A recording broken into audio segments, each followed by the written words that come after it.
also looking at life models. They're looking at humans. And so we still do this today in like a figure drawing class, for example. We'll hire a model, and that model will take the stage, and that model will take, 1 minute poses and 2 minute poses and 5 minute poses. And everybody is sort of trying to draw what they see. They're trying to draw that live model.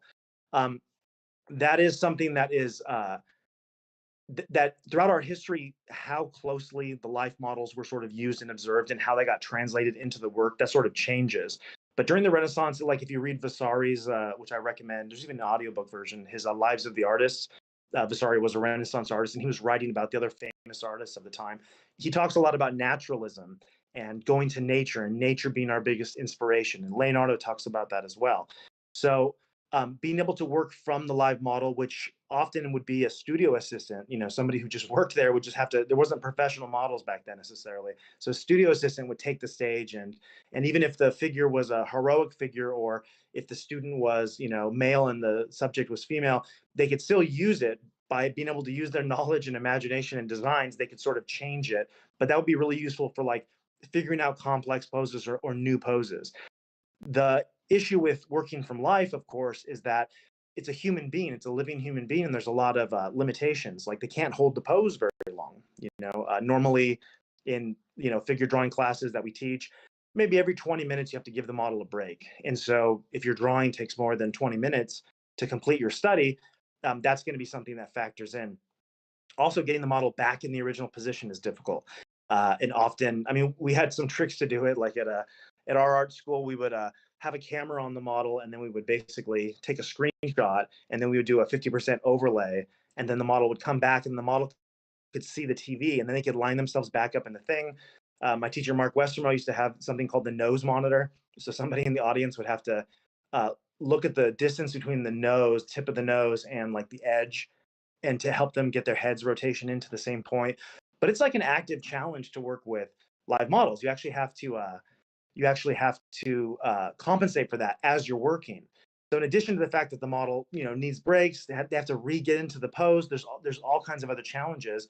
Live models cost money, and if you're going to be working on a really elaborate project, you might not have the budget to pay people to come and model for you. You might not have the right body type that you're looking for, and maybe you can use your imagination to design that, but it could be that's actually a problem. It's not the right proportions, or it could be that you have poses or scenarios that are just impractical for a real model to take. Let's say let's say you're doing like some kind of action comic scene, and one character is like punching the other one through a glass window, and then they're falling out, and they're going to fall towards the city street down below. Well, that starts to become really complicated. So you can do things like, one thing we would do is have like a stretch cage, like from an exercise gym, and then we'd have ropes, and the model could tie ropes around things and be able to do cool poses. You could do things with fans and all kinds of stuff, but it's a lot of work to try to get that out of a live model. And some poses are actually not reasonable for the model to take, and there's all these ways to work around it. So another challenge is drapery. So if you have like costume elements on the life model, so you've got somebody posing in drapery, and you have the drapery sort of staged the way you want, well, the model is not going to be able to hold still. They're going to have to take a break, and then when they get in and they take the break, it's going to destroy the pattern of the fabric irretrievably. Like it's never coming back. Uh, so the challenges of working with life models, like the maintaining consistency with the drapery and capturing the complex poses, that led to the development of, or it may have led to the development of, but there was of Bozzetti, which are the sketch models. So Bozzetti is the Italian term. It's basically like a small wax model. Michelangelo's are probably the most famous Bozzettis of all time. They can be made out of clay, like Bernini would make clay models, clay terracotta models. But the idea is that essentially the artist could, from imagination or from another reference, they can sculpt a simple wax figurine, and that wax figurine is able to be posed instead of a life model. So instead of having a person there posing for you, or instead of having a drawing that you're copying or transferring, you can essentially make the figure you want, usually without detail. Like there's not usually muscles here. It's really like a crude, sketchy approximation, but you're able to produce that, and then you can stage it with real lighting situations. So you can come over to the window, let's say, or you can put it on wood blocks, or you can arrange it in such a way that becomes something that is three-dimensional. And so you're essentially getting the three-dimensional illusion for free. The lighting is accurate, and so the light hits the form on a small simplified head, not that differently than the light hits my head right now in this environment. And you can even put the model in the same environment from which you're working. So these wax models were really, really useful. They were sort of, at least in the Italian Renaissance, and for a long time, they were sort of the primary tool artists were using to develop the multi-figure compositions. So for example, uh, Titian, Michelangelo, and Tintoretto are three Renaissance artists that really worked heavily with the model. Um, so artists like Leonardo, Piero della Francesca, and Durer, they began to focus on proportional systems that could be drawn from imagination. And so Erwin Panofsky writes a lot about this. The Codex Huygens is a document that we have on the New Masters site you can look at for this. But essentially, these artists were starting to get really interested in the emerging skill of perspective that was being invented or discovered, depending on how you think about it, in the Renaissance. And so their idea was to be able to essentially, just like you can draw a box in perspective, and just like you can work out a scene using linear perspective, and you can get a very naturalistic feeling in that scene with these perspective rules. What they wanted to do is they wanted to essentially be able to do that for figures as if they had a life model, but they could pose it in any way. And so Piero della Francesca was doing really interesting work. It's really the inspiration for my anatomy masterclass work. If you've seen maybe on social media or somewhere, if you've seen my scapulas that I'm drawing and then I'm sort of turning and rotating, that was sort of from this work. That's me sort of building on that work that they were doing. But the idea was that you could essentially work out and plot virtual mannequins, or what I think of them as fictive mannequins, like mannequins from imagination that only existed in sort of the picture space, so within the drawing itself. And then those could be posed to work out really complicated things without having to have any three-dimensional reference. So whether or not they really accomplished that, I feel like the work was unfinished. Durer didn't finish his work. Durer had studied this from Leonardo, and he had published an entire book of proportions. It sort of makes me think of like paper dolls a little bit, like posable paper dolls, except for more 3D. And that unfinished work, it really, because there was one of Durer's students published a book after his death, and after his death, I think that they sort of gave up a little bit on the plotting part, but they kept using the sort of boxy containers that Leonardo and Durer and Della Francesca were using. So they sort of ended up keeping the boxy containers and sort of giving up on that ideal of being able to plot them. And that is something like, if you look at the works of a lot of you have probably seen it, Luca Cambiaso. So Luca Cambiaso and a lot of artists, so they started using this sort of mannequin-ish idea, but it wasn't really worked out in the way it was originally intended. It was more like a stand-in, or I think today you probably have heard it as mannequinization.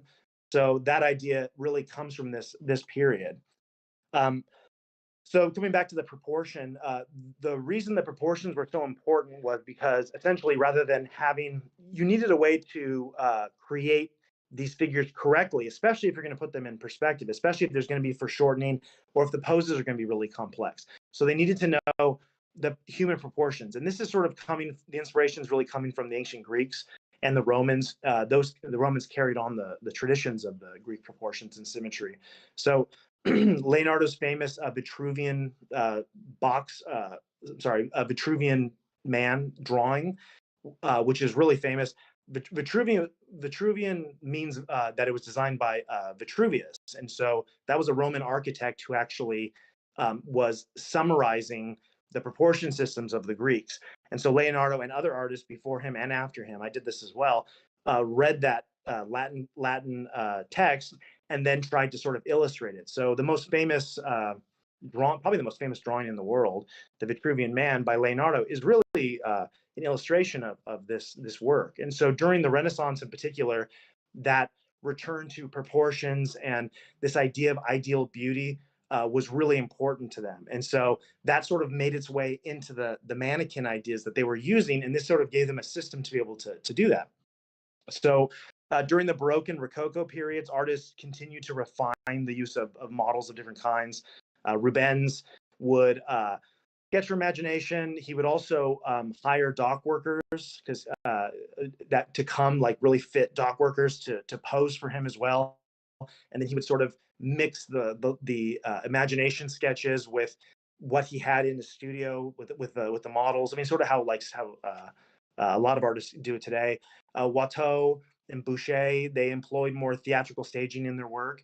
They use models to represent the elegant, carefree, aristocratic life of the time. You could actually put on life size models. You could put full full costume. You could put like real world clothing, and it could be beautiful clothing. And so you could get really nice light and shadow effects, which is one of the advantages of models in terms of mannequins, or models in terms of like clothing models. If you think of like the models that are used in like fashion, for example, they hold the clothing, and so you're able to sort of stage it in a way that you don't have to have a person standing there. Well, in the same way, these artists could stage. I mean, and Degas does that later. I'll talk about them in a little bit. But they could stage the drapery on essentially a mannequin, and then they could paint and draw this, and then have a sitter, or whoever, come in that represents, the head and the hands or whatever, and then just sort of merge those together. So that was a really clever, but that was a really common way to work during that time. Um, yeah, mannequins and live models dressed in luxurious fabrics and striking poses, they became essential in capturing these periods' emotional intensity and decorative nature. So it becomes a part of the aesthetic, what they're able to pull off with these methods. French Baroque artist Nicolas Poussin developed elaborate dioramas with adjustable windows and background paintings as models for his work.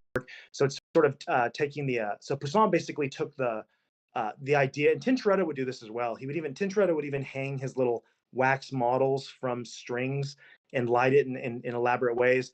I think Poussin takes it further in that he's actually making entire little like dioramas, like little box worlds. And so there was these sliding doors, and then he would have like the background would could be interchanged, so he could basically draw like a landscape, put it in the background, sort of like if you ever go to museums and you see the taxidermied animals, but they're sort of, I used to have recurring dreams about this as a kid, actually. These taxidermied animals that are staged with like wood and then paintings, like murals in the background, and it looks like this whole environment. Some artists would take it as far as that, and Poussin was one of those artists that did that. Other artists did it later as well. For example, Mexican artist Jose Maria Sert, who did the New York City's Rockefeller Center murals, which are these like fantastic, almost like Last Judgment, Baroque, Renaissance things, but done in a contemporary style to his time. He did those using life-size mannequins that were posable mannequins. And so he would actually stage these insanely elaborate compositions, like where you have like three mannequins and they're holding this big pillar and this crazy scene. He would stage all this out, and then he would photograph it. And we'll talk about photography in a minute. And then he would grid up the photograph, and then he could transfer that onto another canvas, large piece of paper, whatever. And then he could use that as the lay-in, and then just imagine everything from that point on. So the use of models and mannequins can be something that is just like a subtle inspirational thing. It can be a mental model, like we were talking about with Leonardo and Piero della Francesca and Dürer's work, or it can be like an elaborately staged thing with essentially all the lighting worked out, and then essentially you can come in and then just place the human elements, or redesign it, or do it however you want. So artists have sort of taken it to these different levels over the years. Excuse me. So these techniques obviously allowed them to control the lighting and composition more precisely. It could lead to greater depth and realism, although it's not necessary for that. During the neoclassical and romantic periods, artists continued to use models to study anatomy and movement. David used live models and plaster casts to achieve idealized forms in his work. Romantic artists too, like Jerry Koo and Delacroix, focused on the emotional aspect of the human figure to convey these models to convey these powerful expressions and dynamic poses. It really is something that's extremely common throughout like a lot of art history, especially within representational art. Modern artists like Degas, I mentioned earlier, some of his models that he would create. So he would create. I think they even have them put into a permanent media, but he would create these models because obviously he does these ballet dancers, these kids, these young ballet dancers. And if you go to the Met Museum in New York City, you can see these. And so they're basically like sculptures essentially, but then they're actually decorated with the real, with the real ballet outfits. And so he was. There's sort of a lot of people assume, if you go to the museum, people are assuming that these are like modern works of art, but he claims that they were just process pieces. And so that really makes it more traditional in the sense of like, the Renaissance and Baroque sort of workshops where it's basically just a way to get to the final work. It's a process. It's not actually the mannequins aren't necessarily the Bozzetti, the sketch model. Those aren't necessarily the actual final artwork, although artists like Rodin sort of took it that way. And in a lot of ways, if you look at how modern art sort of evolves throughout drawings or etchings or printmakings, we were just looking at an exhibition at the Albertina where you can sort of see how the sort of sketch, which is sort of the underdrawing that normally the process drawing of the artworks, sort of becomes the style of the finished work more and more. And so the difference between like a Durer all the way, or like a Schongauer to Durer to the Italians to like a Goltzius or Rubens students to like a Goya, when you start to see that or really, and I think Rembrandt was a big influence on that, but you start to see that like the sketching style sort of becomes the process drawings, the working style sort of begins to become the final work. And that's a big shift. But the aesthetic inspirations for that were already sort of in the traditional process. They were just these process drawings. And so the confusion over like Degas models, whether that's final work or not, that's really within the context of what's happened, throughout our history. That sort of makes sense. So I'm not going too long here. Yeah, in contemporary times, like today, basically, posable action figure inspired mannequins, not just action figure inspired, literally like companies that were making action figures would have these like base models and parts that could be repurposed as artist mannequins, just without the paint, for example. So those have been popular for a while. Also, there's different body shapes and different types. So obviously, the wood mannequin is more like the traditional wood mannequin, like Manny, is more abstracted away. So it doesn't necessarily have a sex. It doesn't necessarily have an age. Um, Whereas with contemporary plastic sort of action figure mannequins, you can actually have a wide variety of body types, for example. Although usually it tends to be more like geared towards like comics and manga and that kind of thing. Also, technology stuff like Daz Studio, Poser, ZBrush have the ability to let artists go into the digital software and pose mannequins. Like ZBrush has Ryan Kingsling is a friend of mine. He designed the mannequins in ZBrush. You can go into ZBrush, for example. It's a sculpting software, and you can just load in a mannequin character, and you can literally start posing it in any pose. And unlike a real mannequin, you don't have to suspend it. There's no physics. You can literally pose it however you want. Well, you can then sort of light that scene and then use that as reference, or artists in concept art and comics, they often actually trace over these images. So they'll generate a 3D image, and there's even like there's all levels of this. There's like free kind of crappy ones. There's like really good ones. Everything in between. There's things like I don't want to name names, but there's websites that do like pose websites, for example, and those poses are what they are is they're like a rigged 3D model, and then that's put into different poses, and then they render that out. And then a lot of artists will use that to study from or copy. So this same process is sort of popular today. Not so much on the fine art side, not so much on the abstract side. I would say more in line with like comics and illustrations and entertainment. That side, they're often used in that way. Actually, at Disney Studios, for the golden age sort of Disney films like Bambi and all these things, they had a maquette department.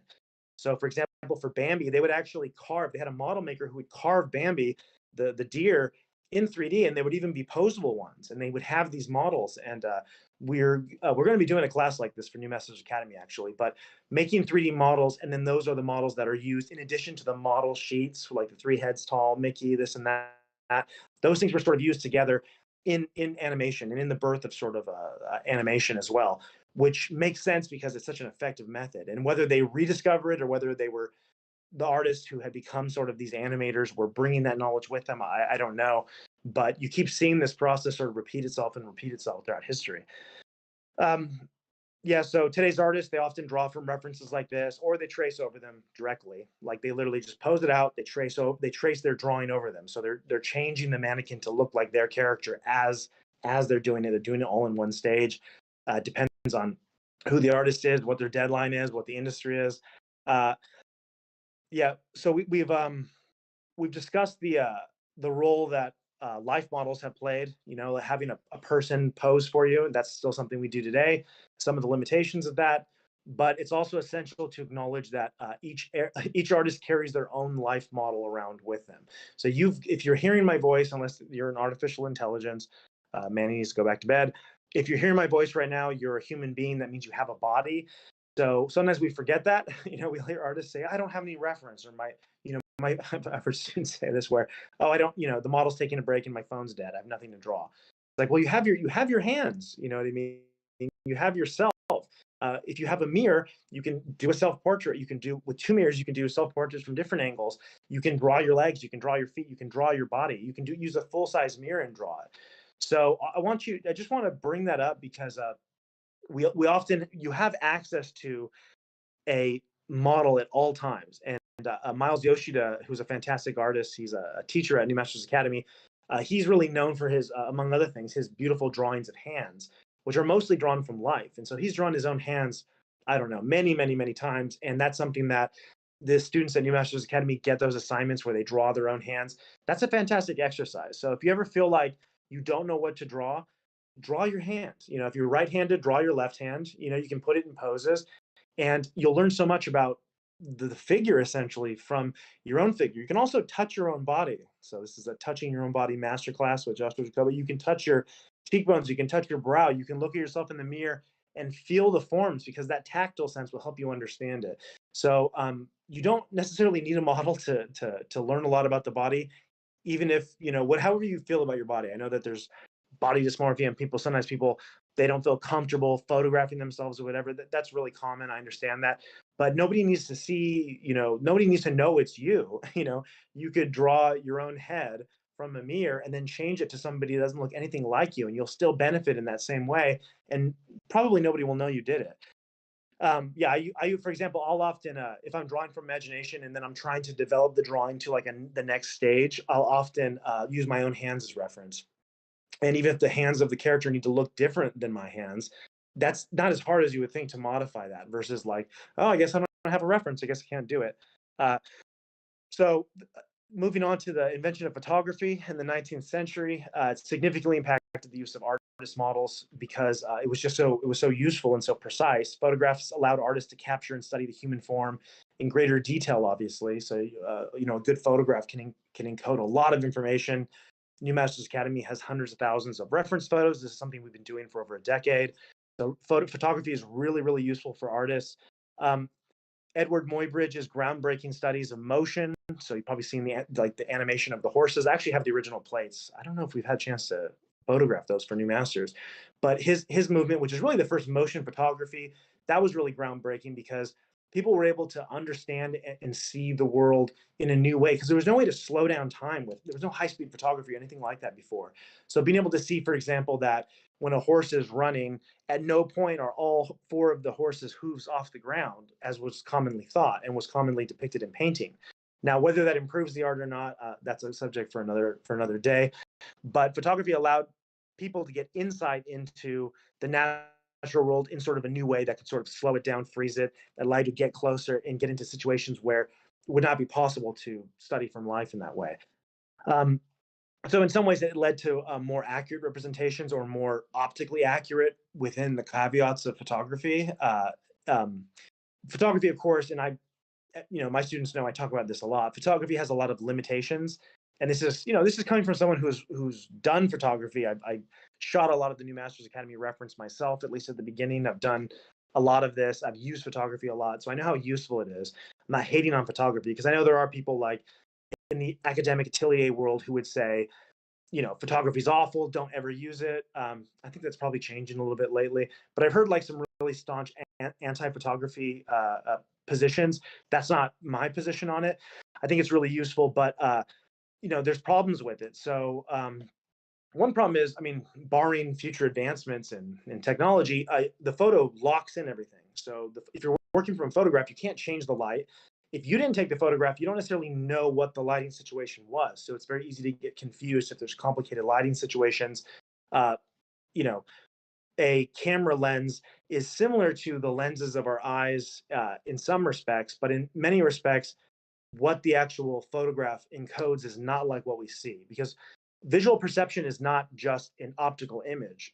Visual perception is actually a model that is constantly being updated and predicted that your brain is creating. So it's like a three-dimensional model your brain is creating. So in nature, when we look around the world around us, it's not like a photograph, really. Although I think we sort of learn how to see photographs because we see them from an early age. And so if you think that photography is reality, or photography is the natural world, or photography is veridical or authentic to our experience of seeing, it actually isn't for all its advantages. So a lot of people make that mistake, and that can sort of lead to them copying photographs, which generally speaking, it doesn't allow you to have as much creativity. And I mean, it can be done. It can be done in ways that are relevant and interesting, and there's even a market for hyperrealism and this kind of thing.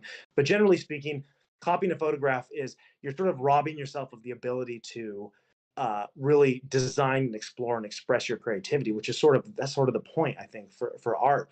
Um, so optical issues, not being able to change it. There tends to be a flattening out that happens, of course, because the lens, there's not two lenses and two eyes that are constructing an image like our human vision is. It's one lens. And so often things look flat, and it's hard to tell like the spatial depth, which is something we do very naturally as we look around. Our eyes and our brains are able to construct a 3D map that gets very flattened out with photography. And so unless the photograph is taken very well to increase the sense of depth, which is a skill all its own, or if you're really experienced as an artist, it tends to be, if you copy a photograph, it's going to look like a photograph in a bad way. It's going to look flat and unnatural, and it's not going to come out as well. So those are some of the challenges of photography. Over 10 years ago, I don't know how long it was. It was in like 2010 or 11.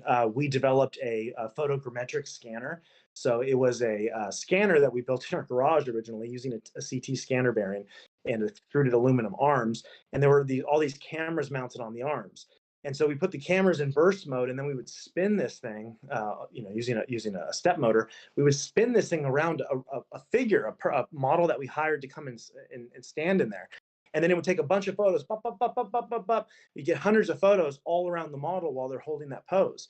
And so using photogrammetric software, which is way better now than it was then, but using photogrammetric software, we could actually build a 3D model, a 3D scan of an entire person in pose. It's very difficult to do. But the advantage of that is that we were able to put those on the New Masters Academy website under our 3D model area. We're actually adding new ones right now.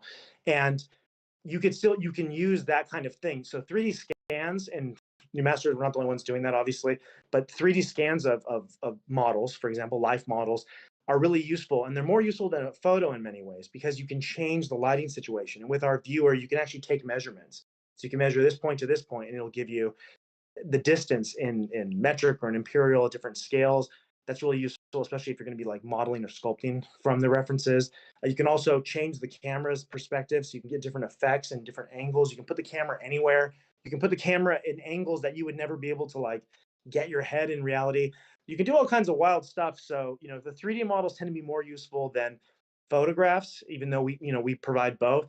Just the same way as like those patterns, as useful as they are more limited compared to like a sculptural model that we were talking about before. So these themes sort of keep repeating themselves, and even the trade-offs sort of can stay pretty consistent. So going forward with the use of what kind of models are people going to be using in the future, we can only speculate, obviously, about potential technological advancements. They might offer more sophisticated and lifelike artist models for artists to use, which again is going to have advantages and disadvantages, right? Because at some point, if you're posing something that's very anatomical and realistic, the temptation to just copy or trace that thing, people are going to be tracing this kind of thing.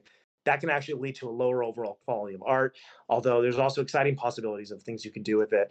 I've actually experimented with developing realistic posable skeletal models using FEM simulation for muscles. So if you follow me on Instagram, for example, you might have seen really complicated figures that I would build based on proportional systems, primarily from a design perspective, not copying any particular model or any particular skeleton, and then essentially be able to, in the software, pose the arm, flex the arm, for example, and then you can actually have the muscles, which you model as individual objects. Those muscles can actually flex. So when the muscle gets infused when it fires, it gets infused with blood, it fills the muscle belly shortens, the tendons pull, and then that motion is possible. So that in kind of a crude way, I mean, even the cutting edge stuff is pretty crude compared to nature, but you can kind of get some interesting simulations in that way, where the actual muscle belly flexes and it pushes on the other ones, and then there's fascias and materials like skin that contain it. So I've been experimenting with that kind of thing for for a long time. I think that that sort of thing is interesting in terms of like future reference models for artists. I also think it can be abused like everything else, and people tend to abuse it. It's people immediately find a way to make it to lower the quality with that kind of stuff. I find generally, but yeah. So I think it's important to consider the purpose of what a model is. Like, what are we using these patterns, these models, these mannequins? What are we using reference for? To keep that in mind, I find like that's helpful, especially as technology is changing and everything is moving so quickly. So for me, I think that those things are there to serve your artistic vision as the artist. So it's a creative endeavor. It's not about copying. Often, I mean, portraiture maybe there's some exceptions to this to some degree, but with my students, like in the life drawing session, I would always tell them that not in a way. Hopefully, that sounds bad to the model, but I would tell them that no one cares what the model. No one cares what you saw. They don't care that you were sitting here and the model looked exactly this way. All that remains after the session is over is your drawing. So that's really the point. The point is the work of art that you're trying to create, not so much what the references are or what you use to get there. That's not for everybody. That's my opinion on it. It could be that the verisimilitude, the adherence to nature, the trying to capture everything as best you can, the hyperrealism. And that could be something you're interested in. But for me, it's really to create something original, something new, something that mostly your own expression of craft and your sense of what beauty is. Like that's the point as far as I'm concerned.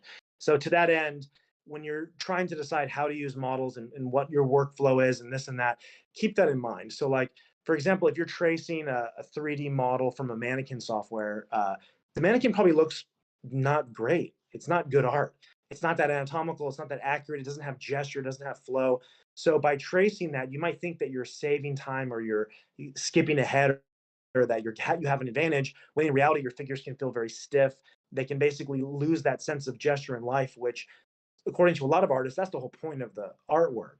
So knowing how to use it correctly and knowing how to not get bogged, knowing the limitations of each of these different ways of using references and models, I think that's the important thing to understand, because to have mastery, that means having control. We need to have control over our craft. And so if you're tracing like a photo of a hand because you don't know how to draw a hand, um, your hands are going to look bad. You think it's giving you an advantage, but in reality, it's not, because you can't tell where the hand is weird or where it's awkward or where you're misinterpreting it or where the angle of the photo doesn't match the angle of your thing. It's only through learning how to do it the hard way to really do it. That's actually what develops your taste on what looks natural. And so there's really no rules, just tools. That's something that we say. That's something that Glenn Dilpoon, my mentor, says. We say it a lot at New Masters Academy. So there's no rules on what's like good or bad, technique, but just try to keep the goal in mind of what you're trying to accomplish, so you don't get too distracted by the methodologies and let those get in the way of your creative process. So, well, let's see if we can wrap it up here. I think we can probably. What time, Manny, are you there? We are at 7. We got 15 more minutes, so I think we can start that went longer taking than I thought. like one or two more questions, one or two questions, and then okay, wrap it up. Let's do that. Sorry, I went a little over you guys, as always. But Manny, could you read the questions? Because for my recording, I got to keep my head up. Well, let me get some questions on the chat. If anybody wants to at me, Sure. I'll ask whatever questions you might have, and we might have listed. But one of the things I wanted to comment on was well, hold on. We have Stephen Davis. He's asking, how can we draw some form of drapery or custom that's impossible to get in real life, like a crown or sword or something? So can you say that again? I didn't quite hear the whole thing. If you don't have access to a crown or sword or drapery in real life, like, is there what recommendations would you make for a crown, for drapery as well? If it was a crown, I would draw it from a orthographic front view and then a top view. especially if it's radially symmetrical. And then once I've drawn it, so once you've designed it, then I would use the simplest construction form possible. So I'd use a cylinder. So I would use a cylinder of the same proportions as my drawing, my design drawing, and then I'd place the cylinder, and then I would look at the front view and the top view, and then I would essentially work it out. If you wanted to get really elaborate, you could do that in like you could plot it in perspective, but I would probably in most cases just to draw it that way. Same thing with the sword. So with the sword, I would draw the sword from two views, and then I would find the simplest construction I can use in the drawing, in probably a box or something like that. And then I would draw the box in the hand as a lay-in, and then I would then uh, transfer that information into the sword. I think that's the easiest way. Drapery, you can do the same thing with drapery, like with costume. Draw it, design it first, then implement it into your work. If you're trying to like draw something from imagination, let's say, and then you're making up all that stuff as you go, it's a little harder. The design is going to probably suffer because it's just too many things for your brain to do at once. It doesn't really work as well.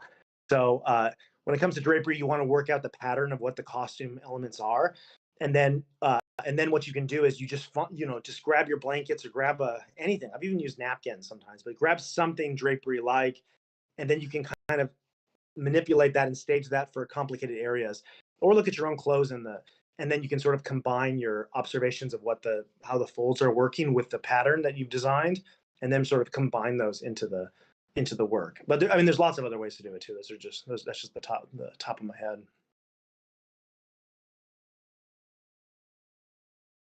Thank you for that. Next up, we had a quick question of whether you would ever publish any of this 3D research, either as a book or as downloadable software. What kind of research? The 3D stuff that you're doing, would you ever publish that? Yeah, it's a little bit like because we were doing we were doing some of the first full body scans of people anywhere. It was basically us, and like there's only three. I think it was like Infinite Realities, Lee, and we worked with him. There was like 3 studios that were doing this, and we were one of the first ones to do it. I started sort of cooling off on the idea because I would have students say, "Oh, you can just scan the model and then print that, and then they can make a bronze sculpture out of it." Like students got so confused by it, like just like with the photography thing, like, "Oh, you can scan and therefore we don't need to like sculpt." And so I think that just continuously hearing students kind of get it wrong and it distract them from what the point of art is, I kind of cooled off on that a little bit, because like my anatomy models I mean, some of them are on the New Masters website, like my 3D head, that's 12 years old, and a lot of those models are on the site. But the reason I didn't sort of keep pursuing aggressively sort of the posable simulated model is I think that it would mostly contribute to more bad art as opposed to contributing to people learning how to make better art. And so I'm still interested in it on my own. And now I'm so busy, like I'm way busier now than I was then. But we talked about it a lot in the past, and maybe we'll come back to it at some point. But what I don't want is people posing dolls and tracing them. Like that's not that. I don't think that's good drawing, Right. And I feel like They that need might to actually harm the art world trying to help it. And that's kind of what factored in there. they need to do some of the hard work in order to learn, in order to be able to. Yeah, you don't know what to looks good until you learn yeah, how to do it the hard way, yeah, really. yeah. We have a question. We have Mhm. another question, one from Purple. Mhm. Um, I think that relates to the models and the maquettes, like about the speeding up the drawing process. Do you find that help the artists Yeah. speed up their using the maquettes, the construction, and make it easier to lay everything out for the construction and the drawing and the design, or did that take longer? No, Is it like so 80% of the work, then it depends on 20% of? how ambitious the work is. Because you can draw for example, a lot of comic artists will draw characters from imagination without any reference. A lot of comic artists know how to do that. Mostly the old school ones. I think more people are not doing it that way as much anymore. But they will tend to repeat the same poses every time. And so you'll see them draw, oh wow, it's a cool upshot, but it's the same upshot every time. And they can change the details like goggles or Batman's cowl or whatever. But it's really one. It's more like a flat pattern they memorize, and then they can sort of decorate it, and that becomes the skill. So that works, and it's very quick. Obviously, not having to stage something or develop something is always fastest. And comics are fast, fast, fast. $100 a page, $200 a page, $300 maybe. That's not enough pay to do it any other way than extremely quickly. And so, I mean, and that's Western comic artists. I'm sure there are people making way less than that in other countries, for example. So I think the advantage to working from imagination is that all of the design is sort of it's more internalized and personal to the artist. It's going to have more of a it's more interesting to look at often. It's got more of a creative flair in some ways. The downsides are that you tend to like simplify. You have to simplify things because you can't contain that much information in your mind. So the styles tend to become simpler. Not that there's anything wrong with simple, but you just can't do anything that more complex. Like Kim Jong Gi went a bit more complex than like manga art, and people were getting really excited about it. But it's still quite simple. So those strategies don't work as well if the complexity of the subject matter increases. Like for example, more anatomy, more complicated lighting situations, not just like a binary light and shadow thing, not just a linear technique. So I think there's limitations on how well that works effectively for how far. But even the greatest artists that ever lived, people like Michelangelo and them, they needed to make models. Like Michelangelo could not have painted his Sistine Chapel ceiling or his Last Judgment without those wax figures. They're a key part of the process. So I don't think you can get, maybe, I mean, who knows what's possible, cognitively, but I don't think anyone has ever gotten so good that they can create something at that level without it. So you need something to help you work it out. The question is, what do you want to use? So I don't think it's like you should use models because it's like you have to use models or something else in order to reach the sort of the higher level of craft and quality. But there's nothing wrong with like simple cartoony designs. But like I was saying with Disney, though, even like the simple characters would have maquettes and 3D models and model sheets. So if you get really simple and really flat, almost like cartooning, like something like Gary Larson or something, or Bill Watterson or something. I'm sure they're not necessarily using models for most of what they're doing. I'm sure that, but that style has to be, the style will indicate that, and so it kind of depends on the level that you're going for, or just the level of complexity. I mean, you're going for. Yeah, I think you just said it, but the level of complexity will indicate how complex or involved the Yeah, preparation stage will be. exactly, exactly. Uh, okay, I think we have time for one more question. Hmm.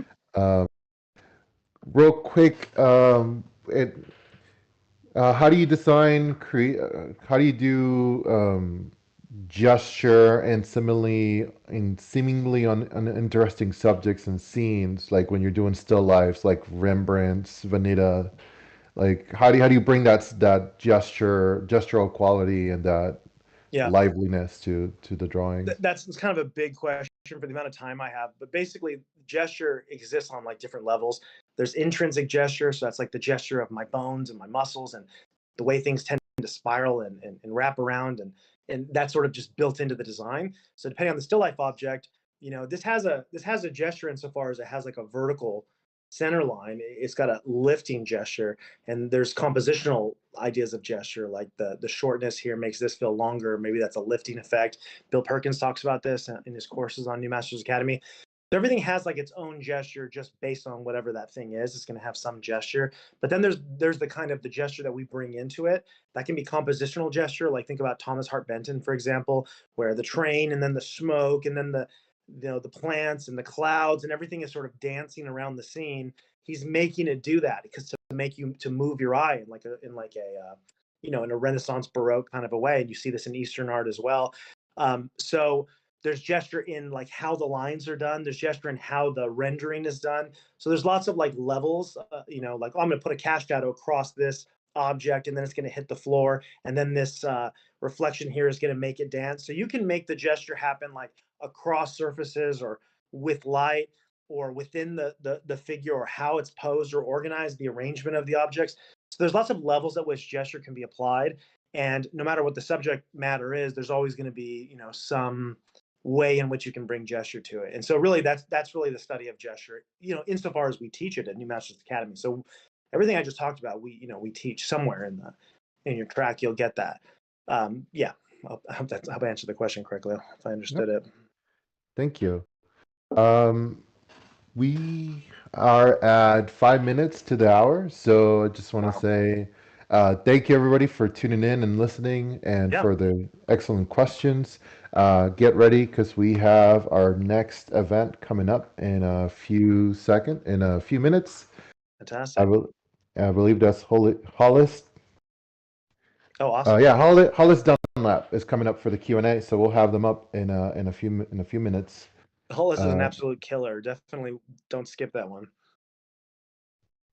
And you know, Josh, one of the things I wanted to say, Yep. like, speaking to the Renaissance section, Leonardo also did a lot of sketches from from like the marketplace, like the Yeah. book that I was listening on his biography.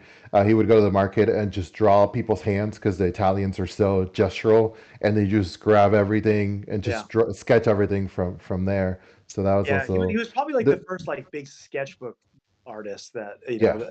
like he's like he's like the epitome of the urban sketcher in a way. That was definitely Leonardo. And they used to make these sketchbooks called Tafellaten that were each of the pages were prepared with a bone and chicken bone and animal hide glue that they would prepare on the pages, and then they would use a silver point stylus, and that was sort of one of the first sketchbooks because taking the pen and the quill and the ink is inconvenient, and they didn't have graphite at that time, and so and charcoal's too messy. So they would actually go around sketching, especially in the northern Europe. They would go around sketching in silver point, and it's super cool. You can make a Tafellaten sketchbook yourself if you want a fun idea. But yeah, that's really that should have been in the talk. Thank you for Yeah, bringing it up. and yeah, it all and keeping a sketchbook is something that we always recommend. But he ended up bringing all his naturalistic studies into like his painting. So like Yeah, uh, um, the geological formations that he studied and the rocks and the way that the water moved and everything like that, he brought into several of his paintings. So while he yeah. was The in more places you can Verrocchio go study. to draw inspiration, all those can be sketches and fragments, and then you can bring it all into a composition. The composition is iterative, so it wasn't just they just didn't sit there and imagine these things. They built it up with many layers, and they brought in a study of a hand from a model, maybe a sketch from the street, copied drawings from another artist that they copied down, and then their imagination sketches, and then their own proportional drawings of figures, from the front and the side, and then they would take all this stuff and then they would like bring it together almost like a collage in a way. They bring all that together to create these masterpieces that just blow our minds and continue to impress us for centuries. And I think that that's very much in like the spirit of what it is to be an artist. We're like collectors. Durer said that um, it's a little bit like a honeybee, where the honeybee goes to different flowers to find the sweetest honey and that the sweetest nectar that it combines to make the sweetest honey. That's a little bit how we are as artists. We're Yeah. sort of collectors of We, visual we take things that stimulate us. we take everything from life and then Yeah, put it into our art. Well, exactly. thank you, Joshua. Thank Thank you you. so much for the Yeah, session. I appreciate hosting Um, hosting this, Manny. thank you, everyone. Yeah. We'll Okay. be having our next session in a few minutes, in a minute. Yeah. Ciao.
All right, so well, we're waiting for the next session. We have some coupons and some promo codes for folks that would like to sign up for New Masters.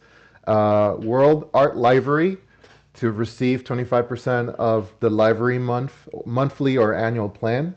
There is World Art Library Plus to receive 35% of the Library Plus monthly and annual plan, and then World Art Live to receive 45% of of the live monthly and annual plans. So we'll also I think put those in the chat and keep an eye out for those throughout the day. And if you're new to the Discord, be sure to check out, fill out your initial questionnaire info so that way you can have access to our Draw One free course that we have that will help you and guide you to the critiques and let you know when you pass. We have the lovely Marion STEM who does that. And we have Hollis. Hollis is ready to join the stage. So I'm going to go ahead and bump I up. invited him up. Okay, let's see if this works. Hey, Hollis. Hey there, I don't see myself on there. Does it still, do I need to? I can't hear you if you're talking. Oh, you can't hear me. Is it just me? I hear him. Can you hear me? Okay. Yeah, I can hear you just fine. Let me just leave and rejoin. Okay. Make sure you undeafen and unmute yourself if you haven't already done that, Dylan. But hi, Hollis, how are you? How's it going? Okay, I got it. Pretty good. So you can hear me. That's good. So my mic is working. Yes, sir. Yeah. All right. Alrighty. Y'all All have right, Hollis. Would you like to introduce yourself to everybody? Yeah, sure. I'm Hollis Dunlap. I'm 45 years old. I was born in 1977 in northern Vermont. I guess I'm mostly a oil painter, but I do like a lot of charcoal drawing, as most people probably know that. I've been painting since about, I want to say 1992 or so. It's been a long time. I started oil painting when I was in high school. After I got finished with that, I went on to study at the Lime Academy in Connecticut, where I now work, and where I teach painting and drawing. And other than that, I teach workshops around the world, as some of you probably know, including places like Italy and Spain and the UK. What else? Yeah, people don't know how old I am, but some people. I'm 45, but I don't act like it all the time. But yeah, so I don't know. I guess that's a brief bio. I also am a musician. I love playing guitar.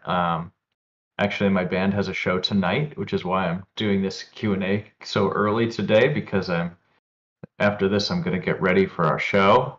So that's kind of my other career. But primarily an oil painter, charcoal drawings, and that sort of thing, figurative work. Anyway, I guess is that enough? I think that's absolutely good enough. Thank you.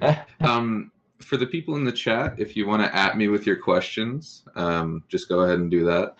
I guess to start, I'd just like to ask you, Hollis, what inspired you to become an artist? That's a good question.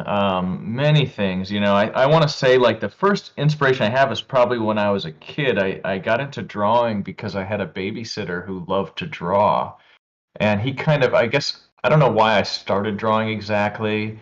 But I want to kind of say it was probably because of his influence. I just saw drawing as a cool thing to do. He used to draw like kind of Dungeons and Dragons sort of stuff. So I was really into the kind of fantasy, like illustration sort of thing when I was a little kid. And it wasn't like it was like this thing where you had to be artistic in my family. It was just kind of natural thing because I was probably I don't know if I was a shy kid. I mean, I just kind of did that a lot. And then once I was in school, I kind of became sort of like into the arts and drawing and that sort of thing. So that's what initially started me. And I had a few friends growing up that were good at drawing, so that kind of gave me a little inspiration. And then when I was in high school, I kind of hit like a crossroads. It was either like keep being like nerdy kid and get straight A's, or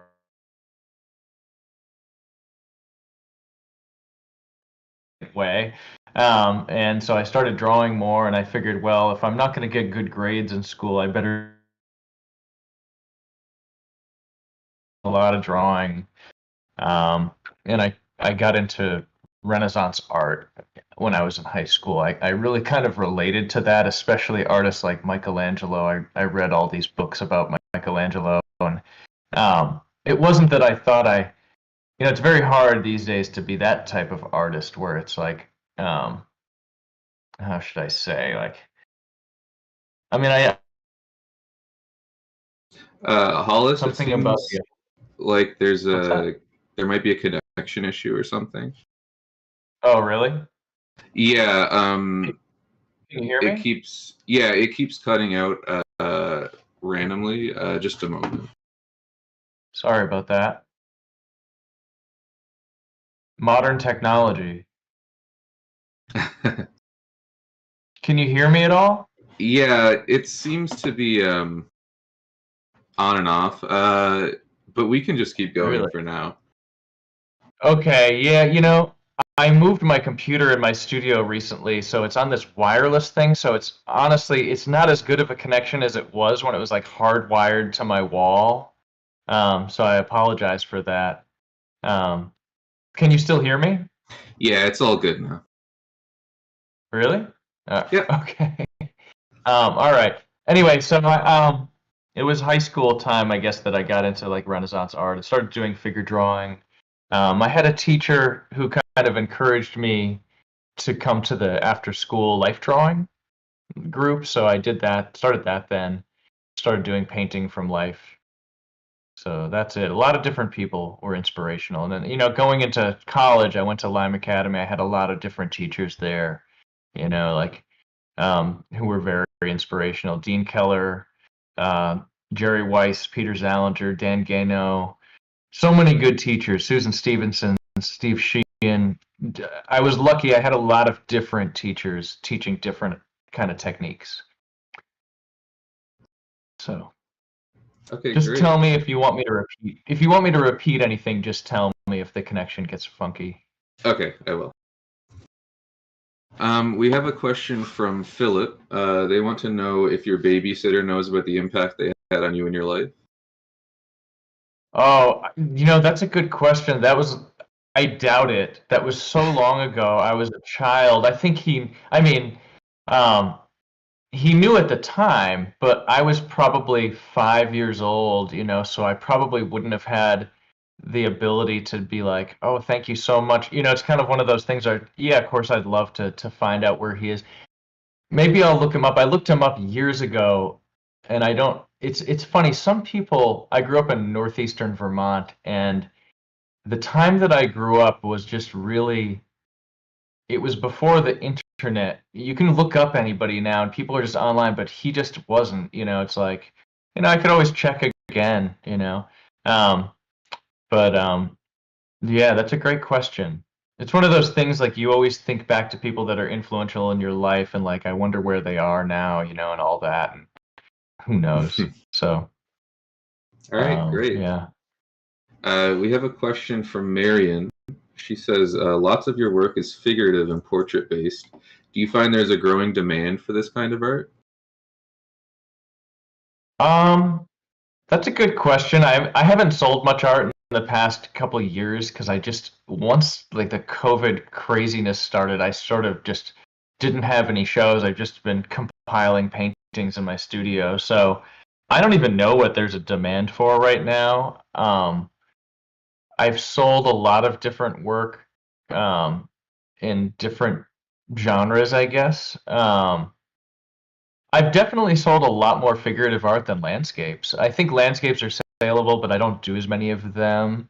So that's a good question. I'm not really plugged into the market in any way where I would know, what there's demand for. There does seem to be, like, I know portrait painters that are doing well, so I do think even with all the AI art and all that, there does still seem to be a love and like, I guess, a demand for paintings done by hand, by human hands, I guess.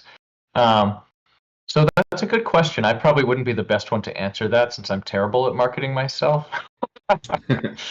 So anyway. All right, great. We have a question from Marquise. Sure. How do we transfer other academic practices, like still lifes, for example, into learning figure drawing? Where is the overlap? Oh, that's a great question. Well, I think that I've just been talking about this because I just started doing a landscape class at the Lime Academy, and where I've only taught figure the past 2 years.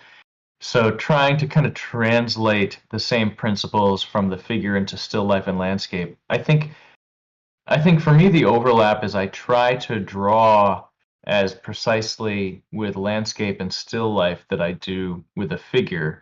And of course, like I always say this to my students, you never know if a tree is a little too big or that pear that you're painting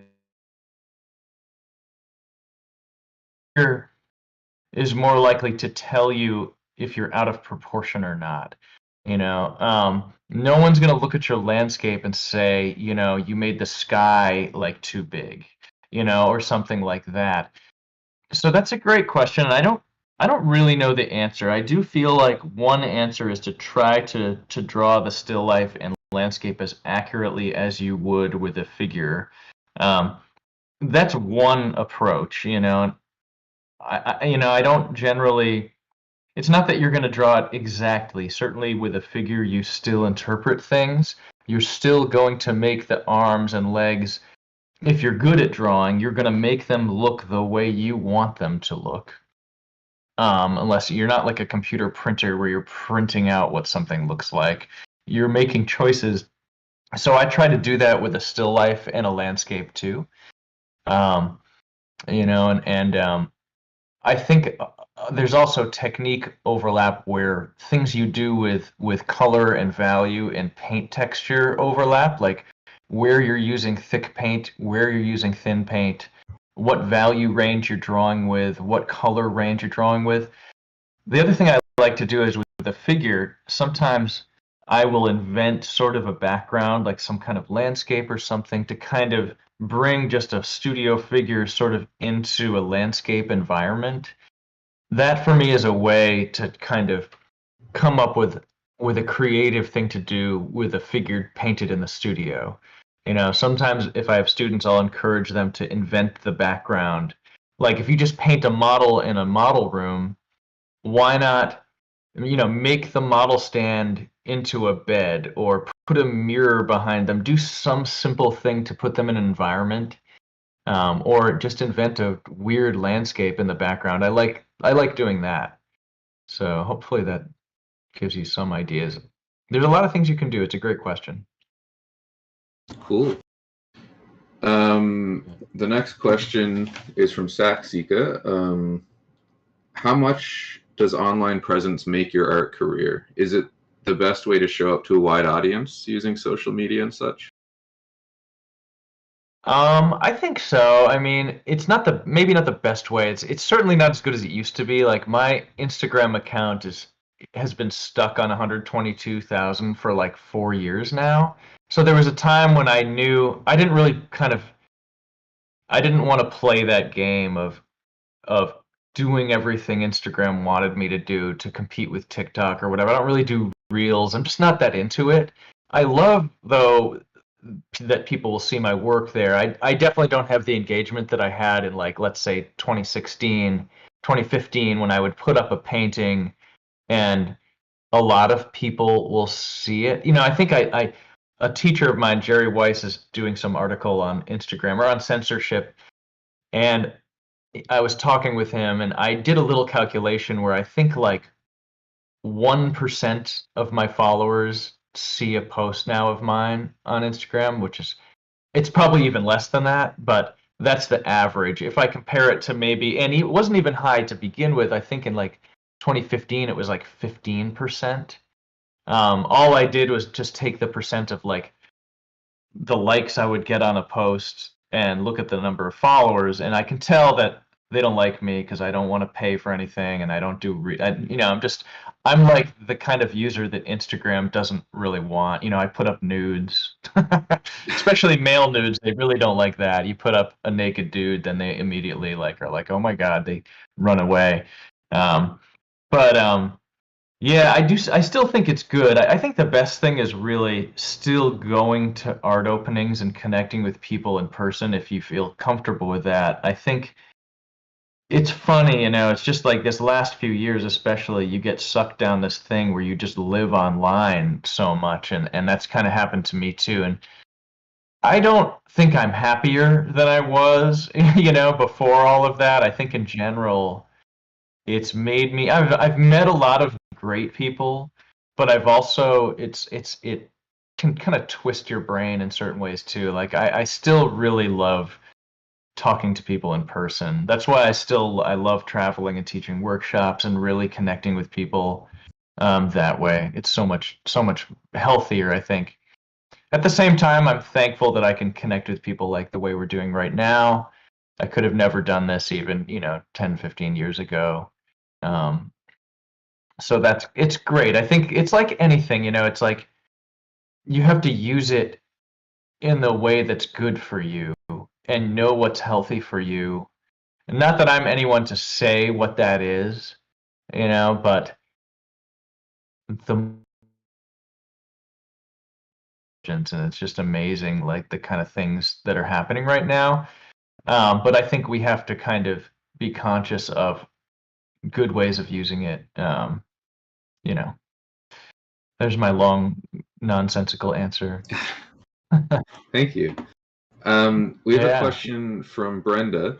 She says, you have such a specific, beautiful use of color. Where do you get your inspiration from for this color scheme? Thank you, first of all. Let's see.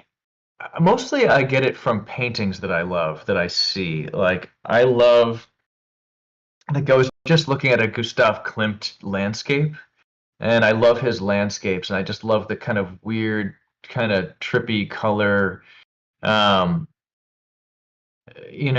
Mostly it's that I see color patterns that I really love. A lot of it is in paintings, but it might be in people's clothing even. It's kind of, I just really respond to color relationships and designs. So when I do a painting that's sort of about that, I try to pick colors that I like and put them together. I would say it's mostly from paintings that I love, though. I'll just go to a museum and I'll see a painting and I'll say, I want to do that. I want to take some of that color, and I think it's so powerful and evocative. Like, I want my paintings to have modern color in a way that is design oriented. Even, within the kind of figurative thing, I want the painting to work on that kind of abstract design level too. So I try to think of colors that go together, but I would say mostly paintings, and maybe just design patterns, album covers even, like anything that I like, where I like the color of it. I guess that's the answer to that. It's very interesting. I never thought about album covers, but that makes a lot of sense. Yeah, there's so many, even just walking around in the landscape, actually now I guess I could say more to that. It's like color is I think it's very emotional. It can translate a feeling very well. And I don't know why exactly, but when I think of a landscape that I like, if it's a sunny day versus a cloudy day, I get a different feeling from that, and it's the colors are different. But yeah, I like a lot of different things. I would still say it's mostly paintings that I love, though. Where I get that idea from. Great, thank you. Next, we have two pretty similar questions, one from Jen, one from Emily. The first is, could you share how your art practice looks day to day? Do you keep sketchbooks, have blocked off practice time, etc.? And then the other question is, how do you structure your day? Yeah, great question. I'm very disorganized. I wish I wasn't. I do keep sketchbooks. I've got a couple sketchbooks now. Um, I have like a small sketchbook where I kind of put ideas in there for paintings. I'll do like little drawings out of my head for poses that I like. I have another sketchbook where there's just like life drawings. I generally don't. I do try to start painting by like 10 a.m. and I usually work while it's light out, until I have to take a break and get a bite to eat, which I hate doing, but I have to do it. I usually take a break around 1, get a bite to eat, then I might paint more. I'm not like really strict about it.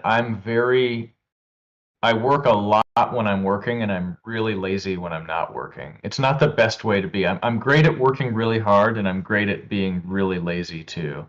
So it's not the best. I mean, I'm working on a painting here now, that's over here, and I've probably spent about 3 days on it, about 6 hours, 5 to 6 hours a day. I think though last night I only worked on it for an hour. So sometimes I just have to get a little painting in, and at least I feel better that I did that. I know if I go for like 2 days without painting, I start to feel bad. So I don't like taking too much time off. But sometimes it takes me time to get my ideas together, and it takes me like a week. And I'll have like a white canvas sitting on my easel, kind of making me angry, just staring at it, and that's not good. So yeah, I do try to paint every day, but I don't really. Sometimes if I'm not feeling inspired, I just hire a model and I make that specific time, and that makes me accountable to another person. Because if you're relying on another person in your process a little bit, so that's important to me too. Um, And I also teach 3 days a week, Monday through Wednesday, which is kind of, for now, it's perfect for me because it gives me a schedule on those 3 days and it gets me going. Whereas sometimes on my own, I don't feel that good. So when I'm in class with the students, I also get inspiration from them. I mean, we've got at Lime Academy now, there's some amazing students, that I've gotten better just teaching them because I look at what they're doing and I've learned from them. So it's really all of those things kind of add up into that. Great. Hopefully that answered it. Thank you. Yeah. The next question is from Marion. She asks, do you work on series of paintings that have a unifying theme? Yeah, I do. Although the last few months I haven't really. I do like to do that. The last show that I had, which is now scary how long ago it was, but it was like 3.5 years ago, I definitely had a sort of a theme. If you looked at the paintings there, I did probably 3 or 4 paintings of paintings of 2 people kind of together in a certain arrangement. And the paintings were all the same models and kind of the same idea. And they all kind of had a similar color ideas. Um, I have like there's a big painting behind me here. I've done 4 or 5 paintings of that model. She's a friend of mine, but of that model in the same sort of color idea. So yeah, I definitely like to do that. Usually what happens is if I get an idea, I'll do a painting, and then if I don't feel like it expressed my idea enough, I'll do another one. That I think maybe sometimes it takes me a couple paintings to really figure out what I need to do. So yeah, I like to do that. It's usually 3 or 4 paintings kind of in around the same color idea. Um, so yes. All right. We have a question from Jen. They want to know, is it hard to manage time between your music and painting/drawing? Yes. Yes, because my guitar is like right here and I can pick it up anytime and make noise, where paintings take time to make. It takes me hours or several days to get into it, where I can write a song and sometimes in a half an hour I'll just pick up the guitar and start, playing around, and it seems so like immediate. Um, a lot of the musical ideas don't pan out or whatever, but it's so easy to just pick up the guitar and it's always distracting me. If I'm sitting too close to it, I can just kind of grab it and make noise. Um, Although I got in trouble for playing too loud in my apartment. So now, since that happened, it keeps me from doing that before 10 a.m. or after 10 p.m. So that means if I'm painting early in the morning or late at night, I won't get distracted by my guitar as much because I can't, because I'll get in trouble and the people downstairs will complain. So, but yeah, music is so powerful. I think it's such a direct kind of emotional thing. And painting for me, it takes longer to get to that point, to get the painting to a point where I feel like it does that. Um, Maybe that's something I need to get better at. Maybe I need to do more expressive drawing or in some way. It's funny because I don't really have musical training. I mean, I took some lessons and at one point, and I started to learn how to read music, but I wasn't disciplined enough to do it. But because I don't have training with music, it's like I don't know what I don't know. I just do things. Where if you've got academic training with painting, it makes you worry about everything, and I can't just throw some paint around and be expressive, that would seem weird to me. Whereas, with music, it's not that I just play randomly, but it's a little more of a direct thing. Um, so yeah, the answer I guess is yes. I'm always trying to do both things. All right, we have a question from Tom. Are you aware of the new crop of Russian impressionists? I'm not sure. Maybe. I mean, I do see a lot of amazing paintings coming from Russia. I don't. If it's meaning like landscape, maybe I don't know if it's figurative or landscape, but I see a lot of paintings with like that I see.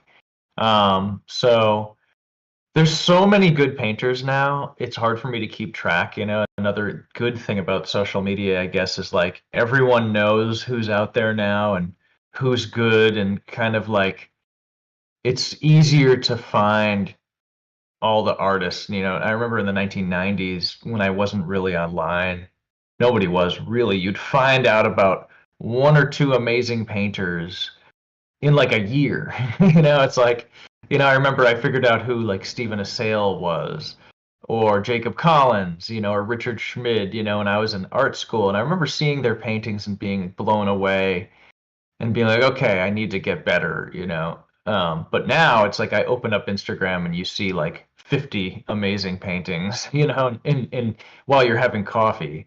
It's almost too much, but I guess the answer is I think I know some of them, but I don't know specific names. Maybe I probably even follow some. So, um, but I'm not sure specifically.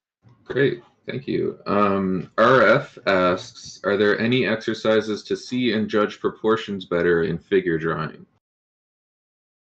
Oh yes, definitely. I think that if you're drawing the figure, you want to get really good at measuring. Um, you want to measure very precisely. You want to be basically the bigger measurements you can make, the more reliable they are. Like a lot of times, if you're drawing a figure and they're standing, you always want to find the halfway point. And if you can break it up into fourths or halfway point, those are reliable measurements. I always check things vertically because a vertical line, I think, is the most reliable measurement. None of us can argue about what's vertical. So you always want to check that when you're measuring. You can measure head lengths. That's a little less reliable, but if you do it very carefully, it can work. You want to also get really good at drawing angles. Like you want to train your eye to see angles really well. The better you get at that, the better your drawings will look. I mean, the other thing is about drawing. It's not only about measuring, because I don't see Renaissance art and kind of site size or kind of the atelier art is very different to me in that I don't see Renaissance artists drawing that way. They're really interpreting every line. They're drawing with round forms and they're drawing the forms the way they want them to look. I don't get the sense that Michelangelo, um, I don't see straight lines in his drawing. But the way, if you want to draw more accurately, you do want to block things in well and measure things carefully. But I always think that it's good to study Italian art, especially because the forms are so beautiful. It's not so kind of clinical as just let's get the proportions exactly right. I don't get that sense when I look at Michelangelo. I just get the sense that he's inspired, that he wants the forms to be beautiful. But I would say measure really carefully, hold your whatever you're using as a straight edge, you should use that, hold it at arm's length, and measure very carefully. That's my best, I guess, advice for that. Great. And look at another thing. Look at anatomy books, George Bridgman, stuff like that. Cool. Marquise asks, has music inspired any of your art? And then Purple added on to that and asked, how do you take that inspiration to your art? Oh yeah, all the time. I always listen to music when I paint. I love it, and I feel like sometimes if my painting is kind of stuck in a spot, if I'm listening to the right music, it kind of gives me that energy. I don't know why music gives you energy, but it does somehow. It can kind of keep you going sometimes.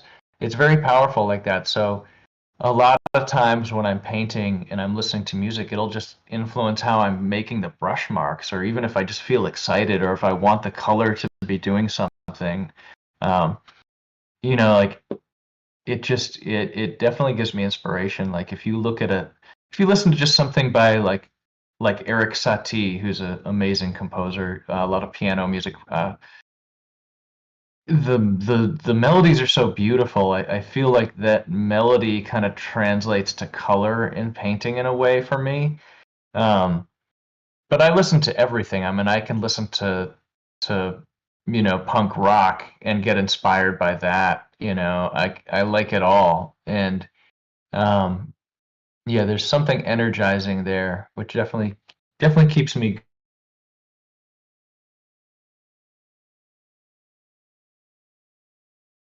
Can you still hear me?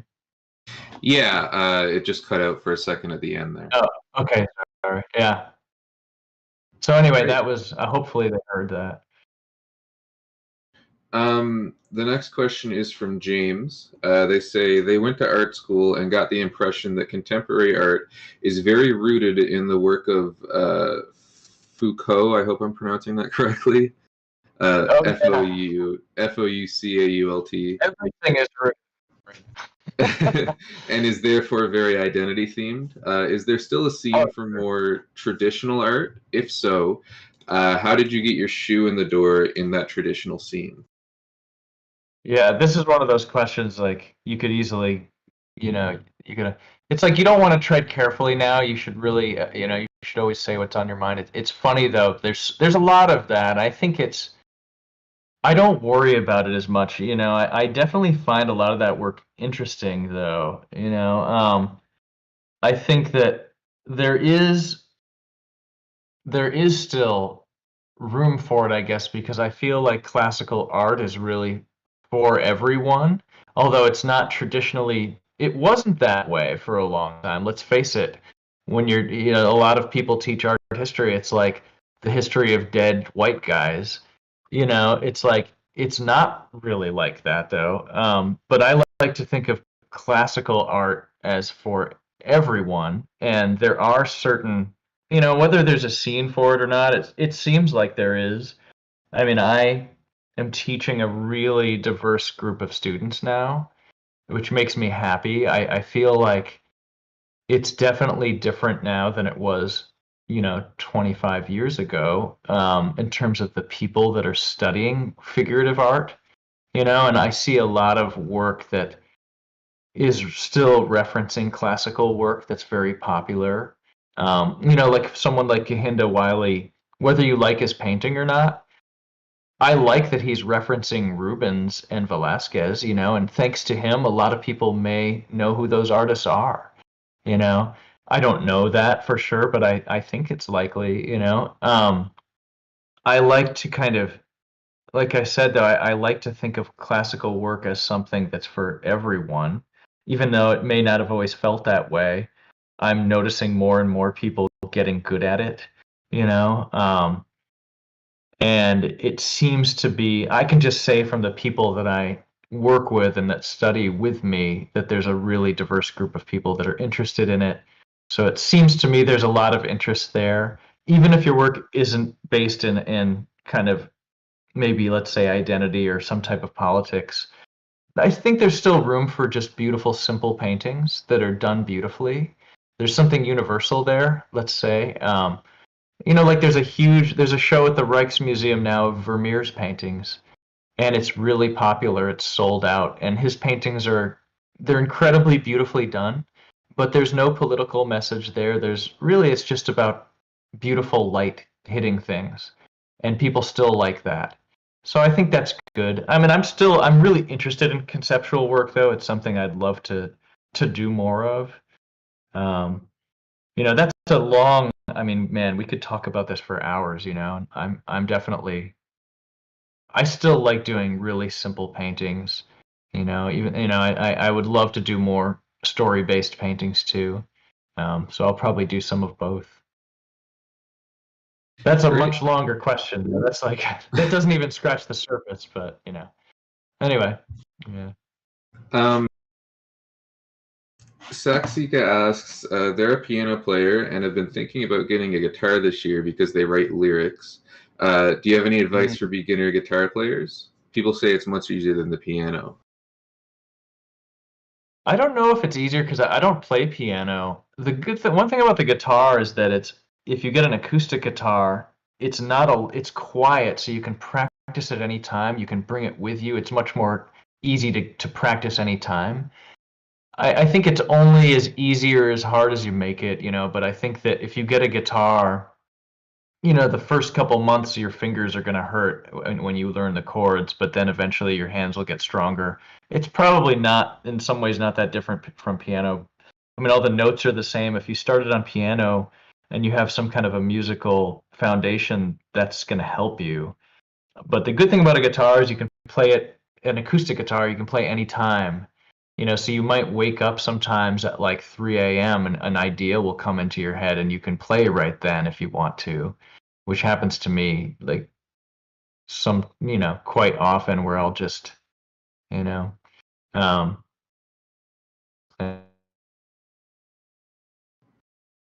and not think about whether it's harder or easier, you know, just do it. Great. Thank you. Motion asks, while we are talking about classical art, what resources do you recommend that could be useful to a total beginner in art history? Classical art. Do they mean with drawing or learning art history? I assume maybe it's drawing. For me, I studied all the kind of early Renaissance painters. They said relative to drawing. In order to learn how to draw, I think Michelangelo is fabulous. So what I did is I copied a lot of artists' work, like from books, like Michelangelo, Leonardo, and I think I got that idea because Michelangelo did that. If you look at how he learned, he was copying artists like before him. There's a bunch of like pen drawings that he did, and I liked that idea. I liked the idea of I wasn't good enough at drawing from life when I was 14, 15. I liked the idea of kind of copying out of a book and not worrying about necessarily being creative. I just wanted to learn from those artists and kind of it made me I don't know what it was. It made me feel like I was learning from them. So I would look at Renaissance art and I would just get a basic anatomy book and copy some of those drawings. You just have to draw a lot and you have to get in a frame of mind where you're excited about drawing. I think that's the other thing. Like you don't want your copies or your drawings to feel like, oh, I've got to do this because so and so did this necessarily. You want to do it because it feels good or you're excited about it. It shouldn't be like a homework assignment. So you have to kind of put yourself in the right frame of mind. And maybe I think looking at paintings that are amazing that you love, like whatever they are, it doesn't have to be Renaissance work. I mean, whatever you love, excuse me, you should look at it as much as you can and take energy from it. Great. We have another question. Could you describe your ideal vacation? Let me think. Well, I don't know. How detailed should I get here? This sounds like a dangerous one. I mean, I love. I mean, I love going to beautiful places where there's great food and great people. I mean, I love going to Italy, so I mean that's pretty ideal. Um, my favorite, my favorite thing is I love visiting foreign countries and going to like little towns and just kind of walking around. Um, as long as there's a good restaurant there, I'm happy. I'm not as much of like a person that just wants to go to like a tropical island and sit on a beach, although I like that too, but I really like old places. So whatever's old and has beautiful architecture and cool places to go out to eat, I'm into it. That's my favorite.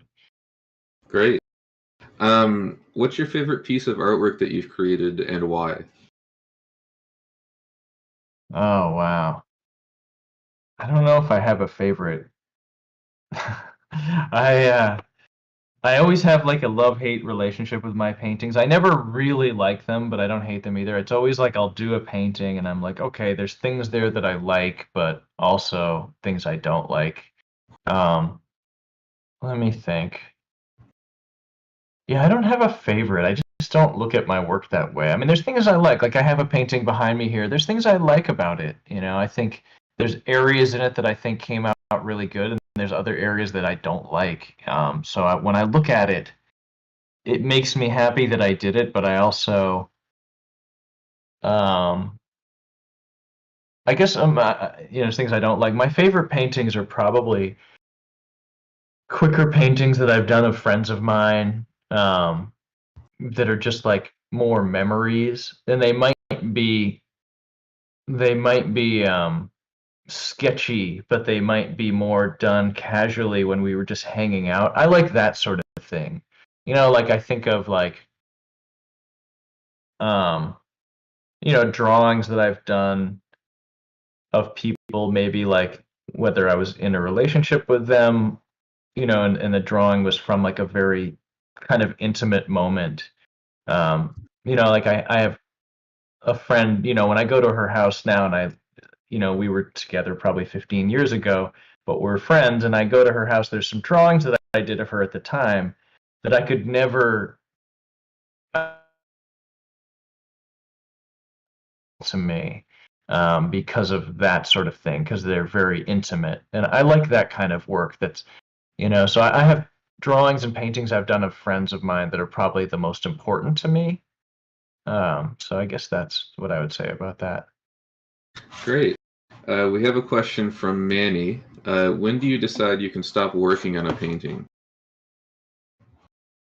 I like to, I feel as long as the painting has a sense of attention given to the whole thing is usually when I think I can stop. As long as it feels like I considered the composition and there's no parts that look overly rushed as compared to other areas.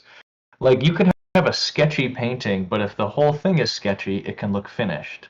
But once you render one little part, then the rest of it looks unfinished by comparison. So like I was doing a painting in class on Wednesday night, and the painting I did, it's very kind of blocky looking. A lot of the demos I do, I have about 3 hours to paint, so I have to really kind of pick and choose. But you can still finish one as long as the marks that you make in that time are well chosen, it doesn't have to be detailed. Once you put more detail in, then the painting kind of demands more, you know. So a bigger painting that I do might take longer just to kind of cover the background, for example. Like I just spent a whole day on the painting I'm doing now, painting the background blue, basically, which took like 4 hours, you know. So it needed that. So there's a sense, I think, when I look at the painting, if there's any area that looks like too brush strokey compared to other areas that are rendered, I try to take care of those areas. So I kind of try to bring it up evenly, so it's not really finished in one spot. So that's, I guess, what I look for there. Great. And then Thank you. sometimes I just get sick of working on it. That happens a lot. I mean, that's true. I mean, a lot of times when I'm painting, the beginning is the easy part. You know, it's like anything, you're excited about it, but at some point it might not look as good and you have to push through it. And there's paintings that I just kind of give up on, that I don't think they're good enough, where I move on to the next one. You know, and that sometimes happens too. Great. We have a question from Marion. How much sketching, planning, and composition studies do you do before painting? It depends on the painting. I'd say like 1/3 of the paintings I've done in the past 6 months, I've done like a sketch for. So I did a couple paintings from drawings that I did, where I'm trying to get better at that right now, because I have a lot of drawings and I'm kind of not doing anything with them. So I'm like, all right, I either need to sell these things or do paintings from them, and I'm trying to kind of maybe get a little less literal in my paintings. So I thought working from drawings might be a good way to do that. Sometimes I just paint directly, you know, and don't do any sketching. Sometimes I'll draw with pencil on the canvas a little bit first, which is what I did with the one that I'm working on right now, which is like a 36 by 36 inch square. I just drew in pencil first. So I do everything. I like to paint directly, but I like to draw first as well. So, you know, I've done things like where I've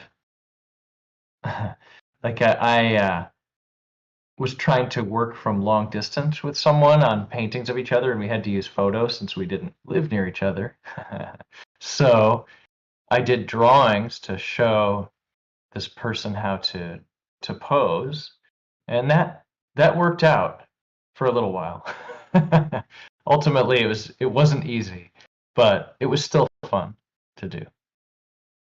Great. We have another question from Manny. You've mentioned you were working on a painting for 3 days. What's your average working process? When would you say, okay, that's enough? I would say for a bigger painting, it takes me at least 2 or 3 weeks. I've got a couple paintings here I actually worked on for a year, like off and on, where I just would see something I want to change. I would say I do a lot of 3-hour demos. If I can get more time with the model, I'll work for like 9 to 12 hours. That's my kind of ideal. I love doing like 6 to 9 hour work. Like I've worked for like 2 months on a painting, you know, when I had a photograph of it, which is a kind of different way of working. It's not really ideal, I guess, but you can at least keep going on it and keep changing it. I think the longest I've worked on with a model is probably 3 weeks, with the same pose. I don't torture the models as much as I used to, though. I used to really have models all the time. Usually I hire a model for like 6 to 9 hours now. So it really varies. It depends on the size of the painting. You know, I can do like a 16 by 20 inch painting in like 2 or 3 days. But I don't like hurrying, even though I paint fast. It's not that I like that. I just do it because sometimes I know how much time I have, and I would say at least 6 hours ideally, and preferably like 12 hours if I'm using a model. I like Great. that. We are nearing the end of the Q&A. Did you want to answer one or two more questions before we wrap up? Yeah, definitely. Great. We have a question from Simony. When you are still early in your training, do you think it's more important to focus on building fundamental skills in painting, drawing accurately, rather than trying to be expressive, or should you be thinking about both simultaneously? I think it's much better to be focus on fundamental skills. I think that because I think that your fundamental skills and your efforts at that will end up being expressive anyway.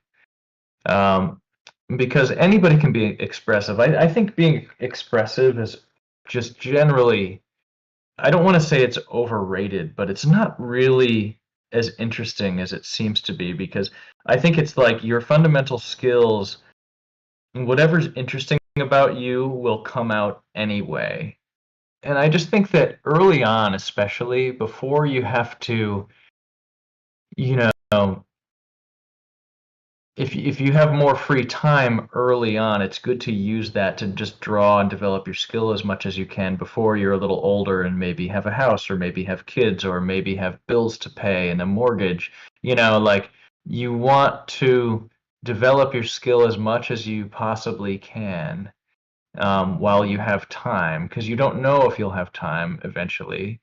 And even now, as I get a little older, my hand is not as steady as it was when I was 20. So like, if you look at the history of art and you look at artists that were like figurative artists, almost everyone starts off more precisely and gets sketchier as they get older. There's a very once in a while you don't see that, but I think that's pretty common, and that happens for a reason. It's not necessarily because they want to be more expressive. I think, frankly, Rembrandt, when he was getting older, just didn't see as well. And the guy was probably drinking too much. He was probably shaky. I mean, it's a fact. I think that while you have the time, you should get immersed in it as much as you can. And you'll still be expressive. You can do an experimental painting once in a while, which is what I did. I would do a bunch of landscapes, and then I would do a weird painting out of my head, like just kind of some strange Salvador Dali looking thing. I did some of that stuff too, where I was just in my young psychedelic years. Anyway. Great. The last question that we're going to be able to get to today is from Zuberia. What is better, photo reference or life, like drawing from life? I think drawing from life will teach you how to draw in a how do I say, drawing from life actually makes you think about real drawing. I don't think that you can do it from a photo. But I think when something is moving a little bit, or it's a living, breathing thing, I don't want to say it's completely different, but it really is. You have to interpret the pose, and I really respect people that can draw that do that well. It's because it's difficult. I mean, I like the kind of connection with another human being too. I think, like, drawing from a photo, I think you could do beautiful work that way. I like doing it, but it doesn't feel as good to me. I feel a little bit kind of isolated when I'm doing that. You can still interpret the forms in the way that you want them to look. Like, I was just looking at Norman Rockwell's photos versus, and his drawing technique was good enough where he could do it. I think if you're trying to learn how to draw, it's good to work from life as much as you can, because it just forces you to think about your drawing, as opposed to copying. It forces you to make choices kind of a little quicker in real time, as opposed to having hours to think about it. And I think that sense of having to make choices sharpens your observational skills. It's kind of like exercising your brain when you're drawing from life. It makes you work on the fly. It might be stressful, but sorry, it just is. It's difficult, but you have to just don't worry about that, and if do it as much as you can. It's just like you're giving your brain a workout, and your choices will get better. And if you can draw well from life, your work from photographs is going to look a lot better. Because I can see it instantly when I look at paintings now. I can instantly tell if it's a photo or not. Usually, I would say 99% of the time. And a lot of times, what happens is people will copy the good parts of a photo, but also the bad parts. And they don't really, like the hands might look really too big because they're distorting from the camera lens or whatever. The color might be overexposed. So I think that, it's just good to learn how to use a model well. And the other thing is, when you don't have a photo, that pressure to be perfect, I think, is a little less. I think that a drawing or painting from life is its own thing. I know, though, there's so much pressure now to make the work look photorealistic. It's impressive to people, let's face it, when something's really detailed, So I totally get the pressure to want to do that. I personally would like to get away from that. I don't care if somebody doesn't like my painting. I want to get to that point where I just don't care. And if it's not academic enough, so what? It's like I want to do what I want to do. And I don't think photos is going to be the way I would want to go. I just think I would rather go in a more expressionist kind of way and make it a painting, even if the paintings don't look finished. So that's it. So I nothing wrong with either, but I do think that drawing from life you'll get better faster if you do that. Great. This is the end of the Q&A session. Thank you so much, Hollis, for joining us today, and thank you everybody that joined and asked questions. Thank you. Yeah, coming up next is a Q&A with Diego Lucia, so please stick around for that. And again, thank you so much, Hollis. Thanks. Bye, everybody. Have a great day.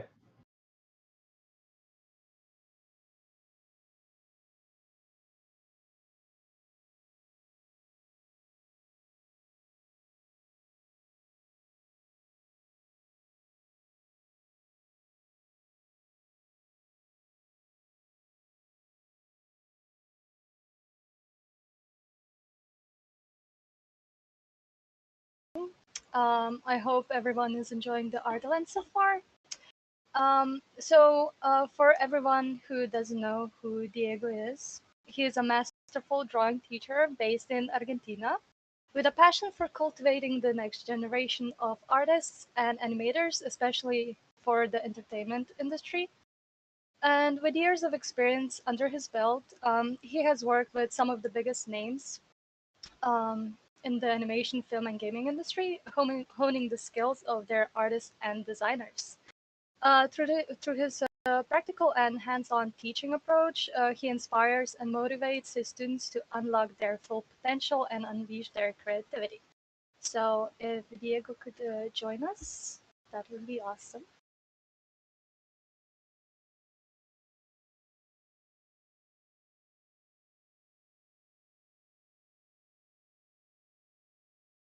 Hi, Diego, can you hear us? Hello, I can hear you. Hi. How are you? Hi, I'm doing great. How are you? I'm great. You can't see me, right?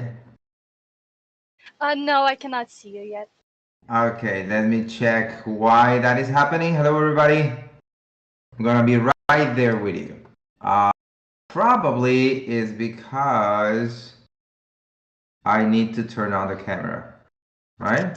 Hey, that's it. We can see you now. Okay. Hello, everybody. How are you? Okay, you ready? We have an hour to go now. You gotta listen to me for 1 hour. Well, if you ask questions, probably you listen less, but I will be speaking a lot. So, okay, thank you, Philip.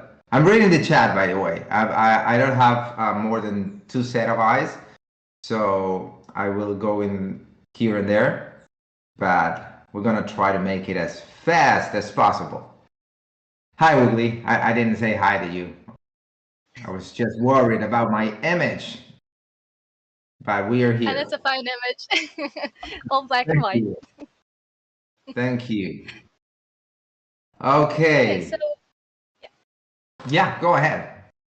oh, I was just like, you guys can ping me or Diego, and we'll try to answer all the questions. Don't be scared to ask anything about the entertainment industry. Lines, that's his specialty. So, without further ado, Diego, take the stage.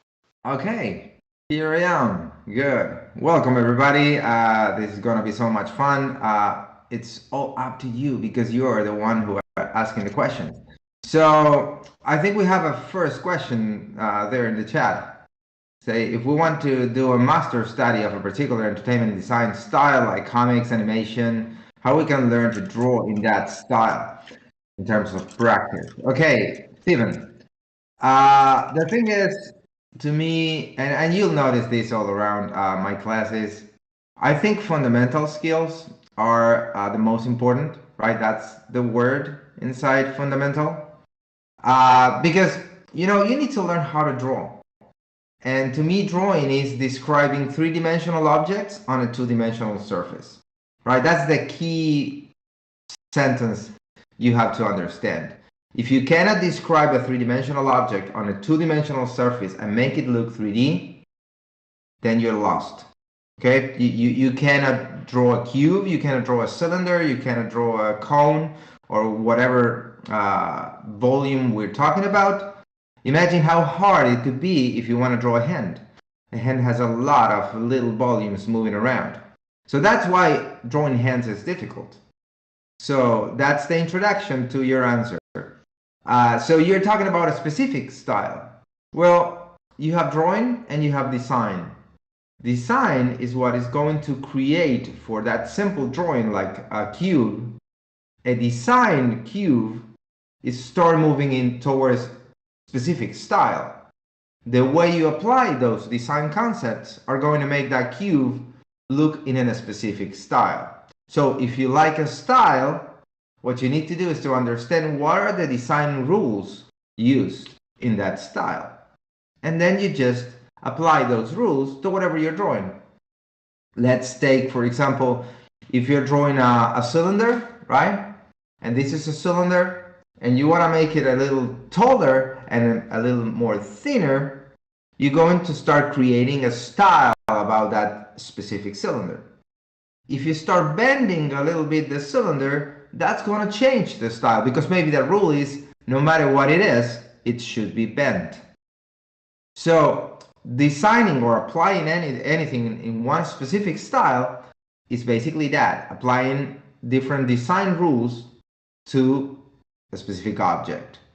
It could be characters, it could be props, it could be environment, whatever it is. There are specific rules that you need to apply to everything.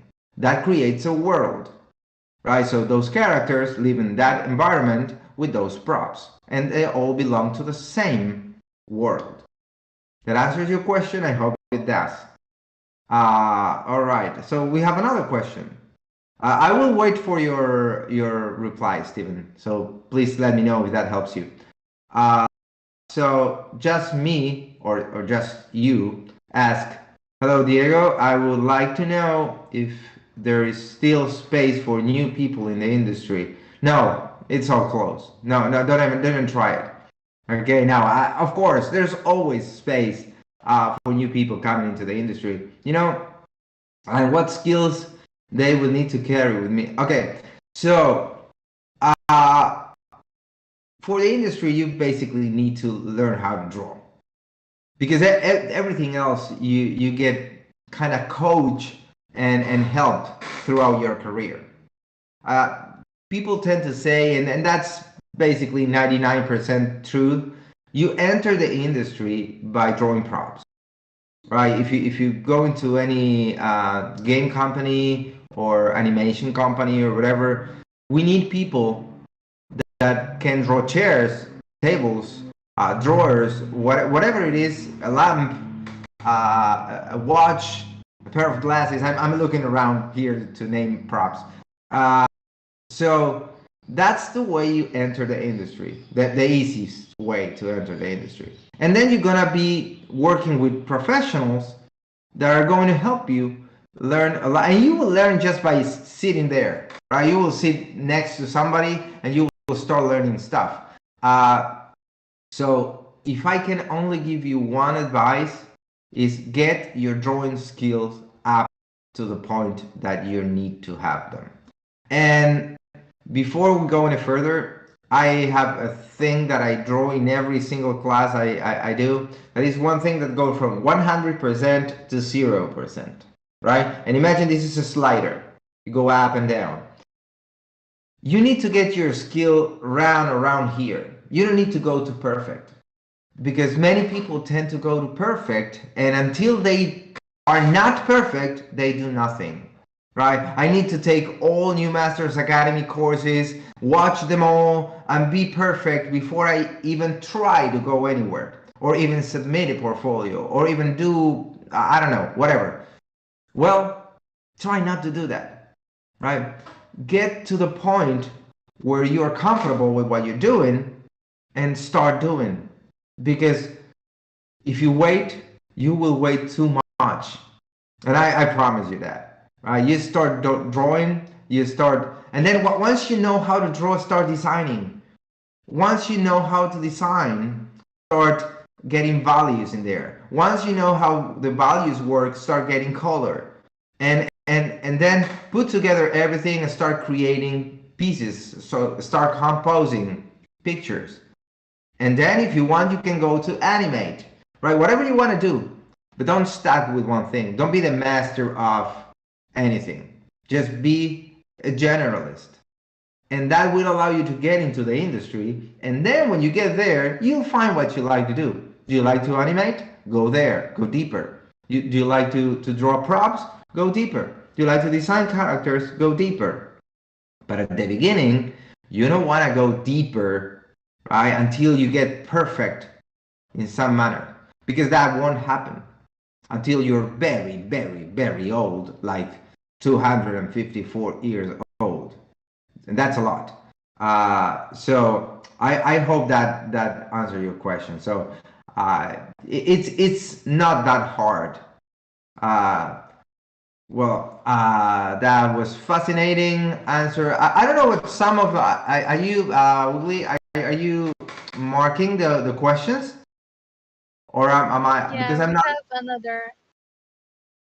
You have not what? Sorry. So I see some questions on the chat being like highlighted. Is Yeah, that that's when they ping you. Yes. We okay? All have right. a question from Manny, if you would like to take it. Yes, of course. I can read it out. So he's asking what moved you to start drawing and doing art, and where were you always drawing as a kid, or did you come into it as a teenager or adult? I'm even a teenager now, so when I get there, I talk about my teenagers, but I'm not a teenager. I'm a baby yet. So the thing is, I believe, because I don't really know. I think I know, but I don't really know. The first time I saw a caricaturist live on an event, that was magic to me.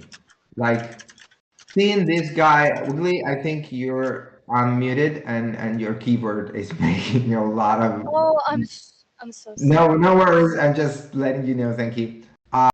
So I saw a caricaturist live, and he was drawing people in a way like in 3 minutes or 10 minutes, whatever. It doesn't matter the time, and it was amazing, right? And I thought, how is that even possible? I was, I think, 12 years old at the time, and I said, I want to do that. Of course, you hit the frustration wall, right? That I can't do that, right? Why is that? Why I grab the pencil, the same pencil, and this is another topic we can talk later. I grabbed the same pencil he was using, and my drawings were crap. right? They don't even look like the person I was drawing. They actually didn't even look like a head. So I figured out there was something I didn't know. And of course, that's the moment you figure out you need a teacher or a book or a video. Well, when I was a baby, a younger baby than now, there was not YouTube, and that was hard. I started looking around for teaching videos, or VHS was at the moment. I'm 44 now. I'll be 45 next 18th May. So if you want to send me a gift, I'm open to it. So it was a long time ago when I tried to get my hands of those VHS or any book or something. I grabbed a couple of Loomis book that to me were I don't know, Chinese. I don't speak Chinese. I have nothing against Chinese, but I cannot read it. So it was really hard for me to understand all of those lines here, there. You have to measure this, measure that. It was overwhelming. I guess Loomis is overwhelming for a 12-year-old guy. So I think there should be another way. So I found Jim Vanderklas. I don't know if you know him. Is a caricaturist, and he was selling a set of 4 VHS of caricatures. So I got them. I live in Argentina. I was living in Argentina back then, and I used a money order something. I don't even remember. My parents bought it for me, and it took like 4 months to arrive. I thought it was lost. It was some money spent somewhere. I didn't count, but eventually they came here. I watched those videos like 400 times each. And I was mesmerized by the way someone was drawing and explaining something, and it was good, but still I can't get it. So after a few years, a lot of years, I started teaching, and I figured out that I started teaching caricatures. In fact, I was drawing caricatures on the streets, and then I started teaching caricatures, and then I figured out, okay, you want to learn caricatures? I've been there. You need to learn how to draw, and that was really hard for everybody, right? When you get into I want to draw caricatures, show me a face, let me make it funny, and that's it. I will learn that in an hour. Well, that's not the thing. You need to learn the fundamentals. You need to be able to draw 3-dimensional objects on a 2-dimensional surface and make them look 3D. So that became a problem because nobody wants to go through the process of drawing cubes. And that's a big issue because, as we talked before, if you cannot draw a cube, you cannot draw anything else, because in a cube you have corners, you have turning edges, you have everything described there. In a face, you don't have corners. Well, you have corners, but they are not really visible. The moment you start drawing thing exactly, that image on a chat, that's what I was talking about, right? Okay, you have a circle and magically you have it's really hard for people to understand that it's not that easy. But once you got the idea of what is the process in our brains, because that's the hard thing about teaching, and that's what I love teaching. I'm sorry, I'm jumping from one subject to another, but I hope you get the point. The thing is, that's the lovely thing about teaching, that every student has a different brain, but we all have brains. So you need to get to touch that button inside the student's brain to make them understand that they need the fundamentals. And what I do is I tend to go from the very, very beginning until you grasp the idea. Oh, look at that. It's starting to make sense. well, once it makes sense, you will never forget, and then it becomes a game, right? I give you the story of my life in a short period of time. I hope that answers your question. So basically, I was watching a caricaturist doing caricature lives, and that mesmerized me, right? It makes me crazy. I want to do that. So eventually I did it, and then I became the one who teach people how to do whatever they want to do, because I think that makes happy not only the students but me, because I'm the one who just unlocking that door. I'm not a winner here. I'm just saying I'm unlocking the door for you to win your world, right? It's not that, oh, thanks to Diego, I'm there. No, I'm just opening the door for you to go. Okay, I hope that answers your question. So now I saw a lot of things going through the chat. Yeah.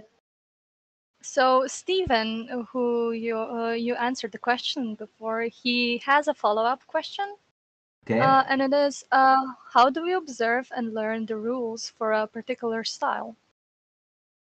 Okay, so starting from very beginning, you can start seeing the way, because here's something. I tend to divide the drawing process into three things. One is control, one is translation, and the other is construction. So control is basically allowing your hand to do whatever you want it to do, and that's the first problem people encounter.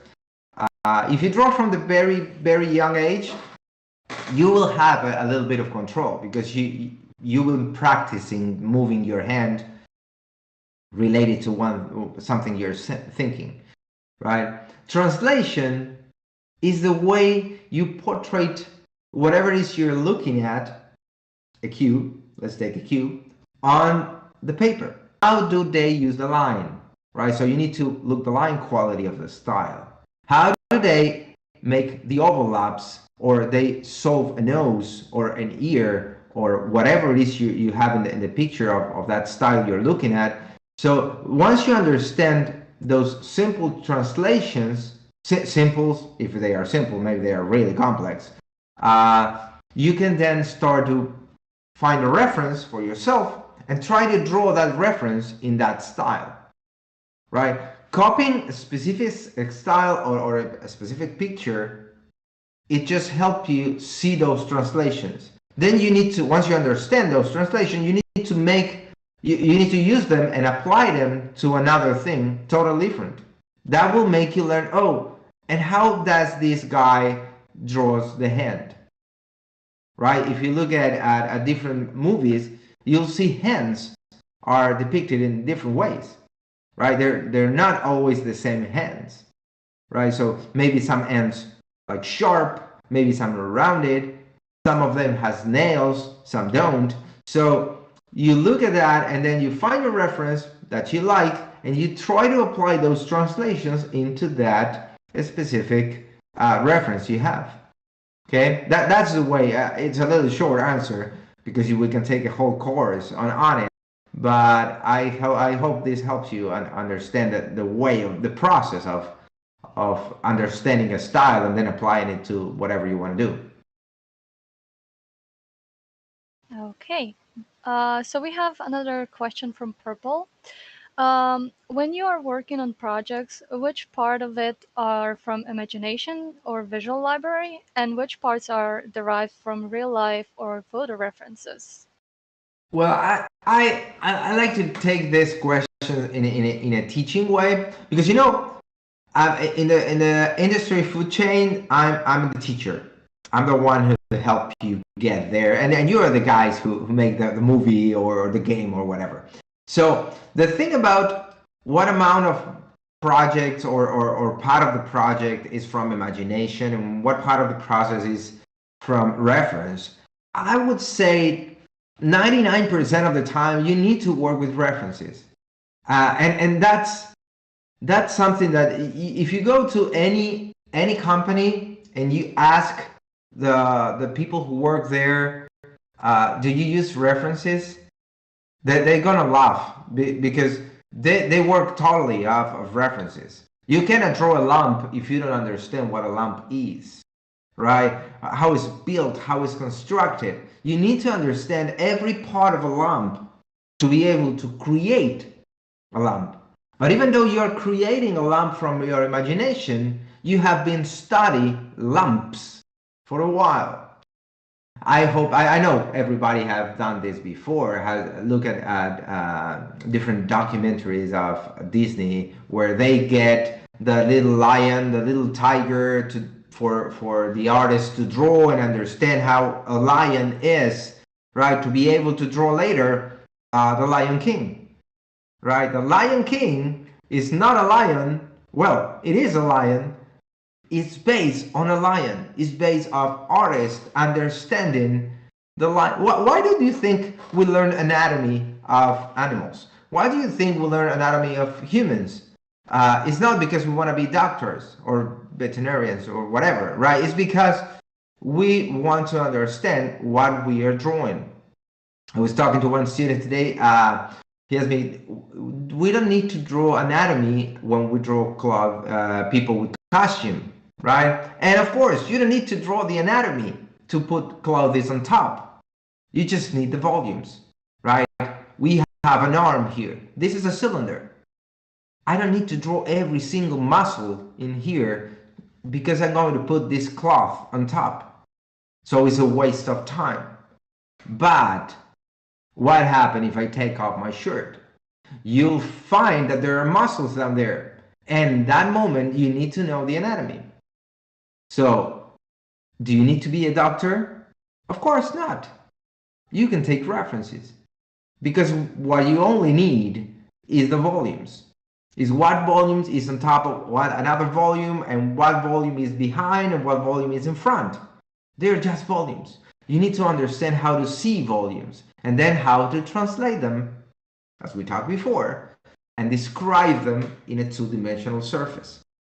That's the deal. So to answer your questions with a yes or no question is, how much do I use from imagination and how much do I use for reference? Probably it's 99% reference and 1% imagination, because you're putting your, and that 1% is really valuable. Don't take me wrong here. That 1% that you're using of your own, right, brain, your own soul, or however you want to call it, is really important. Is what differentiate your drawing than my drawing, right? Those are different because you put that 1%.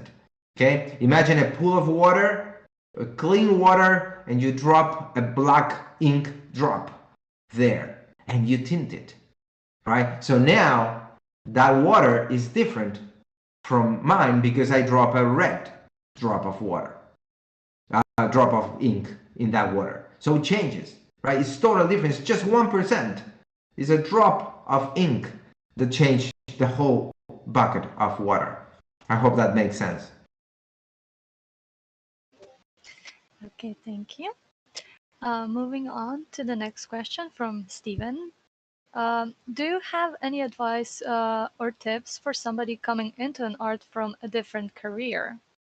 So basically, they are trying to transition to an art career from their full-time job. So if you have any advice on that. Life advice. Oh, good. That's cool. Well, let me tell you, there are many things you can do in order to stop you from learning. One is believing that if you're, let's imagine this, you're a musician, right?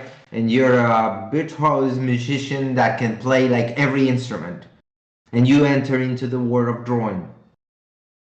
Understand that in drawing field, you are a beginner. So it's like you're a baby. Babies, right? They open their eyes and get information a lot because they don't think they know everything.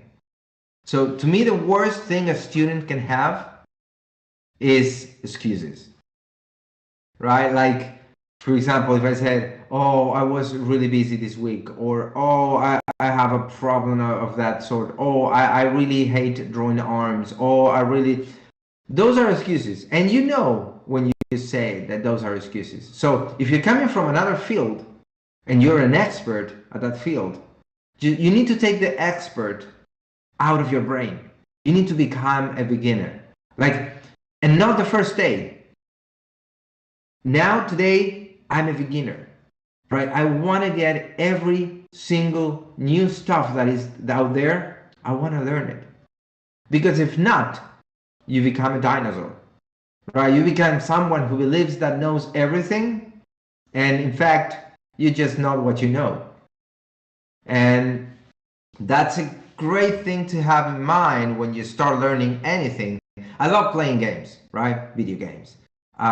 There's a couple of games I've always want to play, but I didn't want to put my time in learning how to play it. One of them is Stellaris. I don't know if you ever play Stellaris. To me, it's a whole universe that I really would love to play, but I don't want to spend the time learning how to play, because it feels to me there are so many things out there that I don't want to go there. But if you want to go into drawing, because that's the most important thing, want it to go there and spend your time, understand that learning, it's a process.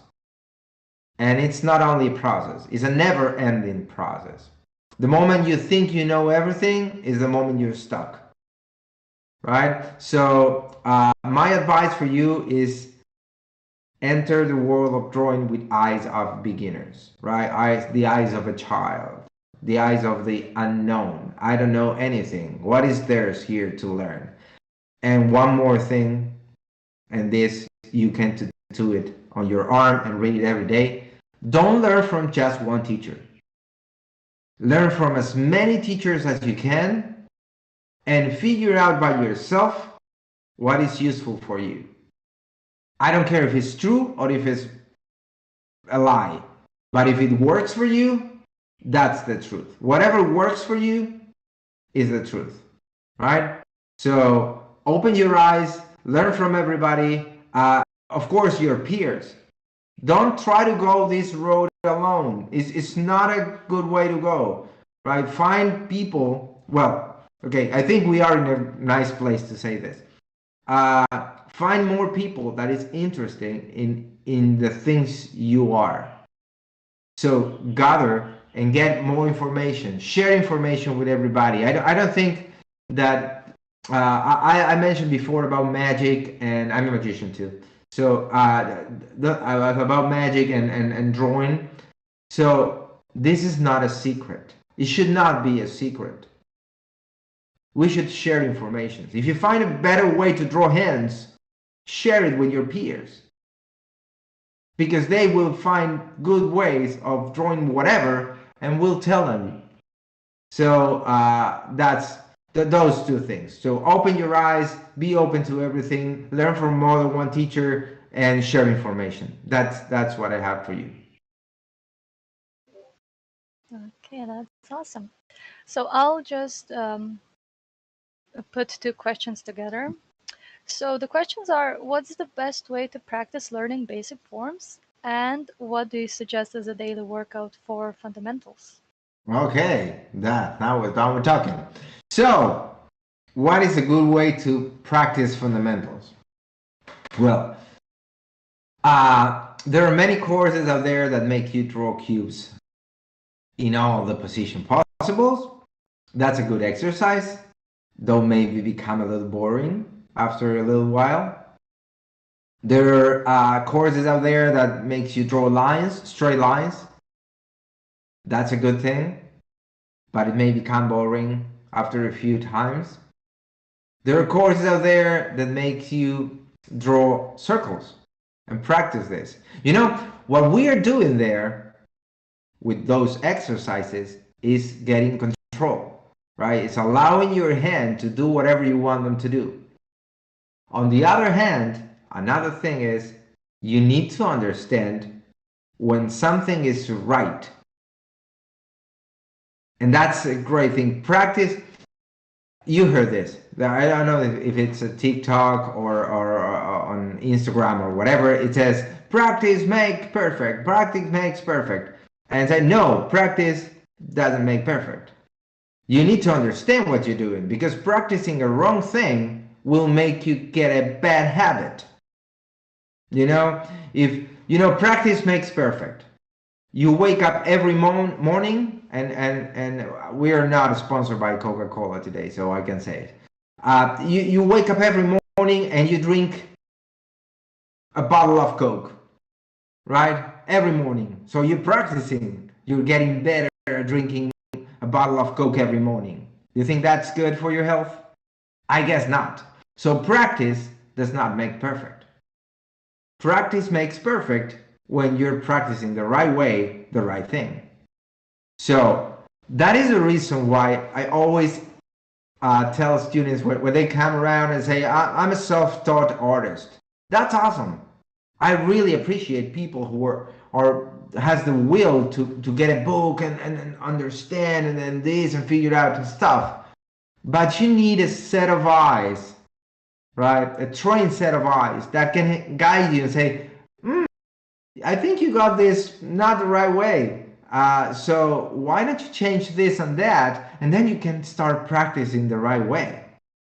You know, that is what teachers are there for. I think on my website, I have a quote that goes something like, the best way to slow down your learning process is learning the wrong thing at the wrong time. And to give you a simple example, imagine you want to be a character designer and you start learning character design. So that's the wrong thing at the wrong time. You need to learn fundamentals. There's no way you become a character. Well, probably you can name a couple of them that are really successful, and those are the exception.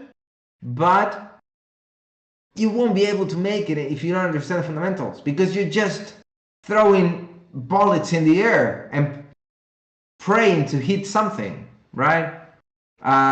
So the best way to learn anything in this world is going from something easy and simple to more complex and difficult stuff, because you're learning in stairs, right? You're going one step at a time. Imagine if you want to climb up the stairs and you want to go from the first step to the last, that is the number 224.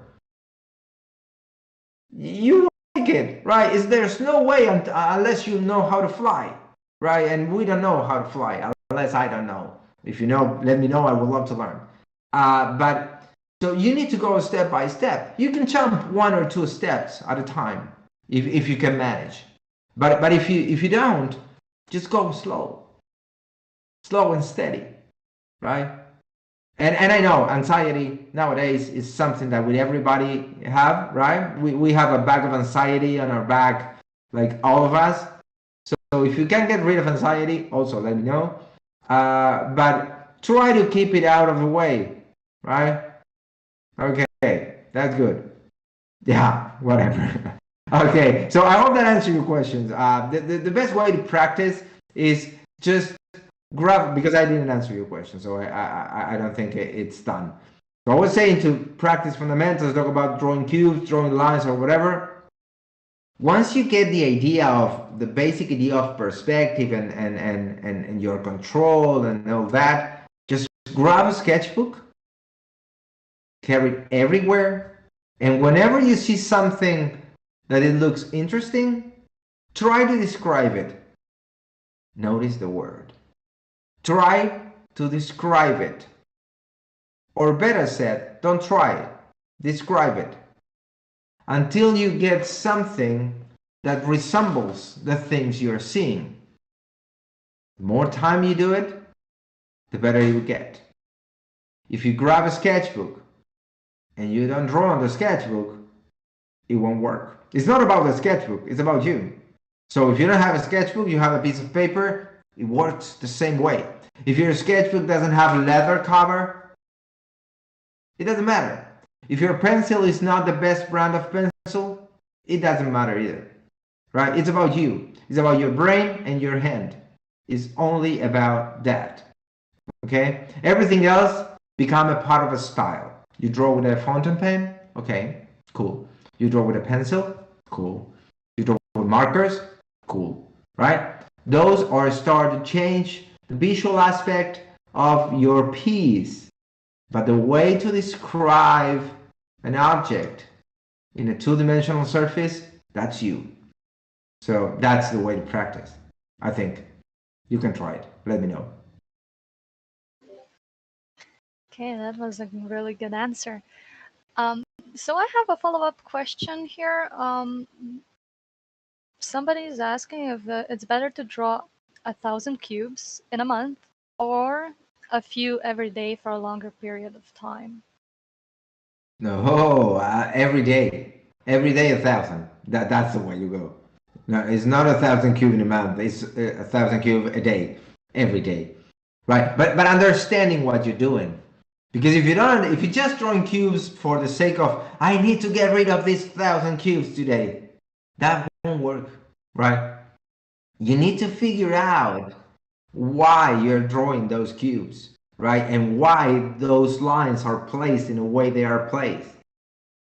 If you don't do that, it's just repeating. Like I have a theory. Let me talk about this.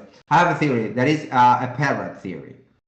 You know, everybody heard a parrot singing "Happy Birthday," right? Everybody hears that, or at least knows what that happens. Do you think the parrot thinks "Happy Birthday" and they sing it to you, meaning they wish you to have this day that was the day you were born some years ago, and I want you to have a good day today? Do you think any parrot are thinking that when they're singing? No, no parrot is thinking that. So if you draw cubes just for the sake of drawing cubes, you're being a parrot, right? I don't want you to be a parrot. I want you to be a brain that understands what it's doing. It's describing a three-dimensional object on a two-dimensional surface in a way that it feels 3D, right? So yeah, draw 1,000 cubes a day, but consciously, right? Understanding what you're doing. That's the answer. Okay. So we have now a team-based question for the entertainment industry. When working in a team with more artists, how do all different styles coexist in the same projects? There's a style guide. That's what those are for. Style guide is kind of a book where it tells you what to do and what not to do, right? It's not about drawing. It's about style. It's about limitations. Styles are limitations, right? Whenever you limit something to be this way and not any other way, that's a style guide, right? If I ask you, let me give you an example. I have a style guide for me, which is I'm black and white. I don't know if you noticed. If you didn't notice, well, I'm in black and white. So if I appear in color, I go out of my style guide, you know? So imagine that you can Google, right? You can Google style, put a movie, any animated movie or whatever, and put style guide, and you'll get a lot of those, and you'll see what I'm talking about, right? Like Simpsons or the Powerpuff Girls, whatever you look for, you'll find a style guide on what to do and what not to do. Okay, I hope that answers your question. Because yeah, imagine we go to a project and you draw like you like to draw and I draw like I like to draw, and in each frame of the animation is my style, then your style, then Wiggly's style, and it's all, it will never work. Well, we don't know, we can try it. Okay. So another question. When you are drawing and translating, what has more weight in your mind, the shape of an object or its volume? When I'm drawing, the volume all the way, right? Then when I'm designing, I'm going to be thinking about the shape, right?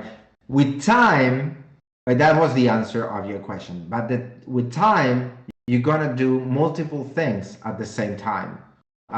I heard, I think Joshua mentioned before Kim Jong-gi, right? He was not thinking about volume or shape. He was thinking everything at the same time. That was the reason why it looks like magic, again, because there's a process happening but you don't see the process.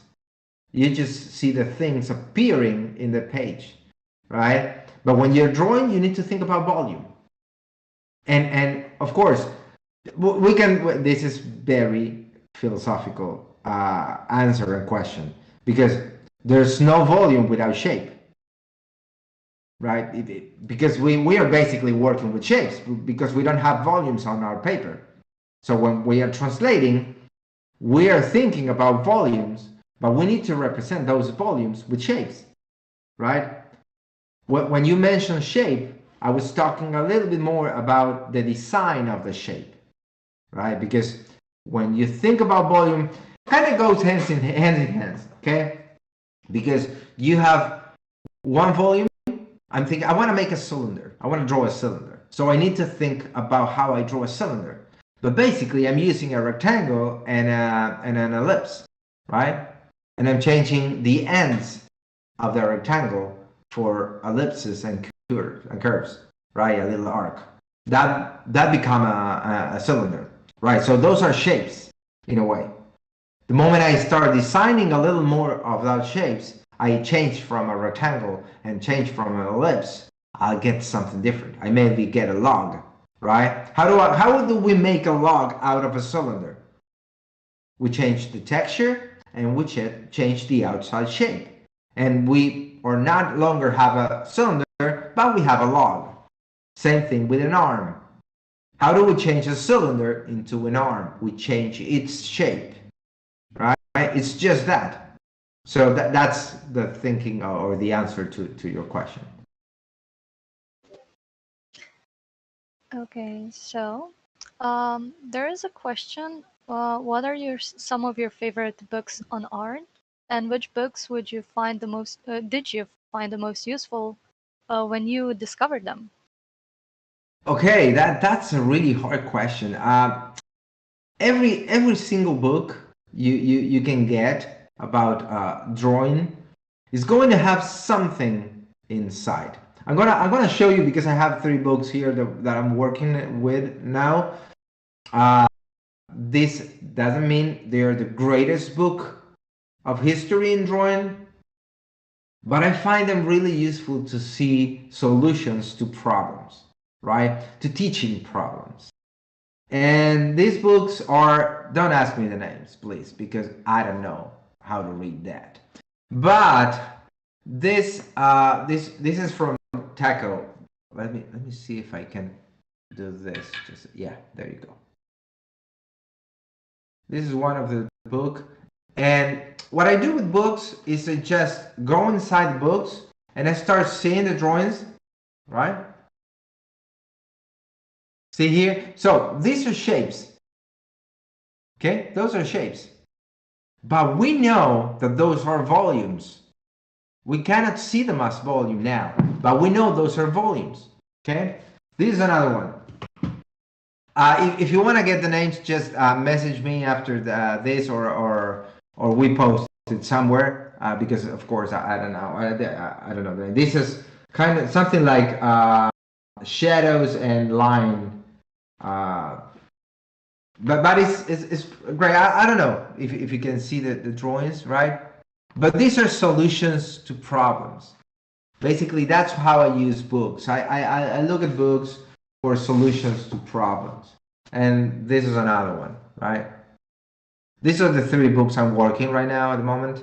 I'm working with those books at the moment. So yeah, you have the Loomis book. Let me go back to Light to Me. We have drawing books, like, I don't know, Loomis, or there's also, what else do I have here? I have many books about manga and anime, because I feel they get the idea of showing 3-dimensional things, right? Overlaps. They work really, really fine, really expressive, and I'm a really fan of it. You don't need to do it in their style, but you can grab stuff from there and make it work for you, for your style. So yeah, again, if you want to get the names of these books or a list of books. I will put a list of books later, so you have it. And you can ask me whatever you want. Okay, you know where to find me. You can ring the bell If here. you're up for it, sorry about that. If you're up for it, you can send me the list and I can just share it later on with Okay. the chat. Let's do that. If that works. Okay. Okay. So another question. I think you'll like that because it's more magic related. Oh. If you find that, do you find that magic does something for your art, like knowing how to guide a viewer's eye, perhaps? Yeah, I don't know if magic do something for my art specifically, but yes, do something for my teaching. I believe every class I put together is I think of it kind of a show, right?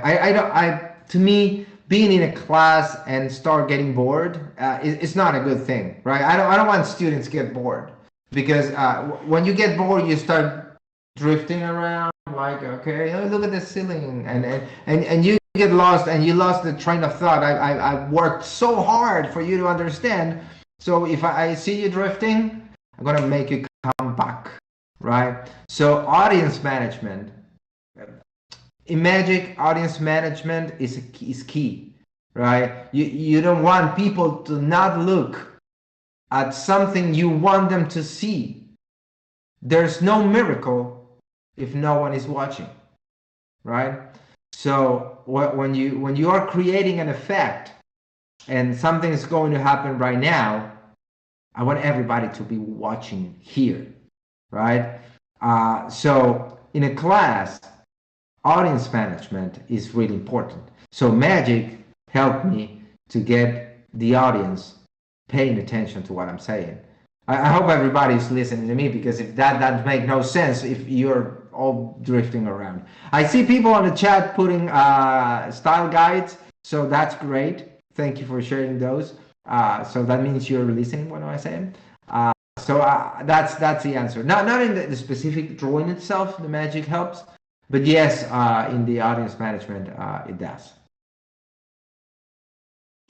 That's very interesting. So we're approaching the full hour. I have one last question. What did it inspire you to specialize in training artists and animators for the entertainment industry? Like, what appealed to you to go into teaching? Okay. Coming back to what I was saying before about opening doors, I think that's the most satisfying thing I find in art and in teaching, right? Because as I told you, I wanted to do that type of magic that guy was doing with the caricatures, and I knew that there was a path, a journey to go, right? So took me as your guide to your trouble, right? You want to go into the drawing mystery world, and I'm going to be your guide. I'm going to drive you to the journey to show you the best places you have to visit before you enter the final castle of drawing.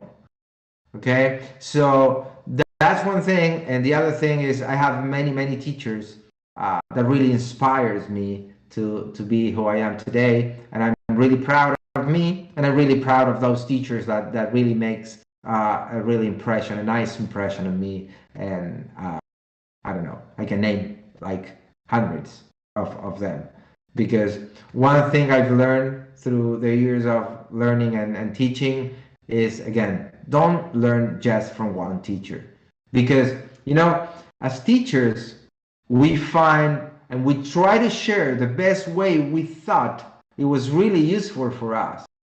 The complex part of teaching is being able to forget what you know, because if I teach you how to draw now without thinking that I don't know how to draw, you won't understand a thing, because there are many things. We've been talking about fundamentals since the beginning. So if I want to teach you character design or whatever it is, right, I need to let you know that, please, you need to know the fundamentals, because if not, you're gonna be lost, totally lost.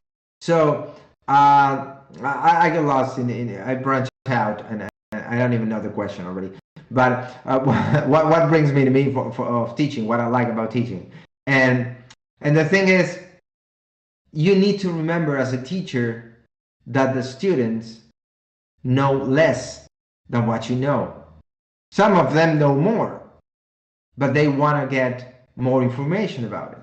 So no matter what is your level, your current skill, I can give you things that maybe you don't know, right? And in the process, I'm learning from you because you maybe know things that I don't know yet. So you're helping me. So the teaching student relationship is not one on top, another one on the bottom, right? To me, the teacher student relationship is like this. We go together. I'm a guide through your journey, but the journey is yours, right? And I'm using your journey to learn more, right? I see new grass, I see new trees, and the next students, I will show them, look at that tree. I learned that tree from a previous student, right? So that's the good thing about teaching, and that's why I love about teaching. That's why I dedicate my life to teaching. Teaching to me is like making a masterpiece, right, out of a student. But not for me, for the student, right? And if the student's happy, I'm happy. And everybody's happy, and we live in a better world, right? That's the whole idea. It makes us all happy, definitely. So talking about teaching, I have a small announcement to make, or if you would like to talk about it, Diego, we are opening up a new group coaching session Por in supuesto. Spanish. Vamos a empezar con unas sesiones de coach en español. Yes, I can speak Spanish. Yeah, I can't speak English very well, but I can speak Spanish. Así que vamos a empezar a hacer unas sesiones en español. Creo que la primera empieza este miércoles 19. This Wednesday, 19th. Is that the first one? So if you want to join, I'll be there. I hope you're there too. Okay, that's awesome. So, everybody, be sure to also check Diego's Instagram. It's full of very good advice. He posts regularly. I myself am a big fan of your Instagram. So, Thank you. thank you for all your shared knowledge. Thank you for having Thank me. you for And all these people that were here talking and just chatting and sending stuff. You know, you're being my helper, right? Posting those style guides and those things I was talking about. So thank you so much, everybody, for being here, paying attention, listening, and your silence, right? Because you weren't making any noise, right? Unless you, Wiggly, you make typing there. yeah, I'm sorry about that. It's totally fine. Okay, so Okay, everybody. maybe any yeah, I was about to ask if you have any parting words, and if not, then we can just say bye-bye. Yeah, I would say bye-bye, and I will let you with this, right? Get the fundamentals, right? Get the fundamentals, no matter what, right? Learn the fundamentals. Learn the fundamentals. There's an Instagram of a guy that say, go to the fucking gym, right? I ask you to go and learn the fundamentals, right? That's the most important part of everything, right? Once you got it, it's all much fun. Okay? Thank you for being here. Thank you for having me, Wiggly. You were awesome. I'll see you again when I see you. Just that's all. Bye bye. Yeah. Thank you a lot for your time.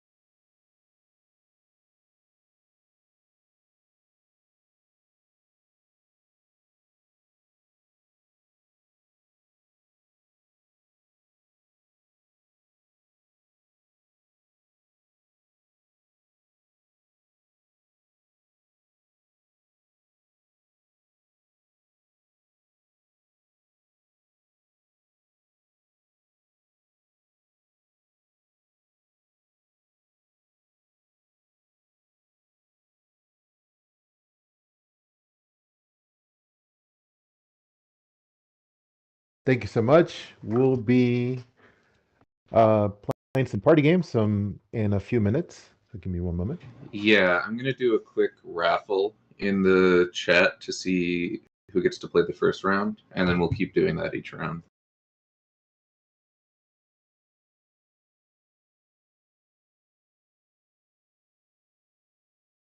And for those watching on the YouTube stream, don't forget to join our Discord server. We have it's basically our digital campus, and you can chat with other students, look at our free Drawing 1 course, which has critiques, interactive critiques, and all the forums for our anime courses. So be sure to join if you haven't done so already. What are you waiting for?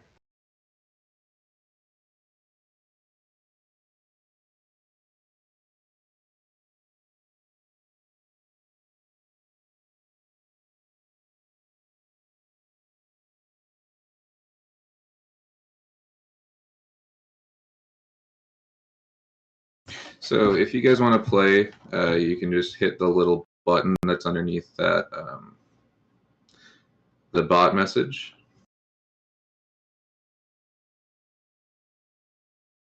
and then it'll pull the players in 2 minutes.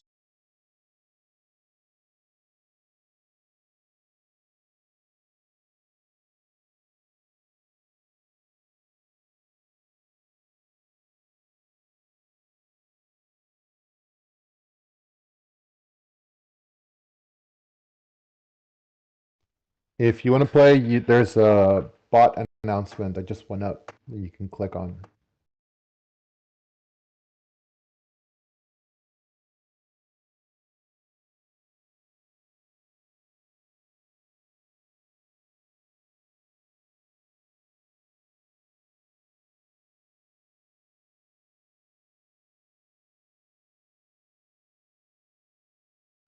Dylan, what exactly is the rules of the It's game? a Drawful Animate, so it's a drawing game. All right.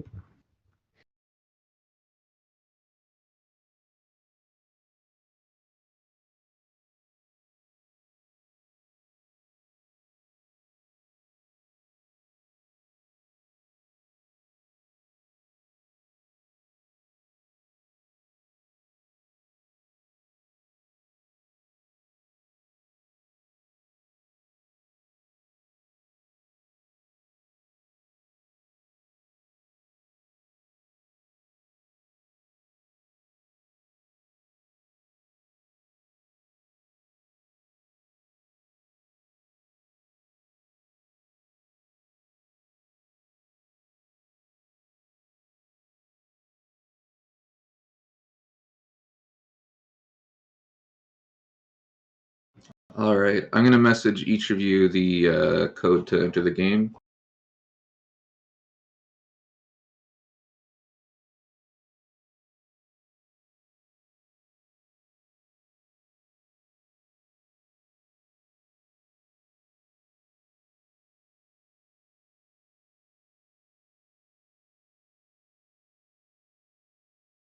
Yeah, I think we're going to share our screen in a minute.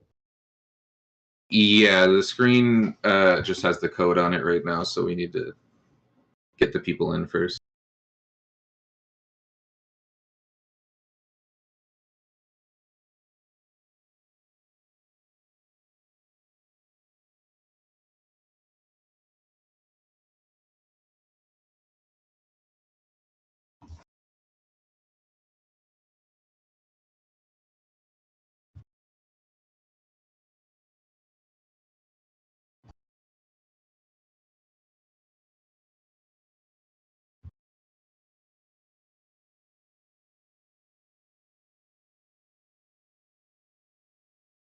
All right, I've sent out the codes to everybody that won.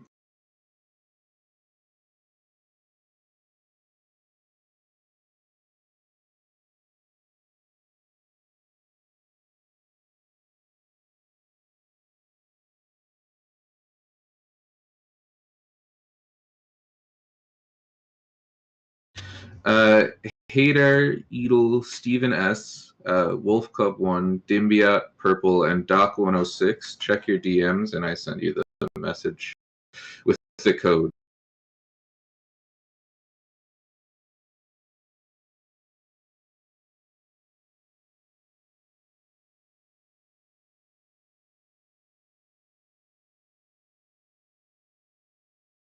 The app works on PC or mobile, so it should work fine. Yeah, it works on both. It's just on your browser.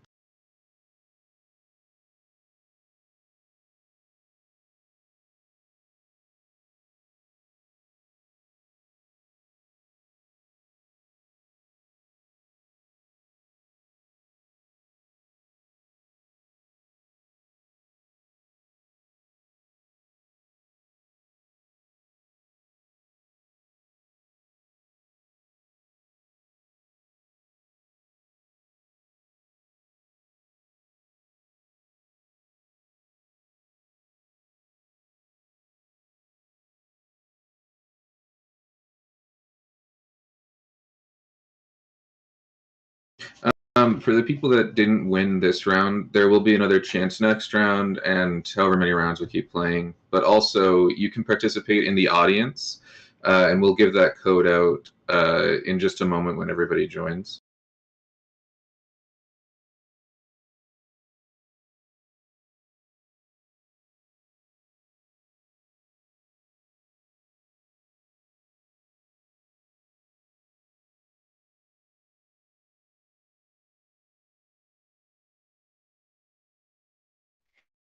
So while we're getting set up, I think maybe we can ask the audience where's everybody tuning in from and how long they've been drawing.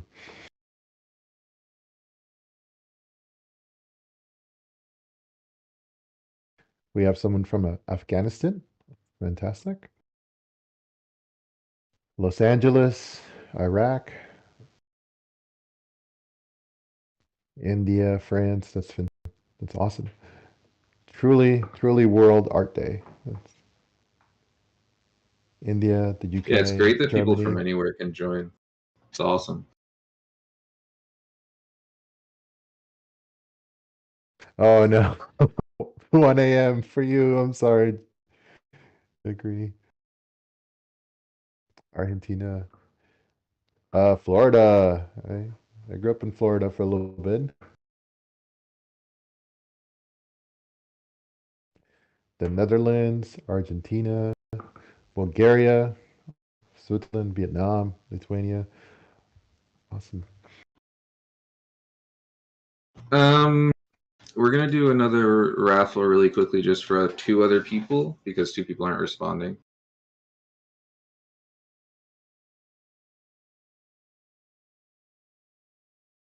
And a follow-up question would be, how long has everybody been drawing or painting?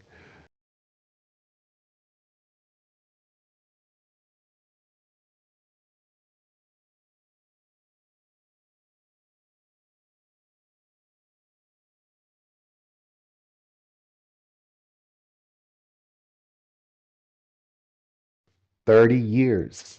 Fantastic. I definitely hope I'll still be doing this in 30 years from now. That's amazing.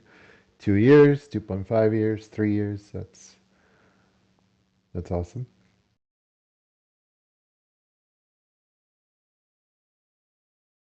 You know, a lot of the members in the Discord got started during COVID, so it's fantastic to have you here. So, Saxika. We have 4 years, and from a couple students, Marion, 42 years. That's fantastic. Yeah, how long has any of you have been studying an anime?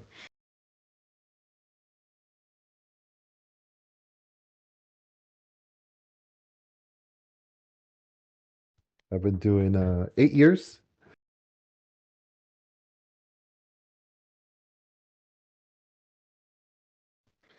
We have anime 4 years from Sketch Levy. Saxika, you founded in 2021, so that's about 2 years, right? Alicia, 1 year and 3 months. She's been doing amazing. Benji, 3 months. Awesome.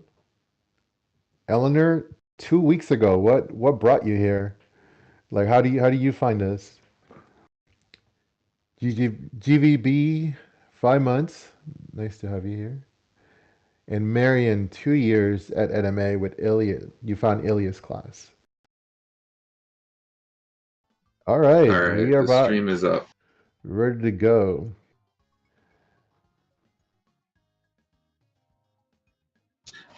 If you want to join the audience, all you have to do is go to jackbox.tv.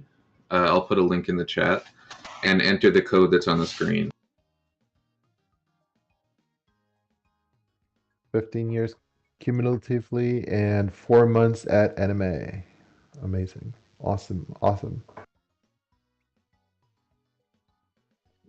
NMA, Joshua, I think 2013? Maybe a little bit earlier than that. I found it in 2015, and they've definitely grown a lot since then.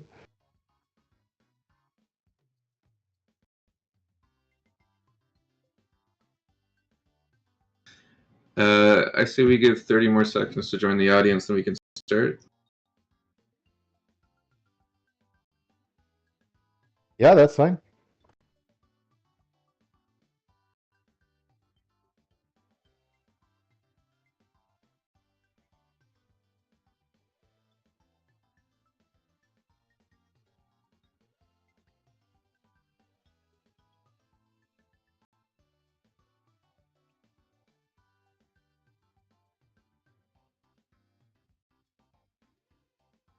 So Dylan, tell us a little bit All about right. this game, how this game is going to go.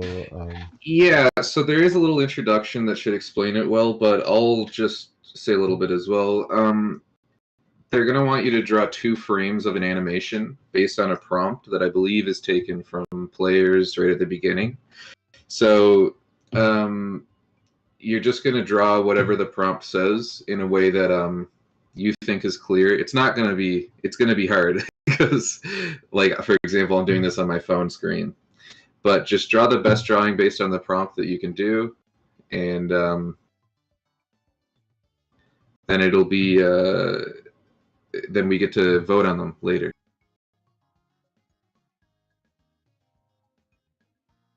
And for the players, I'm going to invite them up to the stage.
All right, I've invited everybody up to the stage that's playing. We can get started.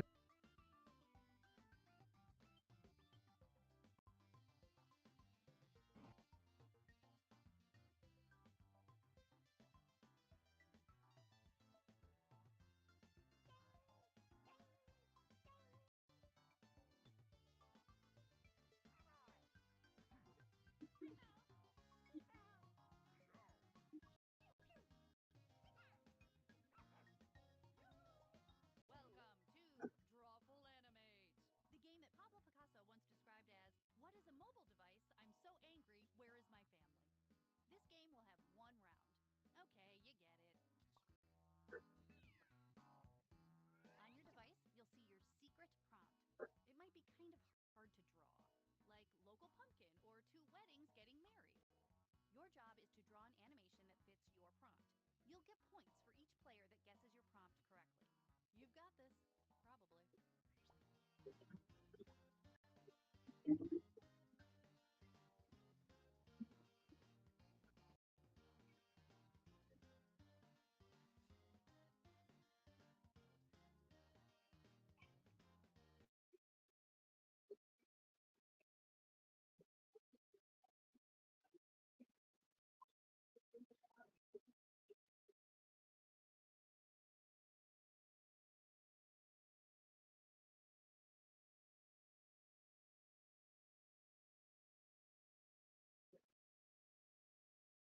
Sorry about that.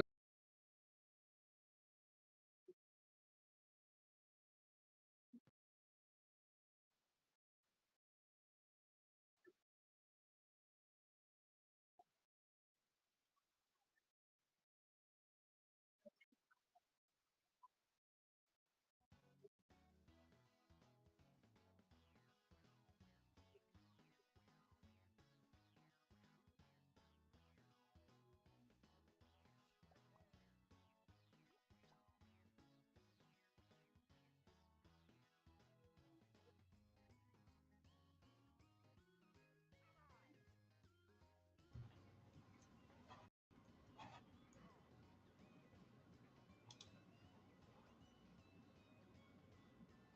got 30 seconds left. I think I did too much.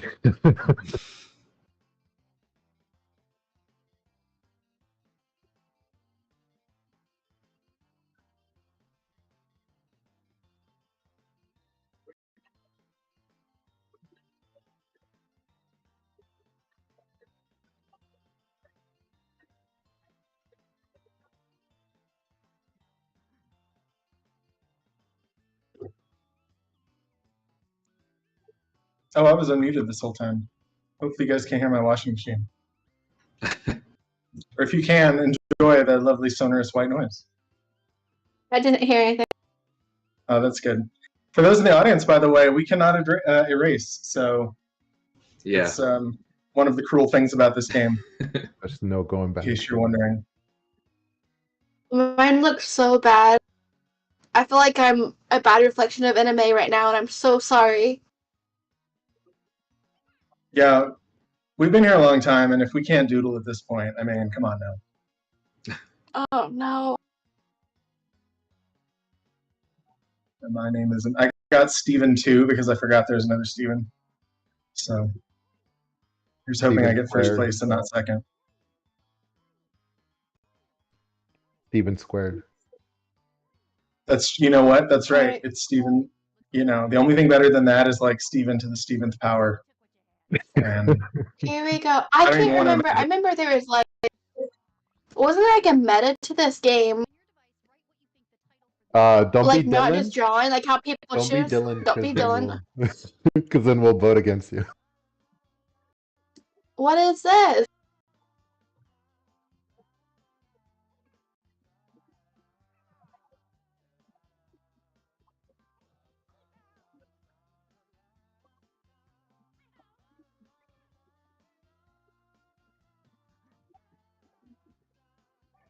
Wow, such art.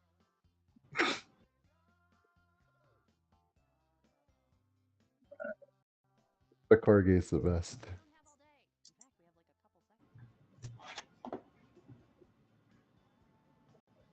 I really like your picture, Dimbiat. I mean, all of them are beautiful. Kiddo's I think everyone profile did. is amazing. Thank you. What craftsmanship?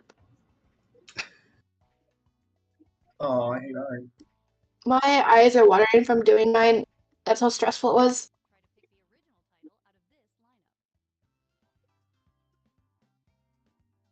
Hmm.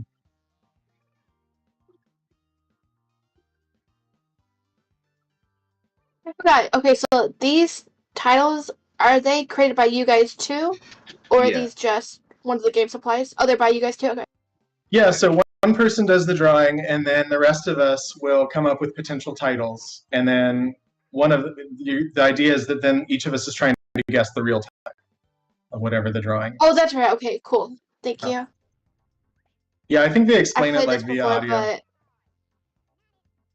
And then the percentage of the Sounded audience alright. says they vote too. So like the more of the audience Yeah. votes for our thing, the better. A dog. A dog, really? That's So I the don't know about evil that. drink was the correct one, I think.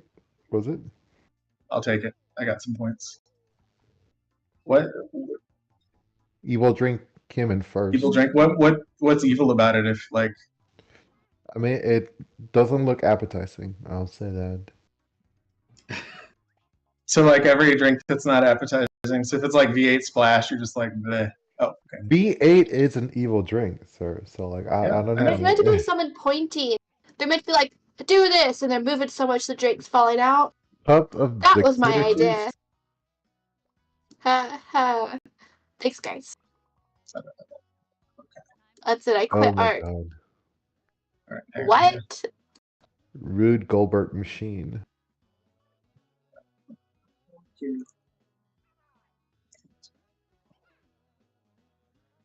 I think there's like I don't know if you don't want to like there's some like music I think that goes along with the Oh. thing, but just to have in the background. But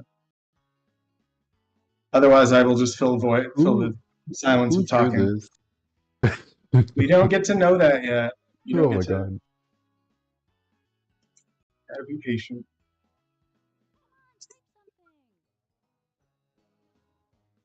Porcupine. I guess that's what that is. Yeah. The right answer is in here somewhere. Time to vote. It's not that hard. Make a choice. Okay, I'm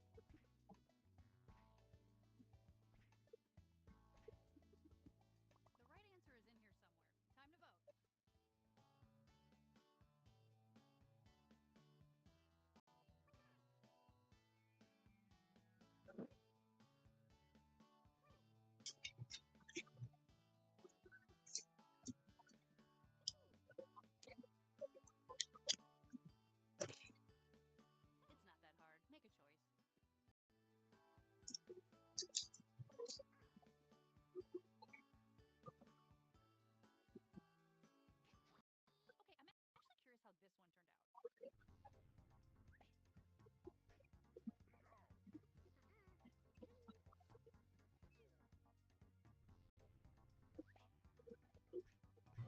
out. I hope it's this one. Oh, wait.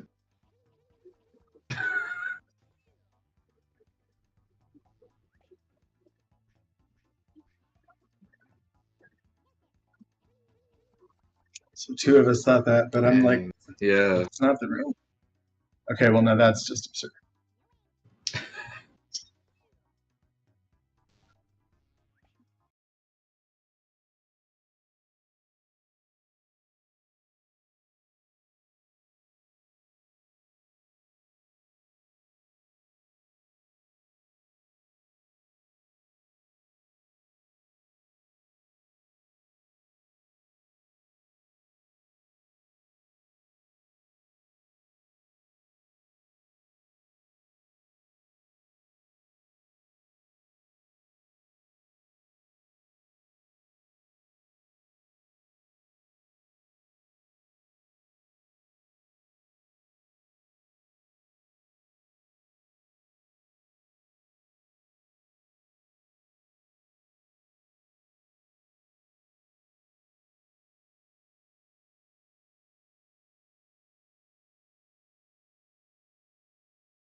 Day Library Plus to receive 35% of Library Plus monthly and annual plans, and World Art Day Live to receive 45% off live monthly and annual plans. And those should be on our stream as well if you need a refresher. And join our Discord. We'll be posting them throughout the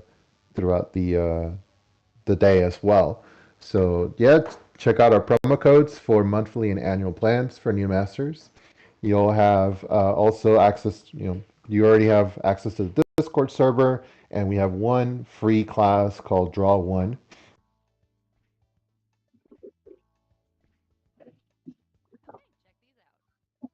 I did not get to submit.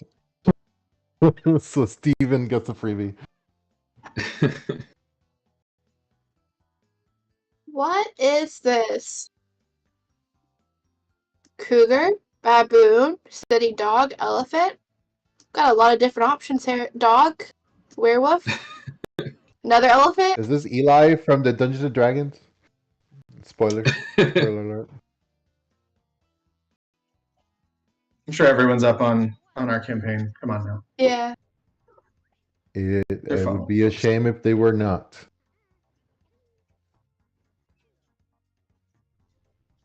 Those codes are valid for 3 days. Everyone's favorite baboon.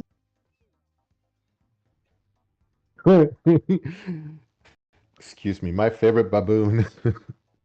Steven 2 strikes again. And I said, Where my friends and I played a lot of these during the pandemic.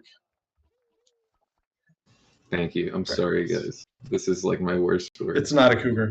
It's not. have It's picked, not like, anything. it should have been I mean, an older woman. I hate to say I it. kind of wish I'd said I'm anteater. like, Good title for this one? Put it in writing.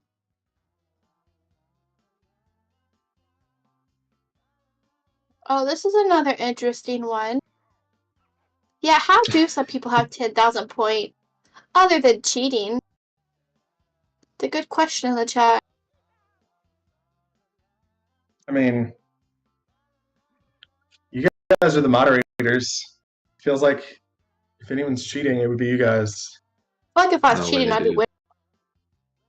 Exactly. So then no one's cheating. End of discussion. Right, your little heart out. This is the Oh, YouTube. I can't debate what I'm trying to think. I wish I wrote something smarter. Go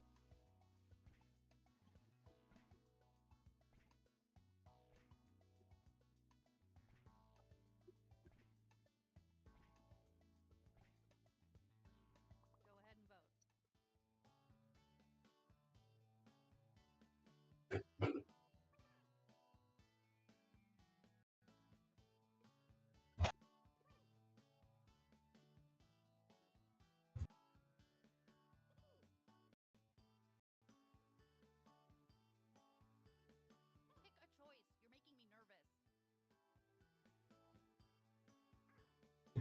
I'd also like to announce there is a raffle that just started. It's in Lounge Chat. All you have to do to enter is react to the message. It's the same as how you entered the Jackbox game. I'll link it in this chat as well. and that's for the next round, right? No, this is a separate raffle for a prize. It's very exciting. Okay.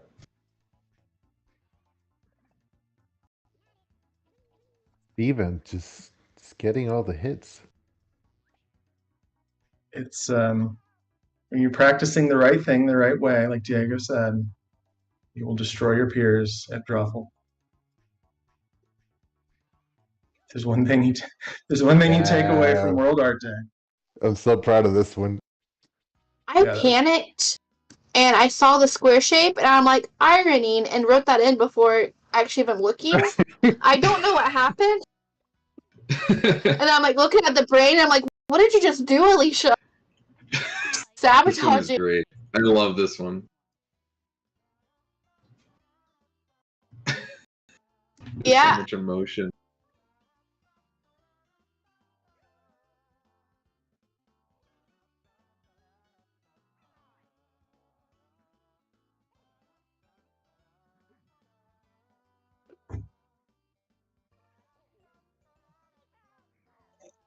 So Alicia, we do these kind of games in group coaching, right?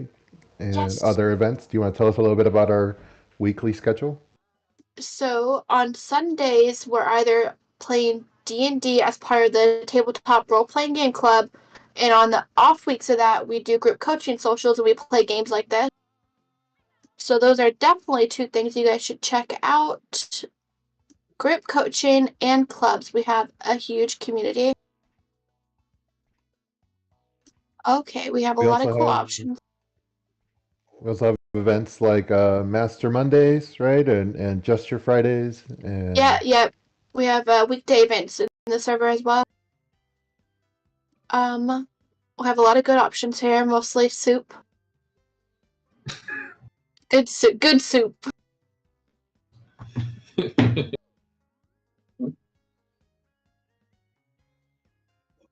a lovely time of day to vote. Please vote now. I do not get that reference. Well, I I haven't see watched the Driver. movie. I just see the. Okay, who I Adam know they. Driver is a treasure. That's all I know really. To be honest with. What's the movie? I don't know. It's It's just. from Girls. It's from Girls on HBO, and Oh, cool. he It's goes, light and- "Good soup." Got it.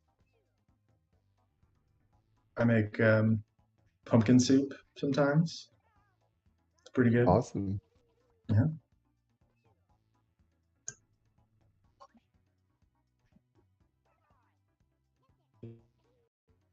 Dylan is like, he's dialed into my number. He's the one that is abusing his mod powers. So he's I'm using my connections. exactly. I mean, it wasn't that sneaky. I actually I could have watched the Man, show I'm that way. lagging behind. Oh, I'm third place. I didn't even know it was third place. It's because you keep getting my Well, see, points. Well, no, sorry. Slow and steady, just like Diego said. Wow. What is this one? What is that?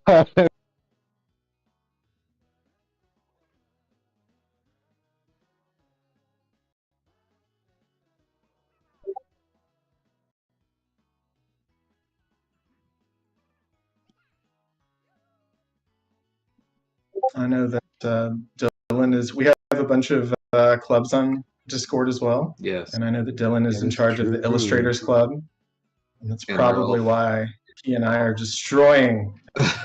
But They're all Illustrated free to Club is- join. Been. We have. Sorry, go ahead, Alicia. Oh, I was just saying the Illustrated Club has actually been in the chat. Who's umming us now? Dylan is in charge of the Cinema Club. that's right. Sorry, See, look at Ben, me sorry. I wasn't Alicia ready. is the Final Fantasy Um, Club, Final Fantasy Club. Yes, I was trying to remember the name of the game. and also Sorry. tabletop one, kinda.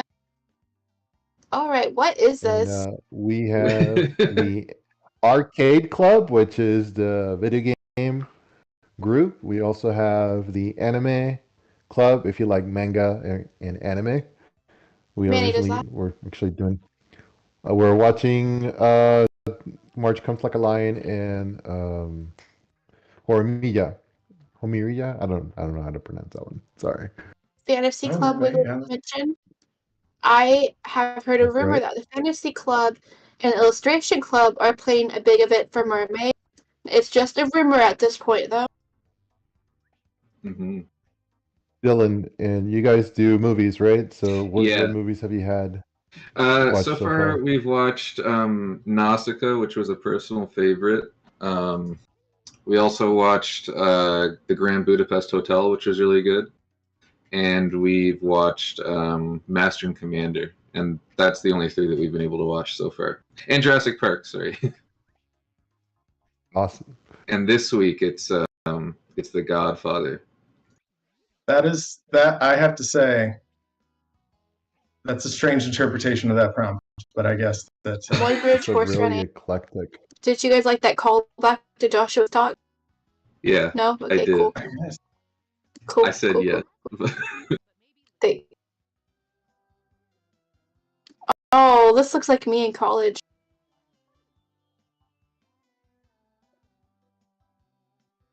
I also want to mention that we have clubs for creative caregivers. So if you're a parent or somebody that takes care of family members or anybody else or kids as a teacher, we have a club for that. We also have Shades of Expression for African American students and Golden Creatives if you are in your golden years and you're still creative and want to draw and paint. We also have members, we also have a club for that, as well as landscape painting, botanical artists, fashion and custom artists, and empowering women through art is one of our other clubs. We have so much cool stuff in our Discord at discord.gg/NMA. What is a matchstick? I like that. Could that be a matchstick? Who knows? Wow, I just love the interpretations every time. Anyone over ban that person in the chat. Could we get a mod on that, please? I am gonna ban them personally myself.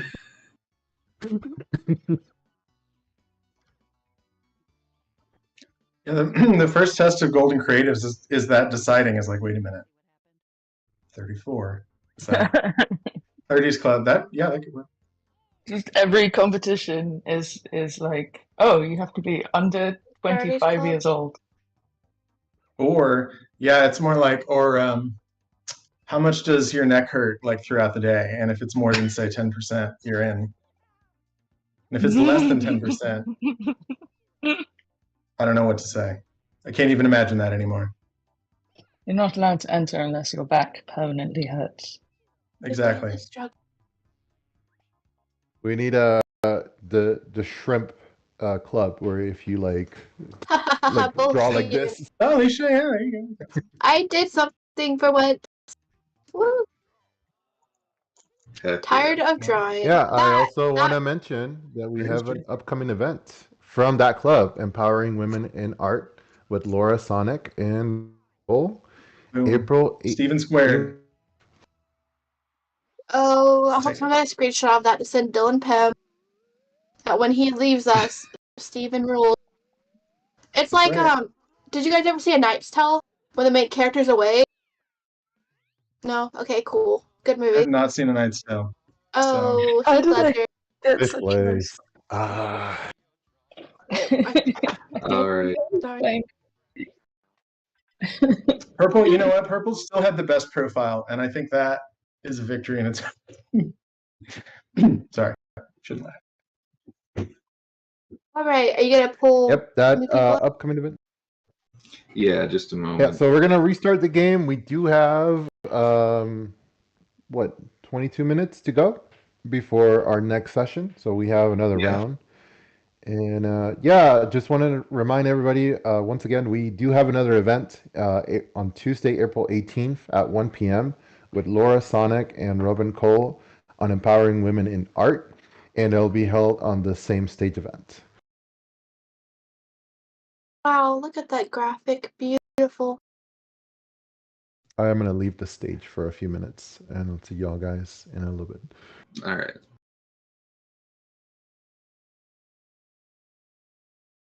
If you guys want to join in on the next round, just hit the little button underneath the raffle there.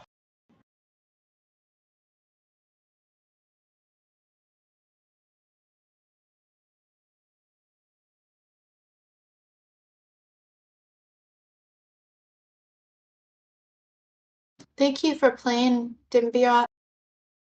Yeah, thank I you. hope next time. Yeah, next time we could take down Steven together.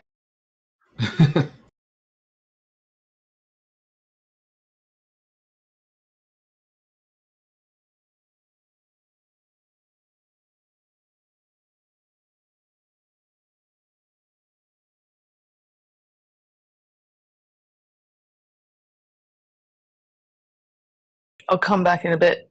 That was absolutely thrilling, of course. Great. Thanks. A lot of good ones here.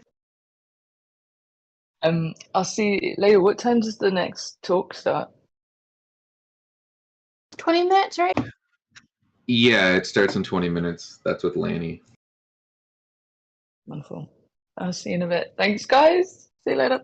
Bye. Thank you.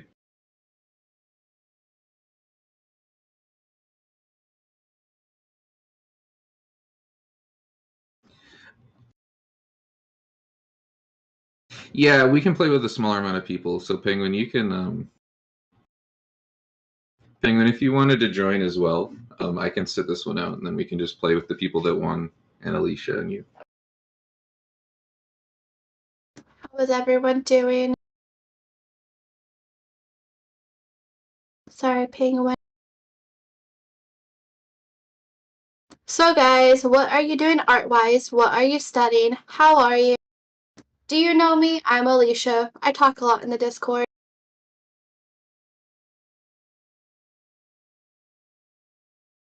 Thanks, Wiggly. I'm glad someone thinks I'm the best. Alway recognizes me. Just as we get people in here. What is your favorite anime lessons? What is my favorite anime lesson? That is a good question. I wonder if anyone in the audience has an answer. That's a really difficult one, though. Dylan, do you have like a favorite anime? You know what my favorite is? I have one. In dynamic sketching, when we had to draw people, because it was my first time and I was so scared, but I did it. And I just kept doing it. Favorite lesson, like Ilya. ever? Ilya's coming up. Yeah. Nelly said, what is your favorite anime lessons?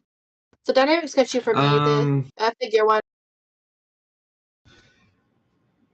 Just like specific lesson, I think Sheldon's courses are really good. He has a few on breaking down gesture and then constructing the figure that I really liked.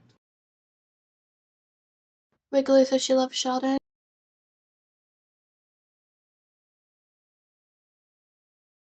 See a lot of Ilya. Valway's saying fundamentals of drawing and perspective.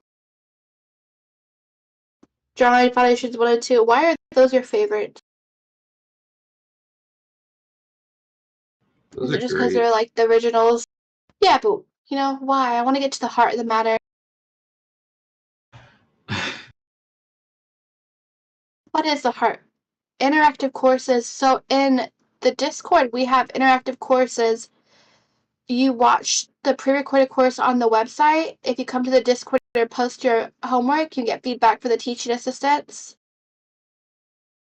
How many? Are we still waiting on people to join the game, or can I maybe share my screen for that real quick? I just sent out the invites. I'll share the screen in a moment.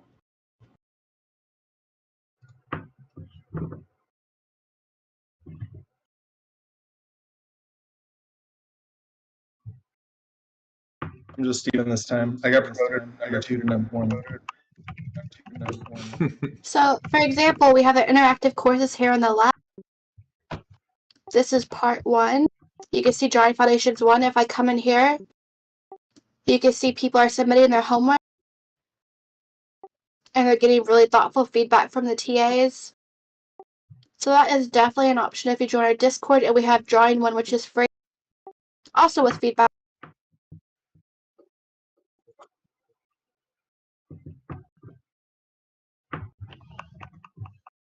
All right. Hold on. I'll start. 1 second. We may have to cut this game off early is the only thing. Just 2 seconds. I was talking so much I didn't make my thing. I'm good.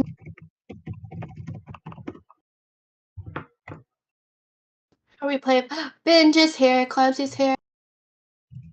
I don't know how to say your name. Raynox. Clumsy. Celeste, who is in the gaming club and is doing the... Are you doing a club? All right. Are we ready to start?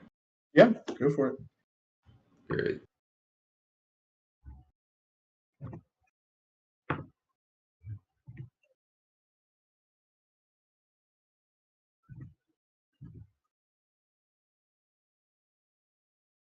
That's what I thought. Urban Sketching and Gaming Club, yeah, because I keep missing the meetings that you're at. The Gaming Club, you guys just played Among Us, Dead by Daylight, right? And tomorrow I played Don't Starve Together because I kept begging for that one. Ultimate Imposter, Celeste says. Celeste strikes me as sweet. I don't believe that. I'm horrible at those kind of games. I can't lie.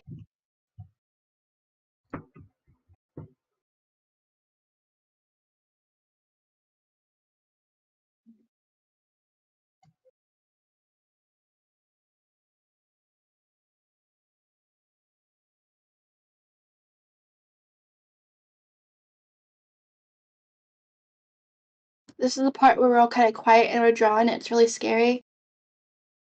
It's suspenseful. It's Is just there an indication of how much time we have left? no. Yeah, you see these. Oh, I'm not streaming. So sorry. You don't share your screen. Yeah, I'm sorry. Here we go. This is the indicator. Oh, we have a It's while. Okay. indicated in big numbers. We're definitely gonna have to cut this game off early though.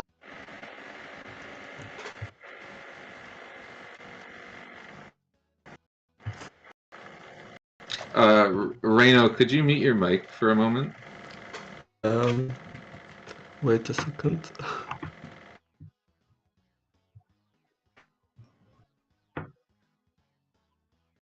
Thank you.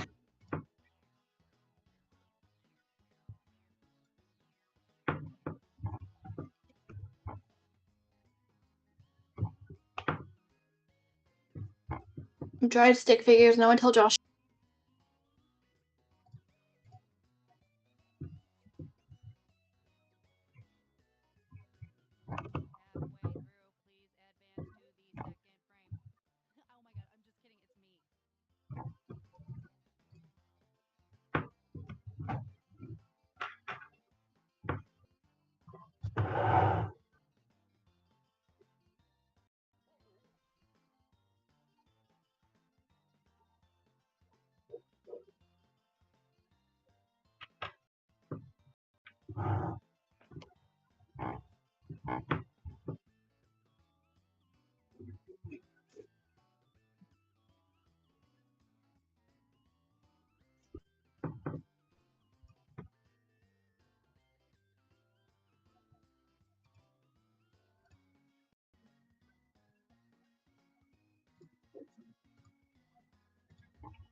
Hopefully people are Vince, is taking this that time your- to do exciting stuff before, or rather, do stuff before our next exciting session where there's an artist. I mean, I'm obviously an artist, Drawful champion artist, but apart from that. Oh no, are you gonna put it in your username like Pim did? No, I don't need to. No. Okay. It'll be so You don't widely need to known. brag like that. Yeah, it'll be Yeah, so like you don't widely need to known announce that it'd it. be redundant. Yeah, it'd be redundant. For everything. Let the small people talk about it. Yeah. What kind of art does Steven create? Steven, what do you like to create? Right now, mostly just doing like figure drawing stuff. So very basic, like structure, gesture type. But you're being a wee bit modest. Don't you create other art technically with yeah. writing? Yeah, that's true. I do technically. write a webtoon. Yeah. You're an called author, Every Rose right? Death Flag. Yeah, What? and then I've done a couple other things. I wrote a children's book that's figured exactly. I wrote a children's book that's like out there in the world called Tyler and Brian Find a Bug. Which What is really, happening? but yeah, like I said, I've only been drawing for 2 years, so it's very much kind of rudimentary. I've been watching like the DC animated stuff the past couple weeks and sort of trying. That was why I asked that question to Diego. I was like trying to sort of learn that style because it's similar to what I'd like to do someday. Do you know, Steven, that the people have cried out for a comics book club and no one has answered the cries, and I'm already leading 2 clubs. The people need a hero. I've definitely thought about it like a writing type of, but then I'd have like responsibilities, and can you imagine? So I'm also a lawyer, and that's like a whole thing. But definitely do a words and pictures club. Salad Daddy. Who wrote that? We'll see. Sour Could be the- Patch Garbage. They put some weird ones on there, yeah. Yeah.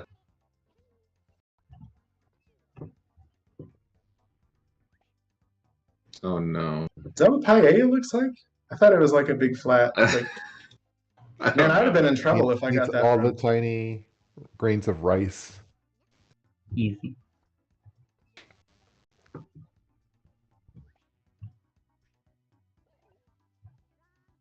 That's not what it was.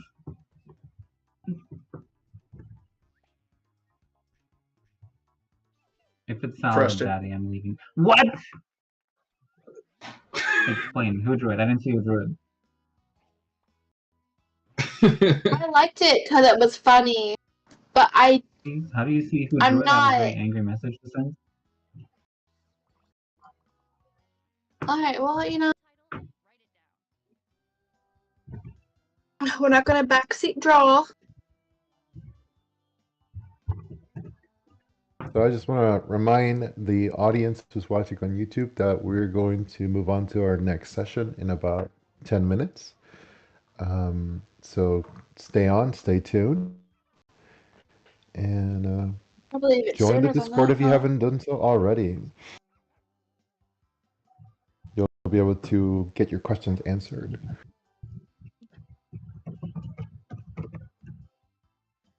I'm also in group coaching, so that's fun. I'd like to bring in stuff for that when I can. And, You're a regular did. in our Saturday sessions, yes. yeah, especially, which is tonight at 7 with Catherine Bobkowski. Yep, and she'll be with us a little bit later today. So how do you is like the- the coaching sessions, Stephen? Yeah, they've been really helpful. So I've done an MA, I guess, since like a year and a half. I started in like September of 2021, I think, and I've kind of just, because I have other stuff going on, I've just done like bits and pieces as I've gone. I did the inking class with Miles last summer with Dylan, and group coaching. I just kind of bring in what I'm working on, but it takes a long time. I guess the one thing I've learned about learning art is that like there's no shortcuts. Like like anything, you're like, boy, that's hard. It's like, well, you're not ever going to be able to not like, you're not going to trick it. You know, the thing that's difficult for you, you're going to have to do. So it's sooner or later, which is kind of a bummer, but it is. Yeah. But it's like, you're like, oh man, it's hard to draw hands. It's like, well, you're not going to learn how to draw hands by thinking about how much you don't like to draw hands. I spelled Pooh Bear wrong. I would like to apologize to everyone for that horrible one. Yeah. There's an H at the end, isn't there? Yeah. Wise father. At least you'll remember that now. Alicia has a very young Yeah. daughter These who's are gonna very really against be into Pooh humanity. Bear. Yeah. What is? Ooh? Olaf, right?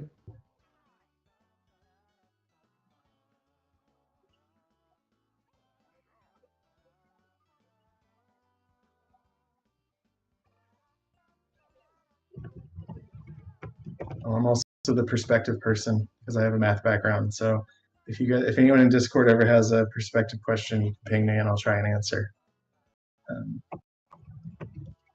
Speaking of that, that's one of the things that most other people will put off. They'll be like, oh, and it's like, you know, you'll learn a little bit, but there's always going to be stuff that looks wrong if you don't learn it.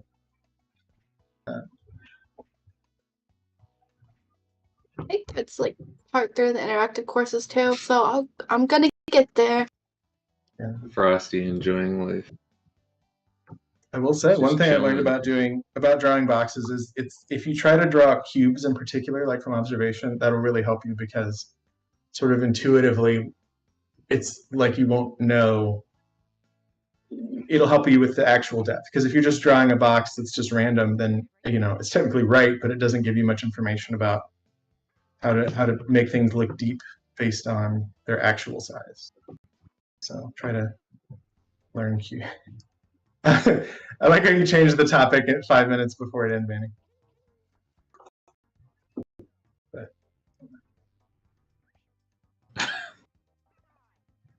I like the cold, snowy snowman one. Yeah. Maybe that's the one. Did you vote for it? I don't know. I'm lagging, so I'll never know what happened. Okay, at least one This is person probably got the it. one where I do well and I won't even see it. He doesn't have any Cool, like cool, cool. snow orbs on him. He's just floating, but I guess He's just chilling. yeah.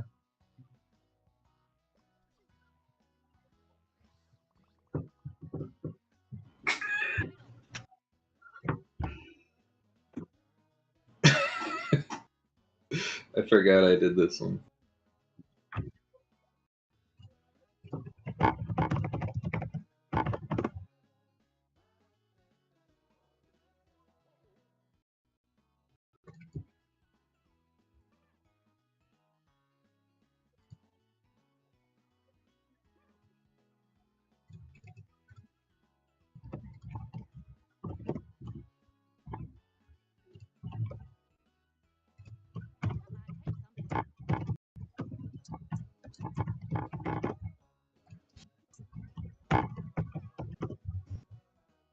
That is a good avatar, Celeste. I'm impressed. We're just Mine is about to switch over for Landy's okay. talk, I Maybe believe, as let's- well. Yeah, I was gonna say maybe after this one, I don't know. Gotta learn. Mm-hmm. We are 3 minutes until our next Q&A session with Landon Markoski. That's coming up Yeah, we at can- 9 a.m. Pacific time. We can cut this one early. Maybe after this, like, because we have to know what this is, though. That's the thing. You can't leave us hanging.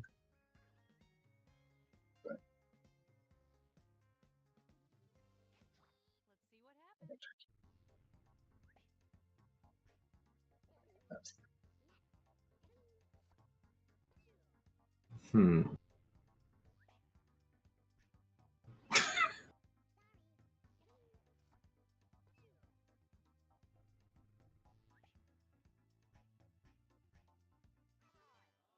Nailed it. Yeah. All right. Way to go. All right, cool. Thank you all for joining. You're not going to show that I won. I get it. I get it. I can. We don't have time. Nothing to see here. No, that means, you know, I was the runner, so I was already winning. I'll take it. Win by default. I'll win. All right. Well, it was good seeing you guys, and I will definitely be Yeah. watching your stuff today. Thanks everybody for playing. It was fun. Thank you. Thank you.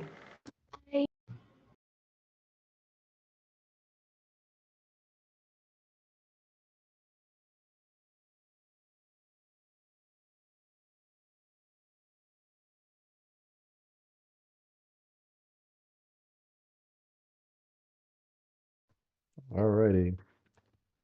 So we'll have Wiggly come up on stage and also Landon Markoski coming up. Go. Here we go. Hello.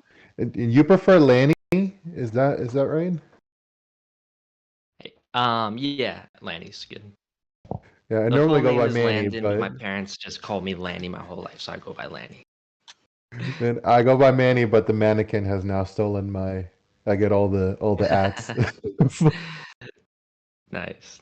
I also, unwillingly sometimes go by Lenny, Lonnie, whatever people come up with, and I don't notice for like the first year. I'm like, by the way, it's kind of embarrassing at this point now, but it is Lanny. So The amount of folks that have called me manual, like a book manual, like manual transmission is as Yeah. I would be that's like rich. a cool But nickname. anyways, I was like, oh, it's the manuals here. alrighty then. Well, welcome. I'll let you. I'm gonna go. So y'all have a good session. Okay, thank you, Manny. I Hi, would Lanny. From Manny to Lanny. Yes, I can see you this So- time, so you can't sneak up on me. Yeah, I cannot hide anymore. That's how it is. Yes. Okay, so let's start. Do you want me to make a short introduction, or do you want to introduce yourself to the Yeah, it's fine. I can people watching? just jump in. I'm just gonna talk a little bit about who I am, what I do, and kind of how I got into it, and then I'll try to make it short so that we can leave as much time as possible for the questions, and you guys can just throw questions in whenever, and we'll get to it. So, my name is Lanny Markaski. It's always a difficult question when people ask me what I do because it's so confusing, and half the jobs I do people don't realize are jobs. But I'm basically a freelance artist. I have agents who represent me. They send me off to, they just keep me booked on different jobs all the time. The majority of what I do is storyboarding and some type of sketch art, mostly for advertising, but I kind of do a little bit of everything mixed into that, like film, music videos, uh, key art, sketches, finished illustration, concept art. It's just kind of whatever comes up, but mostly some form of storyboarding for some form of advertising. And aside from that, I teach storyboarding and analytical figure drawing at CG Master Academy. I wrote a book called Mastering Realism: Drawing Techniques for the Modern Tattoo Artist. So I try to continue just my own pursuits on the side of that as well. And as far as how I kind of got started and got to where I am now, I mean, I started breakdancing when I was 9 years old. That kind of got me into like hip hop, which got me into graffiti. Eventually, I was like, well, I'm doing graffiti. Maybe there's a future in art. Went to art school. I went to Cal State Long Beach for illustration. So not to be confused with like a private art school or something like that. But during that time, it was a little bit confusing going to school for illustration, especially at a place that was very focused on editorial illustration. There's a lot of like very flat line work with tone and watercolor, like illustraty looking illustrations. And I loved figurative drawing and painting. I loved the old Renaissance masters and people like that.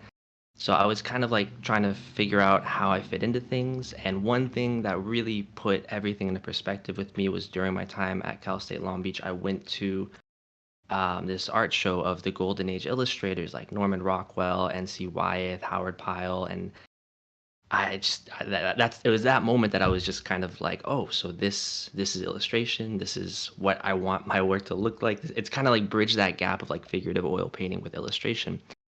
So I continue to do a lot of like narrative, figurative drawing and painting throughout my time there. I graduated. I moved to New York to try to figure out a way to make a living for myself. Had no portfolio for anything. I had like a bunch of narrative, figurative oil paintings, a bunch of life drawing and stuff. And, nothing that could really actually get me a job. So it was a very confusing path, right? Like I wanted to get a job as an artist. I didn't want to have to pick up side jobs and stuff along the way. I really wanted to go for it as hard as I could. So every day, I'd spend the entire day, every single day, going everywhere, applying everywhere, going on Craigslist, going wherever I could, looking for jobs, trying to find a way to work as an artist. And not surprisingly, I didn't really hear back from the majority of places that I contacted because I'm, applying for concept art and background painter and just like anything I could find, which I had absolutely no portfolio for and no business applying for these jobs. So it made sense I never heard back. But I did get responses from Craigslist.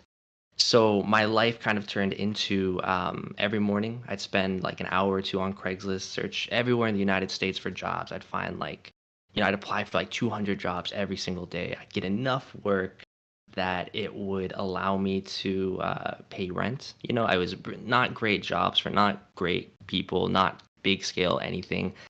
But I was, I learned to work digitally at the time. I tried a ton of different jobs.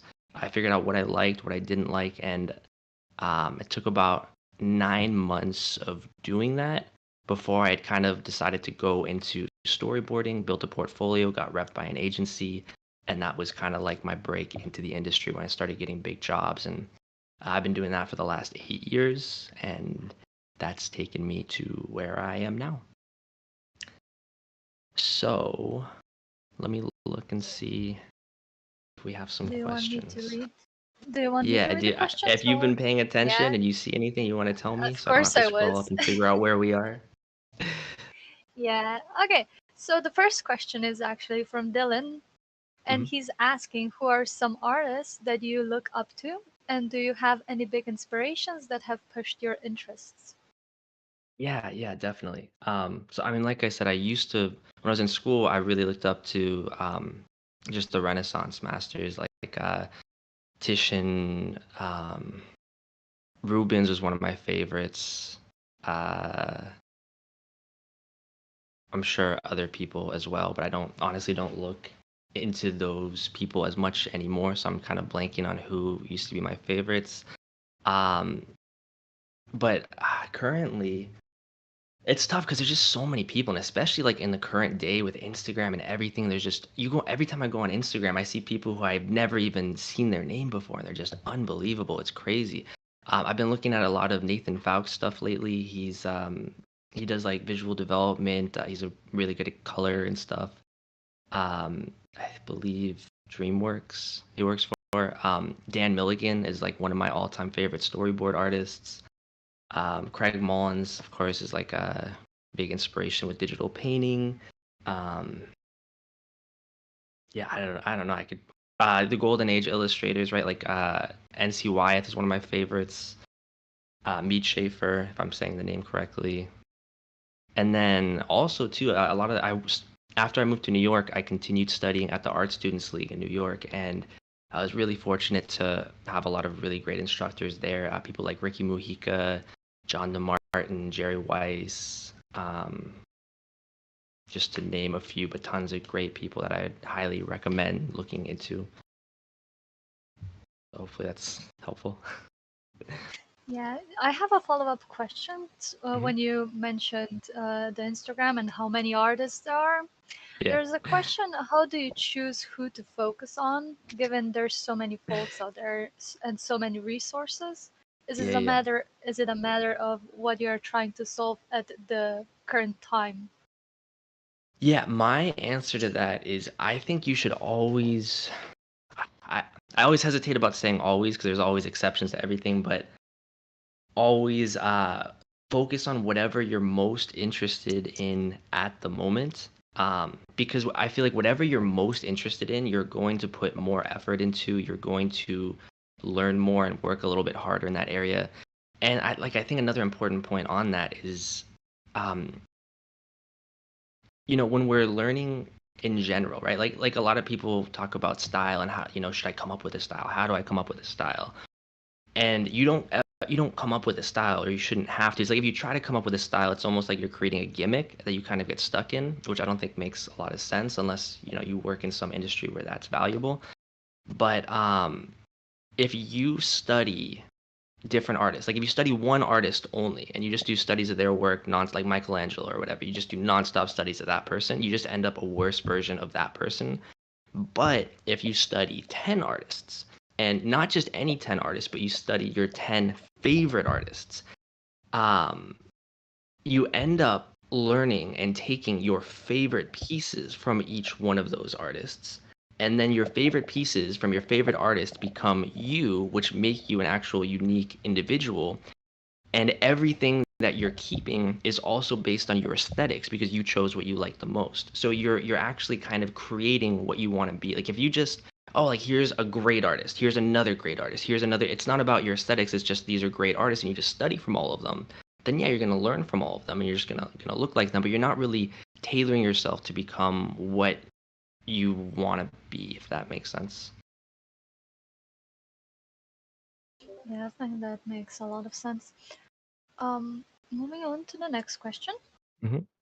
Do you have any suggestions for how to convey characters in dynamic poses in a simple storyboard style, essentially trying to convey movement in a small static panel? Yeah. So it's much easier if I could just like draw it, but we're not sharing screens, right? Uh, can you I can share just explain. screens? I can just explain it. Oh, sure. Let's try explaining, and I'll Okay. get back to you about the screen sharing. Okay. Yeah. So the way that I draw figures, because I do a ton of work from imagination, and it's definitely there's no substitute for just having strong foundation and working from life. Actually, one of the great things about how I started, I was going to the Art Students League like 3 days a week, drawing and painting from life, and then I was going to work every day where I was drawing from imagination. And I was actually taking things that I memorized. Where I was like, oh, I saw this little fold, or this. I found this way to communicate this form when I was drawing. And then you remember those things, then you put them into your work when you're working from imagination. So that all kind of comes together. But the way that I found most useful for drawing from imagination and creating dynamic poses and everything, it also has to do with when working from imagination. One of my goals is I want to be able to see what I'm doing as fast as possible, right? Like if you have reference, you can take your time. You can slowly build it up. There's so many different methods you can construct, you can envelope. You have something that you're looking at, so you know that you're working towards that, and you can see if it's moving in the right direction or not. And it's kind of like a photo developing. It like slowly finishes, and by the time it's completely finished, it just looks like basically what you are looking at. But with imagination drawing, you don't know what it's going to look like until it's done. So, especially when you're doing this for a living and you have to work really quickly, you can't waste time trying to figure it out, right? Like you can't spend 20 minutes on a sketch and then you finish it, oh, the arm's off or the perspective's off or it's not the right gesture, and then you have to start over and you just wasted 20 minutes. So I want to see as soon as possible what this is going to look like. So I'm trying to understand a pose with a couple of lines. Like I have a way that I have kind of become accustomed to drawing. I call it like the rubber band man. And it's basically like if you just imagine a circle for the head, a line for the top of the shoulders, and then lines hanging down off of that, down to the bottom of the feet. That's basically it. So with those like 3 lines in a circle, you have a figure. If you have background characters, you can just draw the circle. It's like a circle with a box under it, which is the same kind of idea. But you get figures across very, very quickly, and you're understanding the silhouette and you're seeing what's going on. So if I'm trying to find dynamic poses, I'm using these simple lines to see the pose from the very beginning, right? Like I can draw that head, draw the body, and then throw one of the lines to the legs this way and the other one this way. And I can see from that if it looks right or not. And if it doesn't, I just move something over. There's no investment yet. There's no construction. There's not anything where I'm going to be like, I don't really want to redraw that. I don't want to erase that. It's too much to move. It's just a couple of lines, and you just keep adjusting those couple of lines until everything feels the way that it needs to feel. Proportions look good. Gesture looks good. It's communicating. And then once you have that established, then you're good. Then it's like you have your reference that you're looking at from life, because you can spend as much time as you want from there on just refining that and creating something more realistic or more polished, and you already know it's going to work from the initial silhouette and the initial gesture. Okay, awesome. So, pertaining you're a freelancer, we have a question if you think it's absolutely necessary to have an agency to work for you, or Yeah. So I do not. I think it depends on your situation and the kind of work that you want to do, and if you're, what do you want your life to be like and what's going to work out the best for you. For me personally, the agent was my way that I got into the industry. Like I didn't really know who to contact, what to do, I just didn't know anything. I was right out of school and I just didn't understand. So having an agent really helped me get in and get my work in front of the right people and get the jobs and everything. But the agents are also taking a percentage, obviously, of what I'm making. Like for example, if you get a job on your own and not need the agent, you get to keep 100% of the money, which is great, right? But there's a lot of pros and cons. Like so, for me, I don't want to work outside of work. If I go to work 8 hours a day, I don't want to get out of work and have to worry about like contracts and who am I going to work with next, and am I booked? Do I have to reach out to more? I don't want to do anything outside of that. I would much rather spend my free time either with family or working on personal work or doing other things that are going to benefit me, right? The other thing is, because I would do so much of what I do is for advertising, it's a lot of really quick jobs. Like if you're storyboarding for like a 30-second commercial, it could be a day, it could be 2 days. So it seems extremely stressful to me to try to like keep myself booked on jobs, to keep myself working when there's just so much work going into keeping that coming in. Where my agents are just, all right, you're working Monday, Tuesday for them, Tuesday, Wednesday for or Wednesday, Thursday for them, whatever, and they just keep everything going, so I don't ever have to worry about that. Whereas if you had a job, I don't know, maybe if you were doing something else that were longer contracts, for example, there's a lot less legwork involved in actually making that happen. So it wouldn't be as stressful to set those jobs up back to back. And then I also just feel like anytime I've ever tried to do anything on my own, I end up screwing myself over somehow, like not planning for revisions or just not getting paid as much as I should. My agents are there to make sure that I'm getting the rates I'm supposed to get. I'm getting overtime. Everything is taken care of. Like it's the best feeling. I work completely remotely now, but when I was in New York, I would go into studios all the time. And I remember I would be like in a studio, it'd be like, I'm supposed to be out at 6. It's like 5:50 or something like that. It's almost 6, and the director comes in. He's like, all right, cool, so everything's great, but can we just adjust this and change this? We need like 2 more frames for this. And I'm like, like if it was me, I'd be like, okay, let's do it, go ahead. And then the producer runs like, no, we don't have money for overtime, so he's out of here at 6 o'clock. And so like I don't even have to. They're making sure that I don't, work extra or do anything. So it's been a really great experience for me. The other thing that I really like about working with agents is that, and this type of work in general, it's just so many jobs all the time. They're constantly changing up, and my agents help me navigate in any way I want to. If there's certain types of work I want to do, if I want to do more of this type of work, I can build my portfolio that way and let them know, and they can start pitching for me for more of those jobs. Not to mention, everybody is coming to them for artists. Like if I was doing it on my own, I would be relying on reaching out to everybody, building a reputation, trying to get people to reach out to me. But there's a lot of people where it's just, hey, we need an artist right now. Just call the agency, and they'll, there's 100 artists on their roster. They'll have someone who's available who can do the job. So they're just getting a lot of calls from a lot of people, and it just keeps work coming in. That's a very good and informative answer. Yeah. So, Thank you. I've seen some of your personal work and your professional work, and we have a really good question here. How does your commercial work feed into your personal work time? Yeah. Oh wait, so into my time, or how does it feed into the work? Both. Okay. Into your time and into the work. Yeah, this is a cool question because this was really interesting for me too.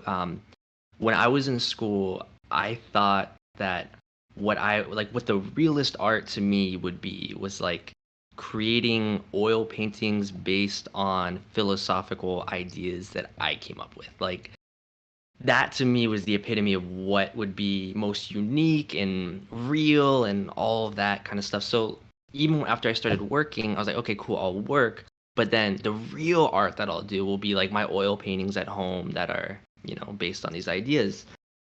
And what I started realizing over time was like I was happier a lot of the times with the work that I was doing professionally than stuff that I was doing on my own. And I couldn't figure out why for a while. And one of the things that I realized is if I'm trying to do this on my own, I have to do everything, and I don't do everything. I don't know.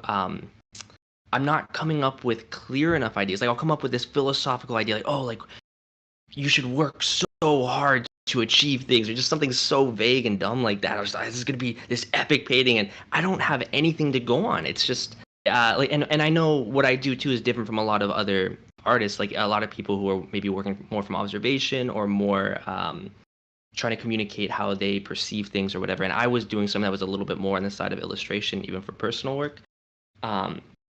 But like I would draw like a guy, and it's like, what color should his shirt be? What kind of shoes is he? Like I didn't have any answers to these questions, and everything just felt wrong because and maybe this is just my opinion or based on the kind of work that I do, but when you're working on something, every question you're trying to answer, the answer is only right if it's meeting the goal, right? Because there's no right or wrong. Like you could do anything and it's still art. But if I want this to be, in my opinion, good, it has to meet the goal of what the piece is. And if I don't have a clear enough idea of what that goal is, I can't make those decisions, and everything that I make just seems wrong.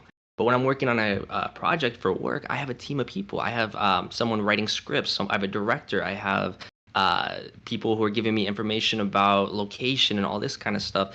And they say, I'm drawing a character, like, what color should his shoes be? I don't even have to think about it. It has to be a red shoe because, you know, based on the character, his personality, like all the information that I know about him, I know what the answer has to be for this to be correct. And that's really fun for me. I find more fun in translating an idea than actually creating an idea. Even looking back at a lot of the schoolwork that I did that I really liked, it wasn't ever like I came up with the concept.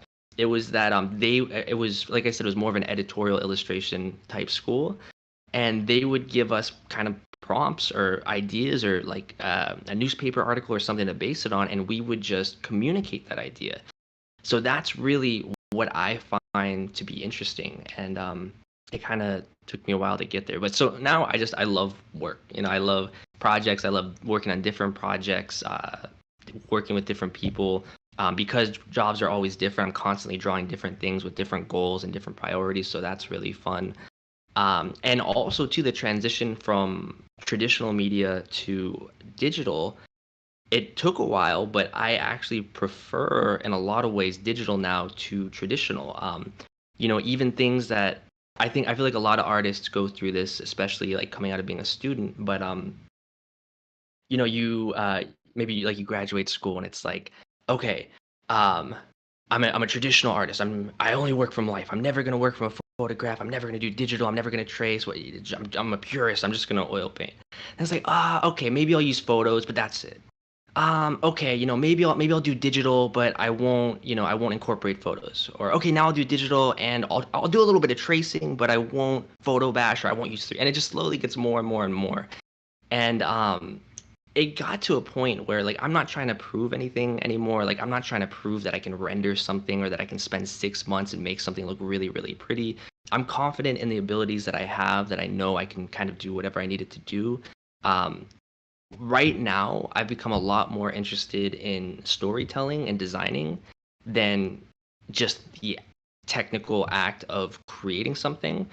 It's still really fun to do oil paintings, and I would love to like just do portrait paintings and painting from life and things like that. But I love working digitally and utilizing tools, being able to use 3D, photo bashing, whatever it is to speed up my workflow, because I think there's something to be said about taking that technical aspect out of the equation and being able to focus purely on design and composition and all of those things.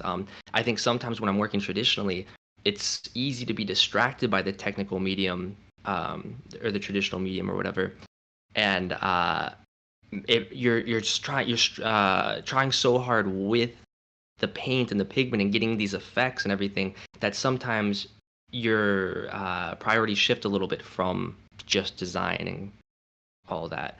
Not to mention, it can be so much quicker on the computer. It doesn't capture the same beauty, obviously. Like if you have an oil paint, you have light traveling through layers of pigment and then bouncing back and just creating these amazing effects that you can't really do digitally. But I'm okay with sacrificing that in order to create images much quicker. And, you know, I have a lot more fun creating 20 images and telling a story than necessarily just doing like one oil painting. At least that's how I feel right now. Okay. Okay, we have another question pertaining your personal work. What gives you inspiration for the stories and narratives that seem to be within the work you do? For the personal work, right? For the personal work is the question, yes. Yeah, so for personal work, I've gone through a lot of different stages trying to figure out how to make effective personal work. And a lot of it I felt like has just been a little bit lifeless, and it took me a while to realize why. And I think it's because of what I was just talking about with not having a clear enough idea. So if the idea is too vague, then the painting feels vague and just unanswered, and it just doesn't feel solid, I guess.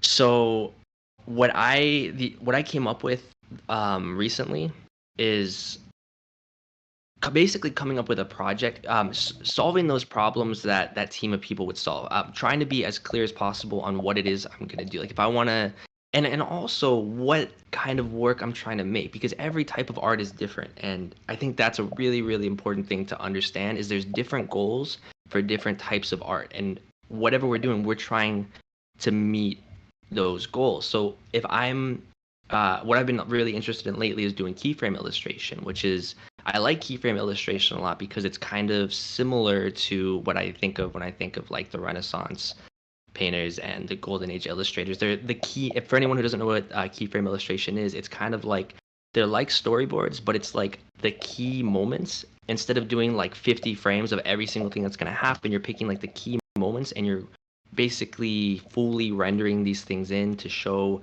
you know, how the lighting is going to work and the mood, and you're just getting a lot more in depth, and it's solving a lot more problems, but you don't need to do every single frame, obviously.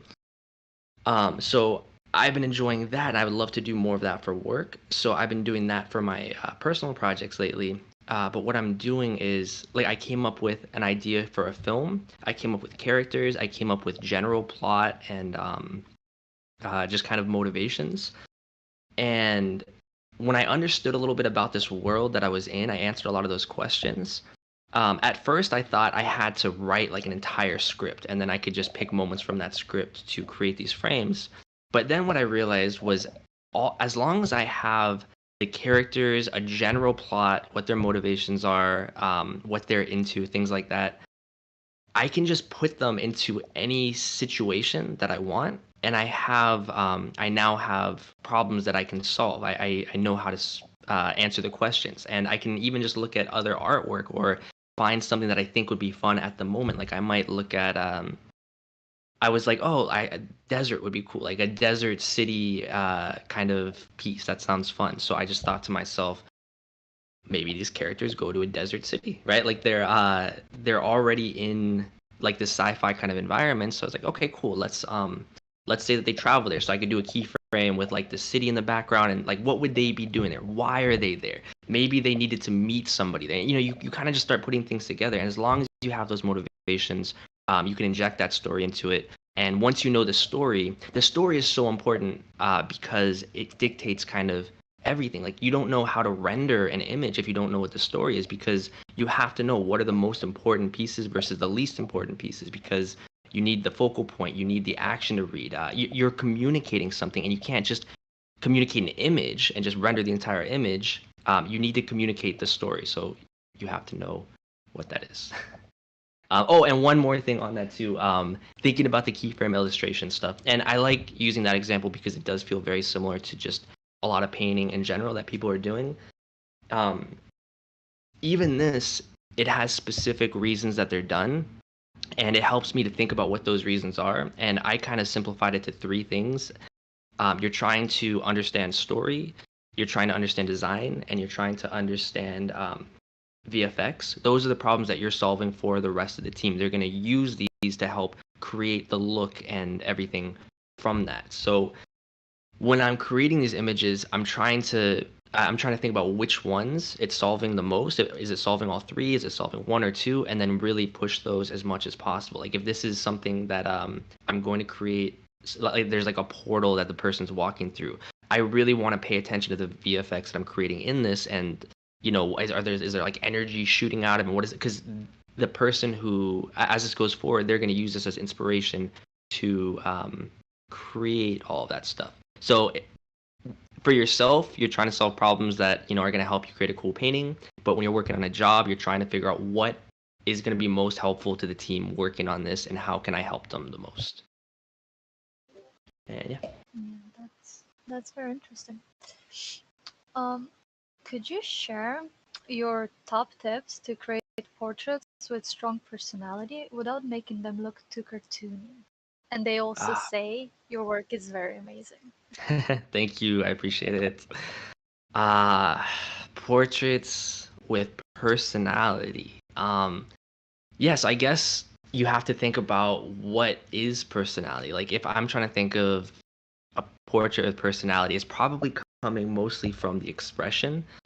Body language would do a lot, but if we're talking just about like a portrait, like a head, and I think it also goes back to kind of what I was just saying about understanding the story. So even if you're doing a portrait, I feel like there's a narrative in everything. It could be a really dramatic narrative, like there's a guy throwing a baseball and he's on the pitcher's mound, whatever baseball field. That could be a narrative. Another narrative could just be I'm working from life from this model and I love the lighting. The lighting to me is the narrative and the story that I want to tell and focus on, or the expression is what I want to focus on, who this person is. Like you could do a portrait and focus really strongly on the lighting and not so much capture the personality of the person. It could even be like, he could be mostly in shadow and it could be side lit and you just focus on the lighting. You get a really nice moody piece that looks really great, but it's not necessarily focusing on expression and other things that might be lending more to his personality. So I feel like there's always some type of story, and it is important to understand what you are most interested in, what you want to say in your piece. But back to the personality thing, I guess that's one way to do it too. You could communicate personality with mood and lighting, contrast, values, things like that. Like, is it a high key painting or low key painting? And you're doing it without even capturing a lot about the person, but you're just creating a mood. But if it does become more about the expression and capturing this person's personality, I'm assuming the reference that you're looking at probably has that in it. Even if you're working from imagination, if you're trying to do something to capture these types of qualities, you still want reference. Even if you're not going to copy it one for one, you still want reference to understand what is going on. And when you look at that, you should even be able to see what you think is working and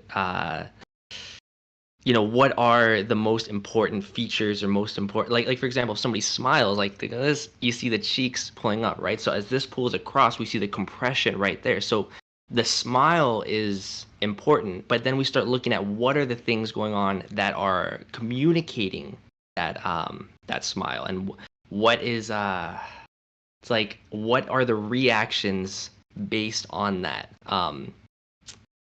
Norman Rockwell is a really great example. Like when you look at a lot of his portraits or illustrations, they're exaggerated. They're not realistic. I think about this a lot when I'm doing storyboards or key art sketches.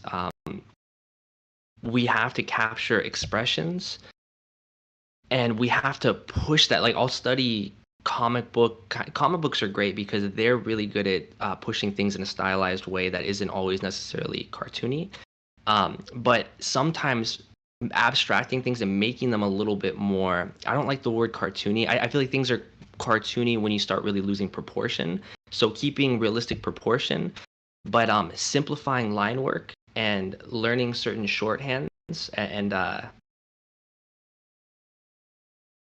yeah, I guess it comes back. If you look at comic books or cartoons are, even if you don't want to go for a cartoony style, cartoons and animation are really great at the way they simplify these things to show how it's happening, because there's such minimal lines that are in there. So if somebody does something with their face, the only lines they're going to draw are the ones that are really showing the effect of what's happening.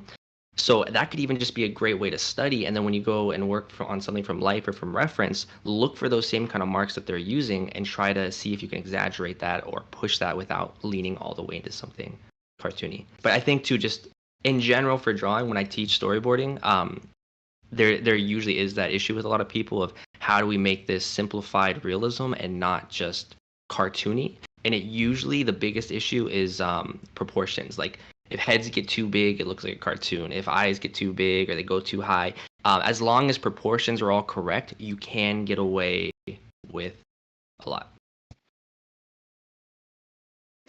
That's very interesting. You don't hear every day somebody say, learn from animation and apply it to your realistic work. So that's a really good take on it. Yeah. Yeah, no, and I feel like so many things are like I don't want to say undervalued, but underlooked maybe. I don't know. It's like there's so many masters today, right? Like there's the old masters who are, obviously unbelievable at what they did, but they became old masters by working really, really hard their entire life and getting really good at what they're doing. And people are doing that today in the same way. And like, I don't know how other people think. I feel like when I was younger, I might have had thoughts like this. But you look at like animators, and it's just in the back of your head, you don't really think about it, but you're just kind of like, oh, well, they just don't study as much, or they just don't work as hard, or whatever, because their job is just easier. It's just animation. They're not like having to draw all the muscles and doing all that stuff. But that's absolutely not true. They work just as hard as anybody else, but they put their focus into something different because their job has different goals and requires different skills. So when you see the simplified type of drawing that they're doing, they've worked lifetimes to be able to do that, and there's so much that you can learn from that. Yeah, I mean, I could go into this for a while, but look at everybody and Yes, study what other people have kind of done before you, you know? yeah, it's quite an excessive topic. Okay, we have another question about storyboarding. So when you storyboard, how much do you think about shots like establishing wide close-ups, etc. shots in a panel? Mm-hmm. I think about that a lot. That's the question. So there's an interesting thing with storyboarding is I remember when I was in school, and if you're gonna do a painting, you do like 10 thumbnails before you actually do the painting, because you're trying the different compositions and different ways you can make it work, and then you pick the one that works and then you do it. And then with storyboarding, I think I even asked a teacher one time when I was a student, like, so for storyboards, do you do like a couple thumbnails and then pick the one that it's gonna be? And you don't. You do it right the first time every time. And it's because when you have a shot, like you read a shot, it all comes back to understanding the goals and knowing what the story is. But when you know that, it's almost like there's only one way this could even be done. And I'm obviously like exaggerating. There's still tons of different ways things could be communicated, and it would of course be helpful if you could try different ways of doing a sequence and finding the best one. But for the most part, there's just conventions and things that just make sense. So if you look at a shot, you understand what it's about, and then you draw it accordingly. Like if you have you have a guy who just stepped onto a baseball field for the first time, you might want to do a wide shot of that baseball field of him walking on, because we haven't established the location yet. The shot is not about him, it's about the baseball field, and that just makes sense. Now, on the other hand, it's like we have a dramatic shot of the guy about to throw his pitch. Maybe this is a close-up on the guy's face with like the glove up like this or something, because this is about the intensity of what he's doing, trying to get into his head a little bit and make it really dramatic. It's about him. If that was a wide shot, that wouldn't make any sense, because then the shot's still about the baseball field and he's like a tiny little character. So the more you learn how this stuff all works and how to make a shot, you're kind of just reading through the script. You understand what it is, and it's like, this has to be this framing because it wouldn't make sense to do it any other way. It has to be this angle because it wouldn't make sense to be any other way. And that being said, it's super, super subjective. Like when I teach the storyboarding class, I'm always critiquing other people's the way they put shots together, and I always say, it's like, I'm not ever going to say that you're doing something wrong or that it's bad, because you can tell a story any way that you want. And if you do put shots together in a different way, it's not that it's bad, it just might not be effective for the story you're trying to tell. It might be distracting, it might be boring, so it's not so much that it's wrong, it's just that how exactly do we want this story to be told? And when I'm working with directors, I could have an idea that is perfectly valid, and they could say, oh, that's really cool, but that's actually more dramatic than we want to go. Or, oh, I really like how you have all these cool angles in the shots, but because it's this type of film or commercial or whatever, we want things to feel very solid, and we want everything centered on the screen and very, very symmetrical. So it just really depends on the situation. But yeah. Okay, continuing with more questions about keyframe illustration. Somebody wants to know, what is your process when doing them? Do you start with like a 2-value sketch, and what's your thinking process when creating the key shot? So for keyframes, in general, when I'm doing a sketch for any kind of painting, It depends. Something that I really believe in is there's no one way to do anything. I think that we need to learn a lot of different skills and a lot of different processes and ways of working so that we can choose the appropriate one depending on the task at hand. Like even with something like figure drawing, there's so many ways to approach a figure drawing, right? You could envelope it, you could build shadow shapes, you can construct, you could, there's just gesture, whatever. There's so many things that you can do. And depending on the pose that I have, I'll work differently. Like if I have,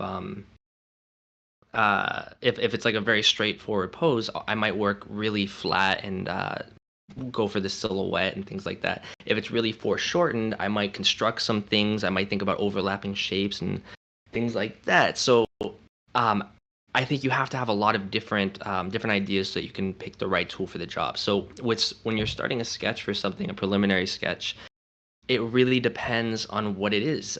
If it's something, I love 2-value sketches. I think in general, doing 2 values, I don't know if sketch was a confusing word for people, but like a notan, like a graphic black and white kind of read of an image, 2 or 3 value sketches are really, really amazing, even just for studies. But you don't get any information, right? Like if you think about the difference between, I'll call it painting and drawing, but what I mean is drawing lines and information and details versus painting where you're simplifying information, you're focusing more on shapes. That's basically what's happening. I can draw information or I can paint to simplify information. So if I'm doing a 2-value, like a simple sketch with just a couple values, it makes it much easier to understand the composition and shape design and things like that, but I'm not understanding any information about what's going on inside of that space. If I do the drawing, I can figure out a lot of stuff that's going on, but it might be, I might not be coming up with a very good design or very good values and things like that. So depending on what it is that I'm drawing, I just have to figure out what's going to be the most helpful, and that's just going to depend on what it is. But from there, so I'll do a couple. I'll either do a couple sketches. I might even do a couple like really, really quick line drawing. Sometimes, a lot of times when I do line drawing too, it's like you don't have to. It's not just like one or the other. I might have shape in my head, but do it with line. So I might be working with line and just kind of drawing shapes and not really going on the inside. And then certain areas I might add a little bit more information or whatever, and I might even add some simple value behind it. But I might do a couple quick sketches. I might put value behind them to see what that looks like. I might do some sketches and then just do some value roughs on top. I might do a couple color studies. But anytime I'm doing the initial sketches like that, it's all about the general idea. So I'm working really quick, like a couple minutes per sketch or per study. And then from there, it again depends on how complicated the scene is and what it is. I'm always trying to choose the best tool for the job. So 3D is a tool, painting is a tool, photo bashing is a tool. I've done pieces that don't feel that complicated, that don't have complicated architecture or perspective or anything. So maybe I'll just mass in some shapes of value and then go straight into photo bashing on top, just throwing collaging photos into everything, relighting everything, repainting over everything. Sometimes I want something that I'm going to want to get a lot of different angles of it and get a bunch of different shots, or there's complicated architecture that I'm going to need a lot of different buildings or complicated perspective, something. Then I might go into 3D, take a little bit more time building it out, but then I can get 10 different shots of it and then paint over all those to finish them. And then if it's simpler, maybe doesn't need as much of a finish, like photo bashing and 3D are the easiest ways to get a higher level of polish and finish to it. And personally, I don't really enjoy spending days rendering things. Like it's not that fun for me. I enjoy the initial sketch process, the design process, and then I'd rather clean it up with photo or 3D and then paint over that to correct things and fix things. But that's definitely another option to just move forward by painting. And if I was going to do an entire painting, then you have to do the things that are more tedious for me, like you got to put like a grid and find the perspective and make sure everything is accurate because you don't have 3D to fall back on to make up for all that. But that's kind of the process. But usually the process, like the general process, is quick sketch, maybe a color rough, go into 3D, build it out, put it back into Photoshop, photo bash over all of the 3D to make it look not like 3D and look better, and then paint over all of that to unify everything, correct things, simplify certain areas, go back to focal point composition and all that kind of stuff. Quite extensive workflow. Yeah, Okay, if we go back to the quick stage, Yes. the quick sketch stage. Yes. I have a question here. When you start a panel, do you start with a shot in a panel, or so sorry about that. Do you start the shot in a panel and fit it into composition within, or do you do it opposite? Oh my god, sorry. Tongue Wait, twist. hold on. Do I start? What? I'm not understanding. Do you Sorry. start with a sorry about that? Do you start with a shot in a panel and then fit the composition within it, or do you do the opposite? So I always like when I would do storyboards. Every single frame is 16:9 ratio, and I have an individual Photoshop file for every individual frame. And I use Adobe Bridge. If you guys haven't used it, it's really cool. It's great for reorganizing, setting everything up, and all that. But I open that file, and then I have my frame laid out, and then I just draw within that frame. I'm probably just used to that because that's how I've worked for so long in doing storyboards. So if even if I'm doing something else, I'll still work that way a lot. Or if I'm doing roughs, I might set up like 8 frames on the page so I can see them all together, and then just black out everything else and just work within those. And I like being able to see the composition clearly, so that's helpful for me. But I'll definitely like resize and move stuff around. Like the great thing about digital is you don't have to get married to anything. You can draw. Sometimes I'll just have to draw a person, and I'll start drawing it. And I know it's completely the wrong size, but it's a great size for me to work and get the detail that I want, and I'll just resize it after. So definitely utilizing the tools. Okay. Yeah, sorry about that tongue twister. problem. So, okay, moving a bit on. So you're still in the early phases of pre-production when you do those key shots and everything. How do you actually determine when a key, like when the storyboard is a finished work and you like put it forward to the next one? How do I like when I'm done with a frame, like a storyboard frame, and I move on to the next frame? Yes. When do you say like I'm done with this and you move to the next one? So every project that I work on is different. I usually base it on the amount of time that I have. Like I would say what's comfortable for me. Like if I can do 15 to 20 frames a day, that's like amazing. I can put at a good level of finish and shading and all that kind of stuff. If they want like 30 frames a day, it's gonna be looser, maybe just loose line work, maybe a little bit of value behind it or tone behind it. And then I don't often have to do more than that, but if I do, then it just gets like looser and looser and looser. So it's mostly just based on how much time I actually have to do it. But the main point is that, like, back to priorities, a storyboard has to read. You have to communicate camera angle, you have to understand the action, camera movement, and things have to be readable. Like that's the main thing. They have to be readable. So the moment it's readable, technically you can move on. So if you don't have a lot of time, if you're like really, really rushing, you work on it till it reads and then you move to the next one and you just keep going. But on a normal job, when you kind of have like enough time, I usually try to rough everything in really, really quickly. Like if I have an 8-hour day and I have to do 20 frames, I'll try to rough in 20 frames in the first like hour and a half, 2 hours. And then with the time that I have left, I just go back and refine each frame. And when I refine it, it's, ideally the process is just clean up a little bit wherever needs to be cleaned up, hit some bolder darks, maybe some shadows, some accents, things like that, which allow you put them in the areas of the focal point anyway. So it's cleaning it up and drawing contrast to the focal points. And then if you have time to tone, I do a couple quick values of tone, maybe like silhouette some things in with tone, maybe add a little bit of light influence, maybe like a side light or something like that.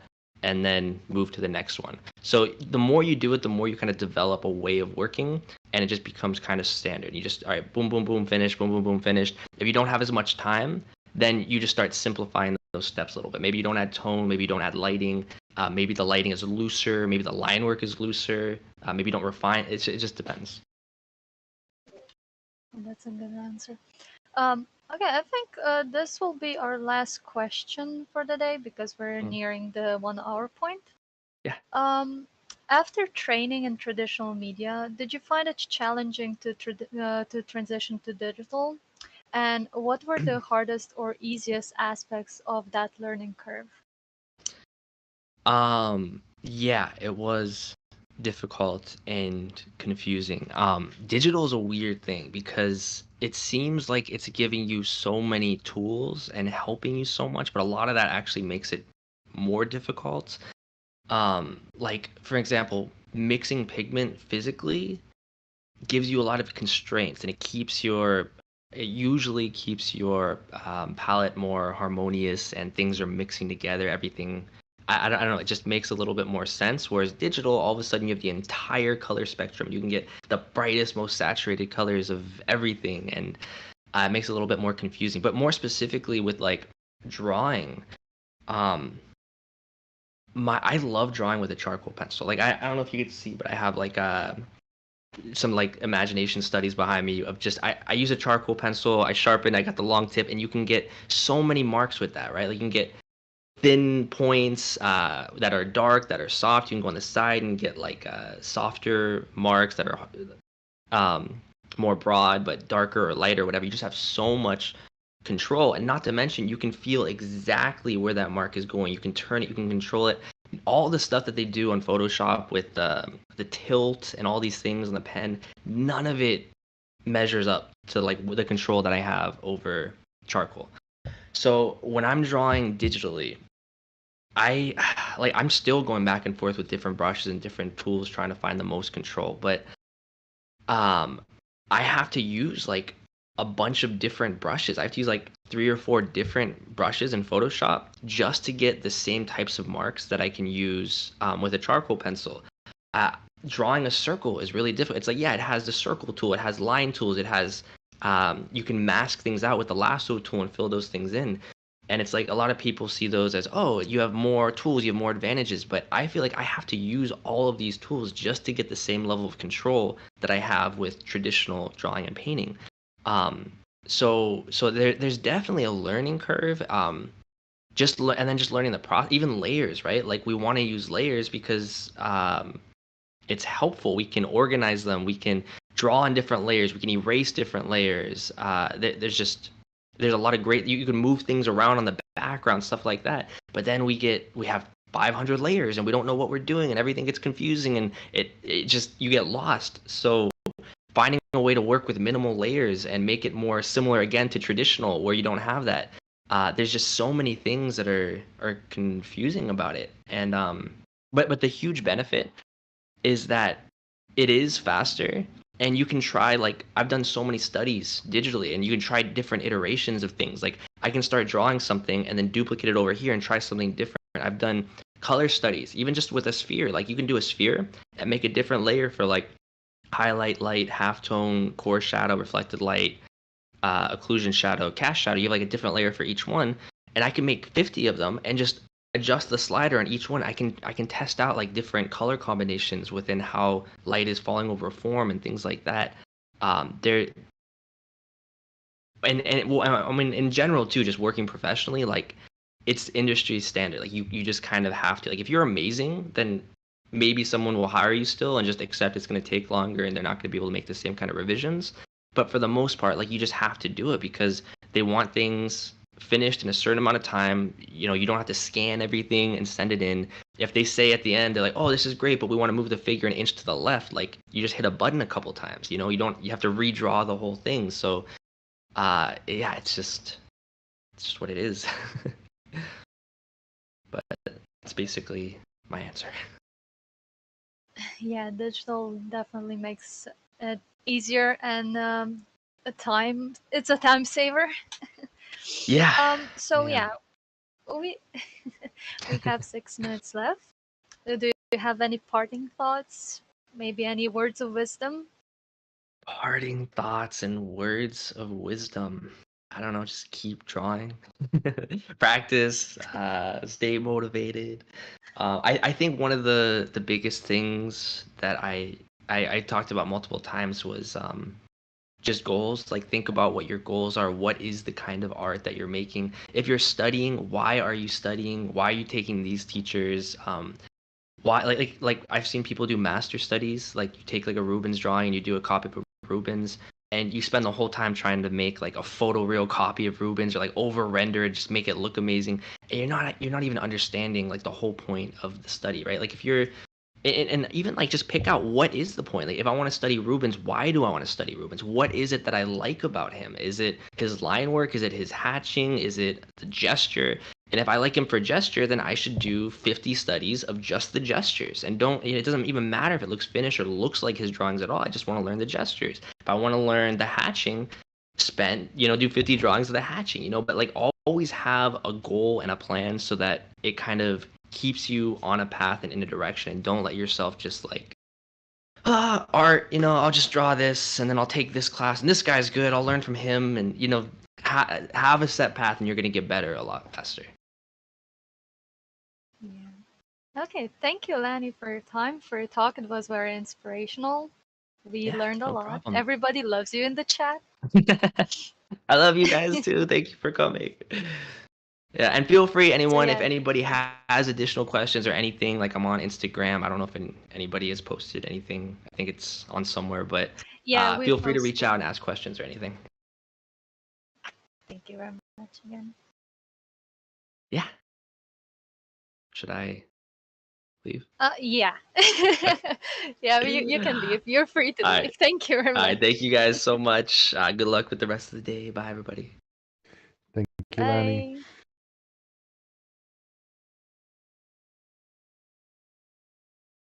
All right, next up we have Miles Joshua with Peter. They're going to be coming up in the next few minutes.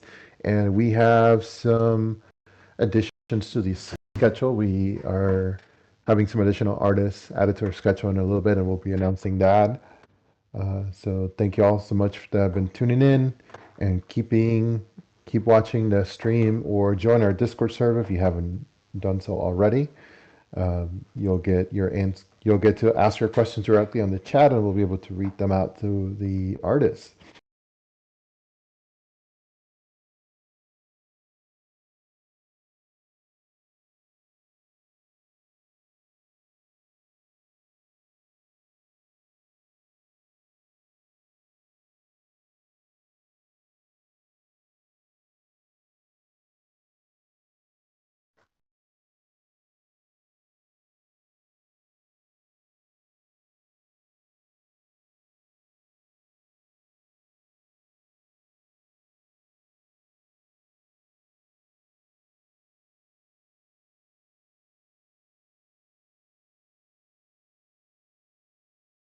So that is World Art Day Library to receive 25% of the library monthly and annual plans. Then we have World Art Day Library Plus, that's a plus sign, to receive 35% off the Library Plus monthly and annual plan. And also our World Art Day Live to receive 45% of the live monthly and annual plans.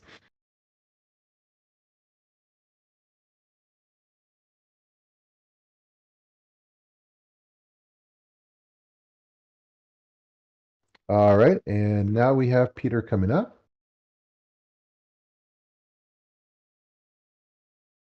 Welcome, Peter.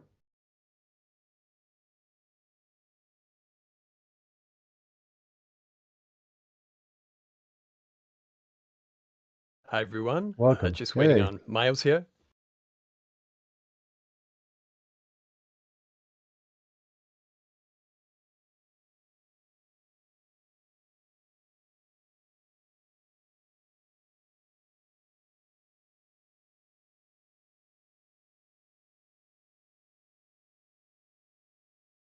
And if you are enjoying these events throughout the day, remember we have another session on April 18th with Laura Sonic and Robin Cole on empowering women in art. So be sure to register and save the date for that as well.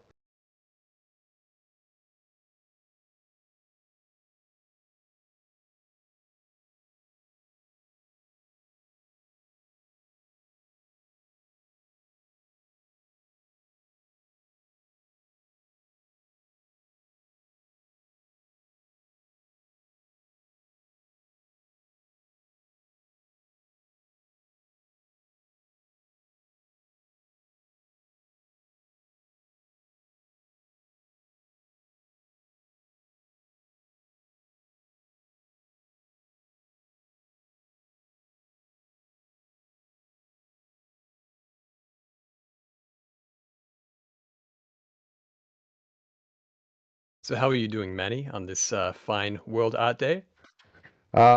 Great.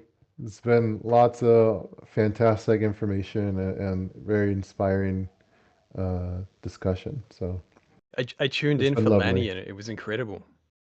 Yeah, That very was, yeah, that was insightful. absolutely. Yeah, storyboarding is one of those things I've always been fascinated by. I know Carl Nass did that. He also did like the character. So it's nice to see and hear more about that kind of profession and role in the industry. Yeah, me as well. It's fascinating. So again, for everybody tuning in, Miles is on his way.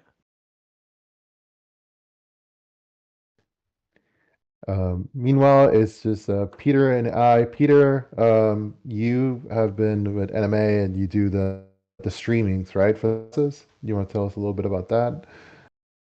That's true. I've been helping out, assisting with the live classes since the beginning of 2021 when they first began with Joshua Jacobo's Anatomy Masterclass. And then we had some live classes with Ilya Morochnik. And of course, we have Ilya as our next guest after Miles. So yeah, it's great, really exciting talking to these incredible artists and instructors. And of course, getting to know the students as well. It's probably the first time a lot of these students have seen my face. So it's quite funny. All right.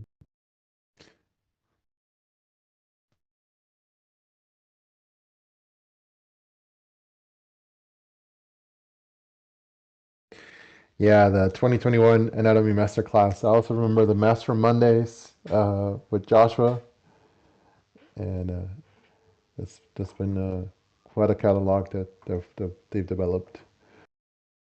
Yeah, and I think that was a lot of students' first introduction to Joshua as well, because Joshua came on camera.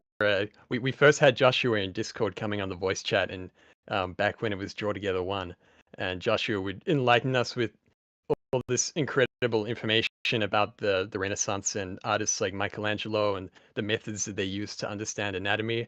And we all got so hyped up about that. And then, of course, he began his anatomy masterclass, and we were able to go through. Well, it wasn't the anatomy masterclass; it was the Master Master Monday. Master Yes. Monday, and then it was the anatomy masterclass.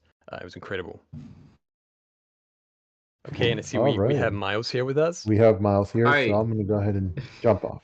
Thank you, guys. Welcome, Miles. Well, thank you. I'm sorry I just ran a little bit late. I'm terribly sorry about that. Oh, no problem, Miles. So if we're just getting started here, hi everyone and welcome back. Happy World Art Day. Welcome to everyone joining us on Discord and our YouTube channels. I'm super excited to introduce our next guest for our Q&A streams, Miles Yoshida. For those of you who don't know Miles, Miles is an incredible fine artist, draftsman, painter, sculptor. He's best known for his beautiful ink drawings of hands and portraits. Miles is also a New Masters Academy instructor, teaching our Introduction to Inking course, as well as a number of super exciting live classes.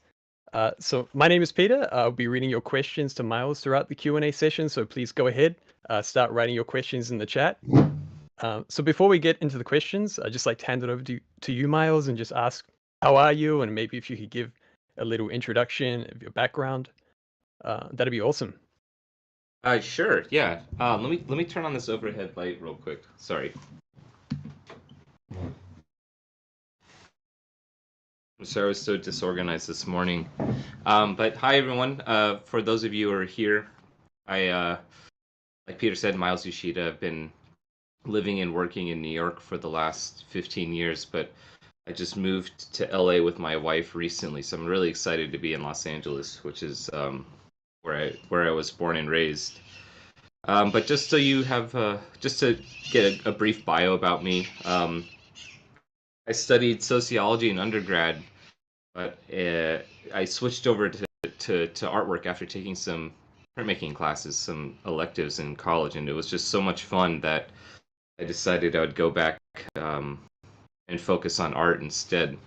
And so I studied under this guy who I always mention him, this artist Noah Buchanan, who was a huge influence on me, taking his figure drawing class in undergrad kind of like opened up my eyes to the way in which I want to draw.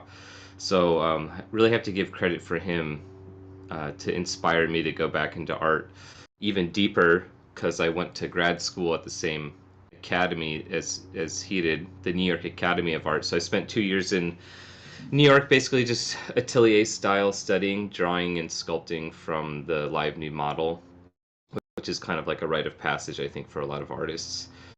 So I did that, and then just stayed and worked in New York City. I worked as like an artist assistant for various artists. I worked as a carpenter. I've done a lot of construction. So my life has kind of taken me all over.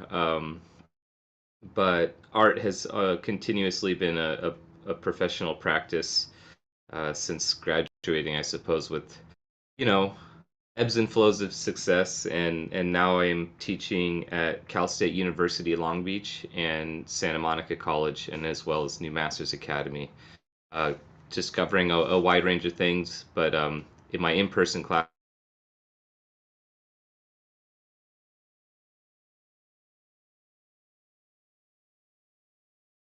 career, but on the side I'm always still trying to make my own artwork. I've been working a lot on watercolor and gouache on this samurai series that's been going on for a few years now. Actually just sold another commission 2 days ago, so I'm really excited. I could use the extra cash.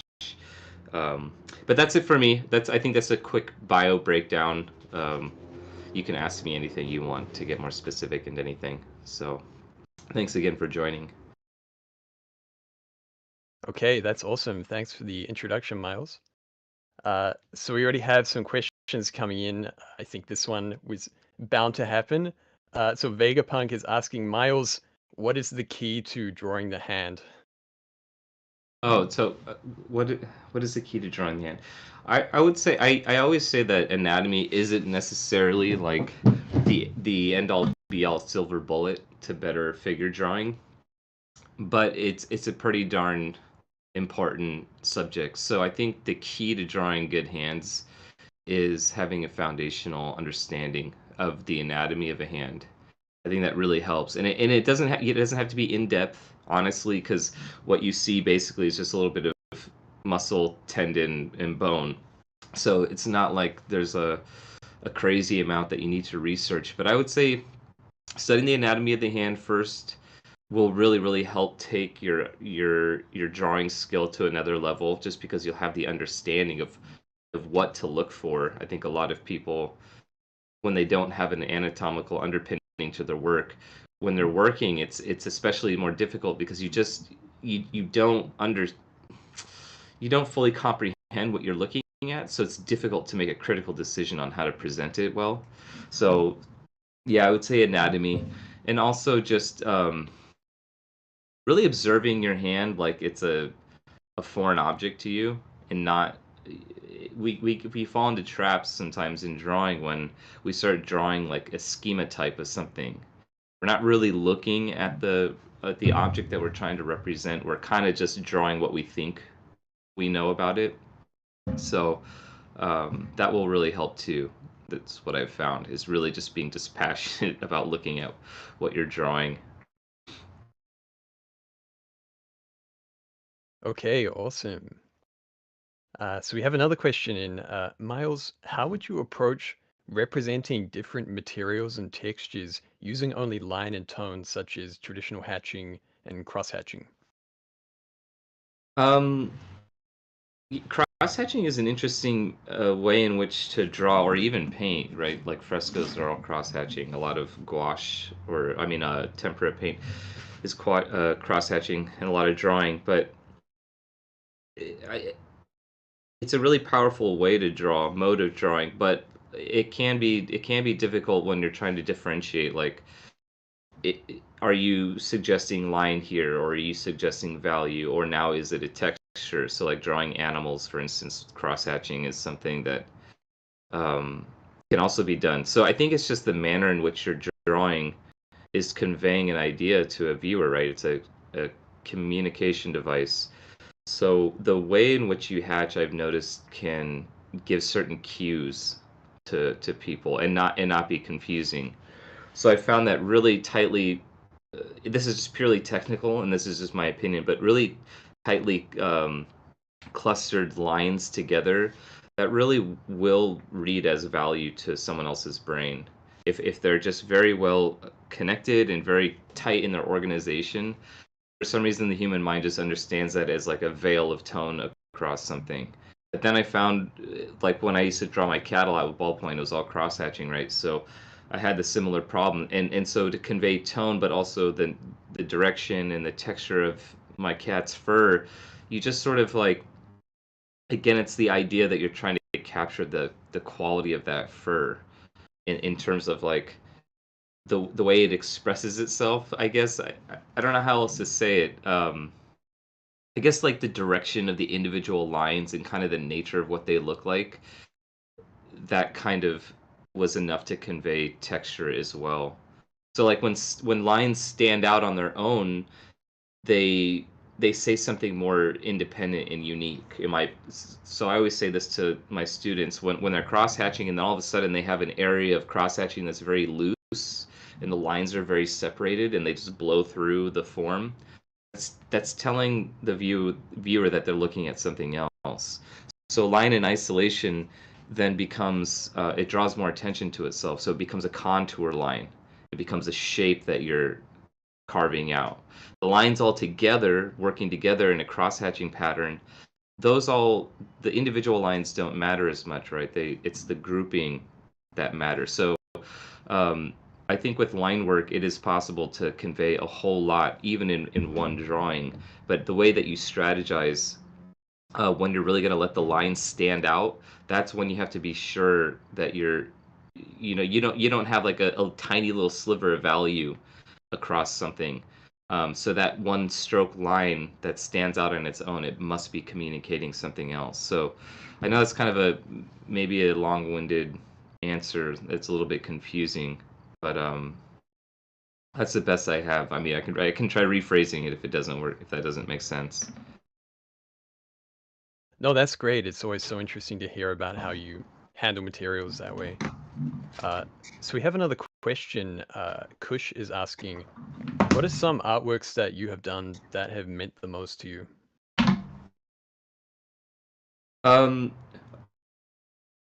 Let's think. There's one drawing I remember. My dad still has it. That when I came back from, I switched over. Like I said, I switched over to art when I was a little bit older. I was like 19 in college or something. And after taking, like I said, after taking this guy Noah Buchanan's figure drawing class, he was so good at just explaining things in simpler terms, and he was so good at making higher concepts accessible to someone who was still learning. And I just remember the change in my drawing was so dramatic after taking his class, and then the next few years of my own personal study and working with him, that I felt like I gained this new power that I didn't have before. And I did this really quick life study sketch of my dad when he was sleeping in one of his like mid-century armchair lazy boys that reclines all the way. And I always loved that drawing. I still do to this day. I think it was like it turned out like a nice sketch, like a nice 5-minute sketch. But it was really the first time that I saw a real beauty in my own work, which I don't say that to be arrogant or narcissistic, but it's a really wonderful thing when when you create something that you don't have the urge to criticize or change anything, right? It's like you finally just strike the right chord, and it's a beautiful sound. And so I really love that old drawing. I probably posted it on Instagram or something somewhere.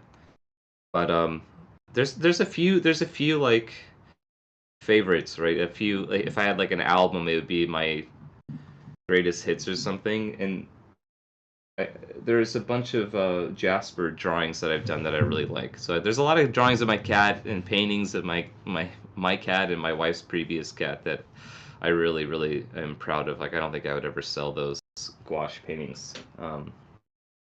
And then I was really fond of the Liberace hand series when I was making them. That was a really wonderful time in life because I was completely broke, living in a really terrible situation. But it was so much fun. I was living with a best friend of mine, and I was living with my wife, and we were in this like rundown Bed-Stuy apartment, and there was nothing to do. I didn't have any money. There was just nothing to do but draw and paint. And so I actually remember being quite fond of that time, because I felt like I made some really great work that you come back to, 6 months, a year later, and you question, you ask yourself like, well, I don't even know how I did this one segment of the work, of the piece. And I feel like any time that you surprise yourself like that, that's another indicator that you've created something that you should hold on to. And then lastly, I would say that the Samurai series has really pushed my limits in a lot of ways. So I feel like, again, pretty proud of the most recent work I've been doing with those watercolor and gouache samurai paintings, just because I think it's just a level of intensity in them that I hadn't completely embraced before. I think there had been moments of working on a piece that had challenged me to look so closely and to try to be so refined. But I think these ones so far are like at the top in terms of the technical quality.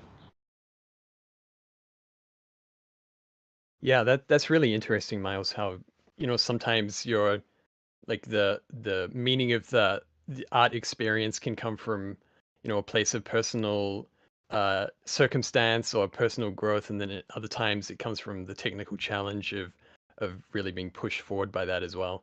I've Yeah. always loved your Jasper sketches and drawings. They always feel so personal, like you have this attachment to this animal, and it's just really beautiful to see how you've expressed that way just through your line work. Thanks. So we have another question from Dylan. Dylan is asking, who are some of your favorite contemporary artists, Miles? Oh, it's a good question. Oh, usually, oh man, I'm so bad with this question because there's so many on Instagram that I just like follow and I see their work, and I just really like, for one, there's this guy Matt Bollinger on Instagram. You should find him. He's so good with acrylic. He paints these really beautiful, kind of a little. They're kind of melancholic in their theme and in their tone. But he paints a lot of these Midwest tableaus of just kind of depressed economic life. But I think he used to have his roots in comic book art. So I grew up. I loved comic books as a kid. But he's great. I love whenever his stuff comes on my feed. There's this guy. It's like welcome to the new generation when we talk about contemporary artists. We're talking about IG artists, but there's this guy in Sydney, Australia named Jeremy.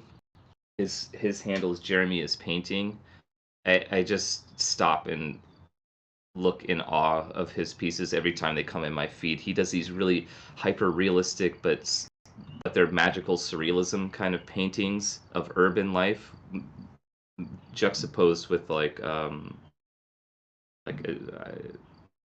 astronaut gear equipment, or just like shuttles and things like that. So like low orbit space related objects juxtaposed with like downtown urban life. They're just incredible paintings.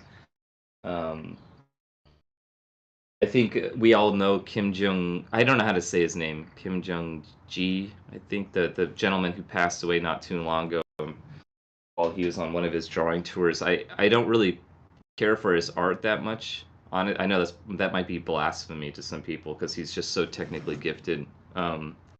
But just his process was just undeniably like amazing, right? Just having all that stored information in his brain that he could recall just like at the drop of a hat was just I still watch his videos. I think they're so cool, just the way that you see his compositions unfold. And then in galleries, I'll still say like John Curran over the years I feel like has remained a strong artist in terms of, since I have a background in figure drawing, I feel like he's consistently helped take figure drawing into the gallery world, which was so closed off from figurative work for so long. So I recommend looking at his stuff. It's another. I don't know. That's a tough question for me, just because I am not like in the gallery world. I'm not going to shows all the time. It's hard for me to find these people in real life. There was a show, actually, I do remember when I first moved to New York, I went to an Anselm Kiefer show, and I'd never heard of him before. But I forget what it was, Gagosian Gallery in Chelsea, so it was like a huge space. And I hadn't really stepped in front of a painting that someone had made, in a contemporary time that just blew me away so much. So his huge landscapes are really, they have a huge presence, not only just in scale, but just in mood. They're incredibly bleak feeling. They really make you feel isolated when you stand in front of them. It's kind of an amazing experience. So I really love his work a lot. I feel like I could just sit here for the next 10 minutes, and when a name comes to me, I could do that, but I don't really have like the list of people that I love the most. So I'm sorry that I have to rattle through some IG accounts that I really enjoy, and then just some random other artists. No, that's great. So we have a question from Marquise, who is asking, excuse me, Miles, when did you feel confident enough to switch to ink as your primary medium? When did you know that your fundamentals are strong enough to pursue inking? Oh, I think inking is, you can step into it at any time, because I grew up, my brother and I really loved animation as kids. Like, my brother wanted to go to Cal Arts, and like I wanted to go to some school in the area and work at a Disney animation studio or something when I was a kid. So I'm getting to the point here is that my brother and I would always use our little light boxes to try to make animation, or we would also, I just used it as a tracing table so that I could draw something and trace it. Even as a little kid, I liked using pen, like a pen and ink. So I don't think it's ever you don't have to like allow yourself.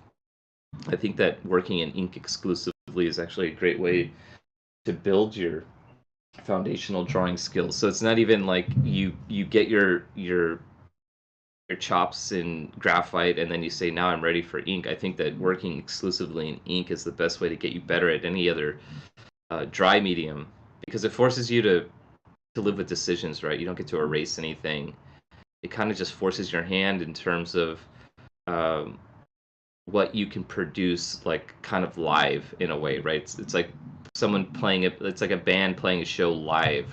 They can't undo anything. Everything just unfolds in front of the audience. And same with the ink, right? Because drawing with graphite is like, to me, it's like in the studio. You can go in the sound engineering room and like tweak some things. You can edit.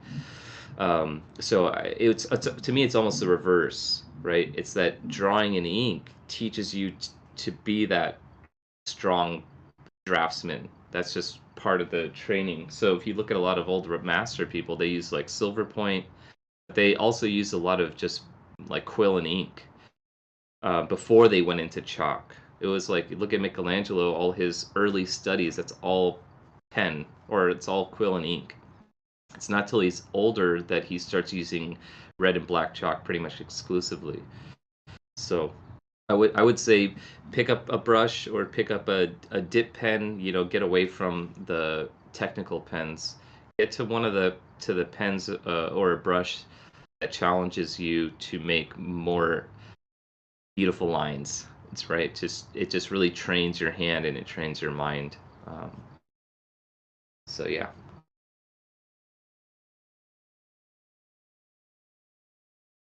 Okay. Next question. Miles, do you have any relationship between music and drawing?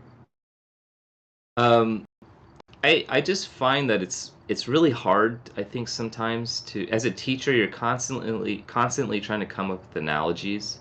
I think that for the artist's mind and for I guess trying to teach concepts in art, sometimes it's hard to find any other medium that draws forth such similar analogies. So I oftentimes look to music in terms of how I think about art. Not that I'm a musician. I'm not a musician, so I should preface that perhaps some of my analogies fall short because I'm not sitting there actually learning the guitar or the piano.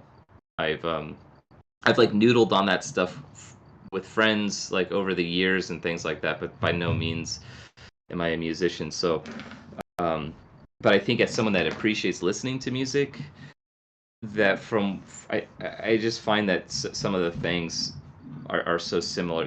Just ideas of like harmony and balance and kind of like just like the lyrical quality that artwork can have, that music can have. It just strikes such an ineffable sort of part of our consciousness that I think music is like the best sort of qualified way to communicate, to convey similar ideas in artwork.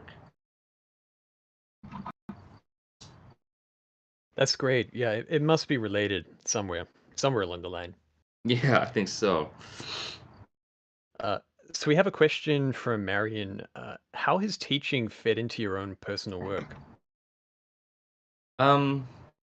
Teaching, it kind of it's like a double-edged thing. It can be a distraction a little bit in terms of time, but I've found that you learn a lot when you're teaching.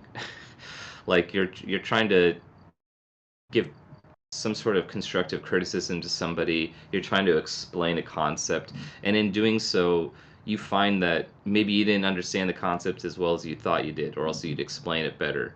Or you're explaining something to someone and you say to yourself like I should be doing, like I'm giving advice to myself too simultaneously. So I think that teaching, it can really help your understanding of yourself as an artist, I think, in a lot of ways. Because you're constantly in this mode of being critical about other people's work. That's how you help them get better, right? Is you're just critical of all the stuff that they're doing and you give them the appropriate feedback. So it's definitely like it helps sharpen your like art detective skills in terms of retracing steps to find where an error began, because oftentimes you're looking at proportions of something or harmony of something, balance, and it's easy to look at the symptoms of the problem, except as an artist, when you're going through this mode of correction and kind of like reining in your piece, sometimes it's really hard to know where was the disease in the work. You're trying to cure a symptom, but you got to go deeper and cure what's at the heart of it. So I think for teaching, that's really helped me a lot. I feel like I'm a way better art detective now in terms of finding the root causes of issues or finding where the backbone of the piece is. But again, like I said, it can be a distraction. There's a lot of papers or a lot of art to grade, a curriculum to keep up with, and names to remember, things, all that kind of stuff. But it's a lot of fun too at the same time. That's great.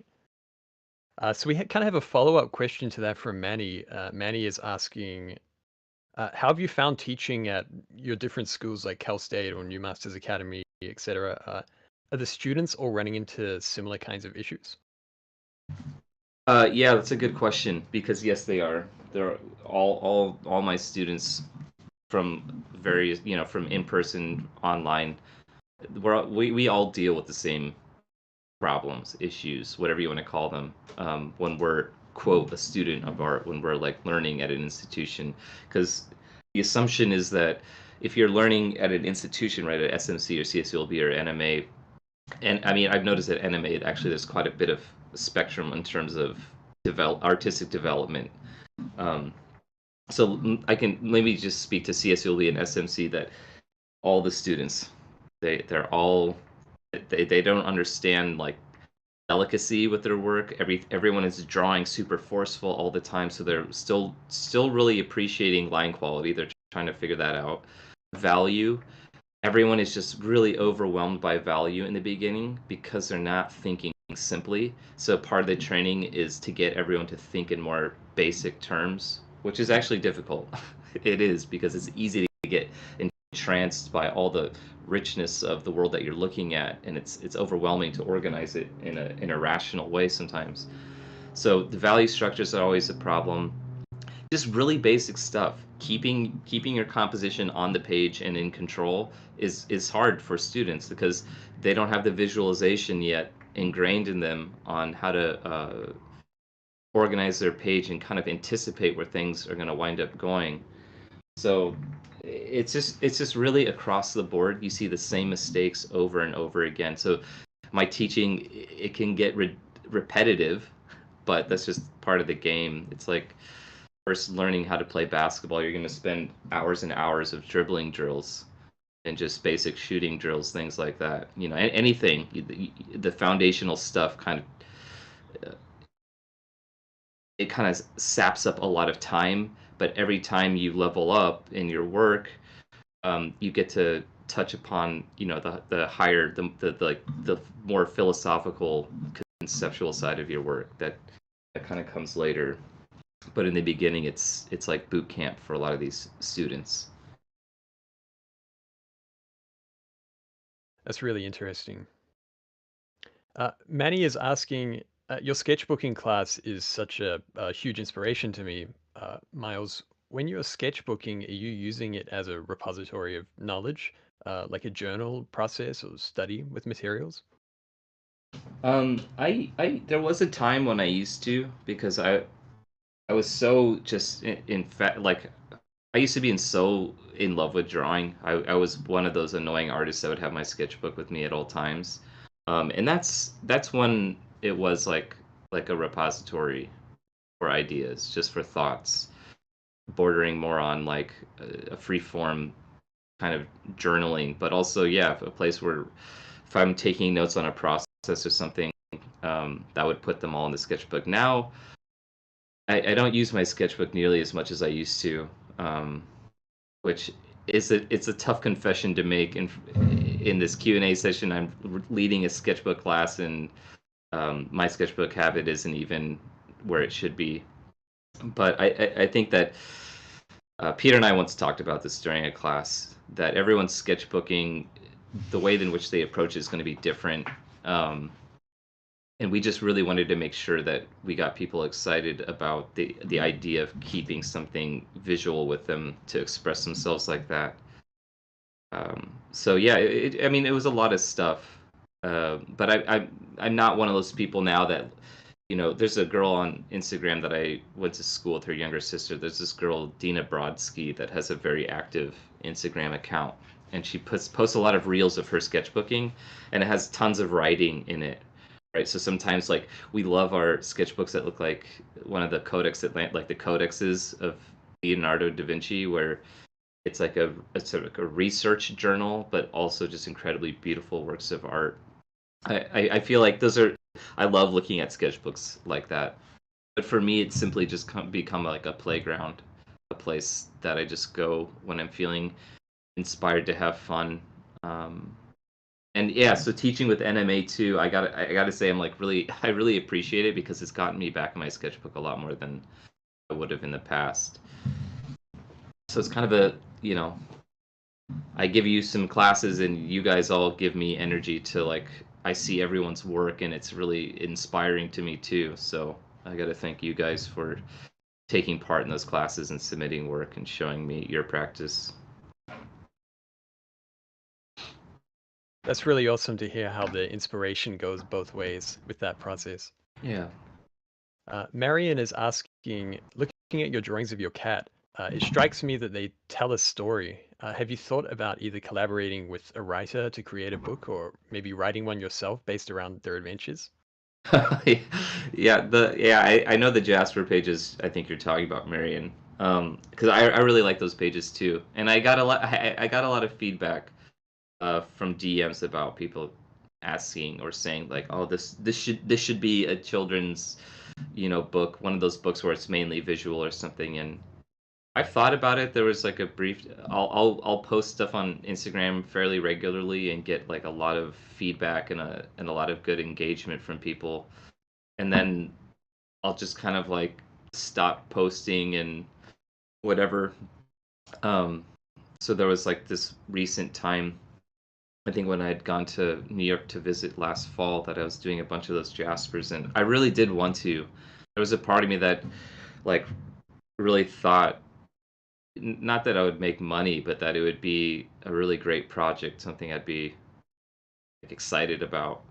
But again, with teaching and things, I had a few commissions, the portraits that I have to get through, and then a samurai commission, and all the teaching, and just trying to enjoy life as well. It can be a lot. So I just don't know if I have the emotional and mental bandwidth to go through a process like that. Because I've had two friends publish books, 3 friends actually, now that I'm thinking about it, and it really just took up like all their time. So I just know me, I can barely keep. I mean, I was late to this Q&A because so I don't know if I have it in me to juggle all that. I'm kind of a simple-minded person.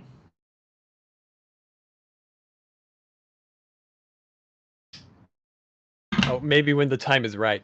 We haven't Maybe- seen the last of Jasper just yet. Yeah, no, he always makes a repeat, a return to the sketchbook. So maybe one day it'll be as easy just scanning all this stuff together and handing it over to someone else to deal with.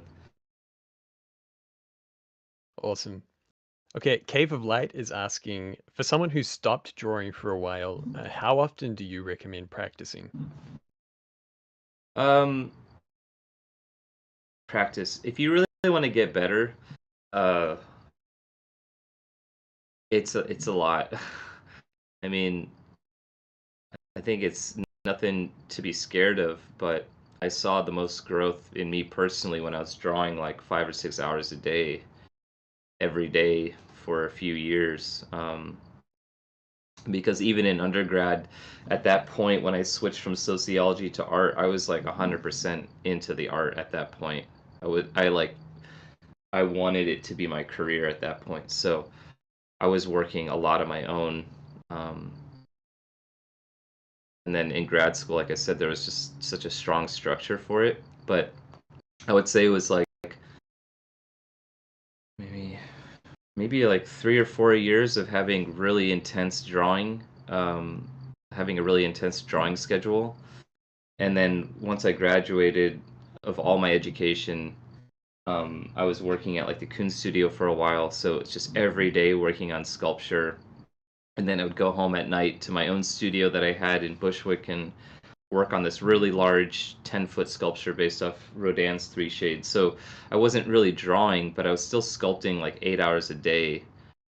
With Kuhn's, it was more like fine metal chasing, and then with my own work, it was clay modeling on a large armature. So it really is just directly proportionate to the amount that you put in is what you get out. So I don't think that was anything special, honestly. When I first started drawing like really seriously, it was actually my older brother who was the way more gifted of the two of us. Like his drawings when we were in high school were already like well beyond anything I'd seen someone else do in college. So but he stopped doing it. He went into construction, and so now he won't be able to draw at that, at that the higher level. So again, I'm just saying that just to illustrate it. Really, I'll take someone who works hard and puts in all the hours, that they will always wind up with more mature, more sophisticated work than someone that was quote gifted and like barely puts any effort. So, but it takes a few years. Remember the Malcolm Gladwell, the 10,000 hours concept?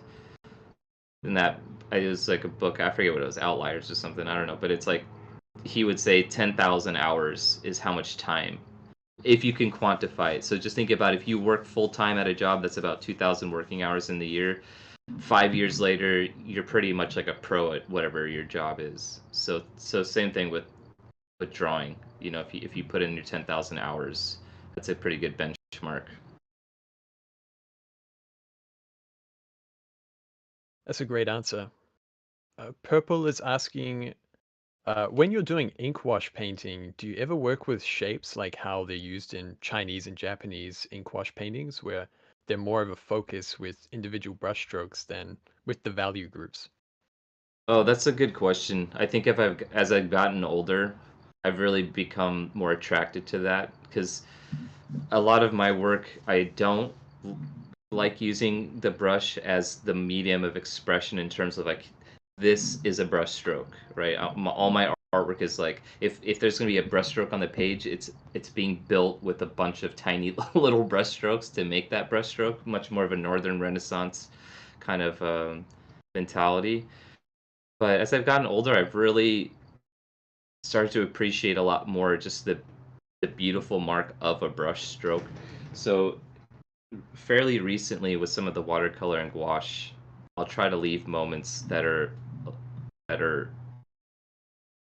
just like pure brushwork, I guess, in a sense, but it's on such a small scale. I want to start incorporating that more on a larger scale, because it is really beautiful. I went through this like very brief phase a couple of years back where I bought a bunch of rice paper and some of the goat hair brushes and stuff, and I was playing around with that and realized right away just how sublime some of that work really is, coming from Asia, from China and Japan especially, with their silk paintings or their rice paper paintings, because there's to have that little amount of information on the page, like everything that the artist has done is super powerful.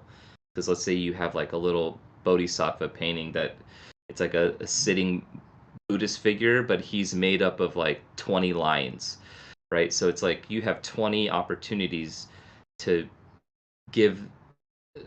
create an expression that not only captures like the representational quality of this figure, but also the emotional state and the veracity of how this one particular bodhisattva is always portrayed, right? So you're very limited real estate, and in the way that they work, it's just so mind-boggling that each line is perfect every time, and that's such in part because they're such masters at how to utilize that brush, how to make perfect contact with the page, perfect pressure, twirling it a certain way, a lot of the mechanics, but also just the fluidity of it.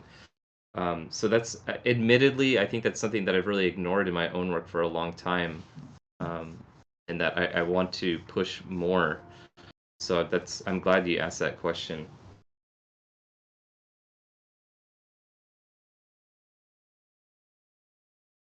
Okay. Dylan is asking, Miles, what do you recommend focusing on when studying art at museums? Is it completely up to what the individual wants to learn, or are there some tips that you can give? Oh, so making art in the museum, I did a lot of that when I was traveling through Europe. I went to like, gosh, it was over 30 museums, like 30 very like the nice museums, you know. It was all over England and France and Spain, Austria, Italy, Czech Republic.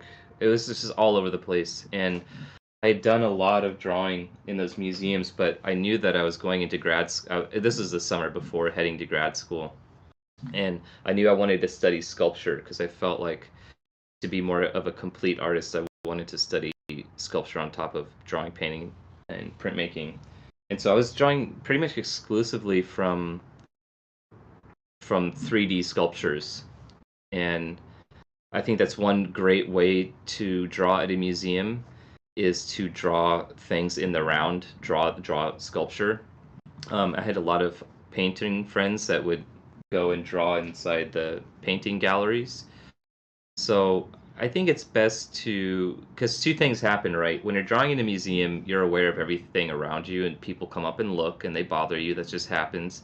So I know that this is probably not the answer you're looking for, but part of drawing in a museum is really training yourself to shut out all this other stuff, all these other distractions, and to even shut out yourself to a degree where you're just in your own head worried about the drawing. Oh, you know, this person's going to walk by, my sketch doesn't look great. Like, you have to shut that stuff off so that you can focus on the task at hand, which is like you wanting to have a dialogue with this piece that you love so much you want to draw it right. So you got to shut that stuff down. And then on top of that, I think just keeping it simple, a small sketchbook, because your arm gets tired. My arm would get so tired holding a Aqua Bee Super Deluxe sketchbook. They're kind of heavy, but it was like, I don't know, 12 by 16 inch pages or something. My arm would get super tired. So carry something light that you can draw in, just for the physical aspect, honestly. And just like carry a ballpoint and a pencil or something. Keep your supplies really simple, and don't put any pressure. Draw from sculptures, and then, you know, draw from anything that you want there. Like when I was at the what museum was it? Not the Albertina. It was the Belvedere Museum in Austria. It was one of the most beautiful museums I had gone to. So I spent time just drawing some of the architecture inside the building too, because I mean, it was just like amazing. Yeah, so that would be my advice about approaching drawing in the museum. But you can also, some museums have like really nice drawing departments. So this is something I found out in New York too, that you can make an appointment to go look in their drawing archives, and then you give them a catalog. You go through the catalog and you choose the images that you want to look at. So for instance, at the Met, they have Michelangelo's Libyan Sibyl drawing. And I always mention this because it's like my favorite of his. It's such like a classic drawing, and so you can just call the Met and go see it in person and sit there and draw from it in privacy. So that's another avenue you can go, is through their educational departments. You don't have to just like walk in and stand in front of the Rodin piece and draw. That's great. I think the museums are all going to be flooded with archive requests now. Yeah, good. That's It makes their librarians really happy when you come in to see something in private. Okay, question I have from Naro, I believe. I have noticed that working with clay really helped my brain conceptualize 3D forms from a raw mental picture. What are some other insights you have noticed in the relationship between sculpting and drawing? Yeah, sculpture and drawing, they're all like, drawing is in my opinion, at the foundation of everything. Art, visually related in terms of art, right? So the drawing, it's at the foundation of everything, but you also have to like step outside of drawing to understand drawing even deeper. So like you had just said, Naro, that working in the round in clay has actually then, when you go back into your 2D work, it's really helped you understand how to visualize 3 dimensions, think about form more than shape, right? Shape is like graphic. Some other relationships, though, that I've seen, there's a very funny literal one when I was at the Accademia in Florence, where the David stays and the unfinished slaves, that you see so many tool marks on his unfinished slaves. And it's literally like looking at cross-hatching on a form presented for you, like physically, because they use those little chisels with the 5 or 6 teeth, and as those teeth traverse the form around a figure, you actually see visually like a representation of cross-hatching. So that's like a very funny literal kind of union of the two. But I would say you already hit it on the nail on the head with the relationship that's most powerful between sculpture and drawing is that sculpture helps your mind think of stuff in terms of construction and 3D form, And that's something that, again, with my students at CSULB and SMC, they don't have the capacity to do that yet. You know, before I thought it was just something innate in us, and I think some of us are more inclined than others to understand spatial relationships. But it's something that you also you certainly develop as a skill, because the more that you use that part of your brain, the more that you become comfortable rotating objects in space inside your head, thinking in terms of like how a space feels rather than looks, all that kind of stuff. But yeah, I would recommend to anyone that wants to get better at drawing to study sculpture for a few years, for sure. That was really insightful. I can say for myself personally, it was talking to you that got me into sculpture as well. So thank you, Miles. Good. Yeah. All right. And question from Vegapunk is, if I can find it here, in sketchbooking, can I draw anything that I want, or should I start from a single body part and then the whole body? Oh, sketchbooking, just draw. I mean, you use it however you want. There's no one way to use it. But in practicality, sure. I have tons of pages that are just little studies of parts of bodies, especially in grad school. If we were working on a sculpture, you're going to do all your drawing in preparation for that part of the sculpture. So you're going to have studies of just like a shoulder girdle, or, this is for figure drawing because the school is figure focused. But it could be anything, right? There's tons of more conceptually driven sculptors out there that start with thumbnail sketches of just like a shape, or some kind of a contrast, right? Maya Lin's drawing in her sketchbook for the Vietnam Memorial was just like 3 black triangles with some green grass, like really super basic, right? So use your sketchbook to its purpose, right? It'll always just serve the purpose. You don't have to give yourself strict guidelines all the time. So it is good then, if you're studying the figure, to have full figures in there too, just to make sure that you are working on completing head to toe a fully realized, figure. So I think all of it. It doesn't, like I said before, some people, it's a journal, right? They write in it and they draw in it, and they kind of have that connection to it. For some people like me, it's just kind of become a sandbox that I go to every now and then to kind of just like loosen up and just have fun. And then there was a time in my life when my sketchbook was very much a reflection of my studies in the programs. So it was all anatomical drawings. It was all like notes of references for books or artists that I wanted to look at that a teacher had recommended or something. So. Awesome. So we just have a couple more minutes here. We'll wrap up with one more question. I think this is a good one to end with. Kush is asking, sometimes it feels like the magic of art comes and goes in waves. Has it waned for you since you started? And how did you get around that? Yeah, there are definitely, for all artists, there are ebbs and flows of inspiration, of growth. And I think it's really easy to get into a negative mindset and start punishing oneself. I do it all the time. I say, I don't draw enough, I don't paint enough. And those are just kind of the demons that come with the territory. And to get over that kind of stuff, I always recommend that it's really good to have an artist community, right? So that's why, for instance, like this is a community, whether you believe it or not. So in this new age that we have virtual connectivity. But I've found that like even just going through Instagram or doing something like New Masters, just seeing other people's work is almost like a surrogate for having a community in a program where you're just with the same people every single day for years on end. Those are the people, whether it comes from a virtual outlet or from an in-person or whatever, those are the people, by sharing ideas and sharing each other's work and looking at it and critiquing it back and forth. I feel like that really helps generate new ideas. It helps generate new momentum for oneself. But it certainly is like a lot of discipline.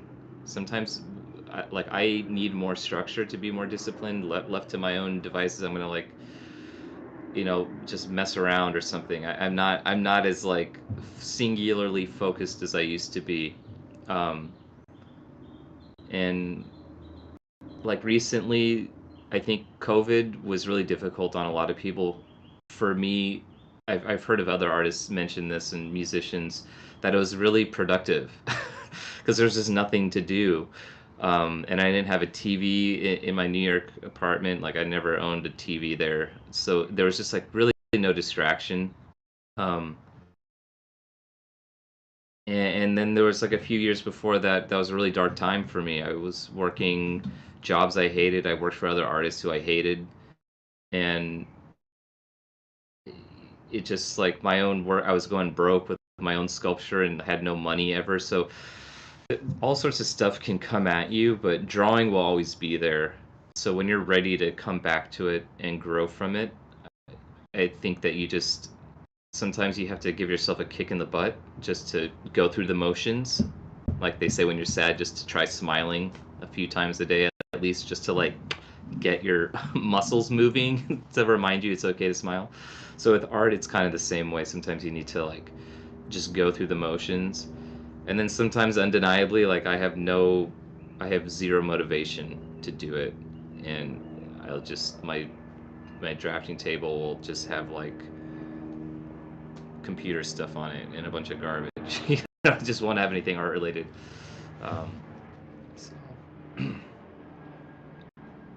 Yeah, that's awesome, Miles. I think that's a really encouraging note to end on. That you're human my as table's well. full of garbage. Yeah, and everybody has these struggles as well. But we're so lucky to have communities like these, and as you say, like during COVID, a lot of people move online and working remotely, and to have even internet communities like this where we can still support each other. Yeah. And that emotional support is so important. So I just wanted to thank you so much, Miles, for coming here with us, and of course teaching with our live classes. We really appreciate you, and it's so great to hear your insights every time. Oh, it's been my pleasure. Yeah, I'm sorry that I was a couple minutes late. I really hope I didn't mess up the flow of everything. But yeah, thanks for having me on here to answer some questions, and thank you guys for the questions. A lot of good ones. So I think hopefully I said something that helps, or maybe it didn't resonate, and now you know from the inverse that but hopefully I said something that that makes some sense to you guys and gives some insight. So appreciate the time. Okay, awesome. So we're going to take a little a break for a couple of minutes here, and then we're going to come back with our Q&A with Ilya. So thanks again, Miles. Yeah, no, my pleasure.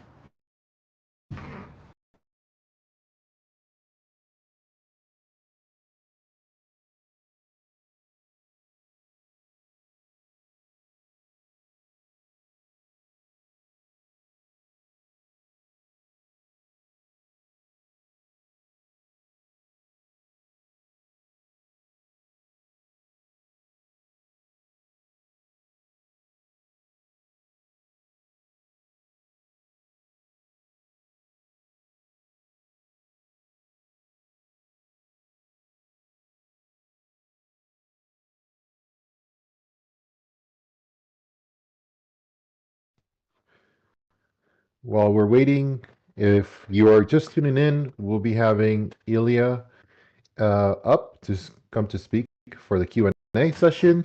If you're tuning in from YouTube, make sure you also check out our Discord server. This is where we're reading most of the questions that come in, and we'll have events throughout the day. So, hi, Ilya. Hi, what's up? Pretty good. How about You yourself? can hear me? Oh, good. Yes, we can hear you just fine. The strawberry shirt not too distracting, I hope. I wish I had a new Masters shirt. I should get a new Masters shirt. I should have worn one. That was a cool My wife interview. thought- I was hanging out in the back of the room as I always. Oh my God, there's a question for Ilya right away. We'll get to it. Hey, Peter. Oh, wow. Right off the gate. I'm Hi, Ilya. Back with Hi. the exuberant shirts that we know you and love you for. I have to. I mean, I almost feel like I prefer to wear like now that I work from home a lot more. I prefer to wear like rags, like essentially rags. But I couldn't do it. I couldn't be my true self. But this is my other true self. My like strawberry shirts, my other thing. So yeah, cool. It was great to be here. That was a cool interview. I really enjoyed it. I was paying attention to it and while it was happening. That was really nice. And some of the earlier ones as well. I tuned in as I could. Yeah, this is a fun event. These should happen more often. Yeah, it's You hear that, really Natalie? fantastic. Yeah. And I mean, Yeah, no, unless it's it's been too hard, fantastic. because I can imagine it takes a lot of like coordination, right? Like to get all this up and running. But yeah. Yeah, so I'm gonna get off the stage, but I do want to say thank you to Natalie. She did a lot of the coordination, and thank you for the anime team that has been 100%. streaming and recording. And thank you, Ilya, once again for being here. I'm gonna jump off now, so I'll let you guys Cool. get started. Okay, thanks so much, Yeah, Manny. Okay, all so right. as we're at time here, welcome back, everyone. And of course, happy World Art Day. That's why we're here. And thank you to everyone joining us on Discord and our YouTube channel as well. And you can come onto Discord and ask Ilya questions in the chat. I already see there are some coming through here. But of course, Ilya is our guest for the next hour, and we're super excited to have him here. I haven't really prepared any introduction for you, Ilya, but I do know you quite well, and Ilya is a fabulous artist. He is versatile across so many different mediums, traditional and digital. I would love to hear. So thank you so much, of course, for being with us, Ilya. And I would love to hear maybe a short introduction about yourself and your background just before we get into our questions here. Sure, of course. Yes, it's great to be here. It's great to be here with you, Peter, who we hung out for a bit. I mean, I'm sure I'm not the only one who you hung out with, but on my end, it felt like it was very personal. So I did see that someone is distracted by the shirt. I apologize. It's gonna happen. It's gonna happen. But yeah, about me. I am you probably know about me from the new Masters Academy classes as well as the live classes I did about a year ago, and I did them for about a year with the recorded classes are all kind of tied to my education at the Repin Academy of Fine Arts, and then I kind of explored that in the digital art space as well. Yeah, I am an artist. I'm a teacher, and I'm also of late a character artist working in game development. So that's been a new thing, which is also why I stopped with the live classes for some time. Hopefully, I have some cool ideas to get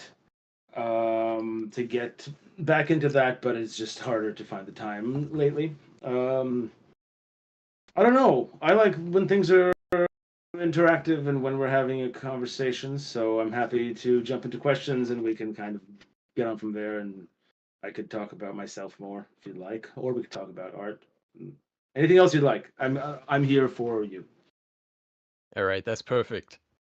So we do have a question from Wonderlust, and this is, I think, related to what you're most well known for at New Masters Academy, which is the Russian academic drawing approach. The question is, I've had the Russian academic approach explained to me in conflicting and confusing ways. To what extent does the Russian style use observational versus constructive versus site-sized drawing, etc.? Well, we've got the hour, so we can start here. It's honestly, it's not an easy thing. Like, and obviously the class that I have, the recordings that I have, are my own interpretation of it, right? And it's sort of on my end, it's more of a combination of understanding what you're looking at from an anatomical and like thinking of it as a form, as well as, of course, observing it, right? So I kind of like to combine those two approaches, and that's what I call it. And that's how some of my own teachers at the academy spoke about it, right? Like that was. However, it is very easy. I think I've spoken about this at some point, but like it's very easy to think of the academy as an approach, but the academy is in fact an institution with a number of a number of different approaches within it based on the kind of order and the history of the instructors and the instructors that they had in turn and stuff like that. So in certain cases it is more observational, in other cases it is more constructive, right? And then there's also other schools, and the other schools are in some cases more observational, in other cases they're more constructive, right? So there's sort of you know, kind of a sliding scale there. It's hard to really pinpoint what it is. I think there's always an element of constructive anatomy and like an emphasis on anatomy. So that's always in there. I think the Repin Academy does have a more observational component. Other schools, yeah. So it's really so the reason that it was explained to you in ways that were conflicting was because that is how it is, right? Like you like depending on who you speak to, they'll have their own answer, and yet when you look at the work as a whole, and especially online where things are kind of picked out of context, it's very easy to get an impression that this is a certain school, like a school as like right, like an approach. And that is the case in other ways, right? There is something that ties all of it together, like probably the working with hatching seems like, right? Like a lot of times we tend to attach an approach to like the actual handling of the medium. In terms of the painting, there's a color component, sort of a flatness, which is sort of contradictory again to the analysis when you're not painting, right? So there's all of that happening, which makes this a very hard question to answer. However, and so but in another way that's interesting, right? Because then it's not a very small school, and it's quite a large school, and it's quite an old school. So there's a lot that has happened. Now, the one thing I read here, I do see some of the comments. I can't like keep up with them, of course, but even include things like traditional Barg. There's none of that. That is something that doesn't exist there, at least not in the Repin Academy. They're very mad. Like I showed them the Barg. I showed my anatomy teachers the Barg approach because someone had the book, and they were very mad at me for even owning the book. They thought it was not cool. Yeah, that's very interesting. History is messy, and these academies have developed over such a long period of time. People aren't creating these ideas in hindsight, so it's interesting to see how things can be messy and maybe contradictory at times. But it's so interesting to have an academy like that has lasted the test of time. That's very interesting. Yeah, it's true. It's why it is so interesting. But then there's the issue of seeing it on the internet, right? But when you see it on the internet, it's like a name, and it's all like simplified. But in fact, yeah, it's a lot more complex than that. Okay, funny question from Nick is, were you ever teased at the academy for having the name Ilya because of Ilya Repin? Oh, it's not an uncommon it was interesting being at the academy with my name because there were a few other people with also the name Ilya, right? Like in the US, that's not as often like you meet another Ilya, but it's a pretty common. It's not as common as some names, but it was good to not be the only one. On the other hand, right? Like so, but yeah, it's cool. Also, it's nice to have. It's a lot to aspire to. I think so. On the other hand, it's kind of And of course, I have Peter Paul Rubens, so two sides of the same coin. That's right. So we have another question. Sec Seeker is asking, what's the greatest benefit that you got from the academy? And also, what is your favorite subject matter to draw? The greatest benefit from the academy? Oh my god. Well, I was there for a while, right? I was there for 6 years of education plus an extra like a year on top of that in advance as like a preparatory to prepare for the exams, as well as some other time spent before that. So in some ways, all of it, everything, right? Like I've been at this from a young age, and it was sort of I was doing things in the tradition of the academy, and because the teachers that I had, even in the U.S., were from there from either the Ripon Academy or other schools that were alike. You know, so yeah, it's kind of it's very all encompassing, right? Like you're painting, you're drawing, you're like immersed in art, you're thinking, you're going to museums all the time, you're looking at artwork, you're talking about artwork, you're composing, right? Like, and that's the thing I got more than anything else, right? Sort of like it was the community, it was the like the community part of it is important, right? And that's what we talk about here too, right? Like it's not like if you're sitting alone in a room and sketching, it's good, but like you have to talk about it, like you have to think about it in a larger context. You have to it's like, yeah, I think that's the most important thing, right? And it's the thing that helps me right now in the development of like I'm a character artist in games, right? And I'm a character lead, so I like look at what other people are creating, so I get to like, and it's sort of like this, I get to combine everything, right? Like even if I don't execute anything, like if I'm not the one who's doing the painting, right, there's still analysis, right? And that analysis is the important part, right? Like that's what should come of it, right? It's not kind of in the hand, it's in your head. And that's the thing that became very clear at the academy. At the end, that's like, oh, that's kind of the thing we gained. Aside from practicing hours and hours every day for forever. So yeah. Okay, that's fascinating. This is an interesting question. I think that could expand on that as well. As you were saying that you are now a character lead. So this question from Liang is, has the way you approached the figure changed compared to when you were a student? Only insofar. Oh, from when I was, not really. Actually, in a lot of ways, it hasn't. For better or worse, there are times. There's things I do now which are not exactly like, and I've been working more from imagination, like not relying on anything. I then can like introduce like a sculpt, like a 3D sculpt, or work from images or something. But I have been just making stuff up a bit more, which is of course kind of like the goal of the academy, right? To begin to teach you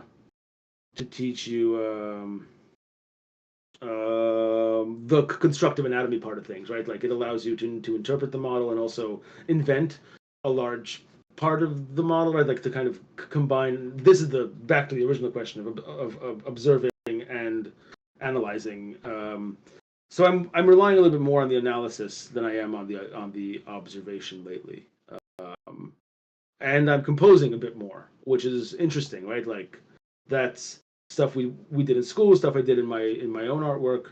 But when you're doing it every day and like thinking about characters in this way, it's fun. It's cool. And it always like there's nothing I can do honestly that wouldn't to some degree rely on my education. It's like it's too big a part of it all. So yeah. Awesome. Carolina and Manny would like to know, how did you get into character development in games? How did I get into character development in games? This was thanks to COVID, I did a lot of at least we got something out of COVID. I started to work on the computer more, right? Like when my classes went online, when I started to do the classes over here at New Masters, I just got really into painting on the screen. I guess not. I mean, painting on a computer, sculpting, modeling, all of that, and it kind of just got me interested in it all. And then it just so happened that there were people I knew who were in the games industry who were also artists, and then that's just kind of how it. And then I was doing, and then I found myself like, I mean, it's all kind of it snowballs a bit. Like I was doing sculpts for some other like company aside from teaching and aside from all the other stuff, and it was interesting, and it all kind of snowballed from there a little bit. Okay. And Purple would like to know how might an art student get into the game industry? How might an art student get into the games industry? My God. Well, part of it is do it on ArtStation. ArtStation is pretty popular for people. So obviously have like the skills that you need, and there's kind of a lot of them. I mean, have a portfolio that's tailored to what you want to do, tailored to what also what games you'd like to make. It's like it's like applying. It's honestly very similar to getting into a gallery, in the sense that like you have to find what the gallery is, find what like artists are in there, see if your work can add a thing, like can add to the gallery, right? Like and the same here, right? Like so, and is there a something that can, like, yeah, just apply to a company that is kind of in line with what you are after, and it also helps if you know someone in there, which is always the case for anything, like anything. Like if there are people that it's helpful, even like not that they'll get you in, right? But at least when they get a million applicants, they'll have an idea of who you are before they move on. So that's always helpful, of course. But on the other hand, I think you just interview, you show your work. If it's good, you're in, right? Like that's kind of it. Like I think in a way it's easier, though. I think more people would like to get into the games industry than into galleries, but I think it's easier in some ways because there is a demand. There's more of a demand.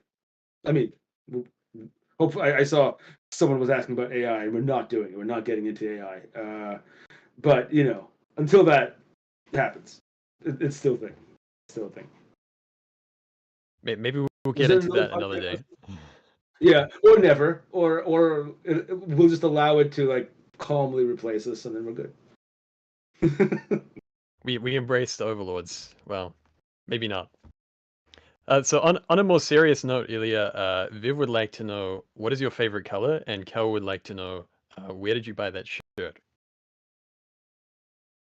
I don't have a favorite color. I don't. I'm gonna answer. In the most obnoxious way possible. It's not about the color. It's about the relationships between colors. As a painter, I have to say this. This shirt was bought for me by my wife. But so I have no clue.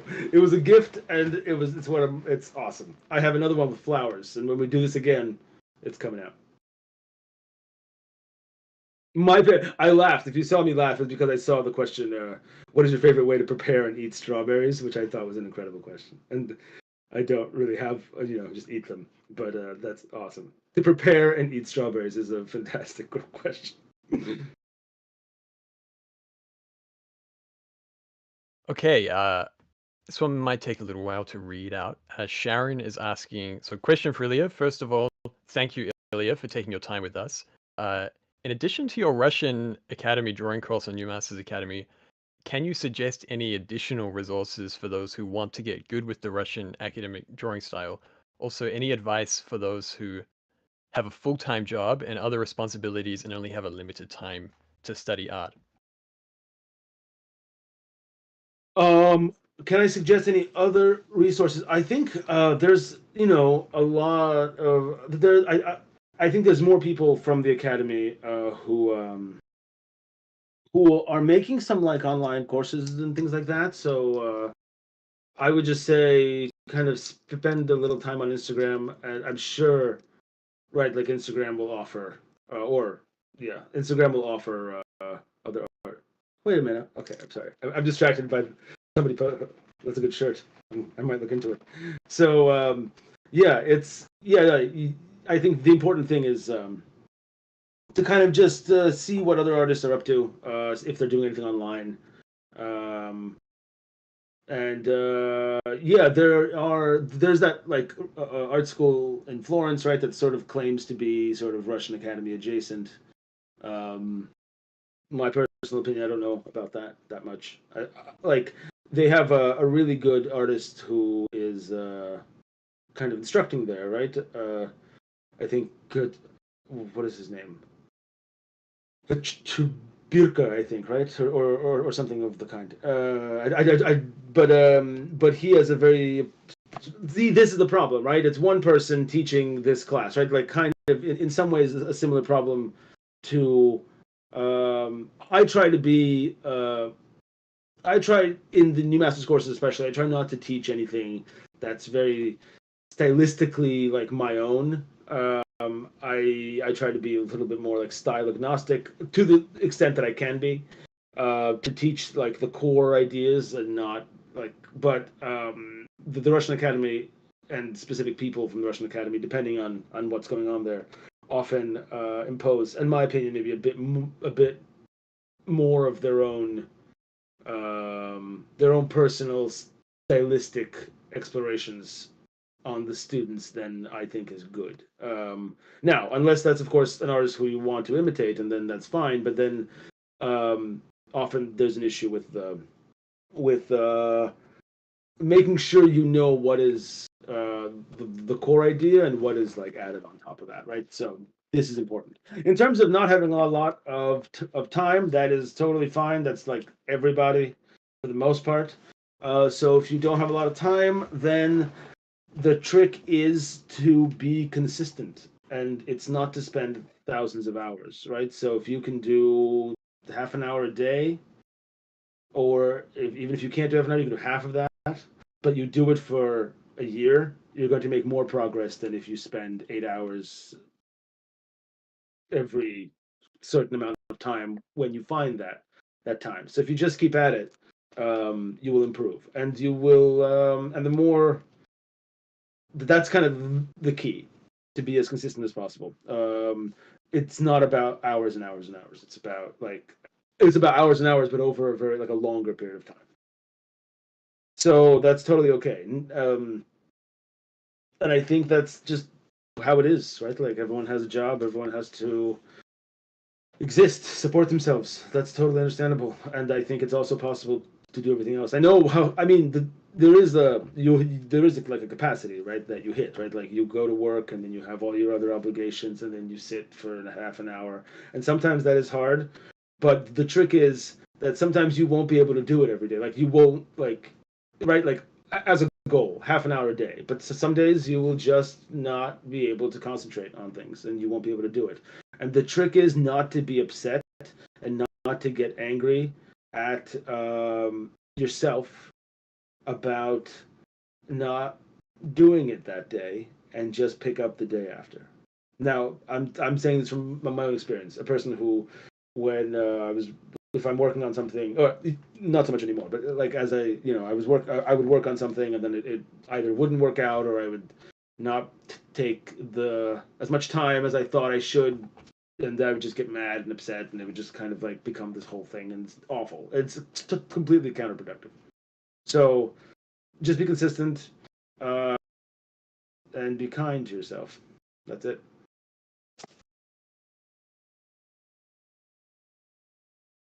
Okay, so Marion is asking, Ilya, have your traditional skills helped with your opportunities in game design? Like, has it given you an edge?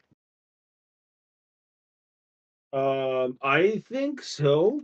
I mean, my traditional skills helped me learn to do the stuff in 3D, I think probably quicker than if I didn't have them. Because it's just a medium. So if you can learn the medium then and apply those skills and see where the parallels are, then that helps, right? So and that is the yeah, so of course in that sense it helped. And like if you're composing on a page, it doesn't matter if that page is real or on a screen, right? Like it's still composing, it's still thinking about things in the right way. So yeah, I think so. I honestly think it's easier. I think it's easier if you have some traditional skills to move into digital skills. However, I have been seeing some digital artists who are very good, I think, but really heavily rely on the digital, like digital techniques and all that, and all this stuff like that.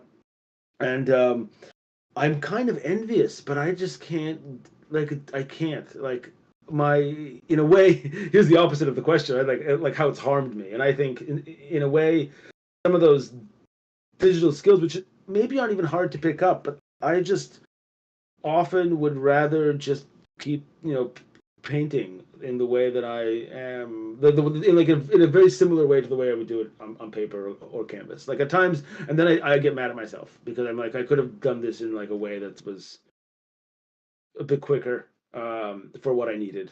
If I just use some of these things that I kind of have learned to use, but my like automatic response is to just keep painting.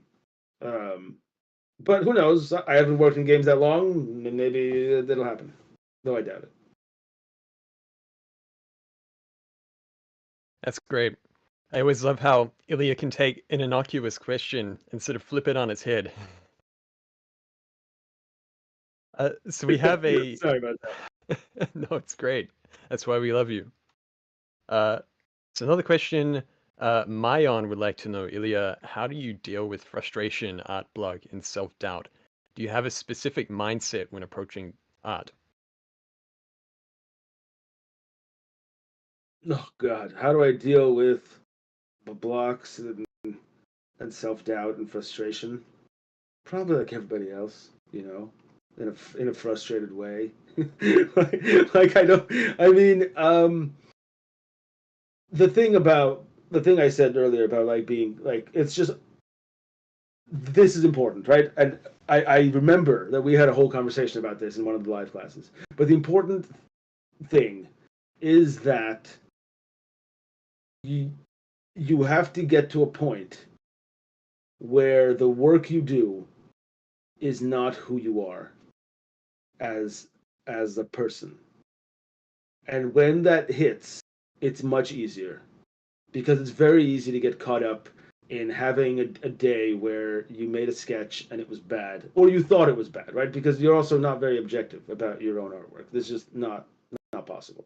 So you need the time off, right? Like you need that.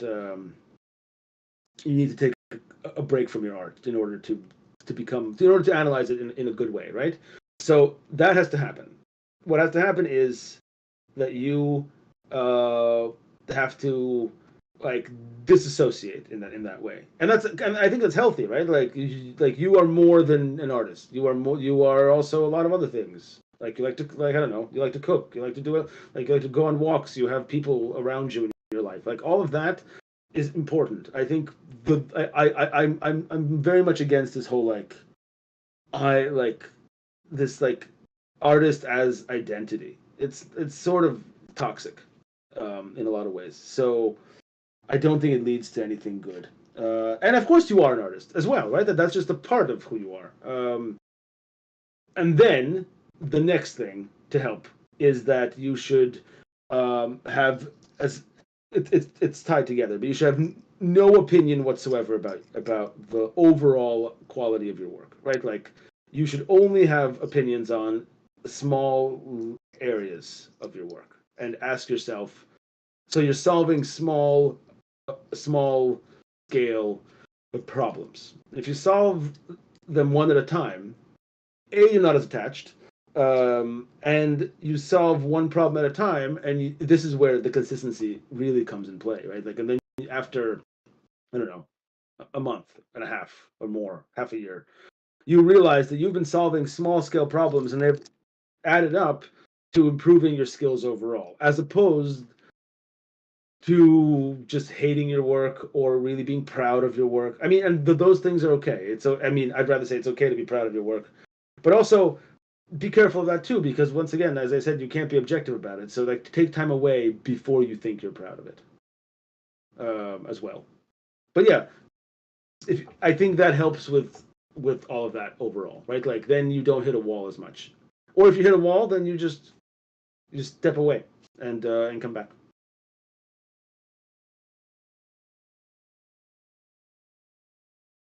Okay, question from Emily is, what are the main differences between the Italian or European school and the Russian school?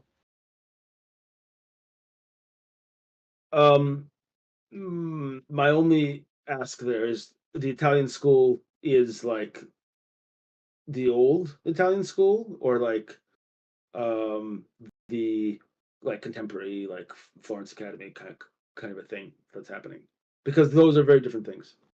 Maybe it'd be interesting to say maybe how that school itself has changed, and then maybe compare that to the Russian school, and maybe how that has or hasn't changed. I think that the contemporary Italian schools are kind of a little bit more of a modern invention, right? That they're like an attempt to recreate a certain kind of naturalism, which is, I don't think, at all what oh yeah, the old school, I see it. Is like, I don't think that's what the old Italian school is about. The old Italian school is about, it's hard to summarize it all, right? Like, because it also has changed a lot, right? Like, the school of the proto Renaissance was not the school of Titian, right? And then, like, in Italy, of course, it's case by case, right? Like, Titian is not Michelangelo, right? So, but I think the key is a lot of work from imagination, a lot of things that involve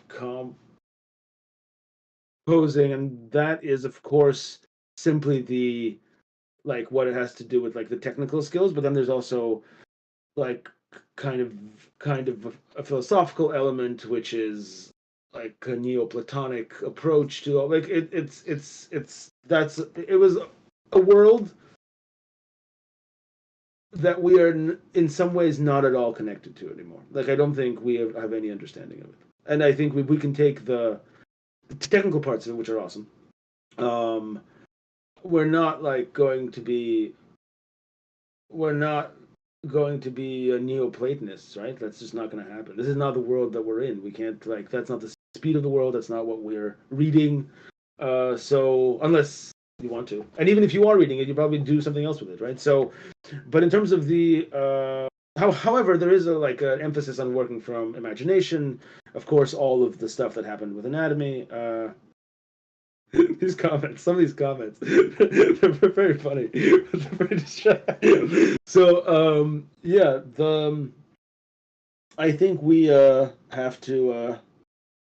But yeah, so, and the Russian Academy, I think, maybe began a little bit kind of tied to an Italian tradition, but not the Italian tradition that we often like talk about here, but more, right? The school was built in the 1800s, and the architects of a lot of St. Petersburg of that time were Italians who came over to or who were invited to St. Petersburg. So, but it's like kind of moving towards classicism, and like there's elements of Rococo, right? Like it's a whole different approach a little bit, and of course it's built on it, right? So so there's all of that, and of course I think the most important connection that the Russian Academy I think the Russian Academy, in my opinion, is more connected to the French Academy, the earlier French Academy. So not the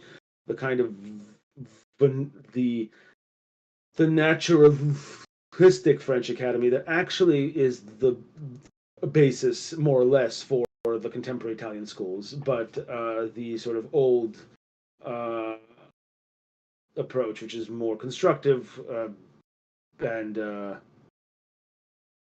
bit more planar. The hatch comes from there, I think.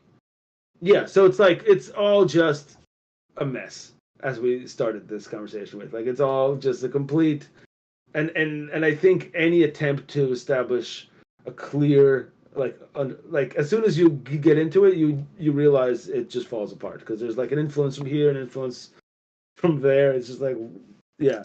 So it is what it is right now. Is kind of where I'm at with my understanding. I used to think it was much clearer. And probably I could have answered this question in a clear way because of that. But now I don't think it's that clear. And my answer, I think, is proof. I think there are many things in life that you could apply that idea to. So that's very good. There's some funny comments here. Okay. So next question. Scrolling up. Annie is asking, what recommendations do you have for students in ateliers based in the École, did I pronounce that correctly, in Paris, who would like to supplement their training with constructive approaches? Well, we're here, aren't we? So there's a great course taught by yours truly on New Masters. It would be a plug, a shameless plug. I think probably you need if you're not thinking in that way, you need kind of a push and and then after, so like something like my course, or there's a lot of illustrators think this way, other people on UMass, of course, but I think you have to I think you need to start thinking that way. Like if you start thinking that way, then you'll begin to approach what you're observing in a different way, right? So like after you realize that that's like a way to sketch, for example, that is not how you've approached it. It'll start to influence everything else, right? So it's like it's not a technique; it's a way to perceive the world around you, and if that happens, then it continues to kind of you will automatically expand on that, right? Like the goal even is to right to be able to come up with your own analysis of what you're looking at, right? Like it's not that there is a rule book to the amount of changes in plane. I mean, there are some that you can rely on, but probably when you're really at it and you're trying to also observe and recreate what you're seeing, there's going to be some stuff that you're not aware of, and you have to learn to actually perceive what's in front of you in that way. So there's a lot of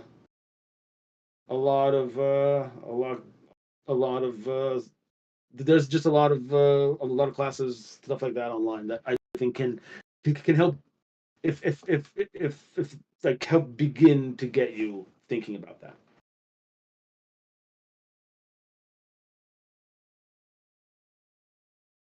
Okay, another question. What are your future art goals? In what direction do you want to develop your art? Can you share some information about maybe your personal projects that you're working on right now? Oh my God, I don't know. I have been I don't know. No, I can't answer that question. I can't answer that question at all. I have been kind of immersed in what I do now, which is not at all what I used to do, though there are some parallels. Right, like with working with a team, I like the collaborative element over there. It's taking up a lot of my time. I like thinking about it. My own artwork is in some ways on pause because I'm doing this other thing. And as with all of it, I'm sure it'll come back, and as it has in the past, right? Like I get interested in some kind of a thing that's new, and I spend all my time on it. And I don't think that far ahead.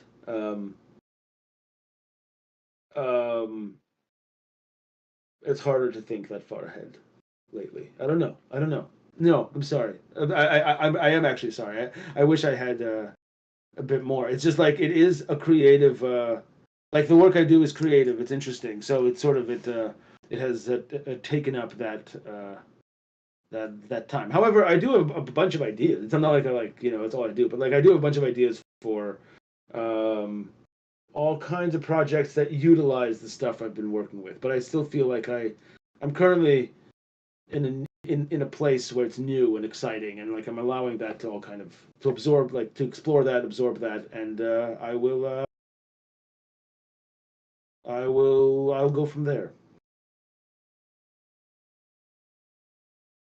Yeah, I don't doubt that at all, Ilya. Something that's always interested me about you personally is how you jump headfirst into new software that maybe other people who are artists in a similar vein to you might not. So like the way that you would jump between all of these different digital programs and then into 3D, and then I was talking to you one day and you were in Blender making procedural textures and all sorts of crazy things. It's so interesting how open you are to exploring that creatively. I don't have much time, even though I have been like coding a little bit more of late, but like not that that's my job. I'm not like at all part of that, but it's fun. And it's like I'm in games, so I might as well have some idea of what this is. But like that is actually interesting because for a while at work, I haven't been doing any sculpting, or not that much. We're getting back into it now, but like I've been working in 2D, and that's been actually kind of relaxing. It was the opposite of what you like. I haven't been for a little while, and for a little while it means like I don't know. I have been kind of just enjoying being working in 2D, though that knowing me that doesn't last. I'm sure I'll pick up a new hobby or something. It's quite soon. Okay, great. So we have a question from Are we Zach talking Zika. about- Yeah, about yeah, I saw it. Yeah, it's Right. So Nikolai Guy and Petra Vodkin, and I'm probably butchered those names, but are you familiar with no, these no, artists? that's pretty good. Oh, they're awesome. They're great. I highly recommend everyone look at them. Gia is an interesting artist. Really marvelous composer. Really like some of the work is good, and then some of the work is truly exceptional. He has a great like they're all about they're all somehow related to the Passion of Christ, and like it's Christ on the cross or him at in like talking to Pilate or all this other stuff. It's sort of incredible. There's one at actually that I guess it's harder just to go and see these things right now in Russia, of course, given what's happening. But there's one of his most amazing pieces actually at the Orsay in Paris, and it hangs up pretty high, but it's enormous. It's an enormous painting of Christ on the cross. I think that's the one. It's like, what is happening here? Like that is, and the other guy is also really, really great. Obviously, much more of a he's a painter of the 20th century already, but also really great compositions, really exciting. Had his own approach to composing, where he thought that he was like the opposite of a flat earther in like also a bad way, where he thought that everything was like on like all perspective had to have like a curvature, and everything had a curvature.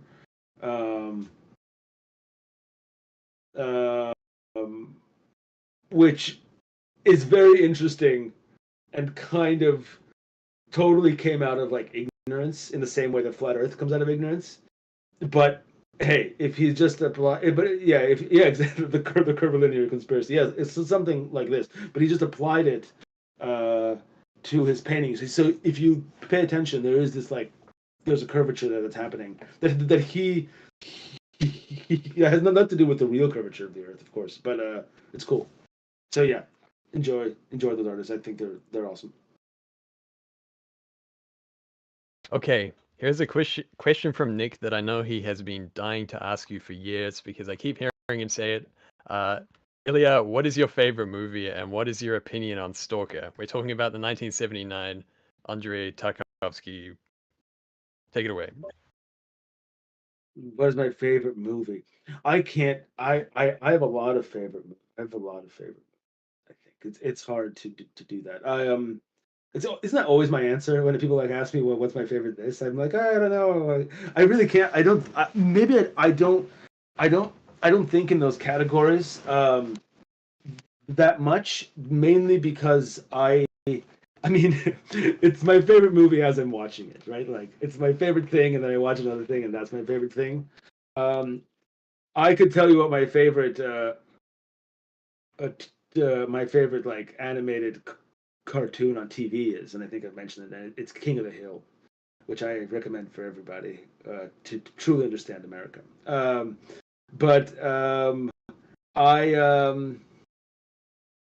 I'm not even kidding about that. That is true. I do love King of the Hill. Stalker is awesome. It's really good. It's great. It's maybe as far as Tarkovsky goes, I prefer Rublev or Andrei Rublev, as he's known. I think that's a masterpiece. It's about artists. It's about all of us. I'm a big fan in terms of classic movies. I'm a big fan of kind of almost anything made by Ingmar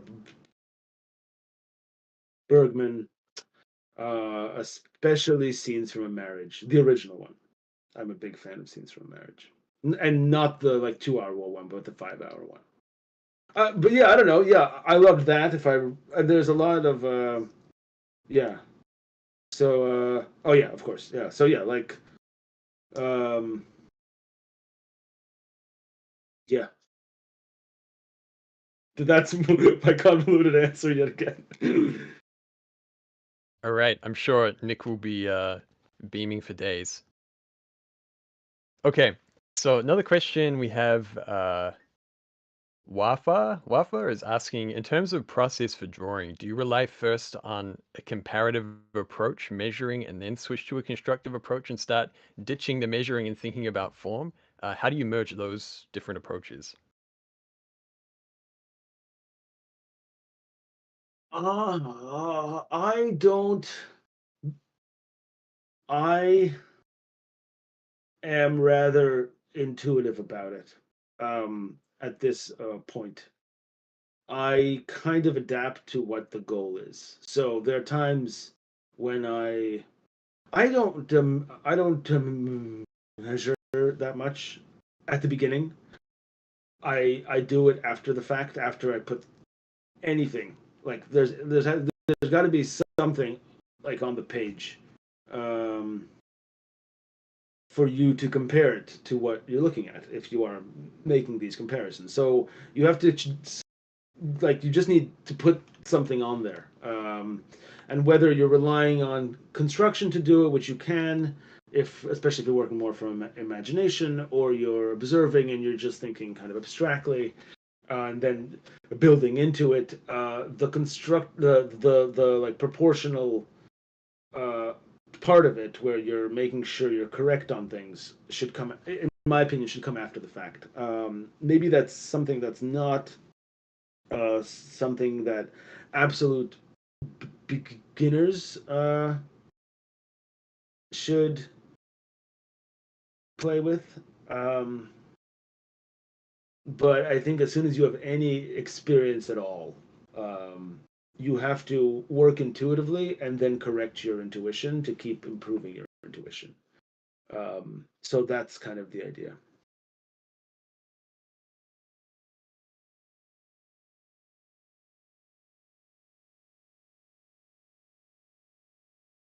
Okay, just searching for the next question here.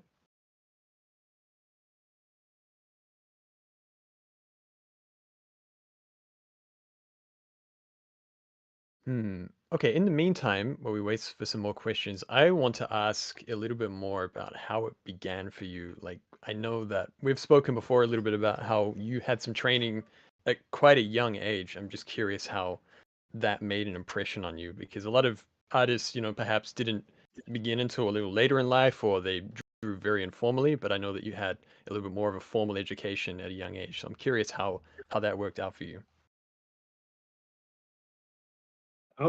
Well, it was it's kind of in some ways it's cultural, right? Like if you're an Eastern European, then you and your parents see that you have some interest, they will enroll you in a class because it's got to become substantial. So it started with me because I liked comics, and I was kind of hanging out with a friend who also liked comics, and I would sketch them, and that's it. And that was enough for my parents to enroll me in art class. That was like art schools that were run by essentially the teachers that my parents kind of believed in, which were, of course, coming out of the education from the Soviet Union. So something that was akin to how kids would begin their art classes in the Soviet Union, and even right now in Russia. So at the age of like 11 or 12, they enrolled me in classes that kind of were beginning to teach things related to castes, and spending a long time on things, very much sort of in like kind of a technique heavy. And it's interesting, right? Like that is absolutely a long conversation, because on the one hand, of course, it's good. The only thing was that the classes did not focus on composing as much, and that was sort of where I was behind in school, right? Because all my classmates had that experience where I didn't, and yet I had perhaps in some instances more experience than some others in terms of drawing, for example, maybe some sculpture, even though that's not what I was working on. So yeah, and on the other hand, you're young. Like I find, and I have taught all kinds of people. I've taught kids, and it's interesting, right? Like I think you absorb information in a different way when you're younger. I mean, I'm sure that is how it is, and yeah, I don't know. It's kind of, it's something I think about, right? Like it's something I think about. It's like, we have to like there are times when it's easier to do something when you're older, because you're just more, you can analyze it more. But then when you're older, you're always like, oh, I've lost a certain amount of time or something of that kind, right? So it's also hard to be in art to, like, because you're so technique oriented, because as a kid you don't have experience, and thus you don't have anything to paint about. So you have to discover that after the fact. So you have like a skill that you don't exactly know how to apply. And I think that's case by case. But I can only talk about my own experience, right? But like case by case, I knew people who even at a young age had that, but I did not, right? So it was just like you can like, there is a lot of that technique, but you don't have any ideas because you haven't experienced anything. So that's probably that's stuff I think about right now. Yeah. So I think that's a great question. It's a hard one though. It's like, yeah, I don't know. No. Yeah, I feel like this I would think be you're a muted. great conversation to have over maybe a longer form. Yeah, for sure. So yeah, I think we've actually kind of run up against our time here. So I'm gonna have to Is there just anybody after say, me? Is there anybody Ilya, after me? really appreciate having you here. There is. We have Cool. Catherine coming next. I mean, no, that's great. But I mean, hey, So we're very excited do about I- that. Yes, that is awesome. But like, I'm happy to stay another hour. It's good. Teddy's taking a nap. It's all fine. I'm free. It's all good. I can hang out here. So yeah. Well, I appreciate all the questions, guys. I'm sure we will have to plan another one of these. Yeah, I'm always in. This is just it's cool to chat. It's cool to see everybody who are in my classes. It's cool to see you, Peter. Not just hear you, but see you. And that's yeah, awesome. Thank you guys. This was a great time. Thank you, Ilya. Oh, we really appreciate Thank you so it, much Ilya. for Thank you so that much. wonderful Q&A. Thank you guys. I will now leave the stage. Thank you, everybody. I'll see you soon. All right. So we'll be taking a 5 to 10 minute break while we set up for Catherine's session. So just stay tuned.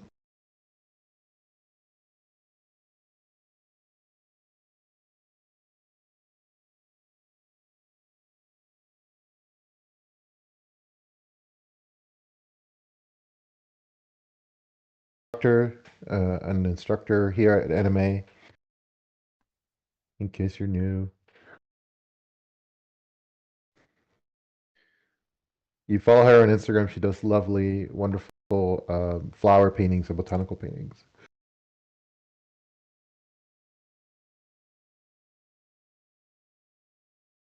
So we also have a brief announcement that the coaching session that was going to take place today at 5 p.m. Pacific time, it's going to be open for submissions from other students, and we would like, if you'd like to participate, just take a photo of your work. We preferably no nudity, so that way we can continue to stream on YouTube.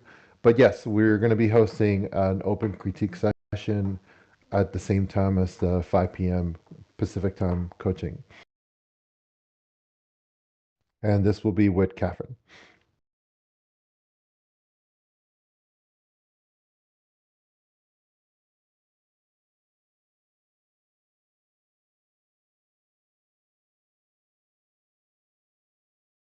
And on the Discord chat, the place to send your crits is going to be coaching.art.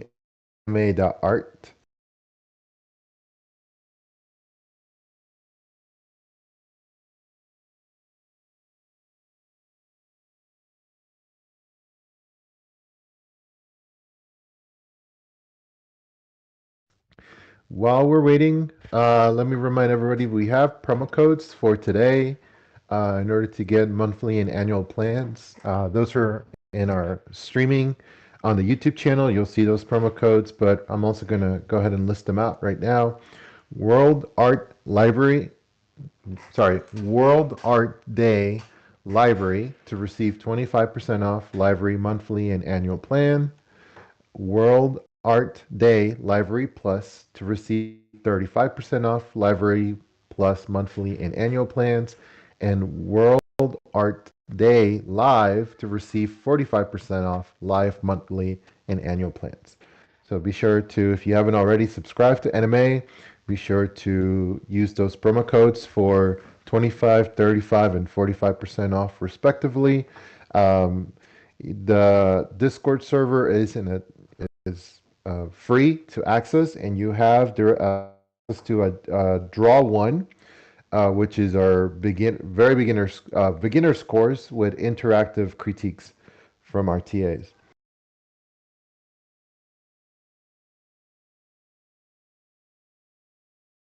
We'll also have Laura Sonic later on today for a Q&A, and we're also going to have Britt Snyder a little bit later as well.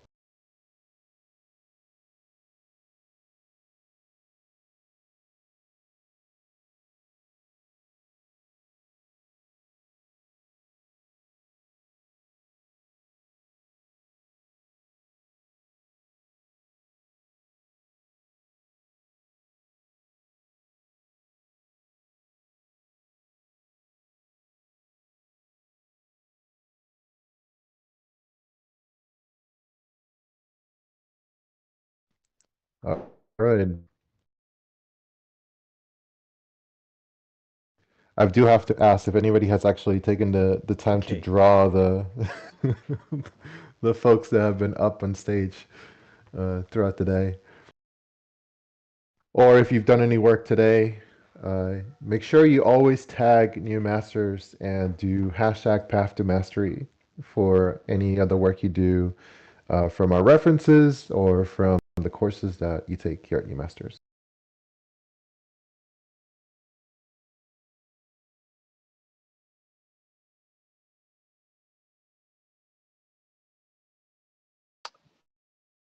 All right. With that, let me go ahead and welcome Peter and Catherine back. Peter back on the stage, and welcome, Catherine. Nice to have you on. I'm going to go ahead and Whoops, jump that's off weird. in the next. I'm going to jump off in the next second or so. Hello. Can you hear me, by the way? Oh, why can't I hear Okay, you? yes, we can hear you, Catherine. Welcome. Okay. Hi, how are you? You can't hear me? I can hear you now. There was just a lag. Okay, I'm very good. Very good. Okay, good. Perfect. Okay, so I would just give a little introduction here before we get into it. Welcome back, everybody. Happy World Art Day.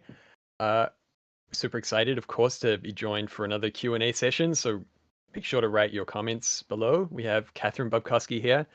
Manny gave a little introduction before, but Catherine is an amazing fine artist, and she's well known for her botanical paintings with beautiful color work.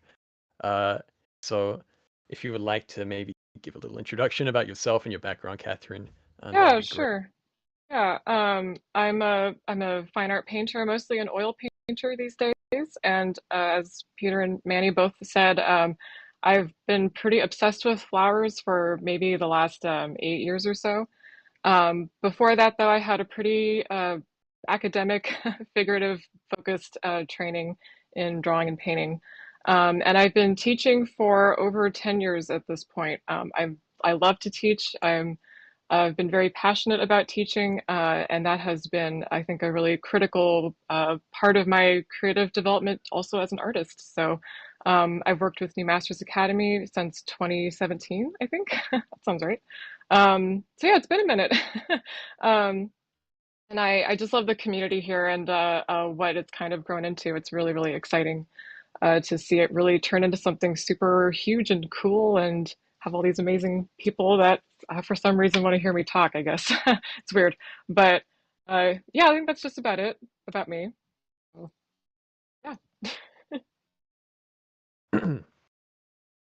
Okay, awesome. And yes, there are definitely a lot of people here who want to hear you talk. Weird. Okay, so we have a first question. It just came through. Marquis is asking, what is the best way to slide into botanical illustration? What is a botanical illustration? And So I don't really do botanical illustration. Botanical illustration is a much more kind of almost scientific representation of the plant with, proper, super accurate anatomy and color and very, very refined detail. So it's actually not really so much what I do. I really enjoy botanical illustration, but it's not particularly what I do myself. I'm more of a floral painter. But if that's kind of a direction that you want to go into, and if that's something that's interesting to you, drawing and observing plants and flowers from life, from direct observation, and even get to know more in depth the actual structure and anatomy of the flower. That's something that you can study, of course, from books or whatever, but even dissecting the flower, looking at the parts of it, how it's put together, how it works, etc. That you're very, very engaged with your subject and really understand it on a very intimate level. The same way that if you're a figurative painter, you would study anatomy and you would look very, very carefully at your subject in order to be able to represent it. You would do the same thing with the flower or the plant or whatever it happens to be that you're looking at. And then, of course, you would have to have a very, a very sensitive drawing skills, which means, again, I think courses on NMA, like the Russian academic course, actually, with Ilya, I think that'd be a really good one to do. Something that is very focused on observational drawing and developing a really high level of sensitivity and training your eye. Those will be really helpful things to do. And then learn how to paint in watercolor because most botanical illustrations are in watercolor. And it's not exactly watercolor like a super flowy, expressive watercolor, like maybe if you're familiar with Joseph Zabukovic's work, it's kind of not quite like that. It's much more highly rendered, a lot more layering and glazing, and using very technical applications of the material to create the textures and the subtlety that you see in the subject. So very meticulous work, but beautiful work. I mean, it's I think looking at something that carefully and that closely is a practice of mindfulness and of paying attention, which is very hard to do in this day and age. And it's the kind of practice that doesn't just develop your technical skills as an artist, but I think can also help you to access your creativity and intuition as well. That's my thoughts on that anyway. I don't know if that's helpful, Marquise, but thank you for asking. Yeah, that's awesome. And speaking of like that more philosophical side of things, Marion has a question. Sure. Often Hi, in Marion. Catherine's work, she takes work that she takes work that has already been done and then paints over it to create something new. Is the idea of renewal? I didn't hear that last bit, actually. Is the idea of renewal what?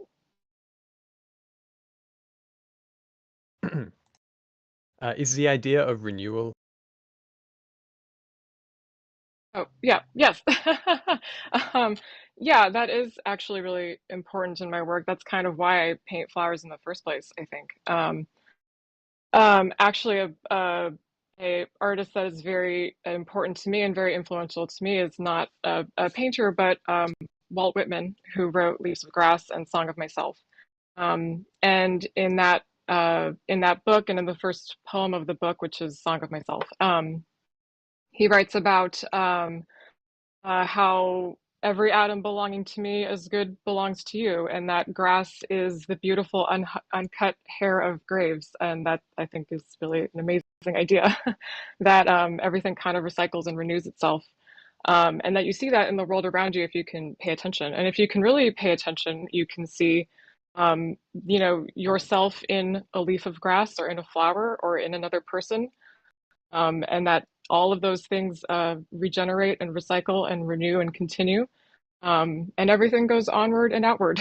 Nothing ends, and nothing is lost. So that's a really important idea to me. Yes. And I think flowers represent that too. I mean, that's what a flower is, basically.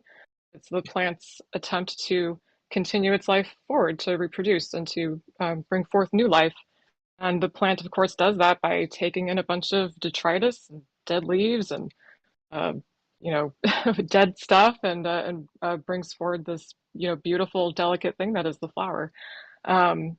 So, and in that kind of almost desperate need to continue life forward, and taking in all this horrible, gross, dead stuff, it makes something that's so beautiful and so life affirming. So yeah, that's basically really, that's like the whole thing, Marion. You got it. So I do that myself in my work too.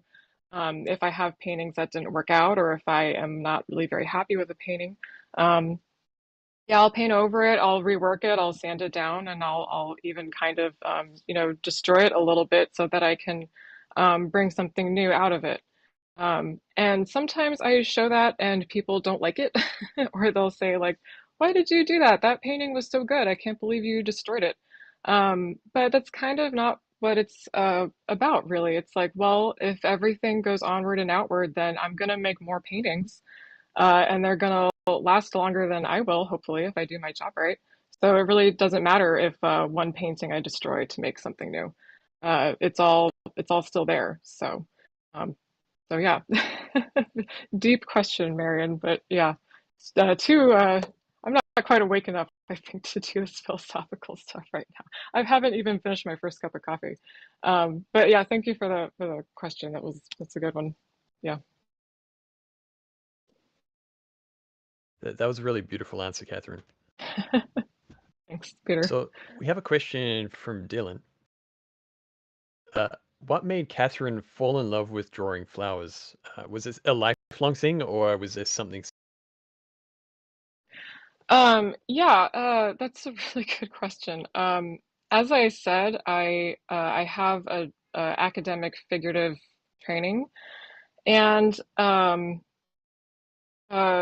I think I went to school with a lot of very I don't quite know how to say this.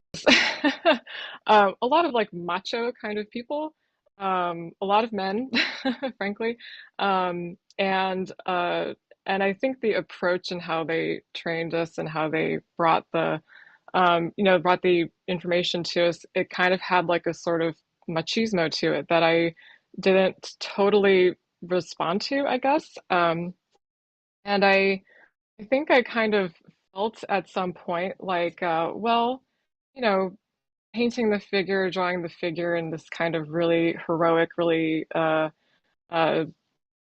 strong, powerful kind of way. That's super cool. It's definitely cool. But also, painting a flower is also heroic, I think. A flower is heroic, my opinion. So I think in some weird way, I probably didn't realize it at the time, but I kind of maybe rebelled a little bit against the kind of attitude or atmosphere that I was feeling in the environment of where I was being trained. So it took me a while to really fully, I think, commit to it. And at first, I think I did a lot of still life painting just as uh, academic kind of thing that I just want to be able to paint from life, basically. But the more I did that, the more I really found that much more quiet, contemplative way of developing a work. I felt much more connection to than actually focusing on the figure. So. And then at some point, it really narrowed down to just being flowers. And not even like, I don't even really paint a lot of vases or anything anymore. I just will paint flowers. But yeah, it took me a while to kind of really narrow things down to that point. But now that I'm here, I find that to me, it's a very, very powerful, very meaningful thing to focus on. And while I still enjoy, figure drawing, and I think that's very important, and that's an important part of what I do, I think I discovered that I had more access to my own voice and intuition focusing on different subjects. So I hope that answers your question, Dylan. Thanks for being here, by the way. Hi. That's great. And Dylan just writes in that he agrees. Yes, flowers are heroic as heck. So They are so heroic. I think you're onto something. Yeah. Okay. So Marquise is asking, when drawing flowers or botanicals, do you draw with construction or Or what? What was the last word? do you draw with more construction? I keep getting the last word cut off. I don't know what that is, but I can answer that anyway, I think. Yeah, I do think a lot about construction. Even if maybe in the drawing process it doesn't totally look like there's a lot of construction. That's, I think, a very critical part of drawing flowers well is to to understand that it has a structure and it has an anatomy just like a person does, right? So you would probably not draw a figure, not draw a person without having some kind of thought in your mind about how is that person put together? How are those simple forms working? How are they connecting? How are they moving in space? It probably just wouldn't really work out that well to do that, at least if you wanted to really develop that drawing fully into something very nuanced and final, right?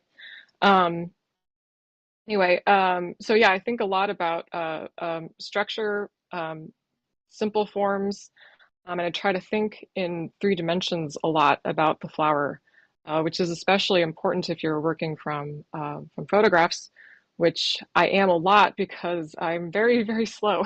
So by the time I'm ready to actually do any painting, the flowers are usually long gone. So I have to rely on photographs. I have to rely on my 3-dimensional thinking of my understanding of that form, and imagine it in space, imagine it as a structure, even if I can't see it in front of me as such.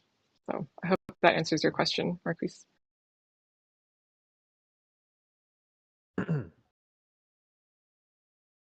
Okay, so Vegapunk is asking how to find the color palette for your drawings. How to find a color palette, yeah. So it's a good question. Yeah, I used to paint, and the way that I was taught to paint basically was just put out like a rainbow kind of palette, sort of a set palette, roughly the same thing every time you paint. And I would tweak that a little bit over time, and I would kind of add in colors or replace colors or whatever as I kind of figured out what I really wanted out of the palette. But these days I don't really do that. I don't put out a little rainbow anymore. I just pick specific colors for the specific flower that I'm looking at. And I think it's kind of hard to do that if you don't already have a sense of how your specific colors work, of how the pigments work together and how they mix and how they behave.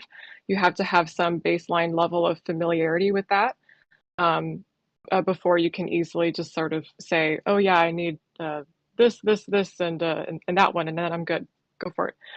So you have to have some baseline understanding of your materials, of the pigments, of the colors, and how they work before you can just select specific ones.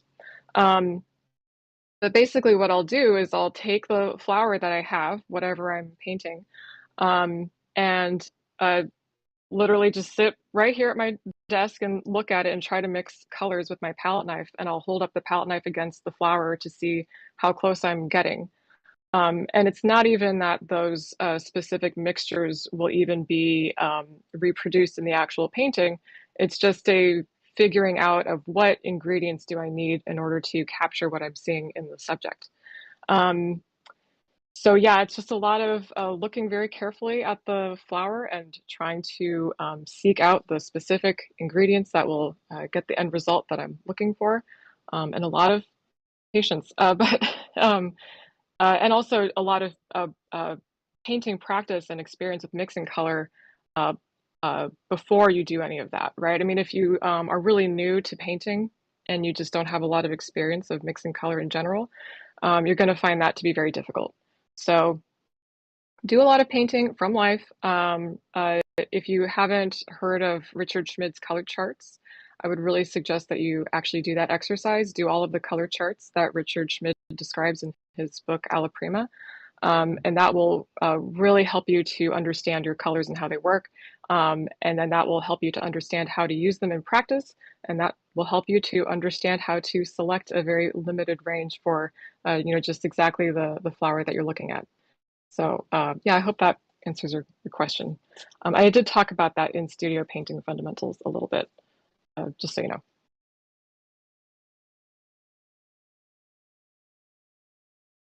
That's awesome. And yeah, I totally agree. I would recommend people go and take a look at that live class. Studio Painting Fundamentals was so good. Thank you. And so we have a question here from Marion. Hi, Marion. I know that you take a lot of photographs when finding the perfect composition for your work. What advice do you give for taking good photographs to work from? Yeah, okay, that's a really good question. All right, so taking good photographs. I mean, first of all, learn how to use the camera correctly. Learn how to take it off of auto. Um, I did actually a lot of photography when I was in college. And actually, I shot film. So I'm not saying that you have to shoot film, but I think doing that because if you're shooting film, you only have so many shots, right? So you have to be very conscious of each one that you're shooting, right?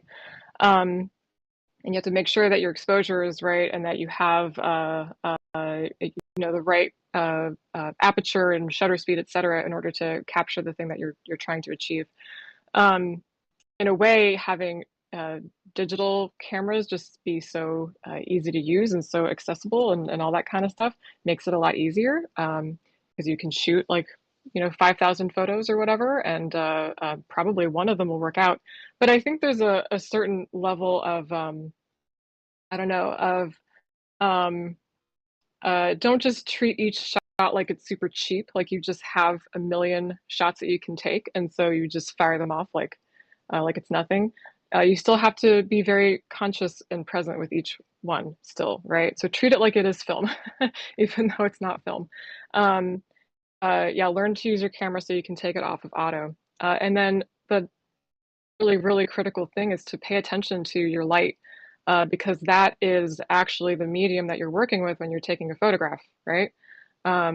It's not really so much about the flowers at that point. It's much more about how does the camera see the light that is on the flowers, right? So the light has to be adequate to get a good exposure. That's pretty important. But also, does it look nice? Does it create the value range that you want? Does it create a certain level of contrast? Do you get a feeling of volume and atmosphere?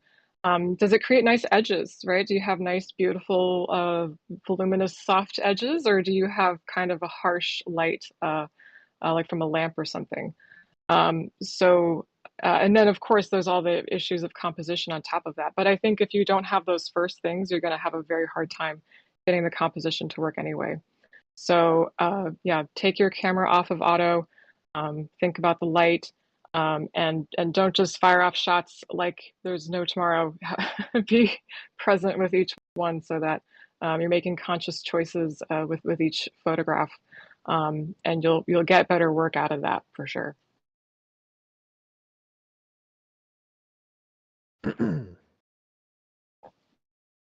Okay, awesome. And we have a question that I think leads on, as you just mentioned composition before. GR would like to know, what do you look for in a composition for still life of a flower or any other subject? How do you communicate things through the still life composition? Yeah, that's a really good question. That's a big question. Jeez, you guys are so philosophical. Golly. Um, so yeah, what do you look for? Um,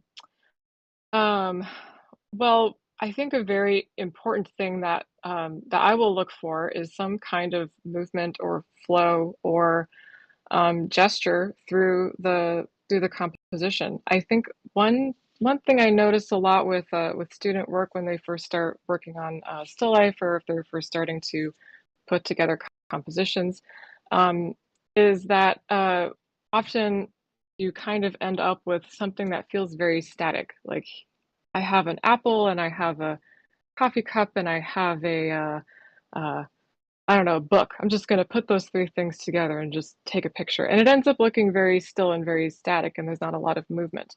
So, think about all of the stuff that you've learned in figure drawing about finding lines of action, about finding gesture, about finding movement and flow. Same concept should apply to your composition too, right? Something I talk about a lot with figure drawing that I will tell students a lot in their figure drawings is to understand that gesture is really about a relationship, right? It's about, well, the person's head bone is somehow connected to their foot bone, right? Somehow there's a connection there. And so you have to explain that and express that through the gesture. You're not just drawing a head and a torso and some arms or whatever, you're drawing one person, right? And there's a kind of inevitability to that, right? If you draw a head, you have to draw a foot at some point, right? So that connection is very important. So the same thing is true in a composition, right? If you have a little sharp edge or a bit of contrast over here, it should take you to someplace, right? It should lead you to the next step. It should lead you to the next interesting thing, and the next until you get to some sort of accumulation of focus and interest, right? And maybe that's a flower, or maybe it's something else. I don't know. But that's kind of the big thing, is to look for some sort of overall flow and connection, some kind of unified quality in the whole thing, so that it's not just a bunch of stuff that you put together on a table, but some kind of journey or some kind of exploration that we're going through together. Oh, that's kind of a highfalutin answer, but I hope that helps a little bit.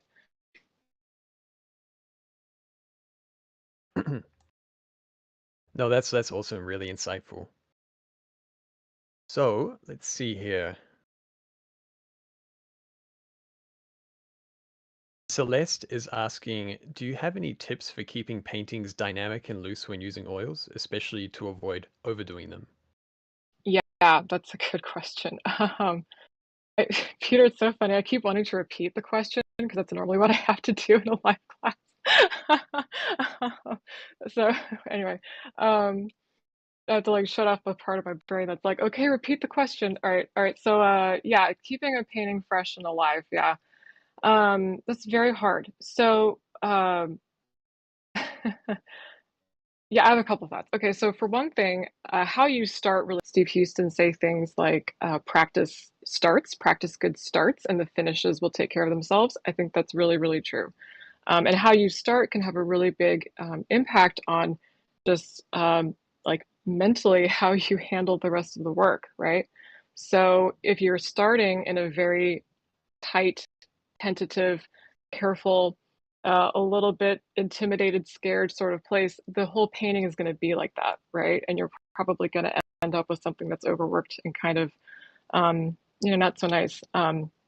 So try to start in especially those initial stages where it's like, everything's new, nothing matters, everything is reversible, everything is fresh and forgiving. And if you don't like it, you can just scrub it out. Make really bold strokes, use big brushes, use tools that are not the conventional painting tools that you're used to. Do weird stuff, turn the painting upside down. Start with complementary colors instead of the local colors. Start with a color that you never would have thought to use before. Just try to get yourself out of whatever like normal script or rut you typically will do in a painting, right? Sometimes you just have to like shake the snow globe a little bit in order to get that kind of freshness and energy in the work. And I think it's really important to have something in the painting that you can actually respond to, right? Because it's not just you executing some kind of process, right? You're not just doing, okay, step 1, step 2, step 3.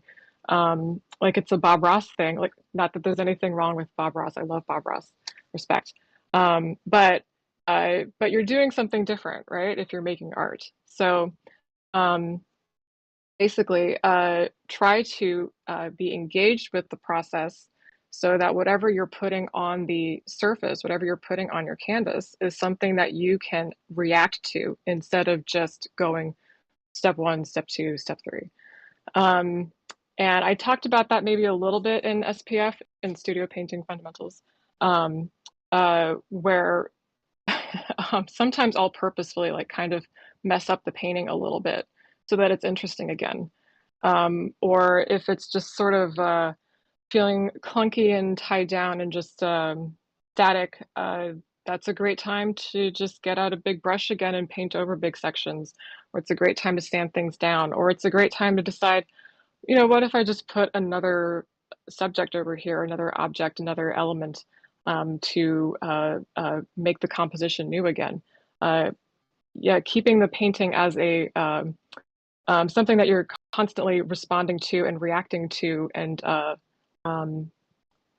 working with as easily as possible, as not easily as possible, but as freely as possible, right? Try to be as free with your painting as you can. No matter how much you've worked on it, you should be willing, like that, to just be like, I'm not feeling it, I'm painting over it. And you'll find that you make much better paintings that way. So I hope that answered your question. That was a little all over the place, but that's the stuff anyway that I think about, that I do when I'm painting. And if you're feeling a little bit nervous and scared about it, you're probably doing the right thing. Okay.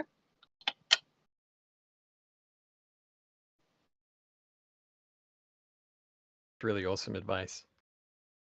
So Alicia is asking, and also like leading on from talking about process and materials as well. Alicia would like to know, could you tell us a little bit about how learning to draw with charcoal leads into drawing to paint down the road? Yeah, absolutely. At least the way that I learned to draw in charcoal and the way that I teach it now, the things that I try to focus on are really about shape, mass, edge, value, and not so much thinking about line, and not so much thinking about hatching, and not so much thinking about well, basically more linear, more drawing ideas that are specific to drawing. Those are painting ideas, right? When you're painting, this is something someone told me one time I thought was really good. When you're painting, you're just making shapes of color, right? That's all you're doing, right? You're just, no matter how much you paint it, it's never going to be a flower, right? It's only ever going to be shapes of color, right? So if you can just make shapes of color that are kind of fun and interesting, it's going to work out pretty good. So you can break that down even a little bit more simple and just think, well, just draw with shapes, basically. Don't draw with lines, and don't draw with hatching, and don't draw with stuff like that. Just draw with shapes, and that will start to get you towards a more painterly approach and a more painterly thinking. It's not that there's anything wrong with lines or hatching or any of that stuff, of course not. But it's just not necessarily what you do or focus on a lot when you're painting. You might still think about those same concepts. You should still think about, for example, contour, or you should still think about, for example, structure, all that kind of stuff. I already talked about gesture a lot. You'll still think about those things, but you don't necessarily put them on the surface, right? But what do you put on the surface? Well, you have to use shapes, values, edges, right? And if you're not used to drawing that way, it's very hard to transition into painting. So if you can use a drawing material that allows you to think that way, it makes it much easier when you do go to painting to, you're already be thinking in those terms, right? Does that make sense? Did I explain that? Okay, cool. And the other thing about charcoal that's really fun is that it is very movable and flexible and forgiving, the same way that oil paint is. So if you want to just smudge your hand through it like that, you can do that and you'll get some kind of a result that's not going to be dissimilar to a painting. If you want to take a paintbrush actually and kind of just scrub and pull things around, you're going to get a result again that's very similar to painting, even using the same tools. So I think the way just physically that you deal with the material that's actually on the surface, the way that you manipulate it, is much more like painting with using something like charcoal than any other drawing medium that I know of. So those are some thoughts on that. Did that answer the question? I don't even know what the question was. It was in there somewhere. Yeah, it's great. The question was about like how charcoal can lead into painting down the road. Oh yeah, okay, there you go. I did it. Cool. Yeah, thanks for that question. That was Alicia, right? Okay. That was Alicia. So we have another question from Marquise, and I think in some ways you kind of spoke to this earlier, maybe over several questions, but maybe you could expand on this. Sure. Marquise would like to know, how do you apply your artistic flair to still lifes, like making the subject more interesting and personal to you? Oh, yeah, it's a good question. Okay. Yeah, I was just thinking about this the other day, actually, about that question. So, for one thing, I think you have to transition at some point, you have to transition from thinking about just drawing a thing to actually representing your experience of that thing, right? Which is not the same thing, right? if you're thinking about, okay, I have a painting of an apple or whatever. I paint a lot of apples. I painted a lot of apples when I was a student. That's a great subject, by the way, for painting still life and kind of developing that skill. Go get a bunch of apples and paint them. But anyway, at some point, it's not just about trying to represent that thing as honestly and as sensitively as you can. It's more about how am I experiencing that thing, right? I just earlier yelled for like 10 minutes about flowers and my experience with flowers or what they mean to me. How can you put that in the painting, right? Because it's not just about here is a here's a very, very in-depth, tight representation of a flower. There has to be something else in there, right? Now, that takes a lot of time and that takes a lot of patience with yourself and a lot of patience with developing your craft too. Because I really think personally, it's hard to figure out those things, or it's hard to figure out why you even want to paint that thing until you've spent a lot of time with your craft. And my opinion, at least personally, is that learning technical skills, learning skills of good draftsmanship and understanding color and understanding composition as far as any of us are able to understand composition. Practicing all of those things with dedication helps you to access actually your intuition, right? If you practice those things to the point that it's just natural for you, that if you wanted to, you could just draw that apple no problem and just make it look perfect and very, very realistic. Well, at some point you're going to start to let something else come out, right? So work on your craft, right? Develop your craft with as much dedication as you can possibly muster, but don't let that craft own you, right? Always it's in service of expressing something else, something that is deeper and more personal. So that's one thing. And then the second thing is that this is going to sound really stupid. I'm going to say it anyway, whatever.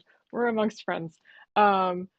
So I think sometimes it's easier to figure out something about your sensibility or something about your aesthetics if you're not just looking at visual art. So like I think to myself sometimes, all the time, I think, gosh darn it, I would love to make a painting that looks like how an Otis Rush song sounds. And I think the first time I heard an Otis Rush song, I was like, holy crap, that's it. If you don't know Otis Rush, you should go listen to him. He was a fantastic Chicago blues singer. But the atmosphere and the kind of really nuanced layering of sounds, but the depth and the kind of, I don't know, slow burn in the music, I just thought that is something that I want in my painting. I want something that feels like that in my work. So it didn't super come from visual stuff. I had to find that actually from a completely different art form.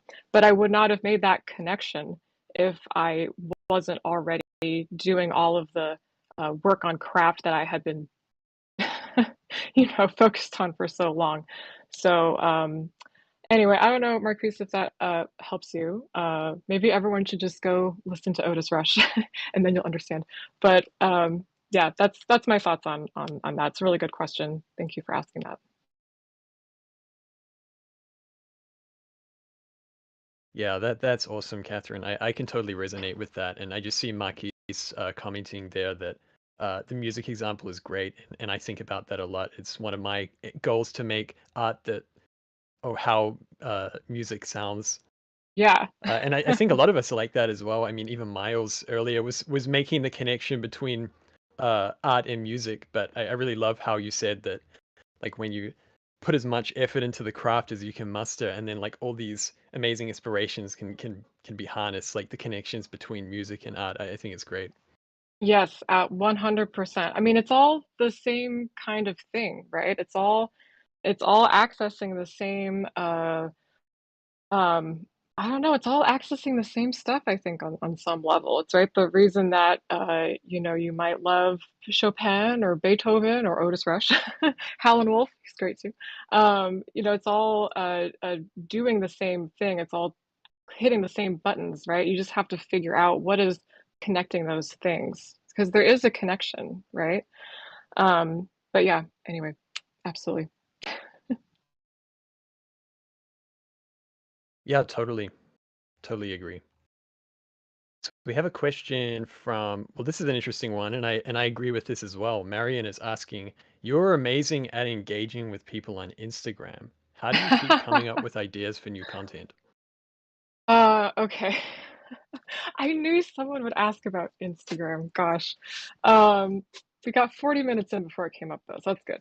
Okay, so um I think with anything that you're doing on Instagram, to really make it connect with people, I think you have to understand what it is that your audience wants to see. And first of all, you don't always know what that is going to be right away. That takes some time to figure out. And that's kind of like a personal development, self-investigation kind of thing too, of like what is it that I have to offer, right? That people might find interesting. And sometimes it might, you know, surprise you what that thing is. But for me, I know that, well, I'm a teacher, right? That's kind of the thing that I've been, the other craft, I guess, that I've been working on for a long time. So what I try to do is to show a little bit of what the process really looks like, right? What is it like to make a painting? And hopefully there's some kind of instructive element in that. And so, like, for example, maybe people aren't really doing this anymore, but there was that really dumb trend for a while of like people like holding a painting and like slowly turning around to show it to you. Like, I would never do something like that, not in a million years, because that's not what I think my audience wants from me. That's not what people care about from me, right? That has nothing to do with me. There's another kind of silly trend that maybe you've seen of people saying like, the audio is like, I shall record every step, and then it skips right to the end of the painting. Again, I would never do that because that's not what people want to see from me. The whole point is that I'm trying to show you a kind of process or a kind of like a studio visit of what it's actually like for me to make a painting, right? So I would never do a thing of like, oh, oopsies, I didn't do the thing that I feel obligated to do for you, my audience. Isn't that cute and funny? No, that's not what people want from me. So, and how I come up with ideas, I mean, I don't think I have that many ideas. I think I kind of do the same thing over and over again. But that's not a bad thing. It's kind of a matter of what is the thing that your audience connects to? What is the thing that is your appeal to people? And make that as good as compelling as you possibly can, and just do it over and over and over again. And then the other thing I just should say about Instagram too is to like actually use it as social media. Okay, it's not just for you to be like, here's a painting I did, and then like run away and hide and like never actually talk to people on it. You should, like, if I'm just telling all of you folks here right now that I respond to every single comment. And if you have a painting question that you comment, I will respond to your question and answer it. And if you have something to say in the comments about painting or about art or about whatever, I will talk to you about it. And I do that as, again, part of what I know my audience wants to see from me, because again, I'm a teacher. So part of that means that you are, you know, talking to other people and engaging with them. So that's what I do. So I hope that helps a little bit, Marianne, and answers your question. That's my 2 cents on Instagram. Yeah. So yeah, do say hi in the comments.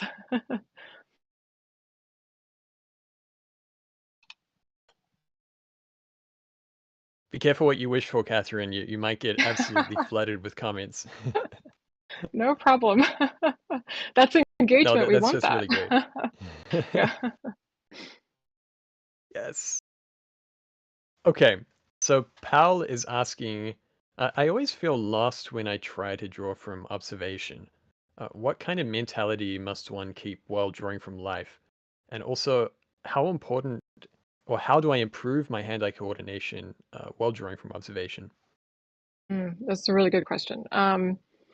So I think first of all, the mentality thing. Okay, this is kind of an opinion. I feel like is maybe some people might not like this so much, but I think if you're an artist and you're learning how to draw, especially if you're new, you should start meditating every day. You should develop a kind of mindfulness practice of getting used to what it's like to be relaxed and calm, but also open and engaged and aware, because that is what drawing from life, I think, is, right? If you're drawing from life, things in front of you, and especially if maybe you're outside, maybe you're doing a plein air thing, or maybe you have a flower in front of you that's like slowly wilting and dying. You have to be in the moment because you only have that much time to actually be engaged with that subject. So if you're not in a state where you can do that and be relaxed and calm, then you're going to have a very hard time drawing from life. So that's kind of a mindset kind of answer about that. And then part of that, how you have to engage with that process is to embrace the failures, basically failures in quotes, but embrace the difficulty and the challenge of it because it is very hard. And to understand that if you are struggling in the drawing, if you're having a hard time getting something to work, to not beat yourself up about that or to not be upset about it too much as that it's possible. I know that's easier said than done.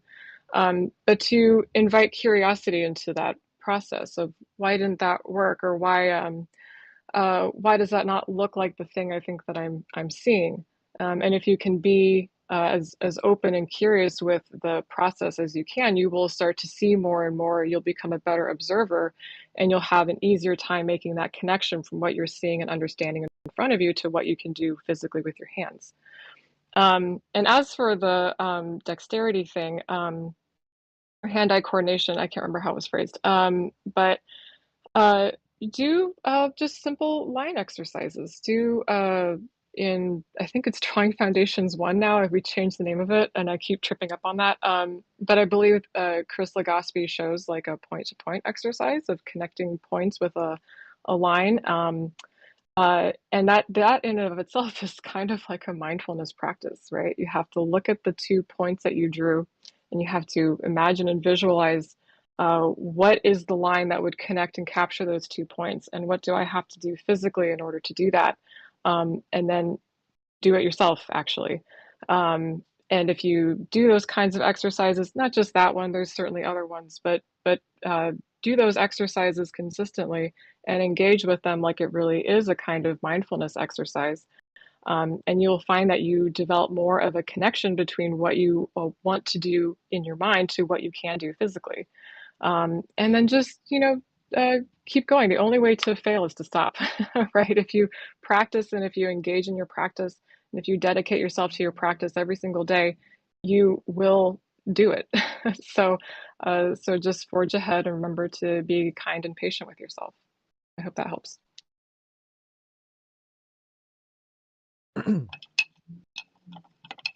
Yeah, incredible answer. I think a lot of us resonate with that idea of the meditation. I've heard it kind of described as like having empathy for the subject. It's like you have to put yourself into a relaxed position as well to be able to actually engage like effectively. So I think I'm really happy you spoke about that. Yes, it's very important to me. I think. Sorry, Peter. Go ahead. Oh no, please. There's a little audio delay here. Yeah. I was gonna say. I think something that helps to do that, something that helps to engage into that practice is to make it a kind of ritual. And I know a lot of you guys have like other important, cool things in your lives, that you have like families and jobs and earning PhDs and going to law school and stuff like that. I mean, so many people in anime are just so accomplished. So I think when you have to transition from doing all of that other amazing stuff to focusing on your art practice, it really helps to have some kind of a ritualized thing to put you in the mindset of engaging in that way that you were just describing, Peter. So if you don't have art rituals now, you should get some. But yeah, anyway, did we have another question? I think you were starting to say something. Sure. So Dylan is asking, does confidence in drawing and strokes get lost when you're studying a more slow and steady method, or slow and steady approach, or is that something that you can regain easily? Yeah, I think that's a really good question. So I think it's kind of a delicate sort of thing, but actually, even if you're working on a more delicate, more nuanced, more restrained kind of approach, um, even if you're working in that mode, you should still try to do that with confidence, right? With intention. Maybe intention is a better word than with confidence, because even if you're working very slowly with a lot of nuance or whatever, still every single one of those marks that you make should be very purposeful, right? And so there has to be a kind of confidence, I guess, behind that, right? It's just maybe a different level of intensity, or a different level of uh, aggression. Maybe aggression's not the right word, but you know what I mean. A different level of expressiveness, maybe. Doing something really big and splashy versus something that is very much more refined and more delicate. Even so, that doesn't mean that you're not confident. You should still do so with as much intention as you possibly can. And actually, I find if you do that slower practice with a lot of intention, it helps you to be more expressive and loose and free when that's called for too, right? You learn to go fast by going slow, right? That's something I say a lot. So if you are really slowing down and being super methodical, but very intentional with your work, at some point that can translate to doing things much more expressively, because you will have that much more of a finessed understanding of what mark needs to go where, and you can do that with alacrity. So, okay, I hope that helps, Dylan. That's a good question.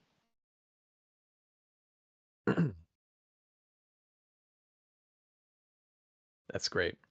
So we just have about 3 or 4 minutes here. So let's try and get to one or two more questions. There are some really good ones here. Carolina is asking, in addition to being an artist, was your goal always to become an art teacher one day, or was it something that just naturally progressed into that path? I so actually I started teaching math first, believe it or not. And I'm not like a super like math person. You probably, if you've been in group coaching with me, you've probably heard me joke about that. But I I took a year off after graduating high school, and my dad is like a huge math nerd. After he retired, he went back to school and earned a master's degree in math, and his thesis was on like protein folding or something crazy like that. It's like, I don't know. I went to art school anyway. So when I graduated from high school, my parents started this math tutoring business, and I was their first employee, and I did not have a choice. But as someone who was like not good or did not really enjoy math very much myself, um, and who, you know, I would do my math homework and feel stupid, like why is this so hard and why don't I understand it? Mathematics, sorry. Well, if maths, if you're in the UK, right? Is that what you say over there? Maths? It's plural for some reason. I don't know. But anyway, I had to learn basically how to tutor these kids in math, and I tutored kids from basically first grade through high school geometry.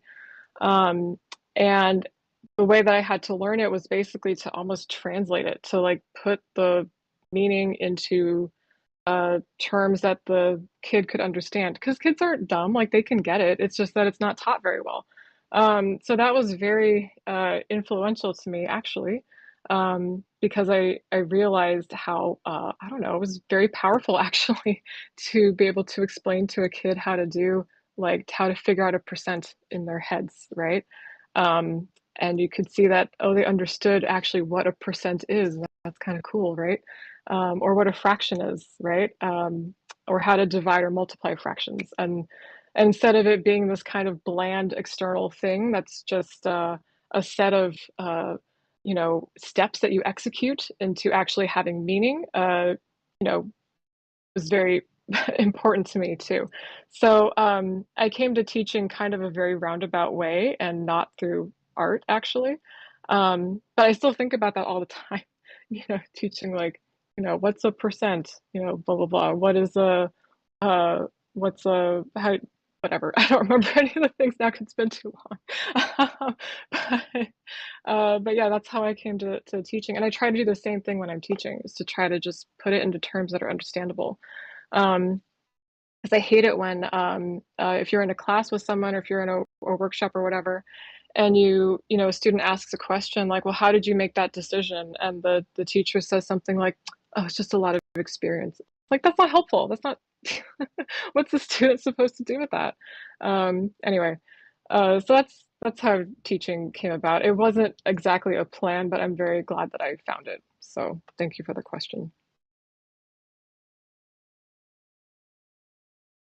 I think that's a really great place to end. We're definitely really happy that you did that and you made that choice, because you are a fantastic teacher, and Oh, thank you, Peter. we really are so grateful to have you here.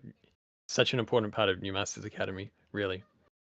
So I just wanted to thank you again so much for your time. We really appreciate having you here just to talk and educate us a little bit more, ask for your advice. So just thank you so much. Thank you. Thank you for hosting, Peter, and thank you everybody for being here and for your very intelligent, thoughtful questions. I really appreciate it. I'm gonna go. Bye. Awesome. Okay, guys, Thank you, so we're gonna move Catherine. on now. Thanks, Manny. Thank you. Bye, We will guys. say goodbye.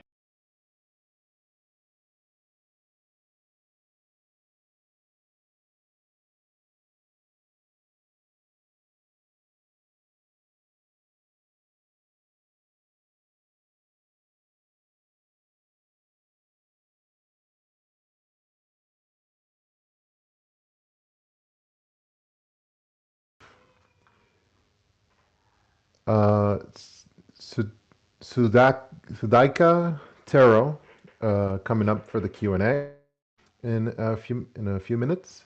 Sorry if I butcher that. That is my apology. And we'll have that Q&A in the next few minutes. If you are watching from YouTube and you just tuned in, make sure you check out our Discord server.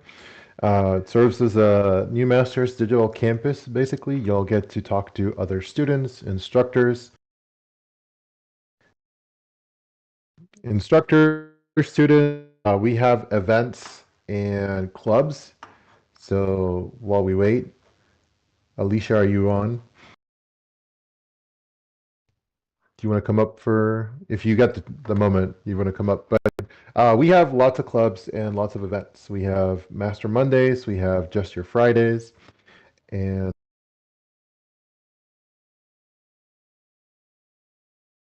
we'll have Raven, one of our TAs from group coaching, come in and do the question and answers.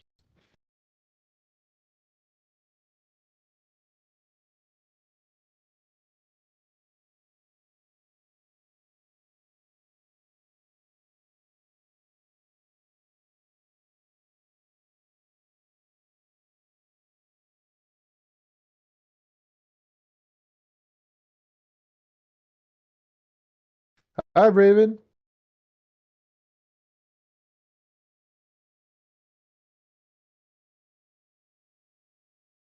Hey, Manny, how are you? Doing good. How are you? I am wonderful. This is a great way to spend a Saturday, for sure. Absolutely. Absolutely. Sudeka's I've here. learned so Yay. much.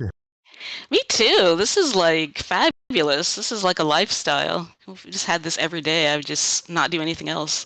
just learn from other successful artists all day. No, yeah, I agree. Definitely the mindset aspect, the not feeling too attached to your work and just rolling with it and getting better each and every day. Doing 30 minutes, doing 30 minutes, doing 5 minutes, whenever you can. Take your sketchbook with you. Be that artist that Be the for artist, drawing, yeah. and be that artist that's constantly. I love how Catherine brought in the And mindfulness piece too. That's really important. absolutely. Yeah.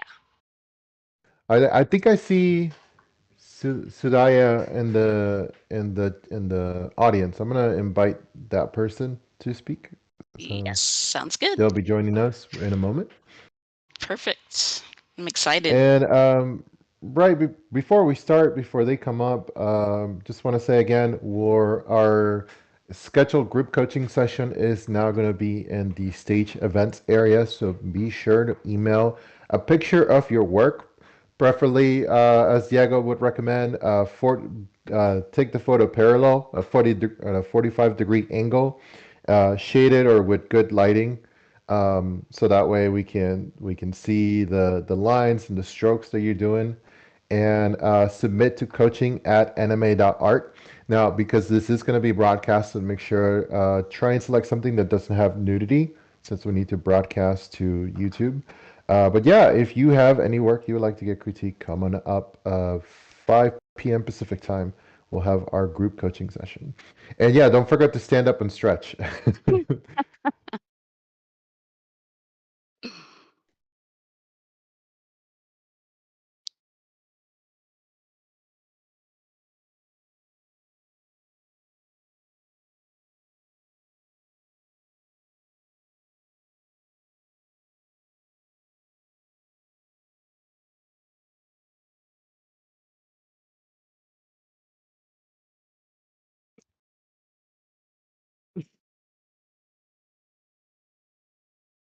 If you're in the audience, I have sent you an invite to speak. If you're in the audience, Sudaika, Yeah, you can also just you raise your should be hand able at the to. bottom. You can also raise your hand, and we'll see that request. I see. There I it see. is. Invite to Okay. speak. Yeah.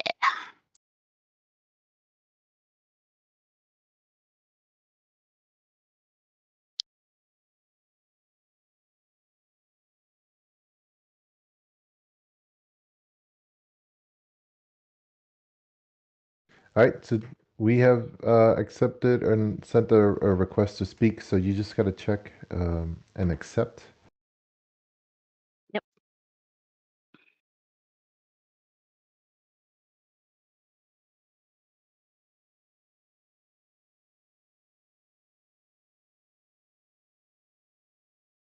Stand by, everybody. She's on her way.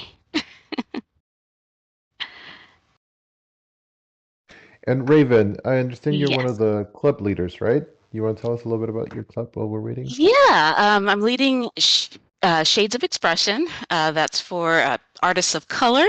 And then I'm also doing the Golden Creatives, which is artists of a certain age. So that's both of those have been really great. That's Yeah. anyone above 31, right? Or anyone. Well, technically it's supposed to be 55 and older, but I think it should just be open to whoever. So whoever considers themselves golden and wants some support, that's the club for them. So yeah, both of them has been really great. I've been trying to just post links to things that I think would be of interest. So yeah, in Shades too, we have a challenge going on where we're looking for. I'm reading a book called Comic Book Artists. I forget the title, but it's about the first African American comic book artists. So I've been kind of dropping little facts in the club. So we're having a challenge where we're going to find somebody and then present them in a group session thing. So someone says I'm not golden, but I need support. We got your back. Join our club. I understand the feeling. So there's Sudega said the invite was sent. So you sent the invite already, right, Manny? Yes, I think this just the button is coming up in a way that it's not letting her accept. So we're gonna try a couple more times, make sure that she is able to try and accept the invite. Yeah, or if she raises her hand at the bottom, that's also another way, then we can just add her in. That's correct. Yeah. But yeah, so because there's not a lot of representation amongst like masters of color, so we figured it would be nice to find somebody that we admire, presents them, and then decide to do some master copies, but from an artist of color who's achieved a lot in the past. And I think it'll be really fun. We're setting that up for next month. Do you have any favorites so far? So far, no, because how history is. The stories that are told are, the dominant culture. So I'm learning for the first time a lot of these names that people I've never heard of. So it's just a complete learning experience for me. So no, I don't have a favorite yet. I figure as I learn some of the names and read their stories, I'll come up with a favorite. But right now, I'm just soaking it all up. It's really exciting. And some of the things that they had to go through, a lot of them became popular, or not popular, but they got work during World War II because opportunities started to open up. And then comics were not a really accepted art form at the time, but they really gained popularity because they caught people's imaginations and things like that. So it gave artists of color an opportunity to, join the industry, whereas before it had been pretty much closed out. So. I see. Yeah. No, that's awesome. Who is Cryptic Ivy?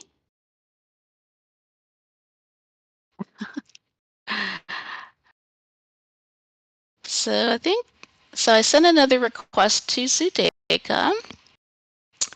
Let's see, let me check the chat. I don't have a computer. Okay. I can't click the accept button. I got the title of the room over the top of the accept, and I can't click the accept button.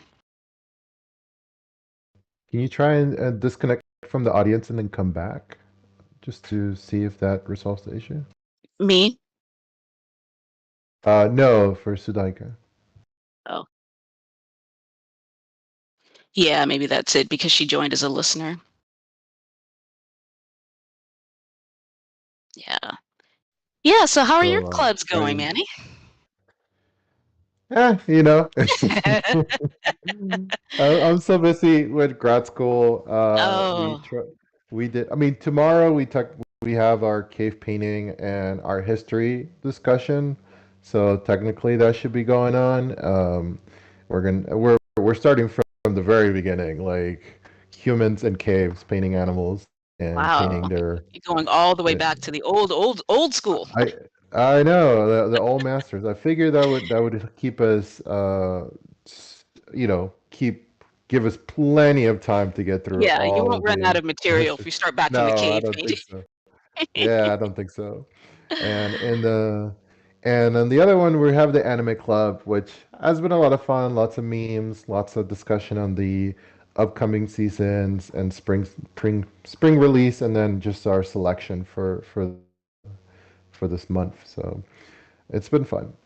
Liz in the chat says Britt recommended Kehinde Wiley. Yeah, I'm familiar with his artwork. He did the President Barack Obama's portrait, and it's really cool that when they did those portraits for both Michelle and Barack Obama, those are the first time you really saw like contemporary art. Most of the presidential portraits are very, very, very traditional. So it was exciting to see, to give them that exposure, and also just to see some contemporary art and some artists being supported, because certainly forgot the lady's name that did Michelle's.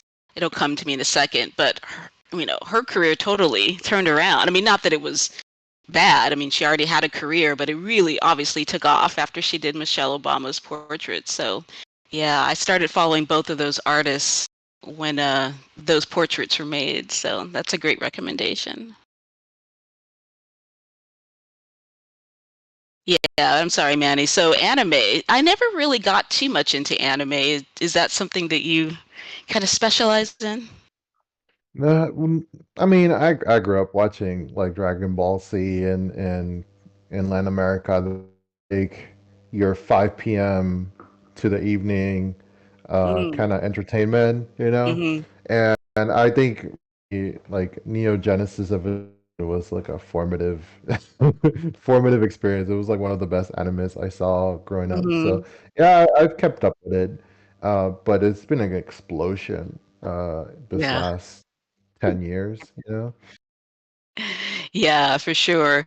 Yeah, I don't know. When I was in art school, everybody was into like really cutesy looking anime figures, and I'm like, I really like a dark, spooky aesthetic, so I really wasn't into it. Like, I didn't understand it. Like, those are so cute. I mean, they were cute, but I don't know. I just couldn't find it within my dark soul to produce really cutesy stuff. No, my mom was into Hello Kitty, so I totally get Oh you. my Yeah, God, nothing is cuter than Hello Kitty. I know. But All right. it's adorable. We are trying see if it works this time. All right. I feel good about it. Fingers are crossed.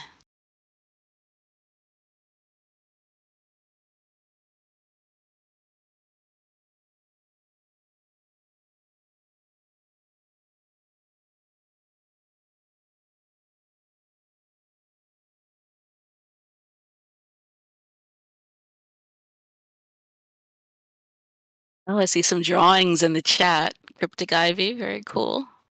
I feel like I just want to watch 2000s anime.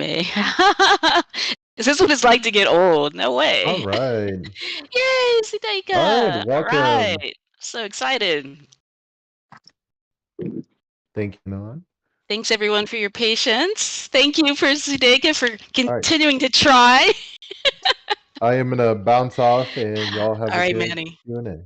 Thank you Bye-bye. so much. All right, welcome. Well, I just want to give a brief introduction. So I was so excited that Catherine mentioned, the social aspect of Instagram, because that is how we came to be blessed with our speaker today. I slid into her DMs, complete stranger, didn't have any idea how she was going to receive that or if she'd even see the request. And the rest is history. So I hope she'll come on and tell us all about. She's a professional artist working out of DC. She has her studio. She has collectors. She is the real deal. So I'm hoping she'll share her journey with us and go ahead and ask your questions after her introduction. All right, take it away. Hello, everybody, and apologies for being late. I am not a Discord user, and we had a whole practice, and it worked wonderfully in the practice. And today it was a no-go, and I'm like with my 13-year-old, like, why is it doing this? Like shaking the phone. So I'm so happy that I got into the group so I could be here today. My name is Sudeika Nzinga Terrell, and I'm a fine mixed media artist and sociocultural anthropologist, originally from Denver, Colorado, but working and living in Washington, D.C. I have been an artist for a long time. My work is mostly portraiture, and I work in acrylic, decorative papers, fabrics. I use a lot of collage elements in my work. My work is really geared towards exploring culture and the identity of women and kind of telling a personal story that isn't necessarily centered in trauma, which is an undertaking as a Black artist in America. Do you guys want to know like a little bit of like how I came to be an artist, or do you guys have like questions already ready to go? Because I can talk. Yeah, I would love to just get your journey to where you are now, just how you became a professional artist, and then I know that questions will roll in as you start to share that. Great. So I am one of those people that was in elementary school talking about I wanted to be an artist. I had a teacher in second grade, Mrs. Smith, and I will never forget, she had a little art club that some of us would stay after school and do some work with her that was like different from what we were doing in class. And I'll never forget one day she would play different music, and Eric Clapton's Tears from Heaven came on. And, you know, we're in second grade, so we're like, oh my God, we hate this song, turn it off. And she stops it, and she was like, do you guys know what this song is about? And, you know, of course we didn't. So she's like sharing how it's about his child falling to his death out of the window of their home. And then she was like, I'm going to play this song again, and I want you guys to draw like how it makes you feel to know what this song is actually about. And it was one of the most moving experiences I've ever had in terms of being challenged to like communicate an emotion or an experience into an actual visual art piece. And so that always stuck with me. So I went on through school. I was the like quote unquote smart one in the family. So my parents were, they did everything they could for me to go to law school and Ivy League. And I ended up instead going to Hampton University, which is a HBCU, a historically Black college, and studying journalism. And I was not happy, so I dropped out. When I went back to Colorado, I became a spoken word artist. So this was like the late 90s when like poetry was everywhere. And so I ended up, I was writing these poems, and I was traveling all around the country. I had a little hoopty Chevy, and I was driving my little Chevy from city to city and like performing on these different stages. And it was great. But when I was performing poetry, I always felt like, you know, I'm doing all this research. I'm telling people all these different things that I've researched and all these thoughts that I have. And like afterwards, people will come up to me and say things like, you have really pretty eyes, or like, I love watching your mouth move when you're talking. And I'm just like, I just read you guys an essay that I researched and wrote, and like, you're not paying attention to it because, you know, I'm a girl, and like, that's not, that you guys just don't pay attention. People don't listen. And so that's really what started my journey of drawing, because I was like, if I draw the images out, then I can put forth like, this is what I want you to think about. This is the experience I want you to feel. And you get to come to your own conclusion that's completely outside of me. And so one of the first pieces that I did that really like solidified for me that this is the way I wanted to go is I had a really rough year in 2010. And I was at that time taking excerpts from my journals and trying to turn them into paintings. And so I had this piece I had in my journal. I had written 2010, every day felt like September 11th, and I was the two towers. And so I painted myself as the two towers and as the Statue of Liberty, kind of ducking all of these different planes coming. And, you know, parts of me were like blowing up. It's a very ugly painting and a very ugly subject matter, but I remember putting it up, and I had like this little studio at the time, and I remember putting it up, and they had open studio walks, and you know, so you could kind of sit back, and people didn't necessarily, you were the artist. And so hearing people like look at it and be like, this is like a horrible subject matter, this is, but they felt it. They were like, oh my God, like she's the tower and here's the plane. Oh, I felt like this before. I felt like that. I've gone through that before. I was just like, okay, so I want to paint my truth and like what's real to me. So around that time, I got a book about mastery. And it was like, if you do something for 10,000 hours, that's what it takes to become a master. And when you sit down and you do the math, it's like, if you're working on something for like an hour a day, that could take 12 to 20 years. If you're doing it for 8 hours a day, you can master something in 8 to 12 years. And so my goal then became, no matter what I was doing, to paint every day. And I'm self-taught. And so like I literally went to Hobby Lobby, and everybody's gonna clutch their pearls, but I went to Hobby Lobby and I bought like foam boards, and I was like oil painting raw dog on foam board. No idea what I was doing, but I would just paint every day, and just every day I would try to add something to my repertoire. I started to get books about like how to use the paint. So I ended up, I said, okay, well, I need to like expand. And so I moved very briefly to Atlanta. And when I was in Atlanta, I happened upon this collective of artists who they would sit out on Peachtree every day and just paint. And it was a lot of elders and, you know, like a very wide range of types of artists and people. But next door was this elder gentleman, James Lee Brooks III. And he was mentoring somebody else, but I was like, no, he's going to mentor me. So I just started basically stalking him. Like I would go sit in his studio all day. And I would go like, if I was going to walk to the store to buy lunch, I would stop and be like, you hey, can I get some, I'll get you something. So he would come out every now and again and he would give critiques to folks. And so I was just like hoping one day he would give me one. So he comes out finally because he's like kind of tired of like, who is this girl that is constantly bringing me oranges and whatnot? And he sat down in front of my work and he was like, like in a technical sense, you're talented. Like there's something there. He said, but you have no concept of color. And for me, I was like, I didn't know that you needed to know anything about color. I like purple. I put purple here. I like red. I put red here. And so that sent me on a journey of actually studying fine art and really understanding. I was like, what does that mean? And so, I was at the library, like looking up what is color theory and like finding out like, oh, there's like a whole theory of color. There's all different books and like learning about Joseph Albers and the ways that he's organizing color and like how color relates to the eye and the brain. And like all of that was fascinating to me. So I just started to study and study and study. I was also a teacher to kind of like make ends meet. And so I have taught art from pre-K through 12th grade. I've trained art teachers. Like I'm getting prepared right now to go back to Alaska because I train all the art teachers in Anchorage every year.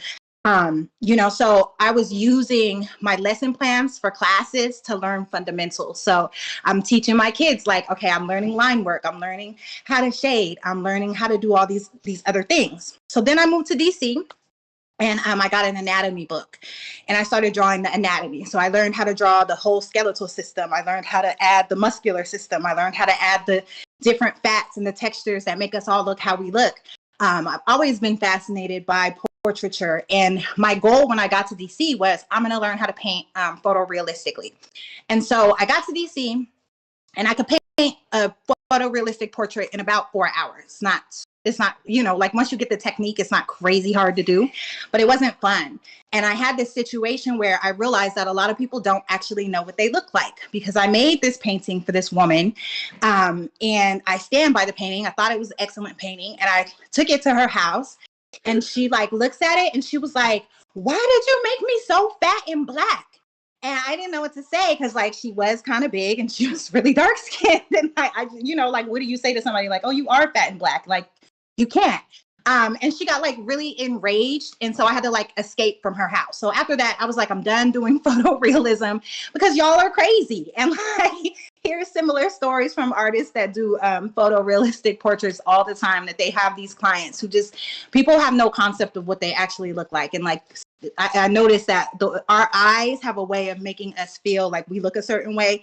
And then when I'm interpreting it and you don't, it becomes a big issue. And so I switched from painting oils into acrylics because I was doing a lot of live art at the time. And I started to lean into my own style and my own version of portraiture. And so I met my husband, who's also an artist, and he is like a super educated artist. So he went to Howard for his BA in painting. Then he went to Parsons for a master's in painting. So he had all his painting books. So I read all his books. I always joke about how I got his Parsons education for free. I mean, I guess I have to put up with him, but like,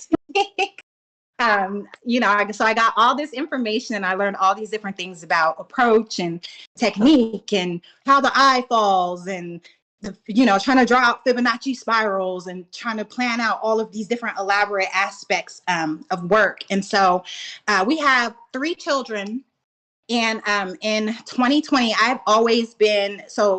I've been a full-time artist for about 6 years. And honestly, I was able to do that because of social media. So I already had a huge Facebook following just from my poetry years and the things I share. I write a lot. I'm a tremendous writer. And so I'm always like sharing thoughts about politics and things like that on Facebook. And so that translated into, I have a huge Instagram following now as well. And I end up really getting a lot of collectors from there. So I've been able to kind of skirt around some of the aspects of fine art world and the gallery world up until very recently via Instagram and Facebook. Which I know is not something that necessarily happens that way for everybody. So I'm really lucky for how my social media has really supported my career.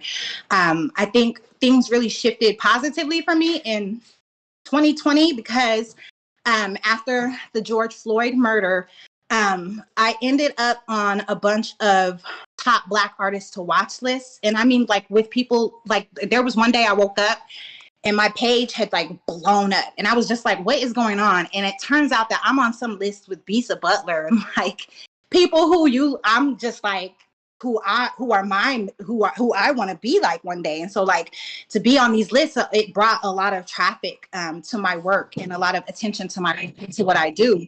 And I already had like such a structured business that I was able to really make a lot of moves. And so prior to really being like full-time as an artist, we had started a company doing drop shipping. And so I always had like little merchandise. I've always had like little earrings and things that I made. We would do markets and festivals and whatnot. But like right before the pandemic, I was like, I want to cut the drop shipping middleman out. So I just happened to buy all the equipment. And it just happened to be at my house when everything closed.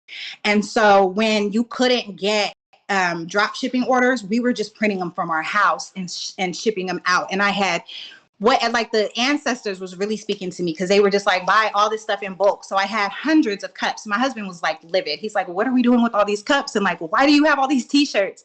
And then everything closed. And it was like, boom, here we are, we're in business. And so we were out, so we were just making the things at our house and shipping them out. And it was a really wonderful time to be able to do that. But also he's a teacher. And so he ended up, like they closed schools. So there was a year that he was basically just at home. And for me, it allowed me to get back to where I could paint 8 to 10 hours a day and paint really consistently and paint more cohesive bodies of work. It allowed me the space and time to go bigger. So that's been really, really good for us and for our career. So I don't do the drop shipping as much anymore just because I don't really want to. But I still have like the equipment because I'm always trying to make sure that we have a lot of diverse streams of income just in case like the art isn't selling. Because I think that one thing as a full-time artist that's been really interesting to try to navigate is like the money comes in spurts. And so, like I'll have a show, everybody thinks that you're rich or everybody assumes that you're in poverty. But what happens is like, I'll have a show and, I'll sell several pieces on the show. Let's say I sell 5 pieces and I'm excited, I got my little $25,000 check, but I might not sell another painting for 6 months. And so that check, I feel like I'm balling for like 2 days and then I have to budget out just in case, I got to make sure I pay my mortgage up. I got to pay the light bill up. I have to put money inside to make sure that we can get groceries and things like that, because it's not like every 2 weeks you're going to get another check type of situation. So, like trying to learn how to navigate that has been adventurous. And then but having like the other things that we do helps. Cause like if there's a slow period, for example, then I can like go back and make t-shirts again, or I can go back and make earrings again, or I can go to, do a different type of event versus taking my art. I could just take little things that I make or like,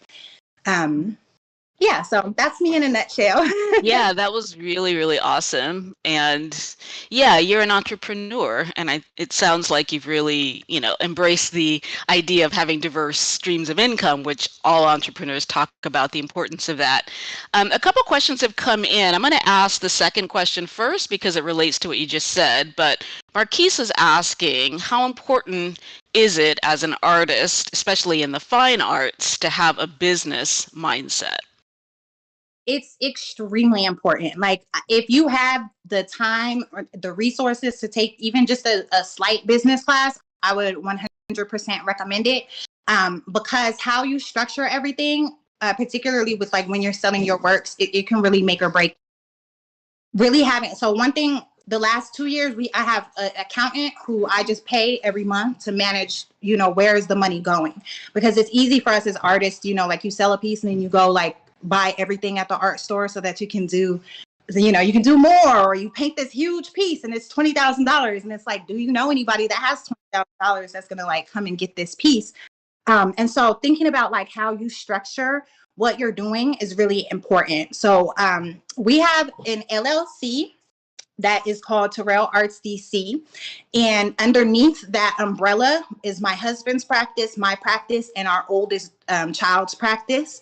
And then the other things that we do are, you know, within that umbrella. So we have a series of education programs that we do. So you can like book us to do education. You can book us to come speak.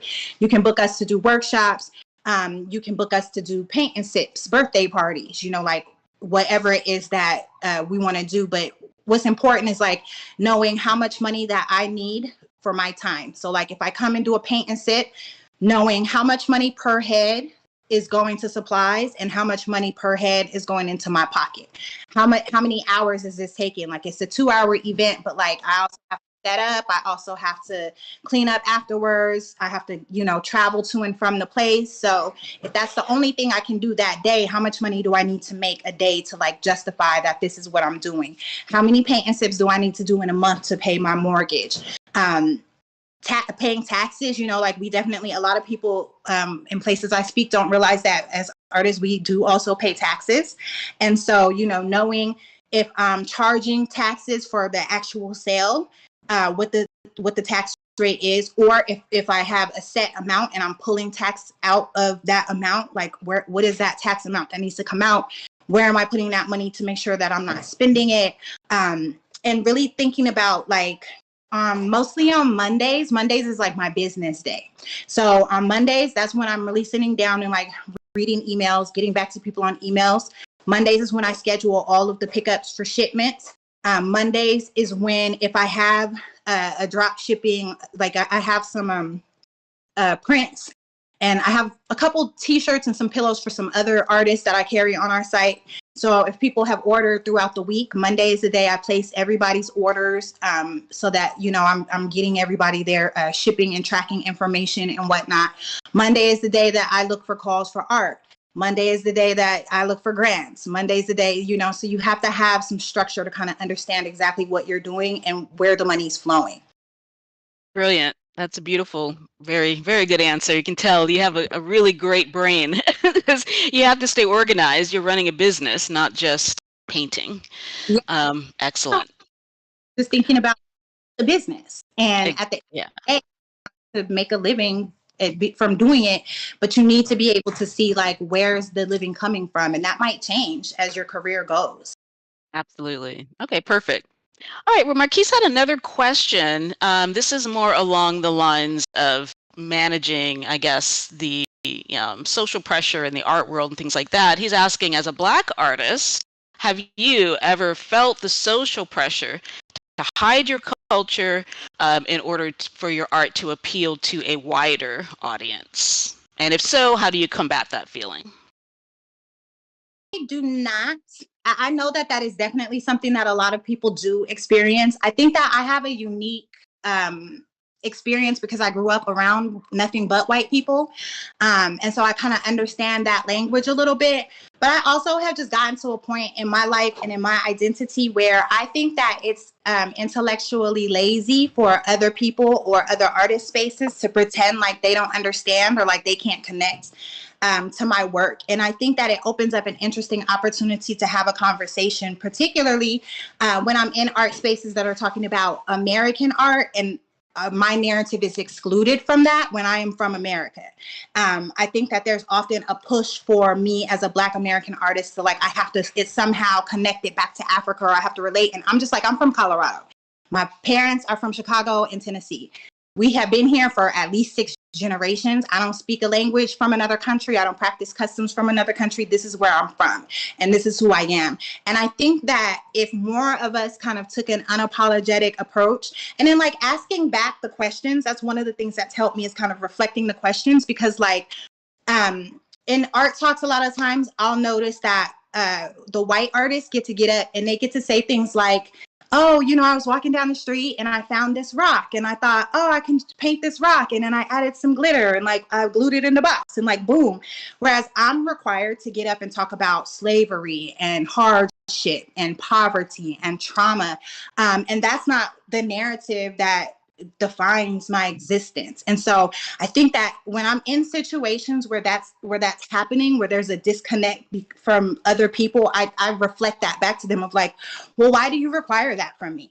Why do you require that from my work? Why can't I just find a rock and think that it's pretty and that it should be purple and like, boom, it's art. Like, and I find that when I'm forceful in those conversations and when I hold space, that, you know, people are more open to like figuring out their own shit. And excuse my language, but it's them that are having their issues. And so when you start to say, well, you know, like, well, why do you feel that way? Why do you have this expectation? Why do you think of culture in these ways? Why do I have to go to the Smithsonian and see a bunch of portraits of white folks? And I don't ever walk through there and be like, oh, you know, like I don't get this. I'm tired of this.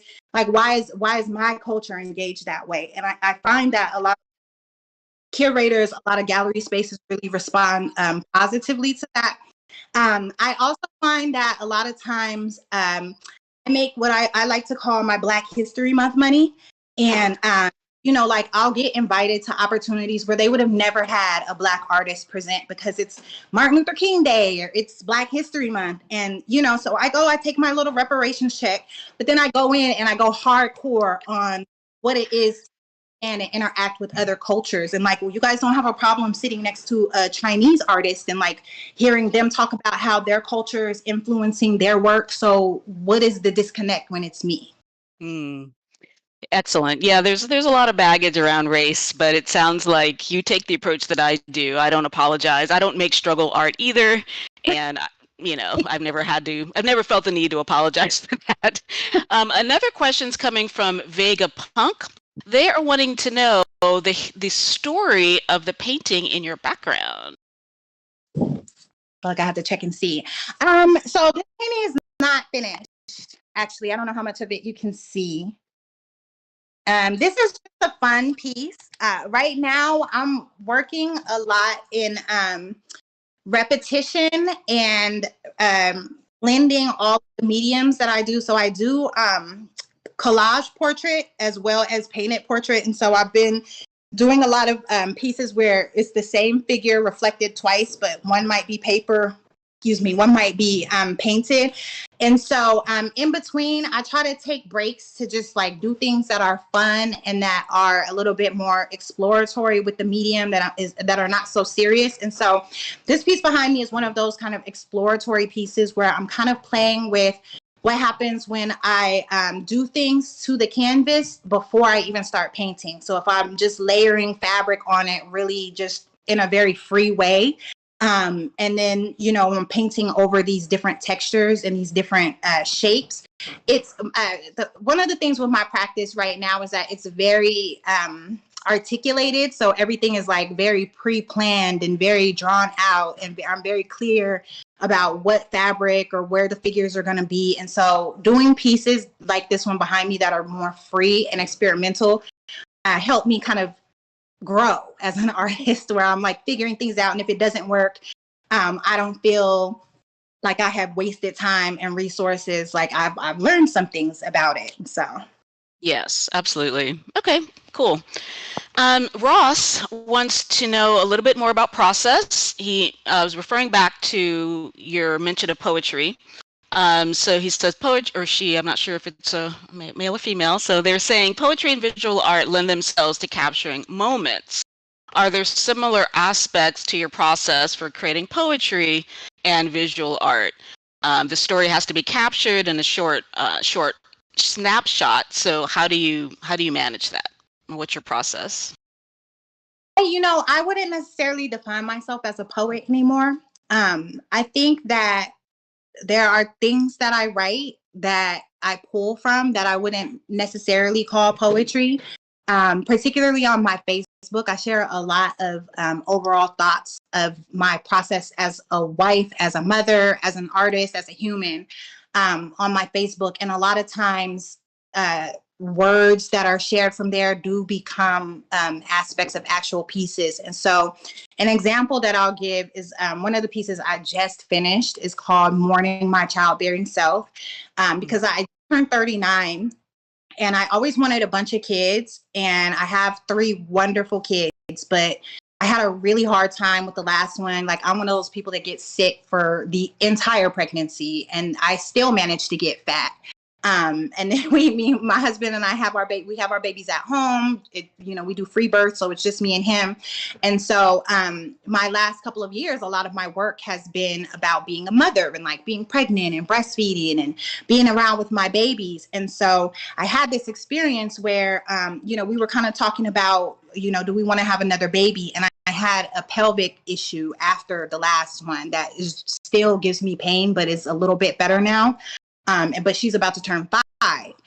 And so I had an experience recently where I went to Texas Roadhouse, and the hostess was like, do you need I had some people from the party who hadn't arrived yet. So she was like, well, are you guys going to need a high chair? And I just looked at her and was like, I don't want to have any more babies. And she was like, okay, like, that's not what I asked you, but okay. And so I was sharing that on my Facebook, and I was talking about like what it's like to get to a point where you decide that you don't want to have any more children, and that those childbearing years are so definitive for us. When you're in that window of time and you're thinking about like, should I have more? And you're keeping all this stuff in case you're going to pass it down, and like doing all these different things for your body to make sure you're healthy enough and are able to carry another child. And it was like this realization of like, once I make that agreement to exit this space, like what happens to me? Like, what does my identity become when I'm no longer this person who like this is a possibility for? And so I painted so a lot of times I work from source photos. And so I have several folders that just have nothing but pictures in them from Pinterest, just different poses, different outfits, different things that I kind of source from. And so I knew in my head, as I thought about it, and I'm working on duality. So I was like, I know I want 2 figures that, have the same face, but like one is experiencing that era of being fertile and like nature, and one is experiencing that era of like it's space, there's no more babies that are going to be up in here, and they're standing. And then I knew I wanted them to be in like gown. I wanted one to be in a gown and one to be in like more of a Victorian funeral attire, and one to be really light, dressed lightly, one to be in all black. One has a crown on her head of fertility. One has a funeral fascinator on. And so I looked through my pictures, and I happened to find a woman who had a dress that had a midsection that worked really well for the shaping. So I took that image and I ran it through Photoshop and Canva. So I love to go onto Canva because Canva will delete the whole background, so I can just pull the figure like really quick. So, I put it in Canva, took the background out, and then I put it in Photoshop so I could duplicate the images and like lay them out together. So I definitely do a lot of graphic design before I do a lot of my pieces. And so from there, I have piles of fabric and piles of paper. So I was looking through my paper and looking through the fabric to think about what is the story that I want to tell within the attire. And so I ended up pulling out all of my paper that has butterflies for transition, and fireflies, and flowers that were light colored for the birthing dress. And then I had a bunch of papers and fabrics that had, one had like sugar skulls on it, but the background of it was black. I had some that have like these Adinkra symbols that mean like all things under God. And it's black. And so I collected all the black fabric, and I use a projector a lot more now because of the kids. Like I can freehand draw things out, but it just takes a lot of time, and I don't really have a lot of time.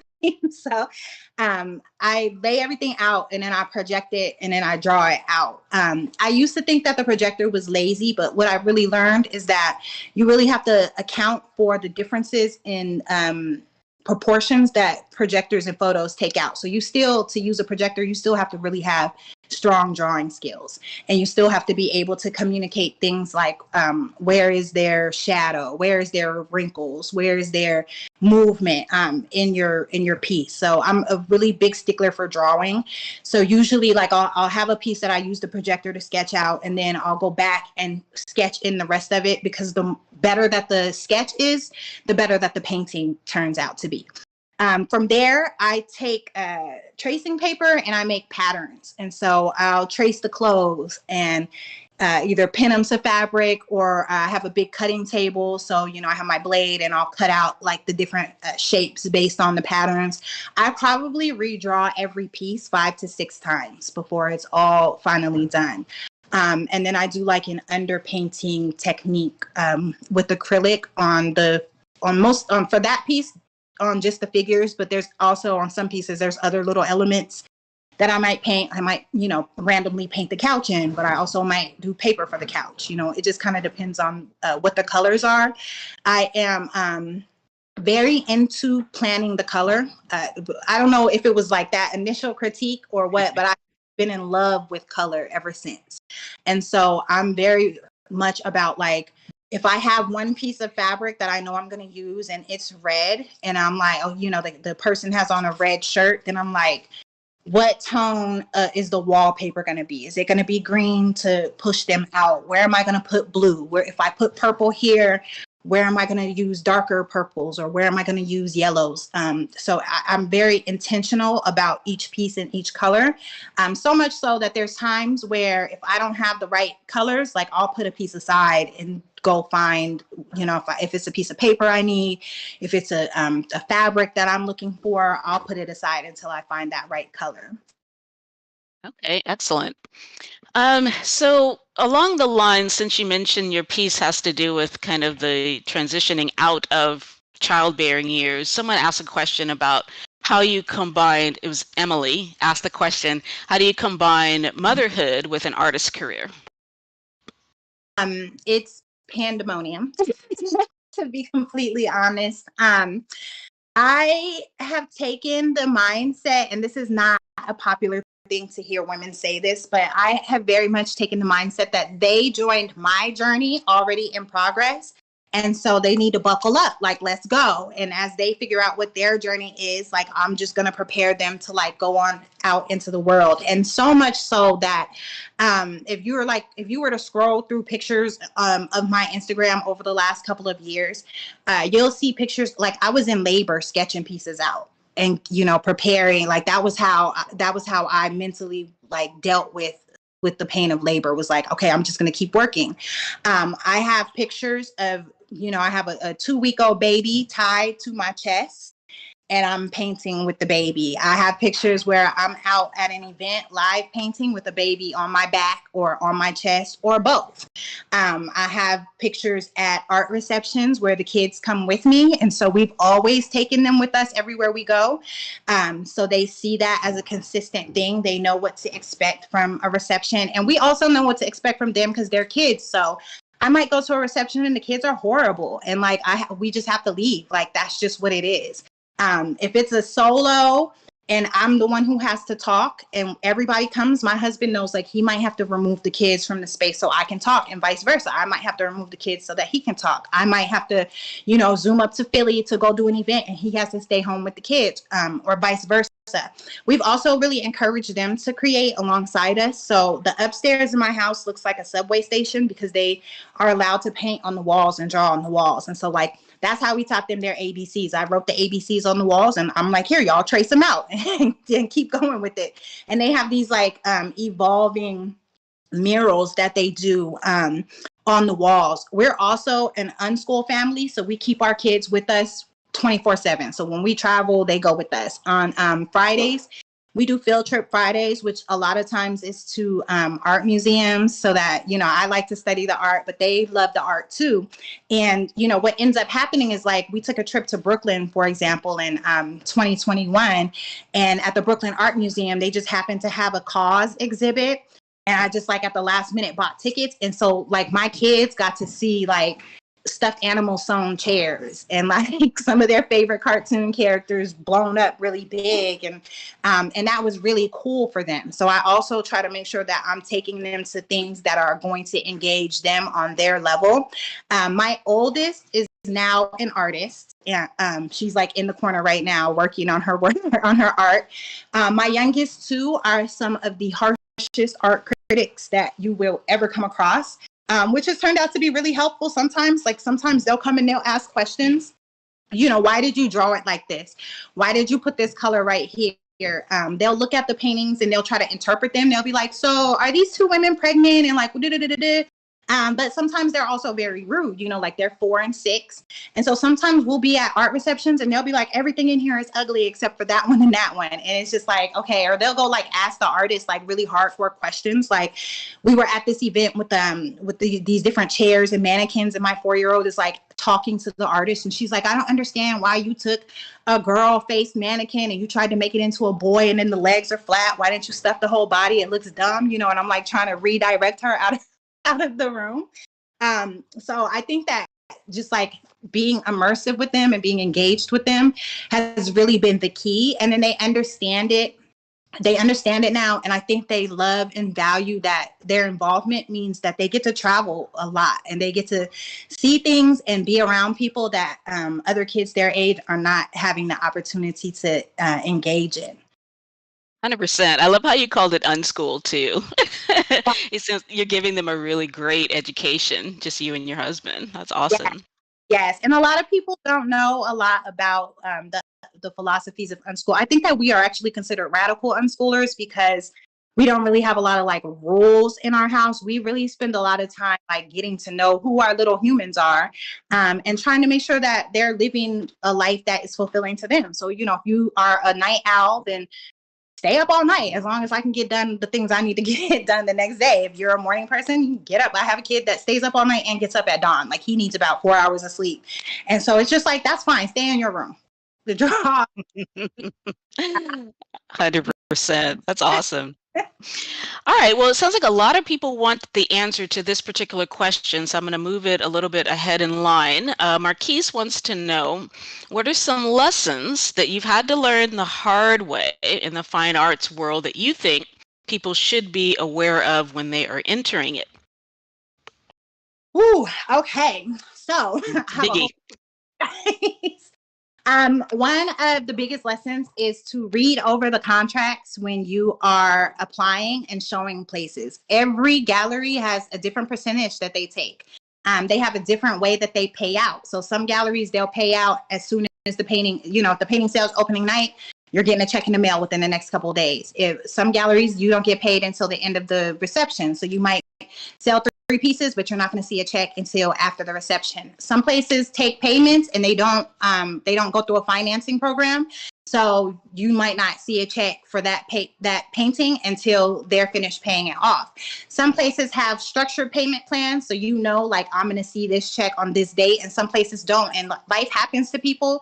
And so, people will be late on their payments because their car broke down or this, that, and the other. And so like reading those contracts and then not being scared to make demands. Like if you don't have a imposed payment structure, then I'm going to ask for that to be added to the contract. If you're going to take payments, because I can't afford to wait 6 months for my money because your car broke down and I don't have access to that actual painting. I think that's probably been one of the absolute biggest.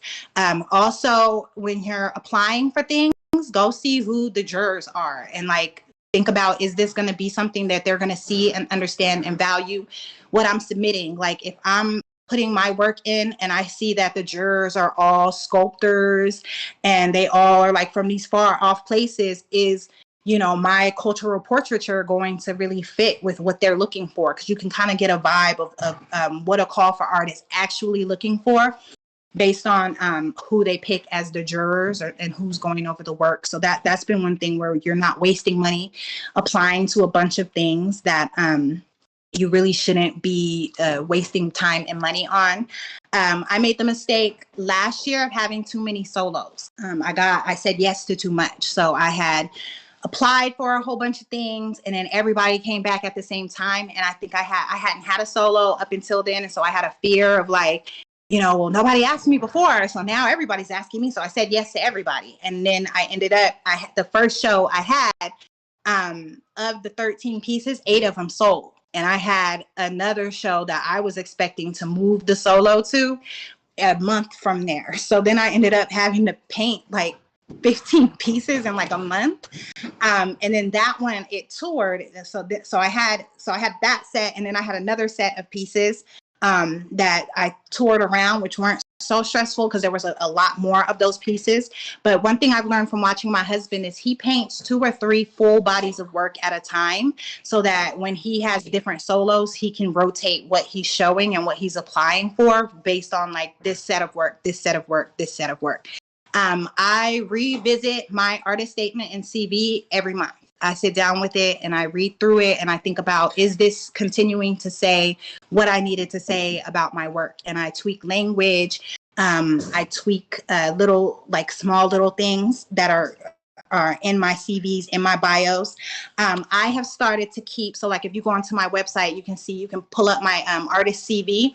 I have kept, so in my CV, I have a long bio, I have an 80-word bio, 125-word bio, a 250-word bio. Same thing with the artist statement, because that way you don't have to rewrite it every single time for all of these different times that you're doing calls for art. So like having everything just like handy and where I'm going over it consistently has been a lifesaver for me. That's brilliant. Yeah, I know when we met you, Natalie was really pleased and impressed that you had all of your stuff like that together. It was very helpful. We're coming up until the end, and there's some questions that I would like to combine just so you can wrap it up. Somebody was asking about how to sell work, and someone else was asking about how to overcome being shy around other people.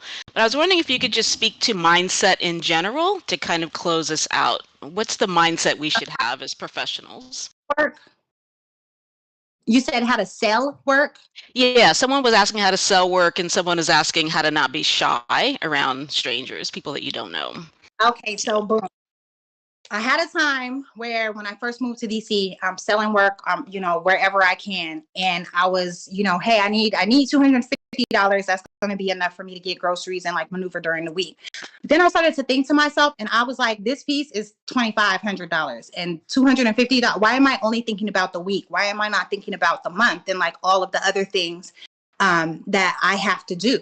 And so I started just telling people like, it's $2,500. And people would be like, oh my God, that's so much money. And I would be like, great, have a good day. You're not my customer.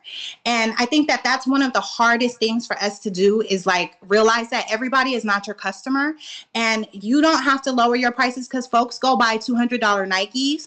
They go buy handbags, and they never be at Macy's. They never be at Chanel talking about, oh, it's so much. And because Chanel is like, okay, we'll roll on down to Sephora and go get you some perfume from Sephora. Like if you can't afford Chanel No. 5, you can't afford it. And so thinking about, you are a high-end brand. You are not Walmart, and you are not accessible to everybody. And you deserve whatever number you say that you deserve, and you shouldn't have to justify it to anybody. If people start asking you too many questions about why it costs that much, they're not your client, and let them go. And tell them, have a nice day. Don't waste your time. Because so the day that I really like made that decision, I went out, I had no money. I was on the bus. I had my oldest daughter with me. Everybody that came up, I said, it's $2,500. It's too much. It's too much. It's too much. It's too much. The last person I talked to that day bought it. And like, I had enough money for the rest of the month, not just trying to get through the week and figure out what I'm going to do next. So think about like yourself as valuable, yourself as a high-end brand. Get in the mirror and practice, like pick a number. It's $8,000. It's $8,000. Price your work consistently. So I price by a square inch so that everything is consistent. Like if it's $1,200, it's because it's a size that falls into that window. I'm not going to sell you a wall size piece for the same price that I'm going to sell you a piece that's really small. And be consistent, because when you're consistent, it's harder for people to try to rebut against you. If you only have $1,200, you can't afford this piece.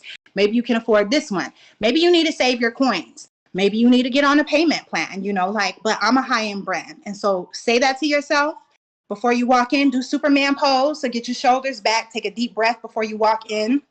And you are not, Jimmy Johnson, who had to work at the grocery store one day. You are an art superstar, and that you're manifesting your truth. And when you go in, if nobody knows that you're not unless you tell them that you're not. Nobody knows how much you sold your last piece for unless you tell them how much you sold your last piece for. As far as they're concerned, you sell for what you said that you sell for. And when you raise your prices, you might have like a 6-month window where you're not necessarily getting the same sales. That's fine. run an ad on Instagram, target an older audience, and just upgrade who your following is. Upgrade the people that you're around. Think about where are places you can go. Like if you live by a hospital, maybe start having lunch in the little hospital lobby and be around some doctors. Don't underestimate people that have consistent jobs. Maybe you need to hang around teachers because teachers get good checks. People that ride the bus, that's a union job. The trash men, that's a union job in most cities. So these are people who can afford paintings that we don't even really think about. Like where everybody is not LeBron James who can afford a painting. It's regular people who will save up money to buy a painting. Let people like buy into you and who you are, and the money will follow. Boom. Man, that was good. I hope this is being recorded somewhere. That was really, really extremely good. All right. Well, any parting words that you have for us besides those incredible gems you just dropped? Looks like we're Mandy's come on. We're gonna wrap this up. And I know, I would love for all of you guys follow me on my Instagram. If you have Instagram, it's just at Sudeka. I will follow back if you have art on your page. Because I love to see other people's art. I love to interact with other artists. So don't hesitate to send me a message if you ever need some advice or some guidance or some leadership. Like send me a message. And I will share with y'all everything. Like I don't hide. It's enough for all of us. So I will share openly and gladly anything that I know. Beautiful. Thank you so much. This has been awesome. Really appreciate it. Thank you guys for having me. Very welcome. Thank you so much. All right. What's up, Manny? No, that was blown away by that fantastic Wasn't presentation it? and talk. That was amazing. Really, really good.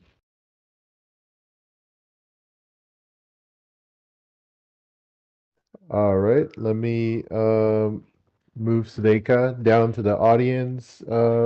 And thank you once again so much for being here and for the Thank you, presentation. Sudeka. And you guys Thank follow you, her. Raven, She's for so the. generous. Go ahead and follow her. I've already followed her, so Good that's job. fantastic. Okay, we are getting ready for the next session. Give me one moment, y'all.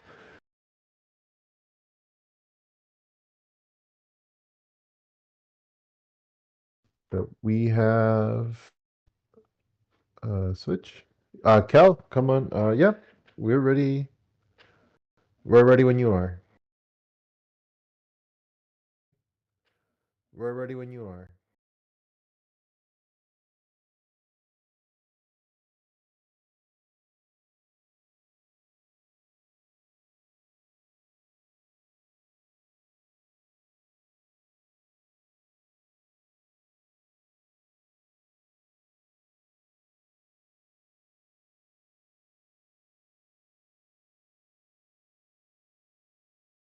So I just want to remind everybody again, we have our next event.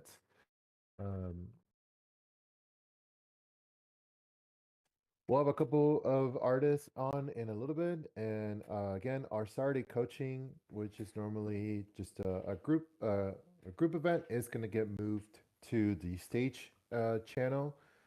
So if you haven't submitted already pieces for critique, make sure you email coaching@nma.art. And we're about to have a figure drawing session. So y'all draw, make sure that whatever you complete, share your work with us. Make sure to tag at New Masters Academy in hashtag Path to Mastery.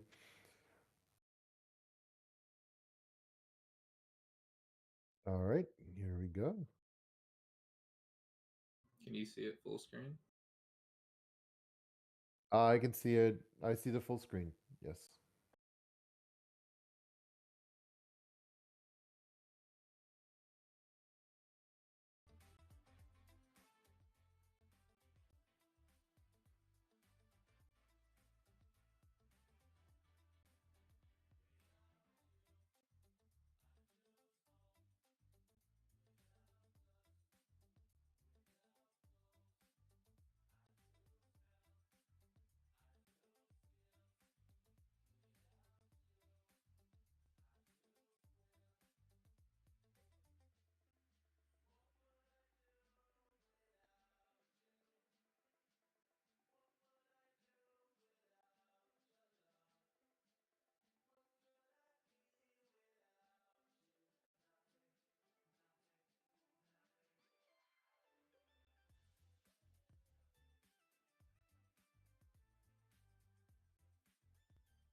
All right, Dylan, I'm gonna hop off now. So.